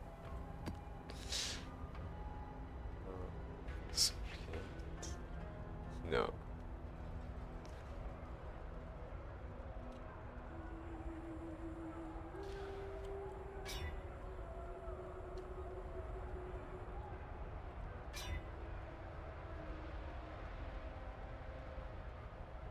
I don't know about the accent. Is there, what, is this the Elder or something? Am I correct on that at least? Or no? You wanna get a fractured one to roll?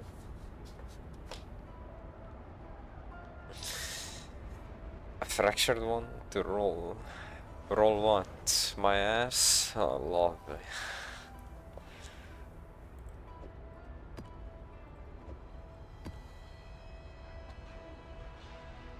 Fractured one to roll? What was fractured again? All of these different words are hurting my head. Why is fractured? I can't even type anymore. I'm starting to become like you guys. I type fucked word. Fractured item. Fractured item. Ah, I see. That's a fractured item. Does the Elder one not have any good ones?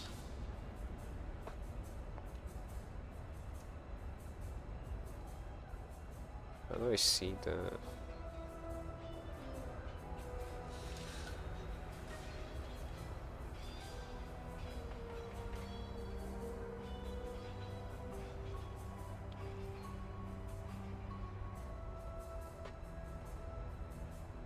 What's this?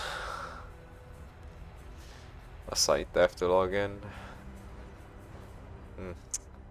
No. List of Elder modifiers, let's see. That's my own, I'll find out.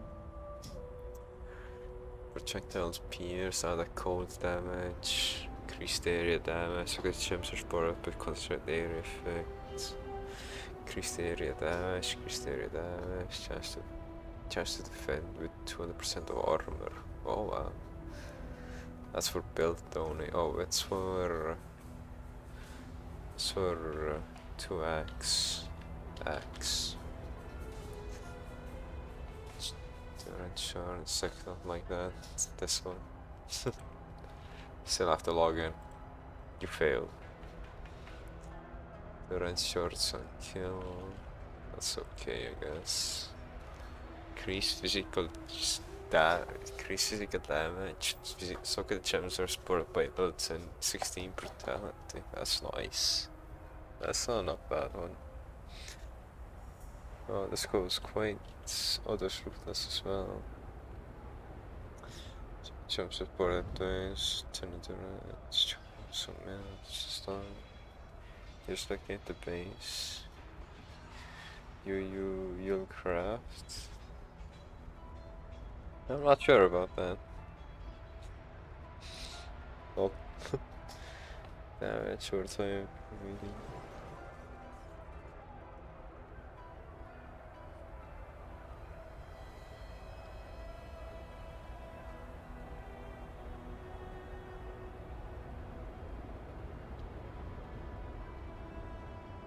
There's a lot of things in here. Poison as well. Cooling strike. The new essence crafted with contempt. What? Contempt. Don't have that.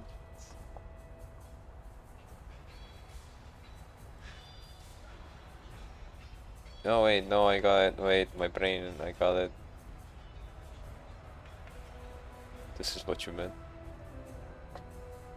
Don't have any good ones. I need to do more of these essence runs. You know, for fucks and shits and giggles, do five blind ones. Plus 2 levels, socket of melee gems. Okay, you can get some few nice ones in here.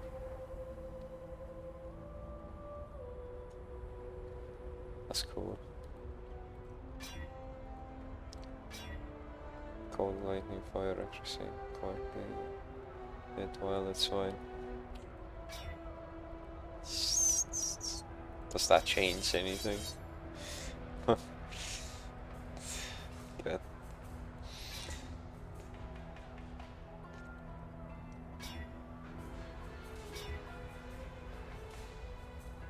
So with the village, increased area effect, 19% of physical damage compared to chaos damage accuracy rating.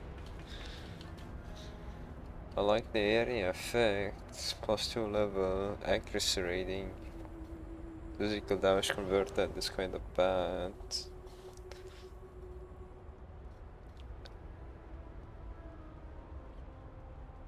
That's almost... That's pretty good. That is pretty good actually. But I can't benefit from the chaos though.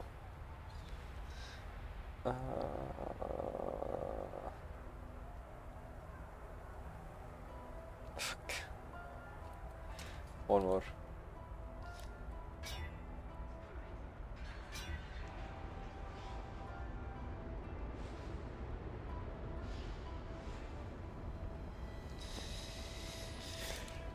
One more. Oh damn. Okay, no. Oh Jesus. Oh my god. Fuck. Yeah. Please scratch. Resistance. One more. Last one. Last one. Two.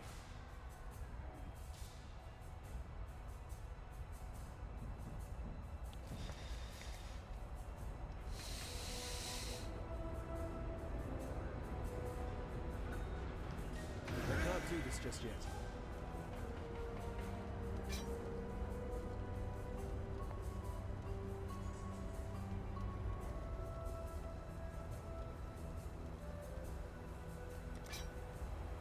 11.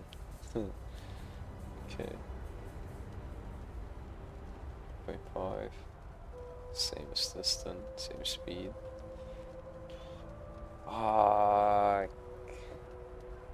you could become something great, I know it. I just know it.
these fucking modifiers on this fucking map? The fuck? Getting insta slow, do they have cold damage?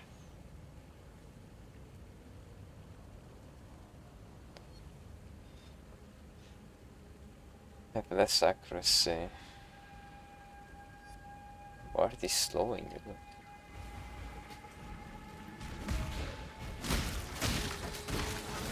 Maybe the elder. Yeah, the elder.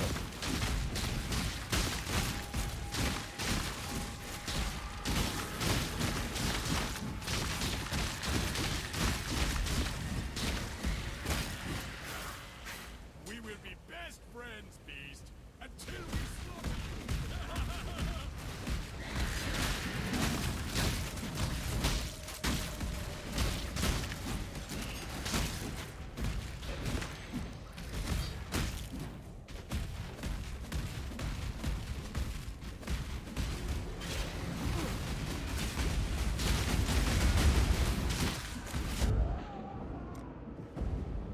Ah, the elder, why are you slowing me? You're a pain in my ass.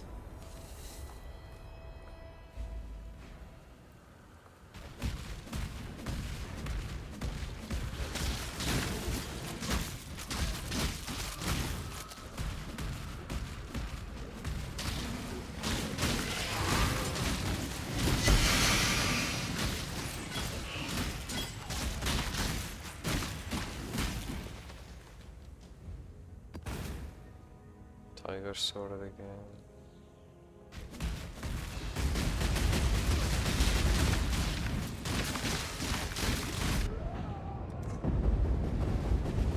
He's a lot of damage. Fucking hell.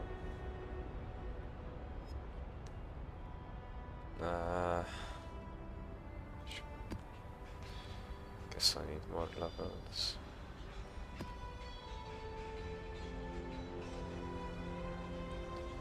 Set the modding for certified surgery. Guess how much it costs. 17k.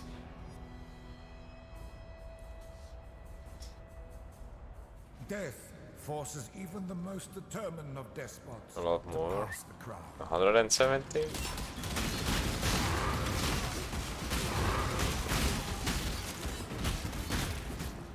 More? 1 million?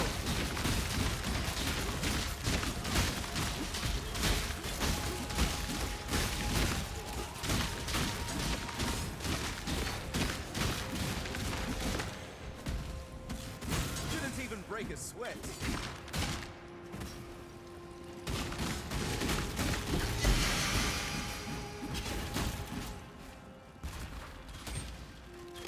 Yeah, 384,000. Damn. In a quarter, I will send you a gift. Kill them dead! Ancestors, I will see you again. My head still hurts.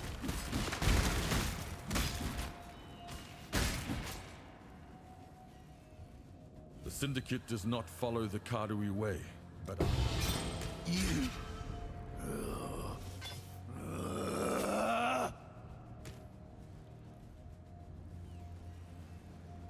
Salah.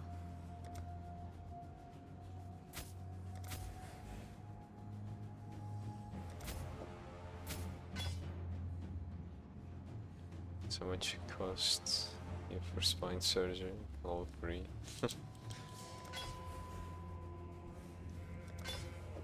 Saladin.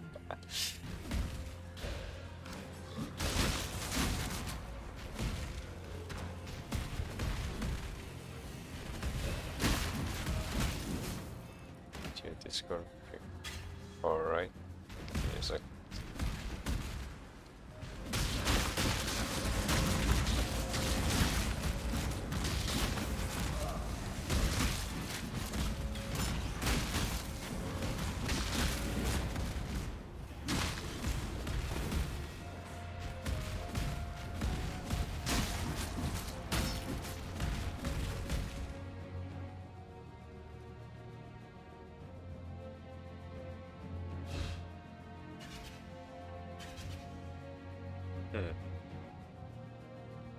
Okay.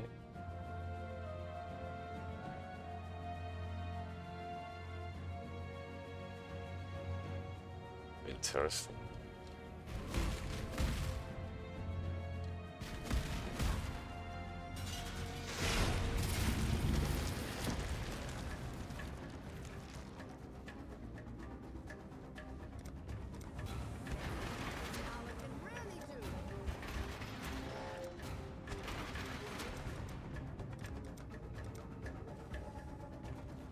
Each screen plate is over a cracked screw.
Why is there a trail of fire everywhere?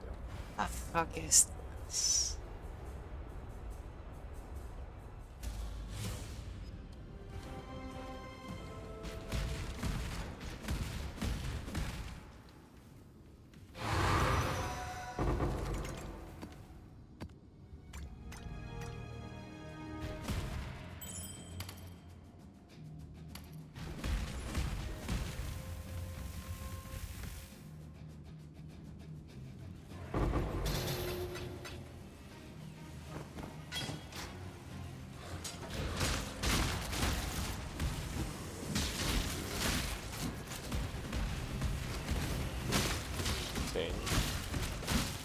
And I take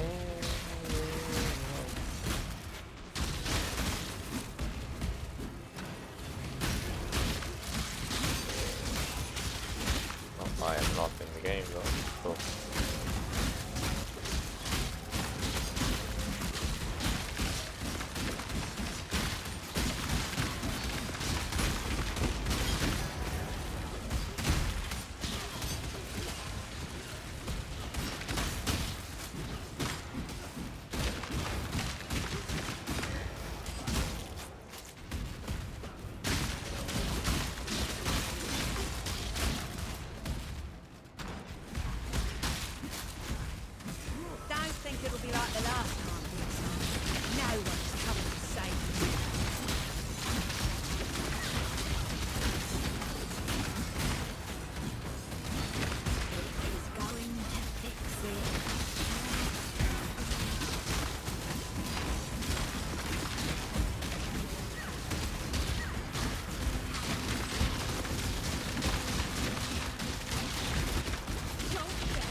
I'm afraid the only option here... This wasn't personal until just now.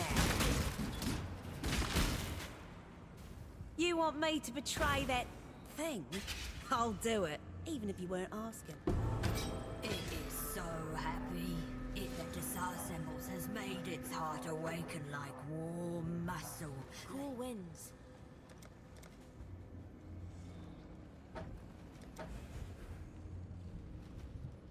You also got a spell on using your skill with a forcing cooldown. Spells triggered this way have 150 more cost. Trigger a socketed spell using a skill. Interesting. That's pretty cool.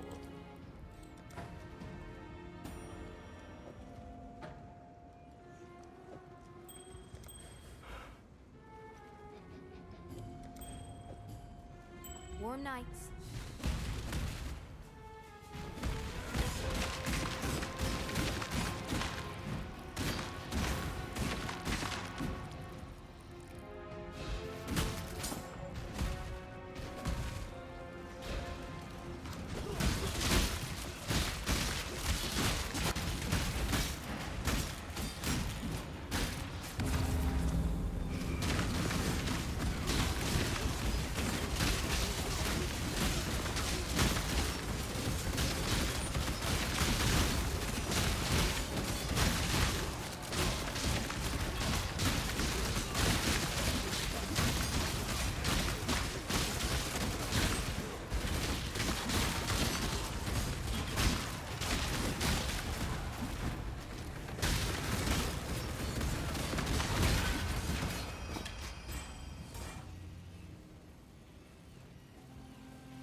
Alright, I died.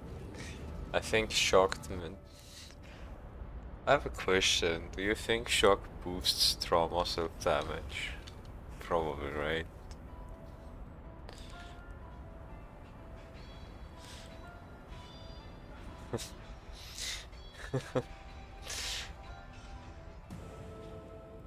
Glad that we're on the same page.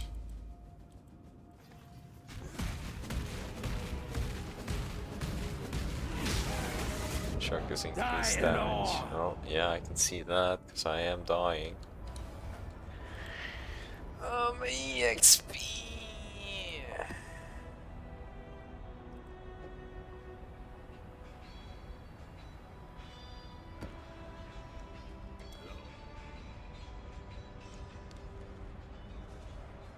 Don't get shocked now. Yeah, how that it's impossible with that plus. Could get some effect maybe. Still haven't fucking done enough of these. But you said Act 10 was good to run, you said, right? Or am I misremembering that? Dodge more? I can't dodge that fucking spell. Desecrate chamber. Where? Here.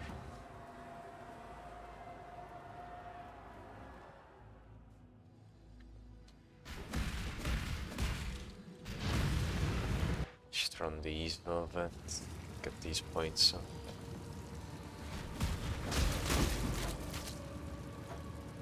Control click on area. Yup.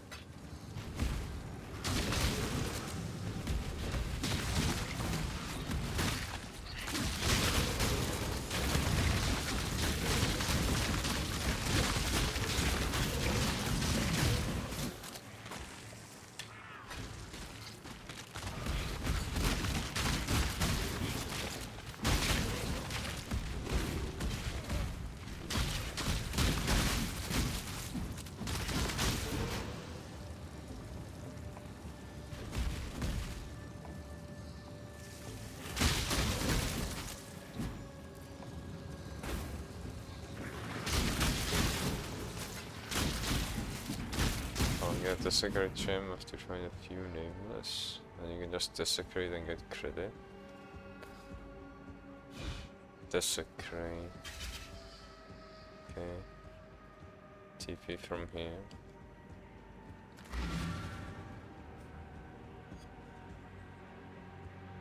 And get something from the lane, go back. Desecrate. Desecrate. Good tidings to you.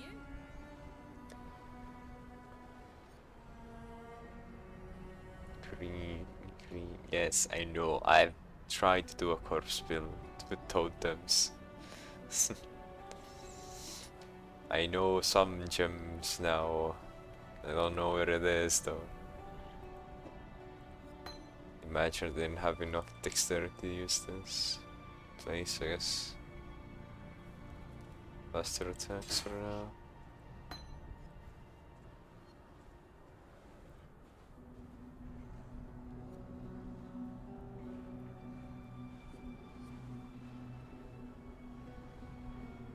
Am I blind? Where the hell is the screen look like?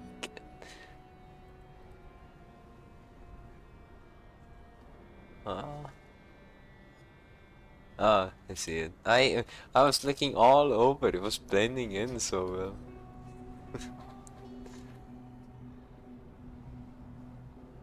So many corpses in the spawning corpses.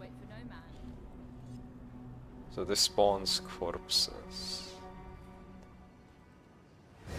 Oh yeah. That's stupid. This is... Oh! Oh! Hold on, let me enable auto. Oh god.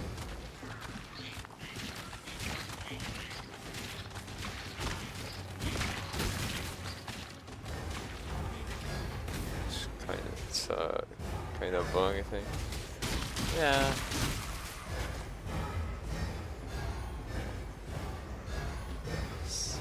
I welcome this spell.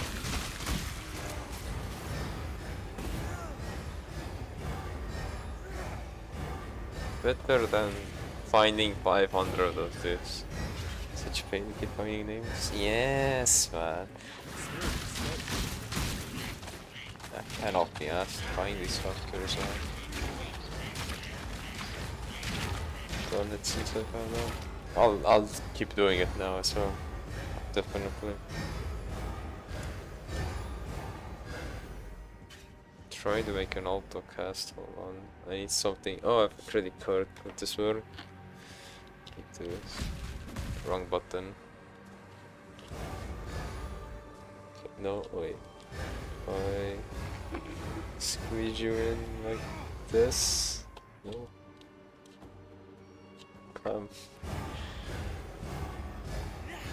I don't do that quest. What do you mean you don't do that quest?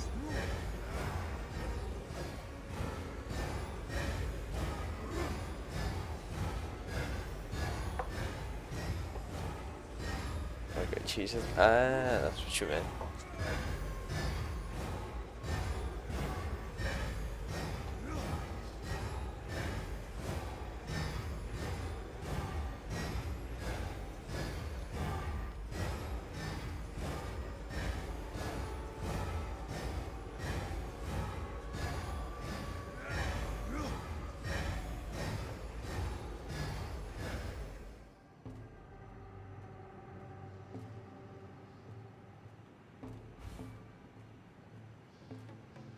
Hold button down. Go pod. Okay. I'm planning on doing something. Yeah, hold on. Just need to find something heavy, you know? That's the problem.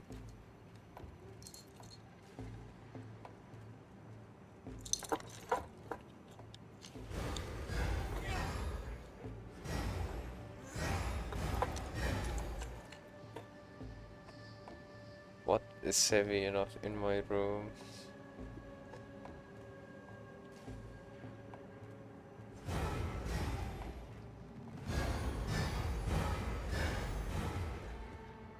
I hear you three.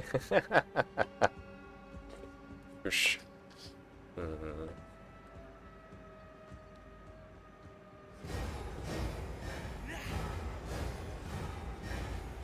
Jeez, it's hard to get something in here.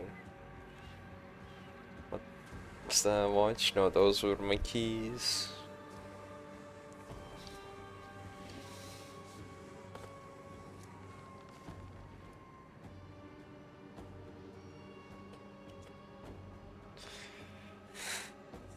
Because I use my phone should be heavy. How do I put my phone in here? I have an idea. I have an idea. I have an idea. An idea. I have an idea.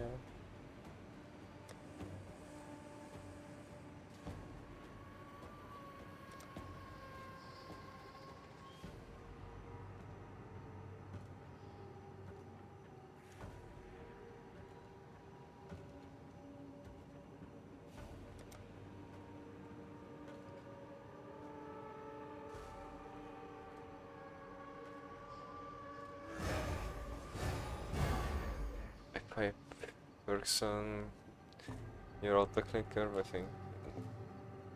Agent TOS. Hold on. Fuck, how do I? Okay, I put my mouse to the side, yeah. And then I put my phone on it. Wait. Oh. God damn it, it needs to be a certain angle. Let's count the rate.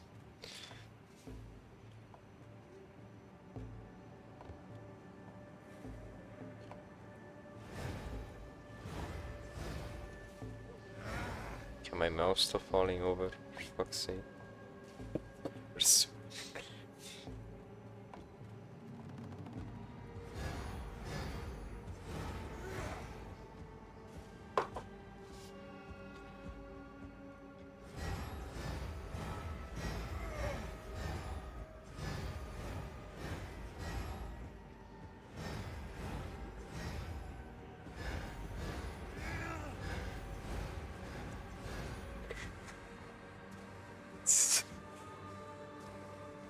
This rate will finish it before I even get the technique going.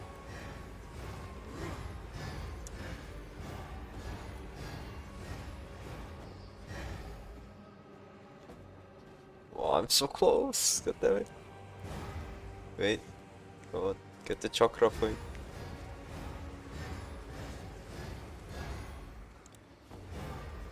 Oh.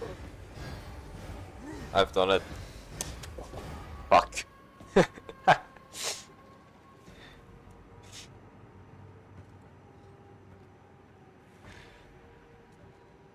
God damn it. Like, how did I do it?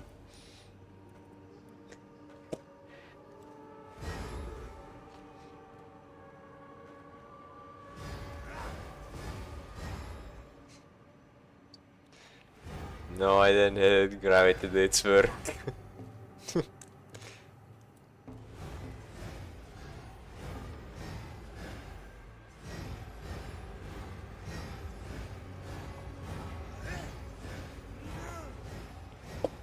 Fuck, man. This is harsh.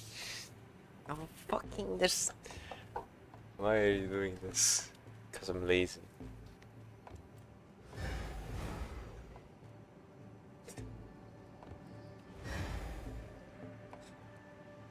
I'm on the verge of taping something to this fucking button.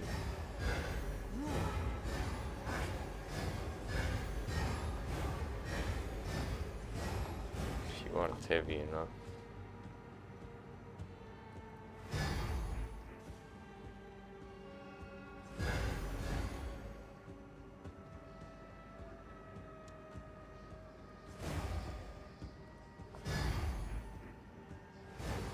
Oh, I got it. Let's go. Ah! With some mouse click, a classic man, something the way in there one? Nah, I got something else. Let's try. I have a. I'm not sure how to explain what the fuck I did. But I have my phone on my mouse and my mouse under a rock. And my mouse is sideways.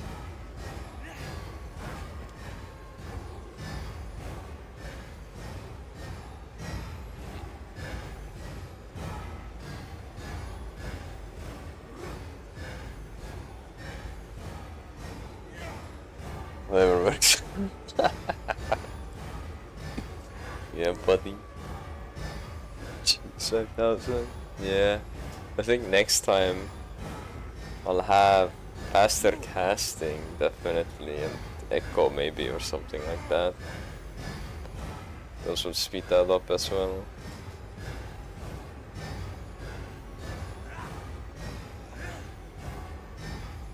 Why are you spam casting anyway? Okay, look at the nameless defeat. Find and defeat nameless creatures. That count is going up right now. Because every time I'm spawning a corpse, it counts towards that for some reason.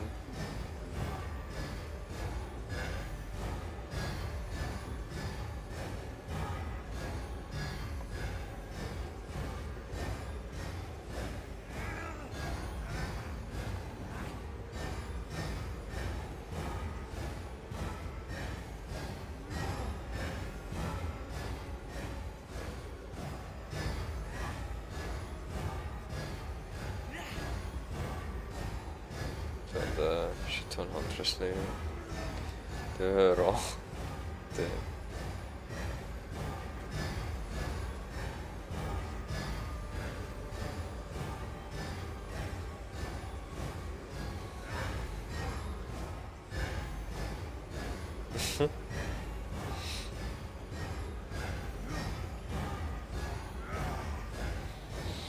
I just noticed, since I'm also using life to cast spells, I'm slowly losing HP. But the quest should be done before I die.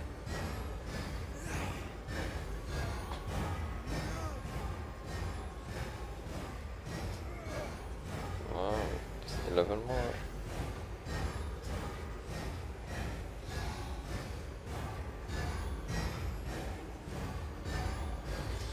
Aye, let's go.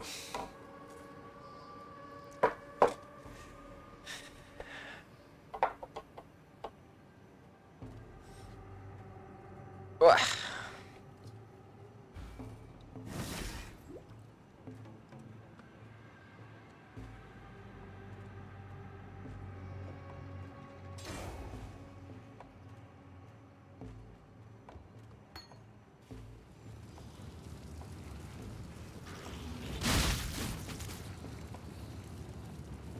You can reset the zone and run towards blue to find her. How will they know?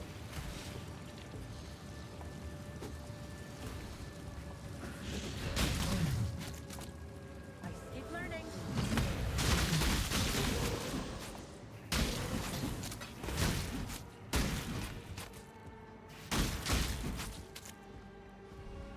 I'm gonna do that cheese too. Yeah, says to detonate that guy. Or just find her in the same map now. Oh, you meant a different map. See. +1 maximum fire rage resistance, +2 range. That's the first time seeing that.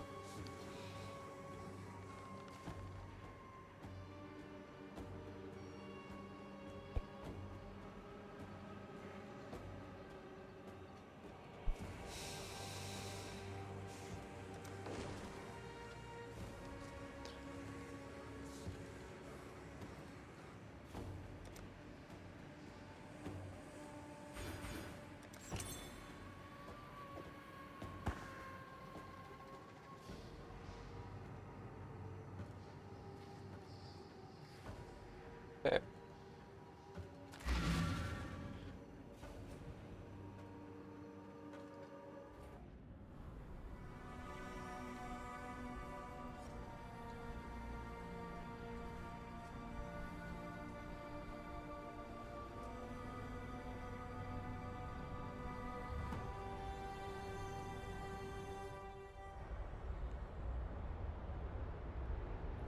Blessings. Celerin.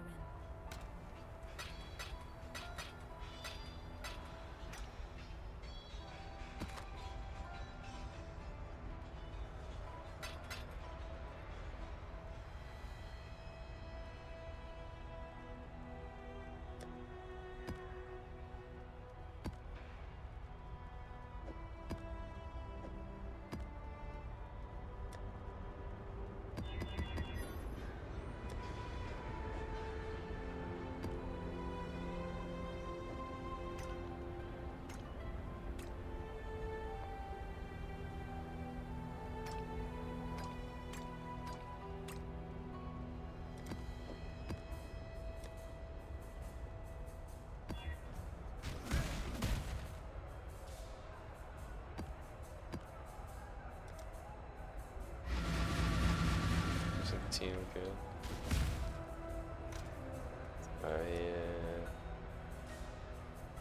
Oh no, I didn't check. Oh, I just want to other skills. Other skills.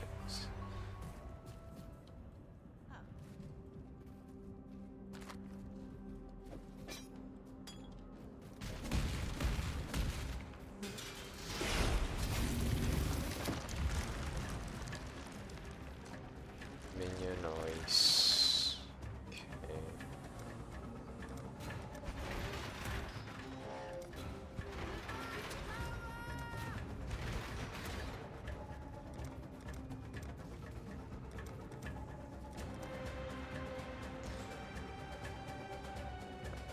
Those used to be really good. That's what I do. Huh, 10. Okay. It was 100 then, Jesus.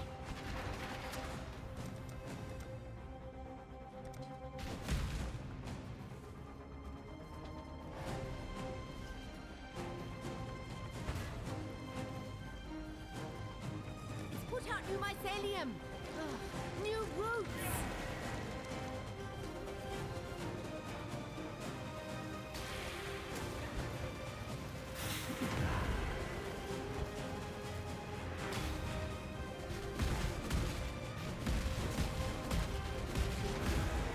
Light is trying to spread!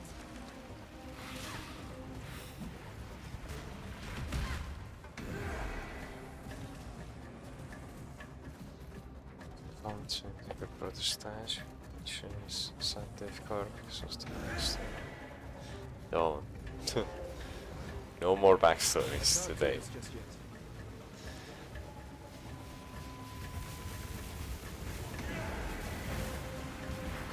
The blight is trying to spread!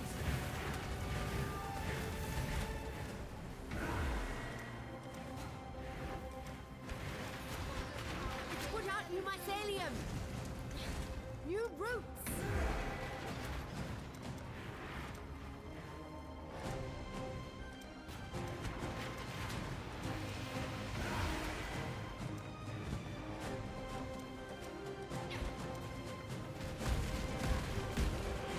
Trying to spread!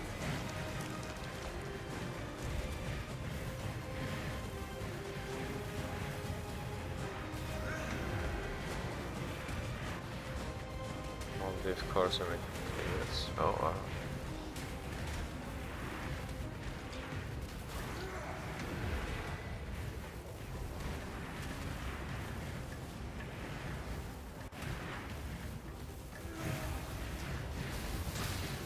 Trying to spread.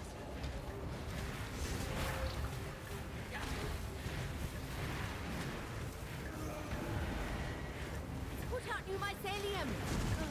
New roots.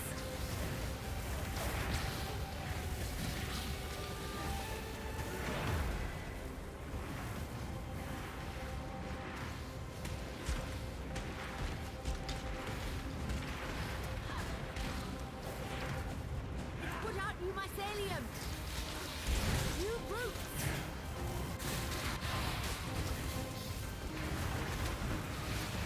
You're making me nervous. New mycelium. New roots.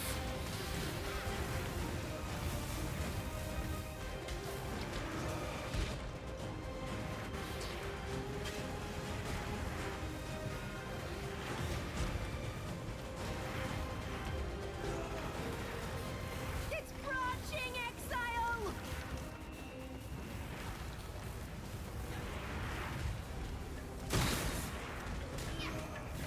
The light is trying to spread.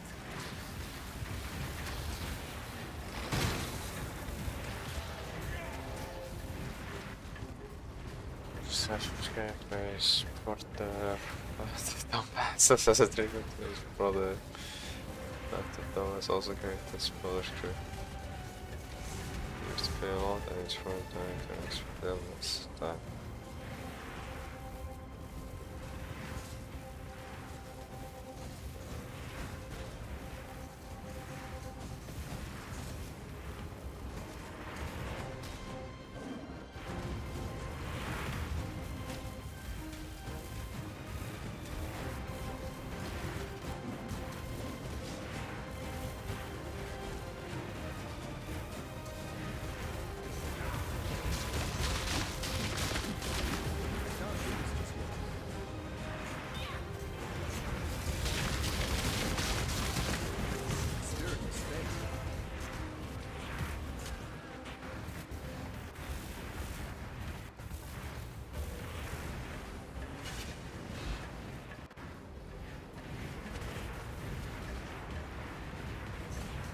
Oh shit.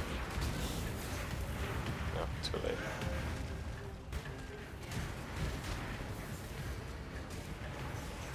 Oh, I think I have what the swan gosh. Ah, look. Ah, look.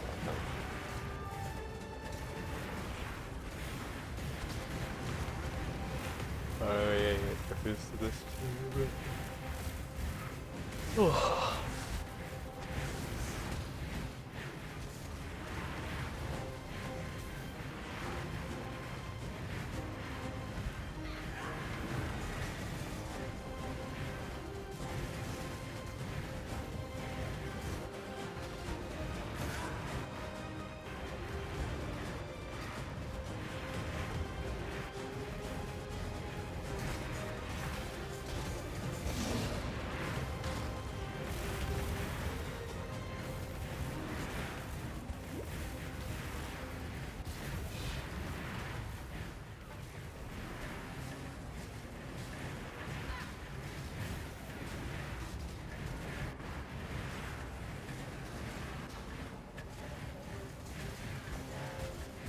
Even though he found the stash just in time, he betrayed all of me, and then some to happen back.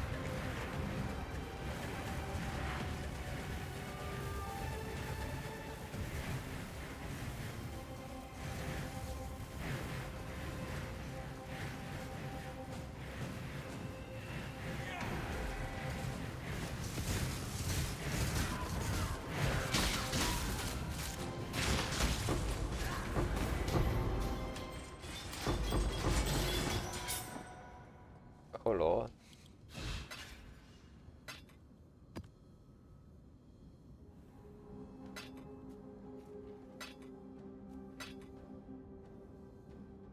Colossal tower machine. Basalt flask. Oh my god, I finally got it. Basalt flask. Finally. All I needed to was 2 blights. 51 evasion rating. Damn. That's okay.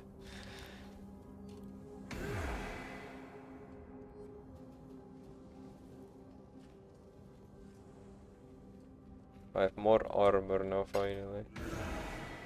Jesus Christ. Maybe now I'm tanky enough to do tier 16s. Maybe. Well, actually, I don't know. Probably not.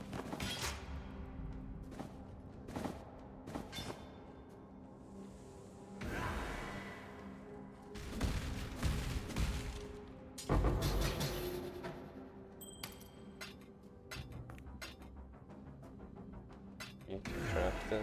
Craft what?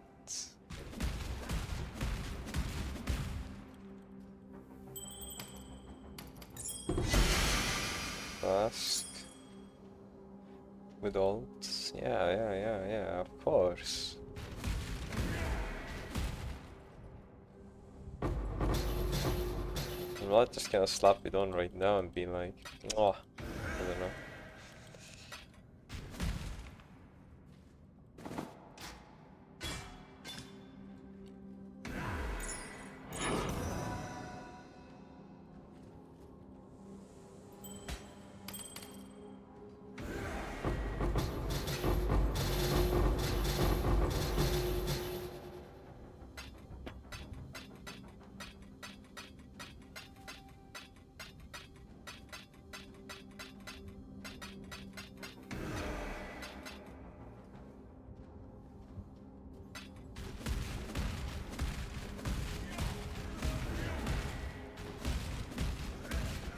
My spirits are spent.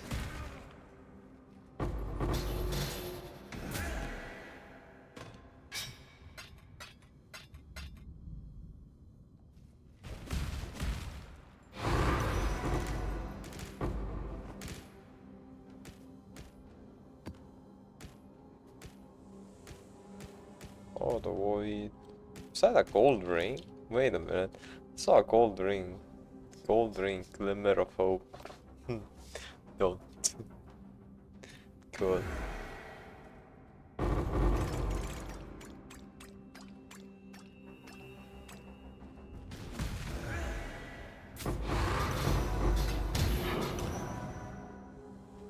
I light.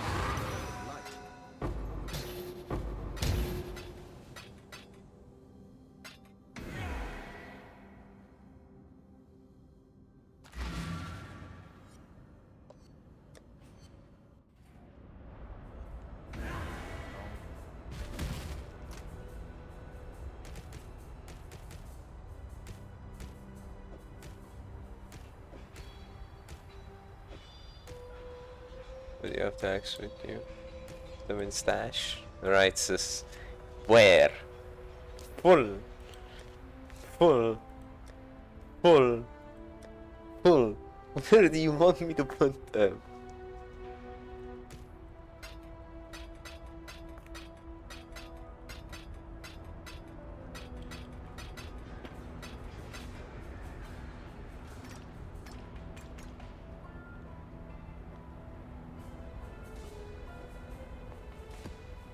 Place of trash. Place of trash item that you are keeping for no reason, mom. What do you mean the trash item? Where? What trash item? I can't do this. Trash item. Oh my god.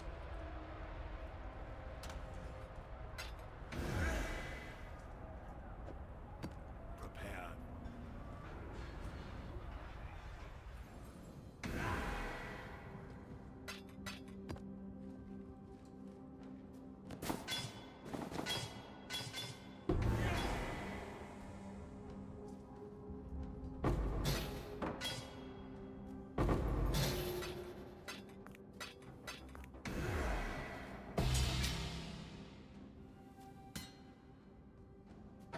Six link, wait, six link, six six socket, six link. Most gems you don't need, lol. Is the gems kind of in order to test sure or from when you started? Yes, they are. We all do it, no? Just gotta clean it out. I don't wanna clean it out. Have you seen how many there are?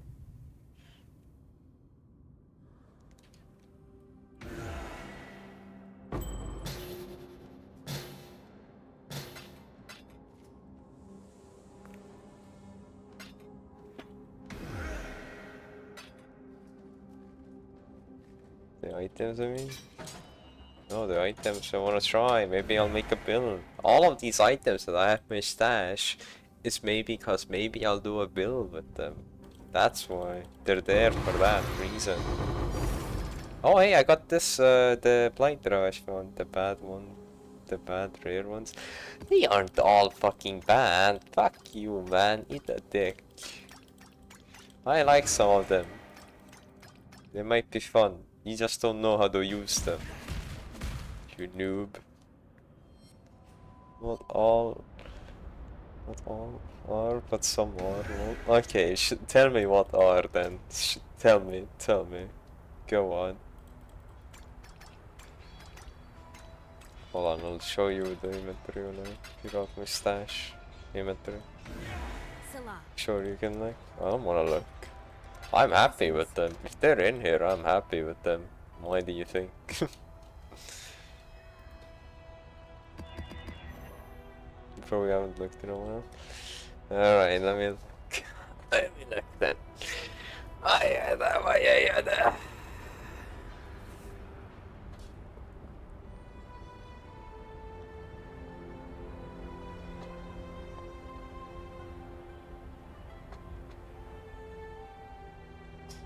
Spine bow is bad.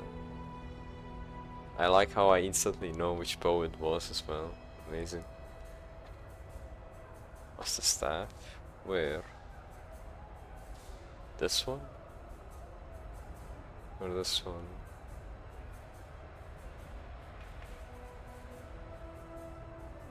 Both bow. Yeah. Black cane, I guess. Oh no, this one. Ah, the cage gun.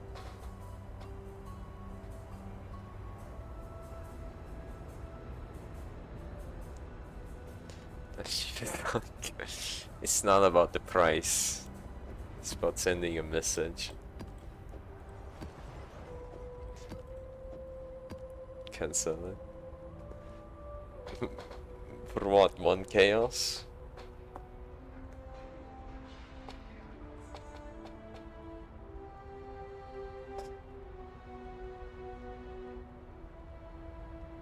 I have a 6-link. I have a 6-link foil one. I got like 1 deal.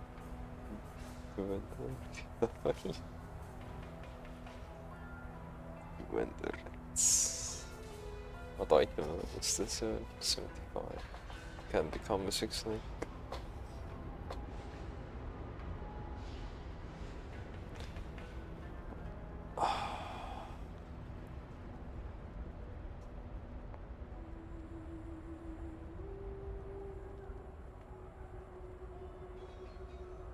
Show other tab. Which one? The gems? Or the uniques? Up to you, buddy.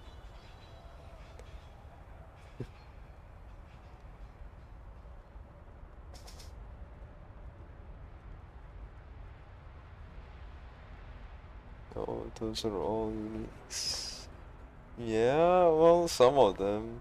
Not these gems here. Not even sure why you have here. Fine, keep them, I guess. We didn't solve a fucking goddamn thing. A unique tab. But what if I want 2 of the same uniques? Then it's not enough. What about then? What about then? I can only stash 1 of them.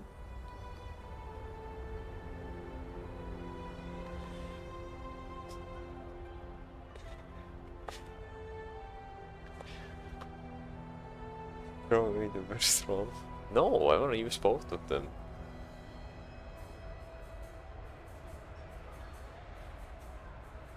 How? What you mean how? One on the right hand, one on the left hand. What do you mean? It's that simple.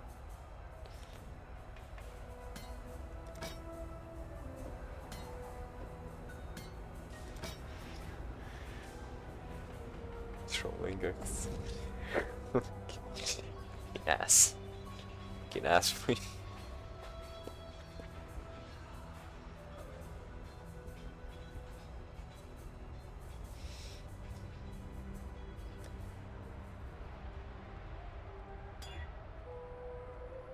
Gain 3 charges when you're hit. Oh, that's pretty good. Reduce the effect of chill on you. Restoration. 3 charges when not hit. That's pretty fucking good. It doesn't seem to have a cooldown. It's like infinite uses.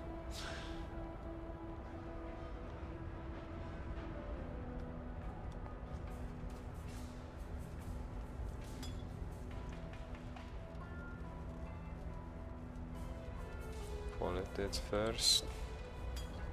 I can't do this just yet. I'm gonna shit my ass.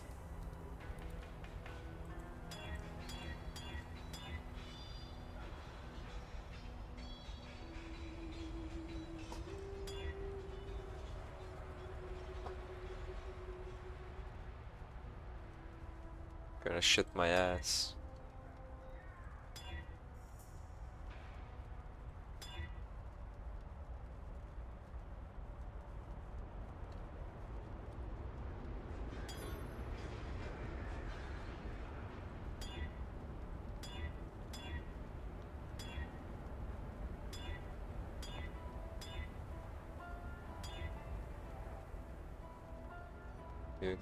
You don't cast, but that's not terrible. Lol. I mean, I was like, yeah, it's not terrible, but I was like, if I got it, I can get it again.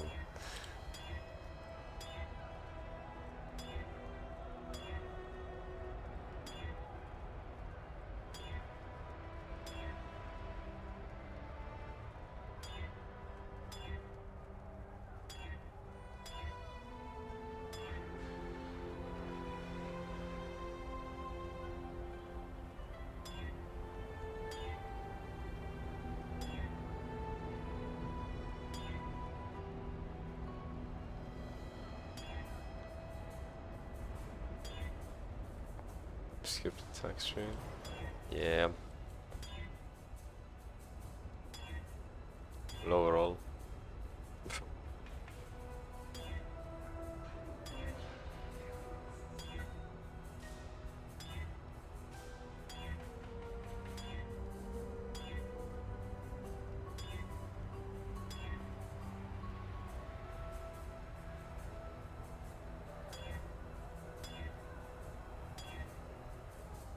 Maybe it might be okay for now.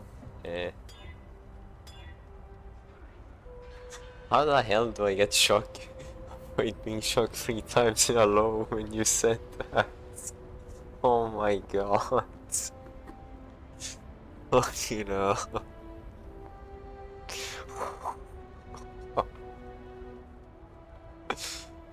Oh my god.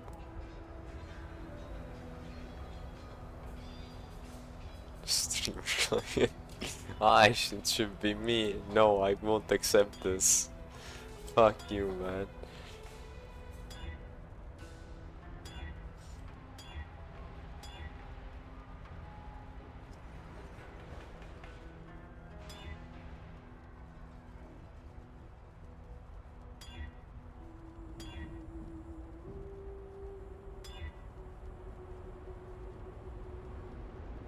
What you looking for?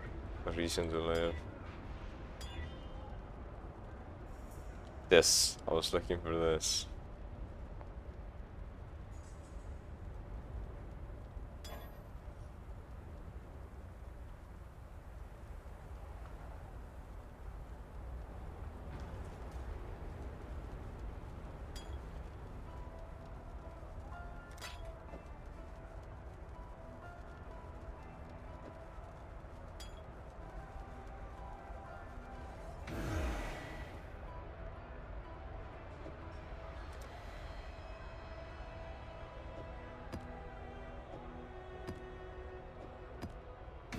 Do this just yet.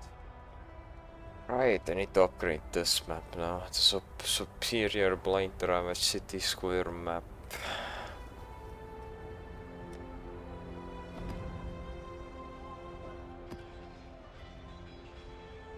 said teal was good, right? Or which one? Go.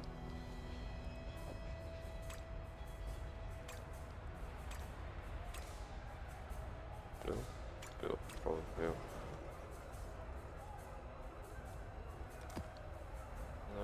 Let's reduce the cost by 50. More bosses. The silver there. She's going to items found in the area. I'll add one of these as well, I guess.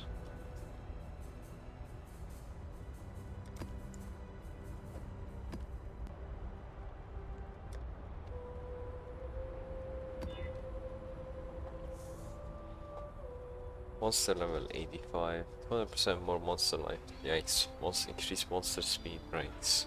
It is the best.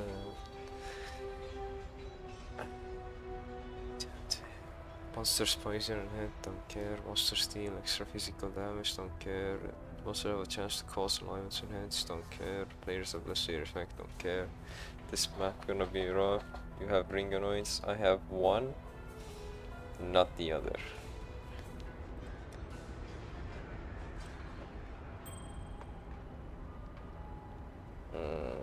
Let me check the ointments again. I don't remember them fucking off the top of my head.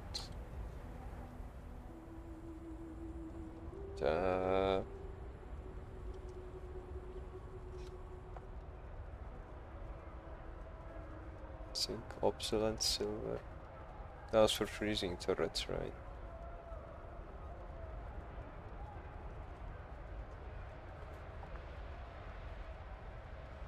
Yep. Okay. I guess I could get it.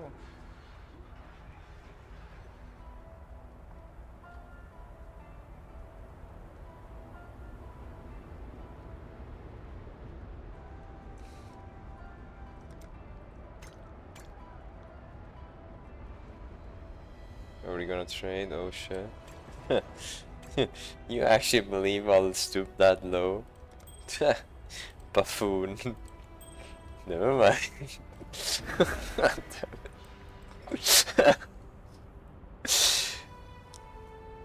No, I had you.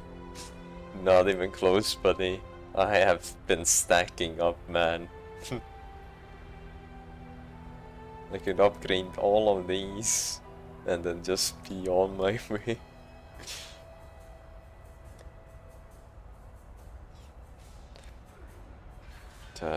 What am I trying to look for? Oh, right. They're here. I'll take one of these as well. Boost the quantity even more.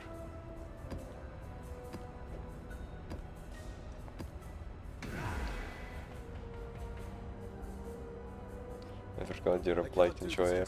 Exactly. Average blight enjoyer. Alright, I hope it's a good map as well. If it's a shit one, I'm gonna be creaming. Oh, this is quite open. Oh fuck. How's our downside? Spirit is spent.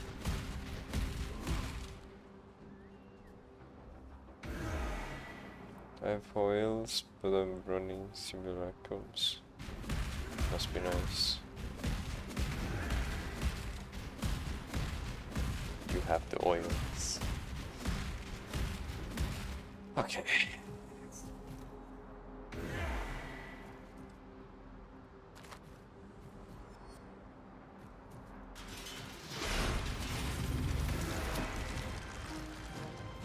A lot of fire and ice turrets, very nice. Okay. Put it.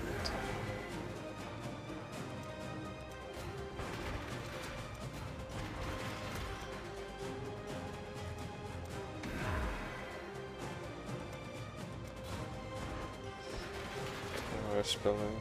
Like, oh fuck. This is just to be very hard. Oh, great.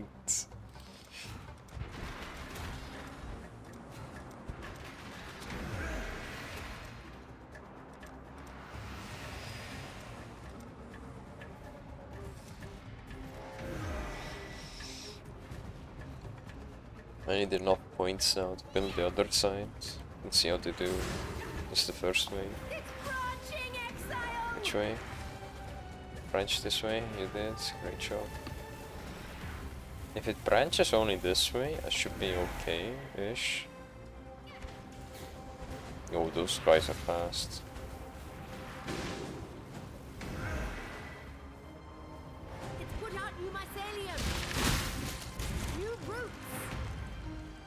My turret attacked me, or was that a delay attack of that fucking...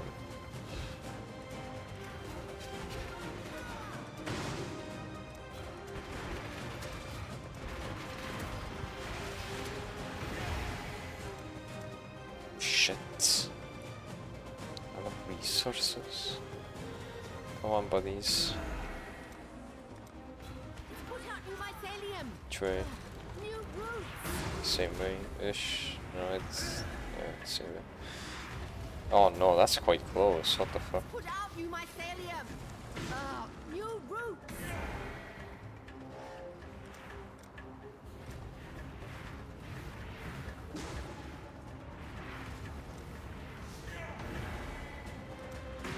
I can't do this just yet. The blight is trying to spread!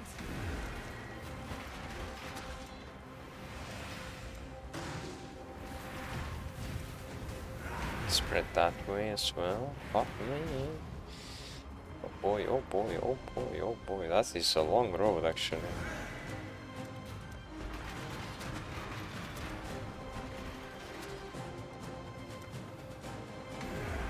Wait, boss. Didn't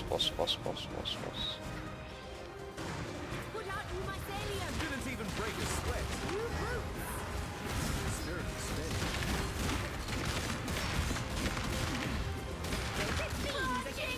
Oh, that fucker had fucking molten shell. That's fucker. That's annoying.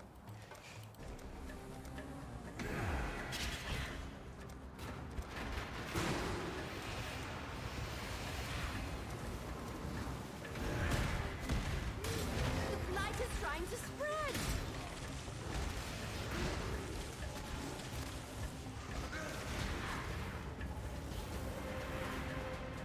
Like the hardest enemy here is the fucking guy with fucking molten shell, let's be honest.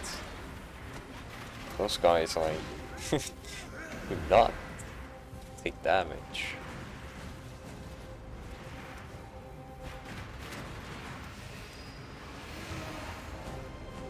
Okay, I think I'm not good. Do you get in? No? Okay, good. Okay, to boost you guys in. More turret, green turret. Someone slipping past. Also need a lightning turret.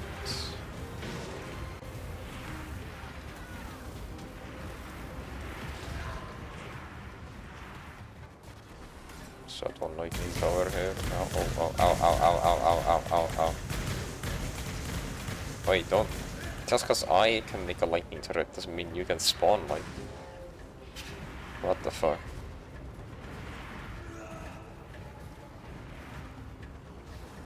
I'll make a lightning turret down here as well. Okay.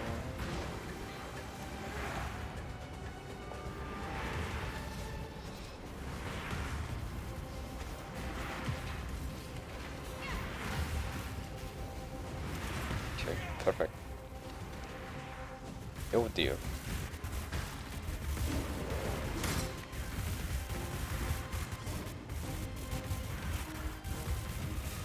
Kill them.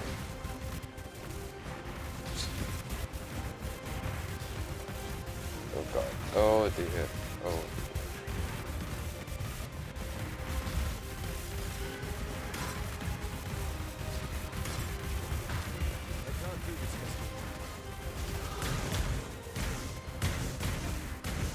Lost half HP for nothing.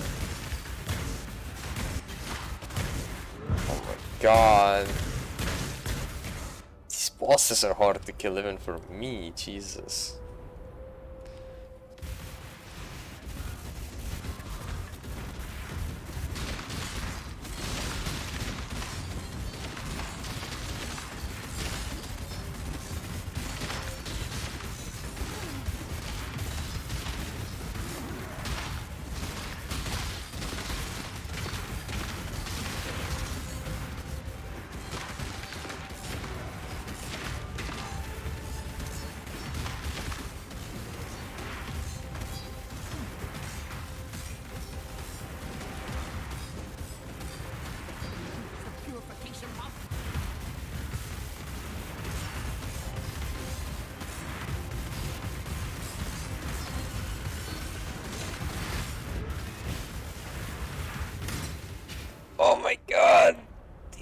So tanky, I can't do anything.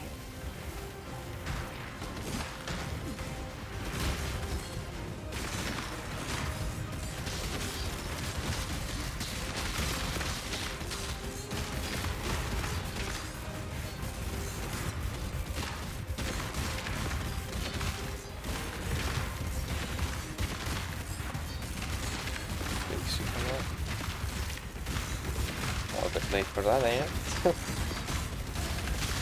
So I think I might be good, unless one boss passes through right now.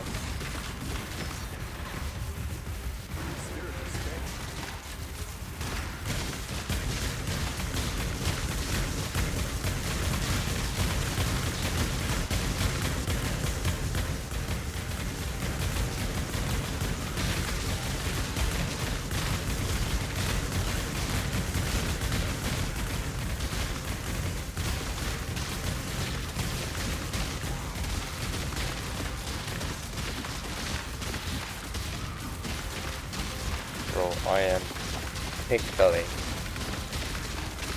Oh my god.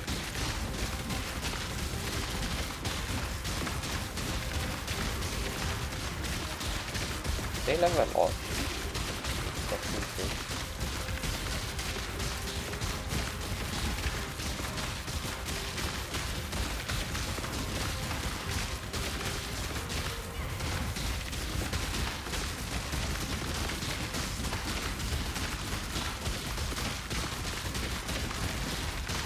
Little friend inviting them.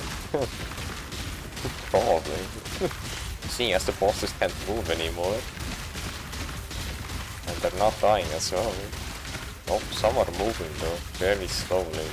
They get a chance to move. Kind of.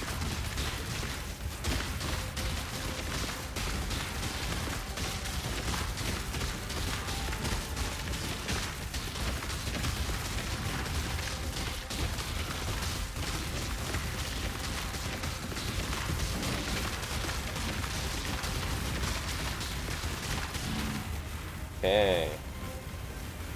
Getting there.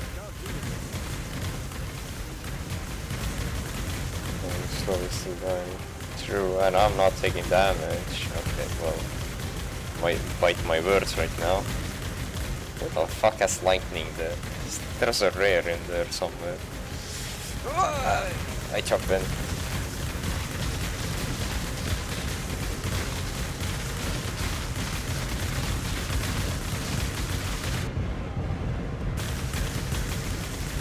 Is that my turret or their turret or them? I can't get it. I don't understand. No, I'm taking damage, then it's them. By that logic. You know what? I'm just gonna stay over here and build turrets. How about them? How about that?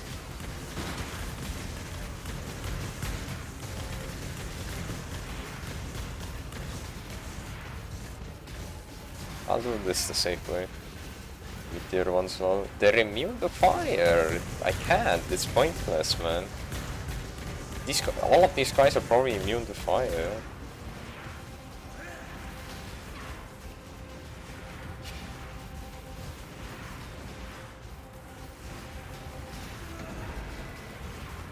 That's why I'm using a lot of different turrets. So I tried the lightning. Oi, don't move. How's your HP, boss? Oh, they're dying. Good. All of them died. The boss down there died. That's good. Okay. Let's see if I can add in another turret.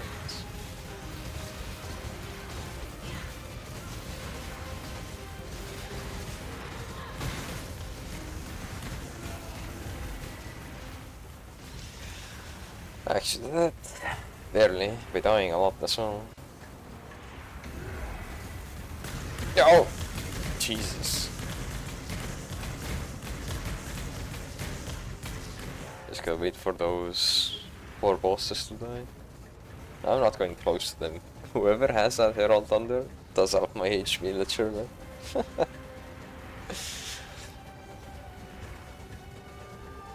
It's so annoying how bosses have such a better Herald Thunder just every time it's active.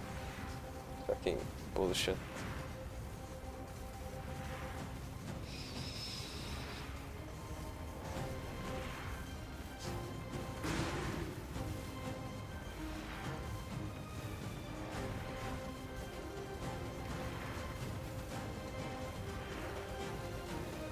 Two bosses, both are fire immune.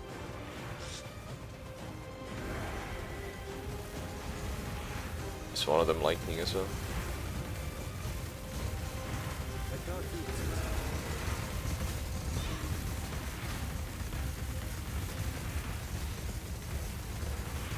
The HP is dwindling.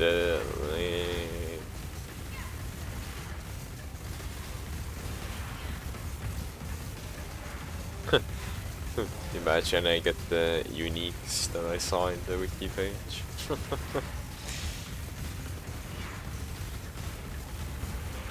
Be nice if I got another map though. I think you did it. Yep. Just watching the last guys die. What? Wait, there's one guy alive. Wait, what? There was one boss alive. What the fuck? There was one boss alive. I saw that. Oh dear. Uh-oh. Crystal Spectre. Never seen that before.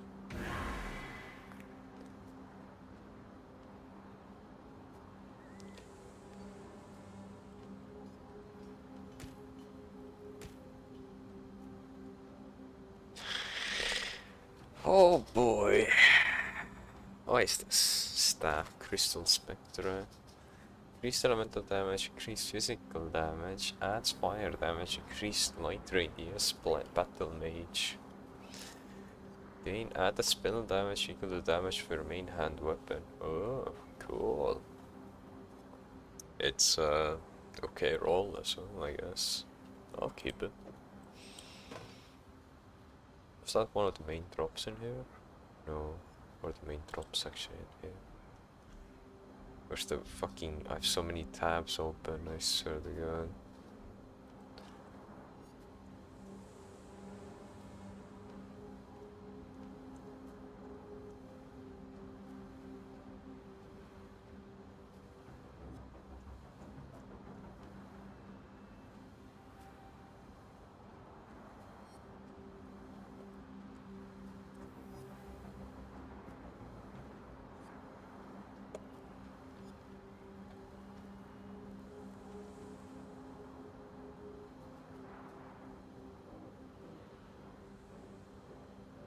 Okay, so a helmet, some gloves, body armor. It's Crystal Spectre, it's just random. Okay.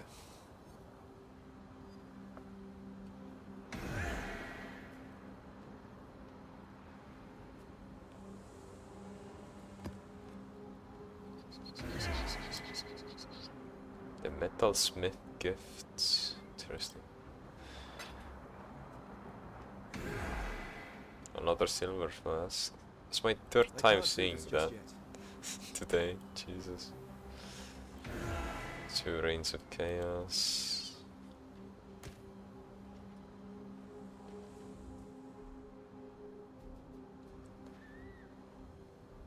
It's common and bad. Bruh.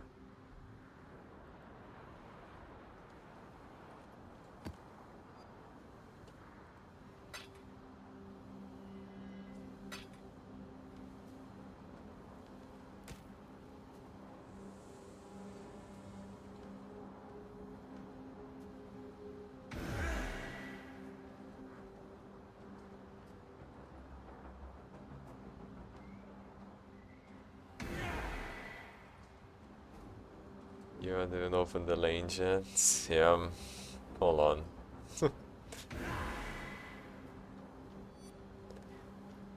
20 orbs, operation, lingering remnants, wall, temple map. Alright.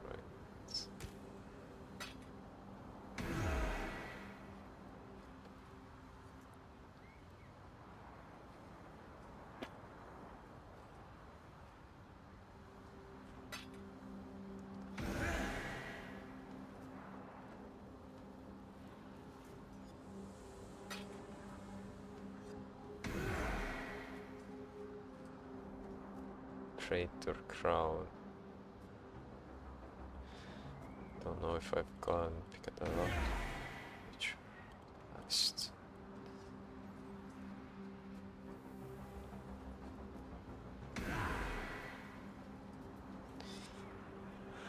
Ay, Lord.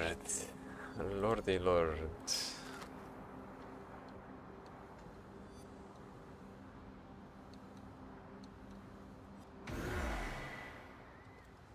Well, that's one way to reduce the lag, I guess. Bro, come on.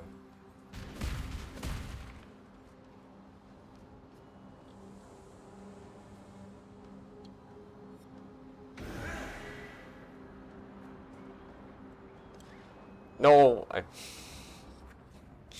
cleared to hide out. I should have emptied my inventory. Fuck me, man. So shit. Lacquered helmets. Imperial ski. Sentinel jacket. I believe in traveling light. Great. Where are you? Plus one of the gems, increased strength, increased dexterity, increased intelligence, increased armor, reduced light. Medium rolls on those stats. Black sun crest. Okay. White wind. That's a lot of evasion rating. Increased cold damage while your offhand is empty.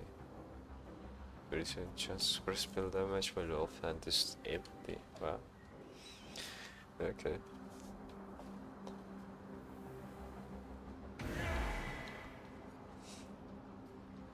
I can't do this just yet.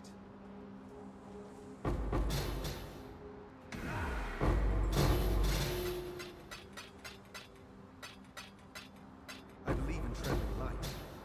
Traveling like my ass.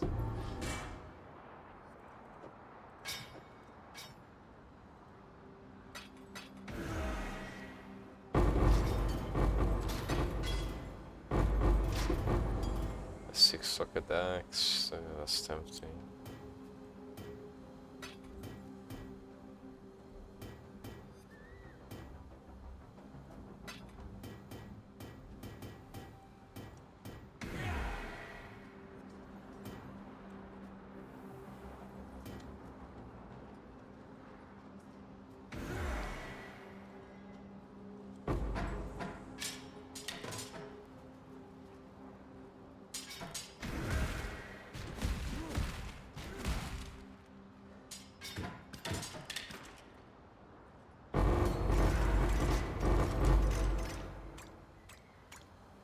I believe in traveling light.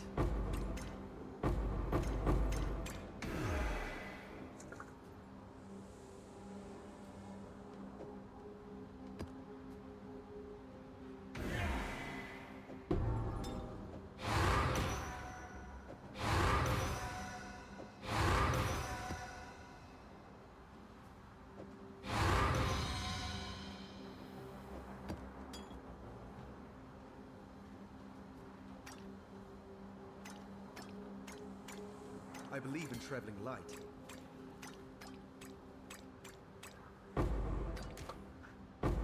Jävla man. Okay, come back for you. What did you pick up? What did you pick up? Something stupid.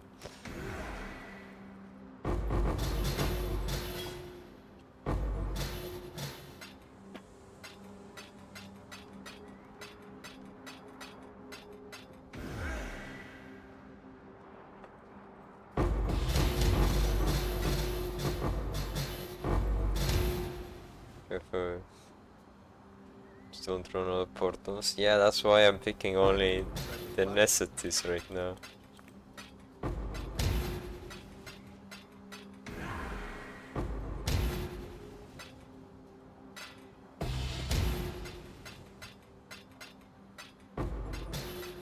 I wish I didn't die so many times.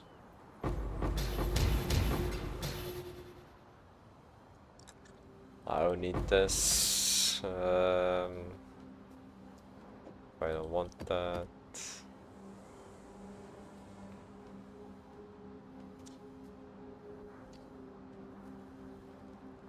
Salt for sure. Yeah. Don't need colors.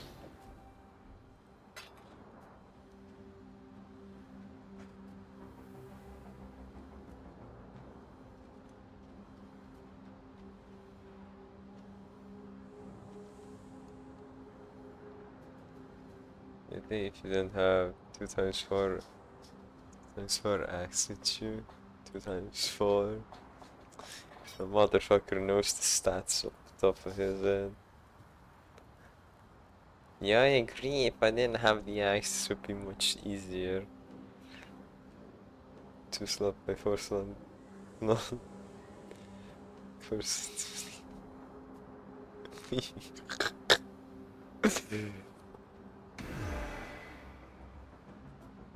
I can't do this. I believe in traveling light.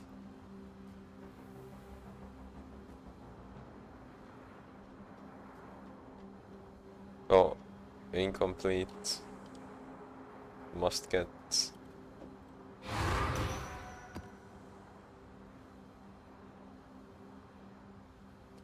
I know how big and slots all the items are. You have a problem. I'm afraid to go back, but I think I have one more portal.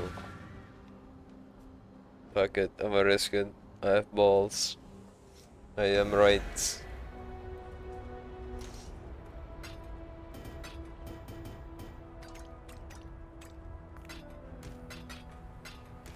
Well, time to clear out the gem stash today. What do you think, guys?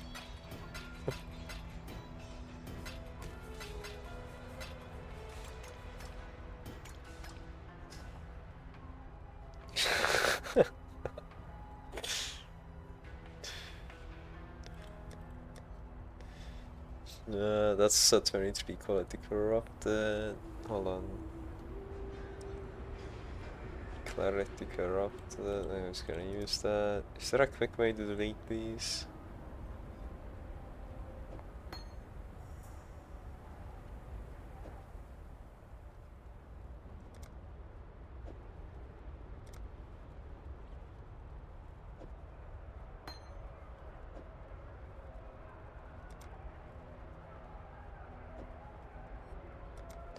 I mean, quick way to what?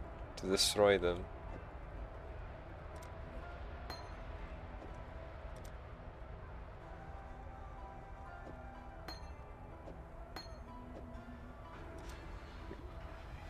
Wait, what? Bonk glitch. To destroy them. Destroy.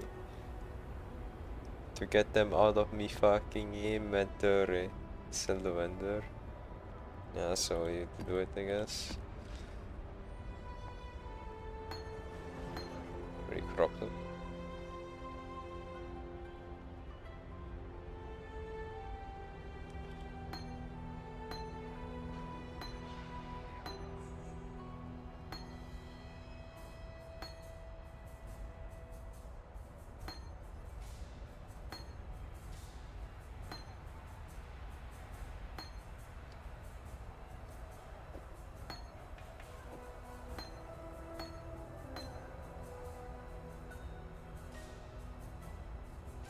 And not an all technical. Yeah. Because that would be terms of service.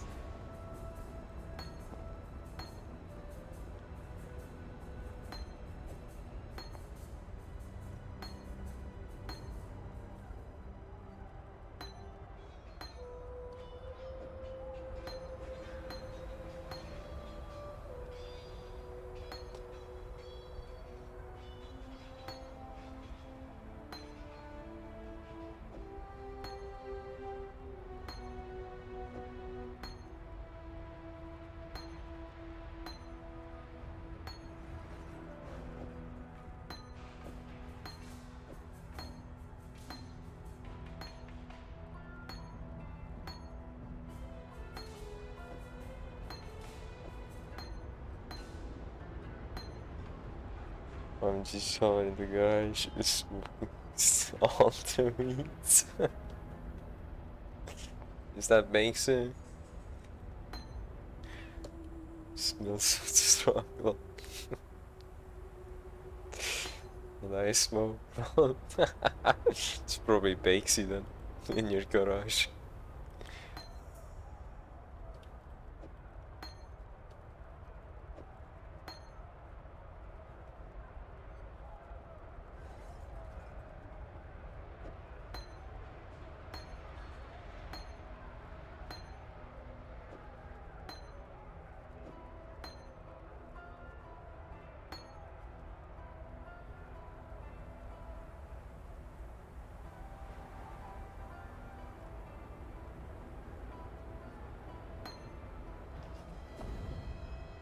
Hello.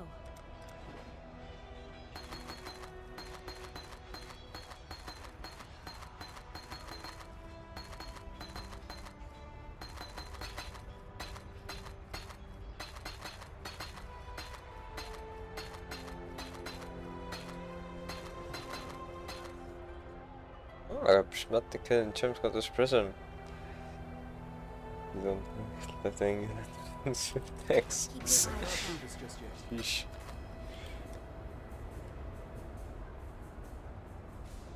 It's just good enough. Probably fit them in here now.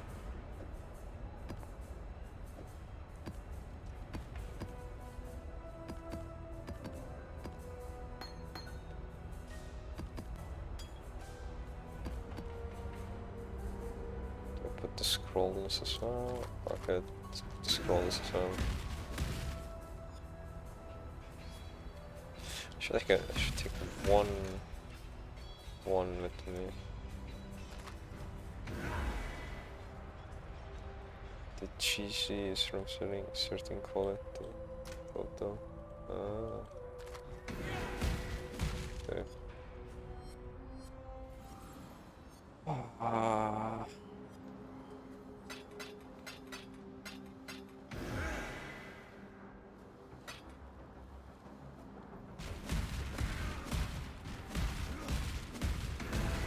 Spirit is spent. Oh fuck.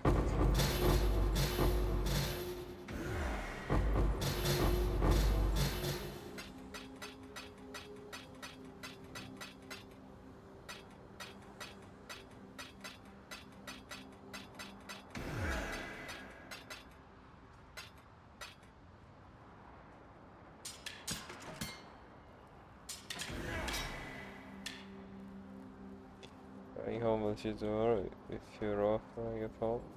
I might be wise to get off right after this. I'll be off soon. True. Shit.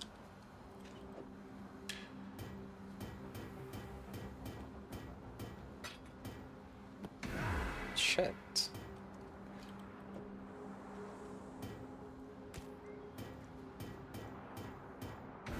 Off tomorrow. Yeah.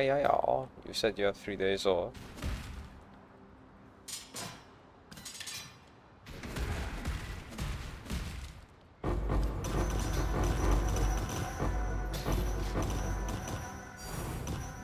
Oh, Mortal Ignorance, let's go. I can maybe fight the boss. Well, I got only one out of that.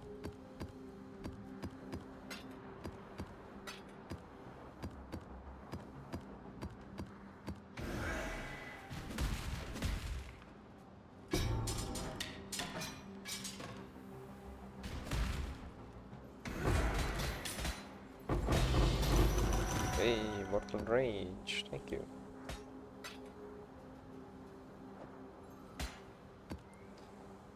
Needs reflective view. I have. Against what, by the way? I have, by the way.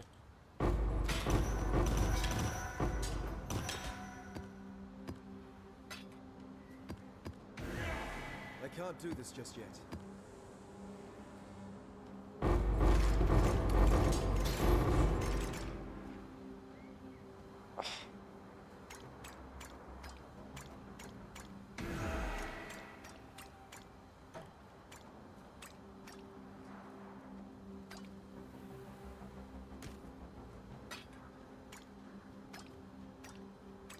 Reflective view. How do you get to reflective view?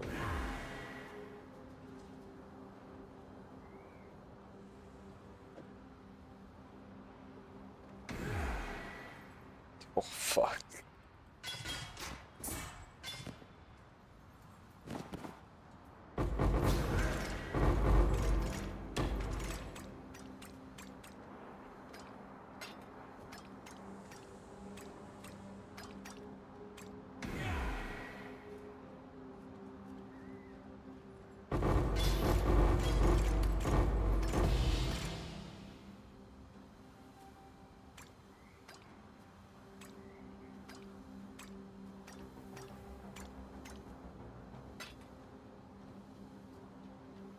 I don't want charms. Oh my god. Yeah, but what do you mean by reflect immune? Like an enemy reflects my damage or something? Because I have immune to physical. That's what you mean.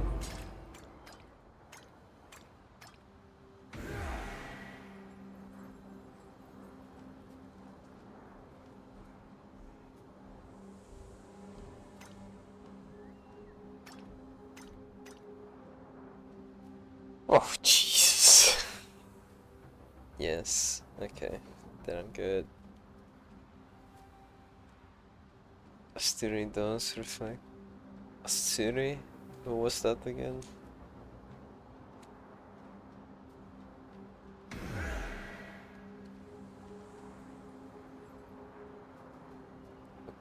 So you will kill yourself, you're not immune. Well, it's unfinished, but I am doing only physical, so it should work out.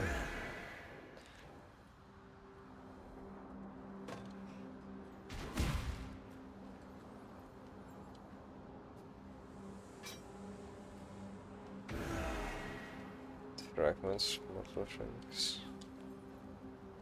Ah, yeah, got some pieces today.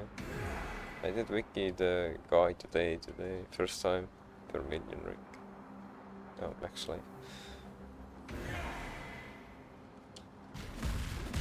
He had a cool axe. Okay, driving. Ah, damn it. Where's my portal? I probably need to update my filter as well. I should. I need to find out how to do that.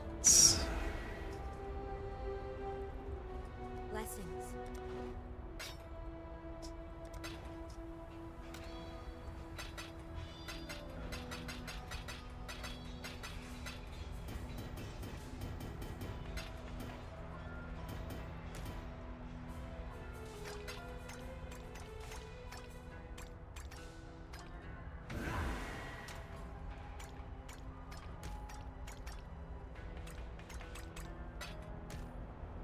Jesus.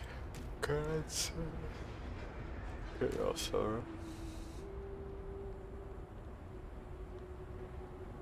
Harbinger Orb. Essence. Hail God Slayer.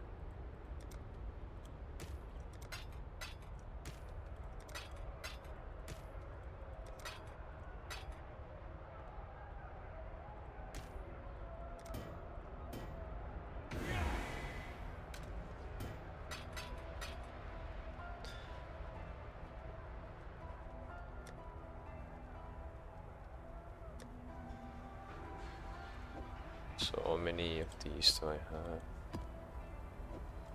Yeah, almost I've half done. Then.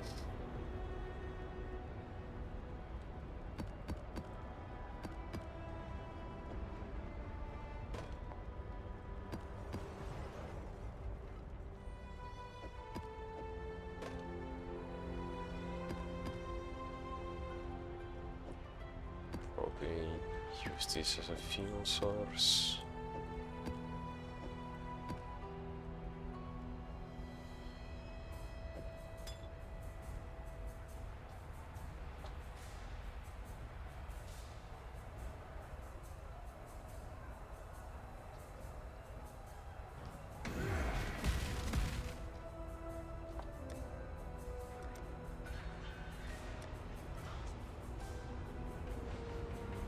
Oh. Click open your folder. Okay, hold on. Before I go to bed. Google quickly.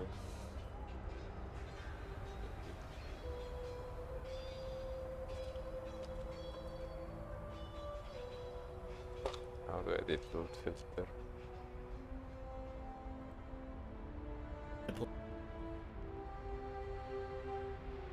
Customize.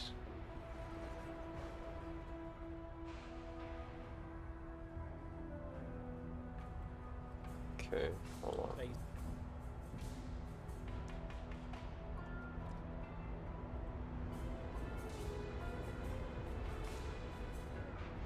About how you customize link filters. So what are they?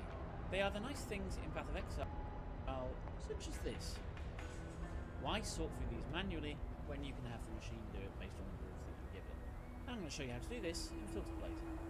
I hope you find it useful. It's https://www.filterblade.xyz. And let's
Oh, what time?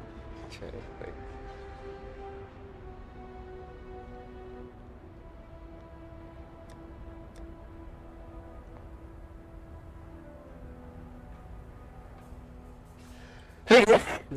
Yeah.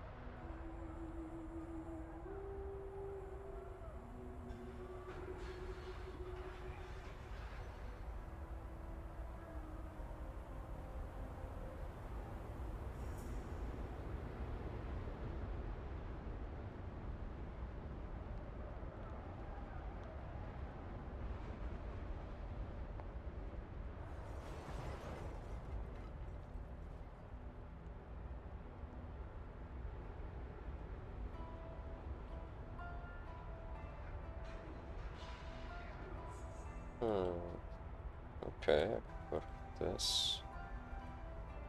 So on this, change value units.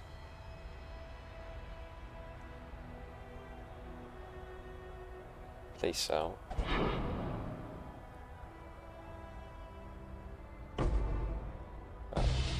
Ah.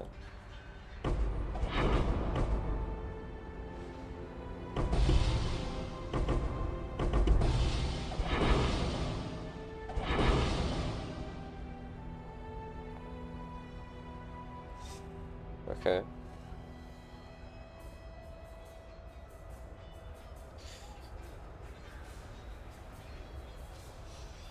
Give it a try, I guess. Save an export, you're not linking, syncing with Steam. Oh my god, authenticator.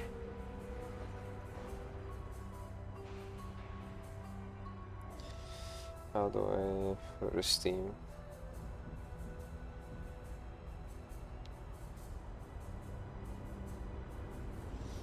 can't believe blighted maps made me actually feel better than filter. Well, way to go. Where's the codes? Where's the scanner?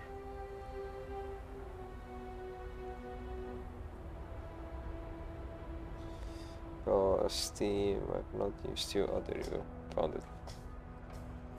So long. Good time. Remember my device, sign in. Sign in. Hello.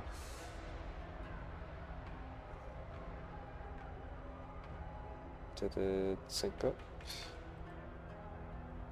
You can start a new window, please use an open and complete the login in that new window. I did.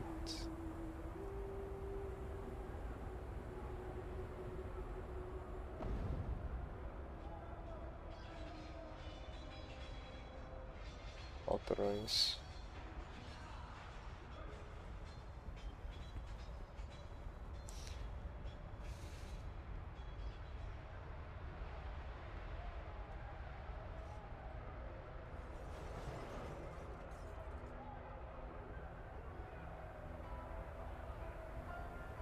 Okay, let's see if it got added.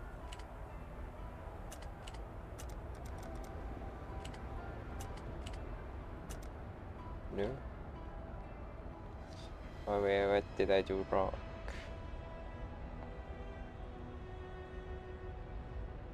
Auto loads.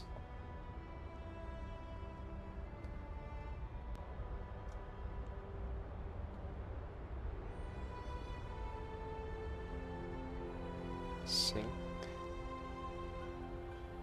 Sync or download. Valid name. Semi Horrors. Save sync. This will update your existing filter with filter, yeah. Uploading filter.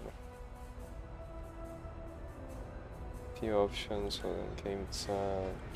Yeah, semi horror. Hey, fuck. Done it. We will test it out tomorrow.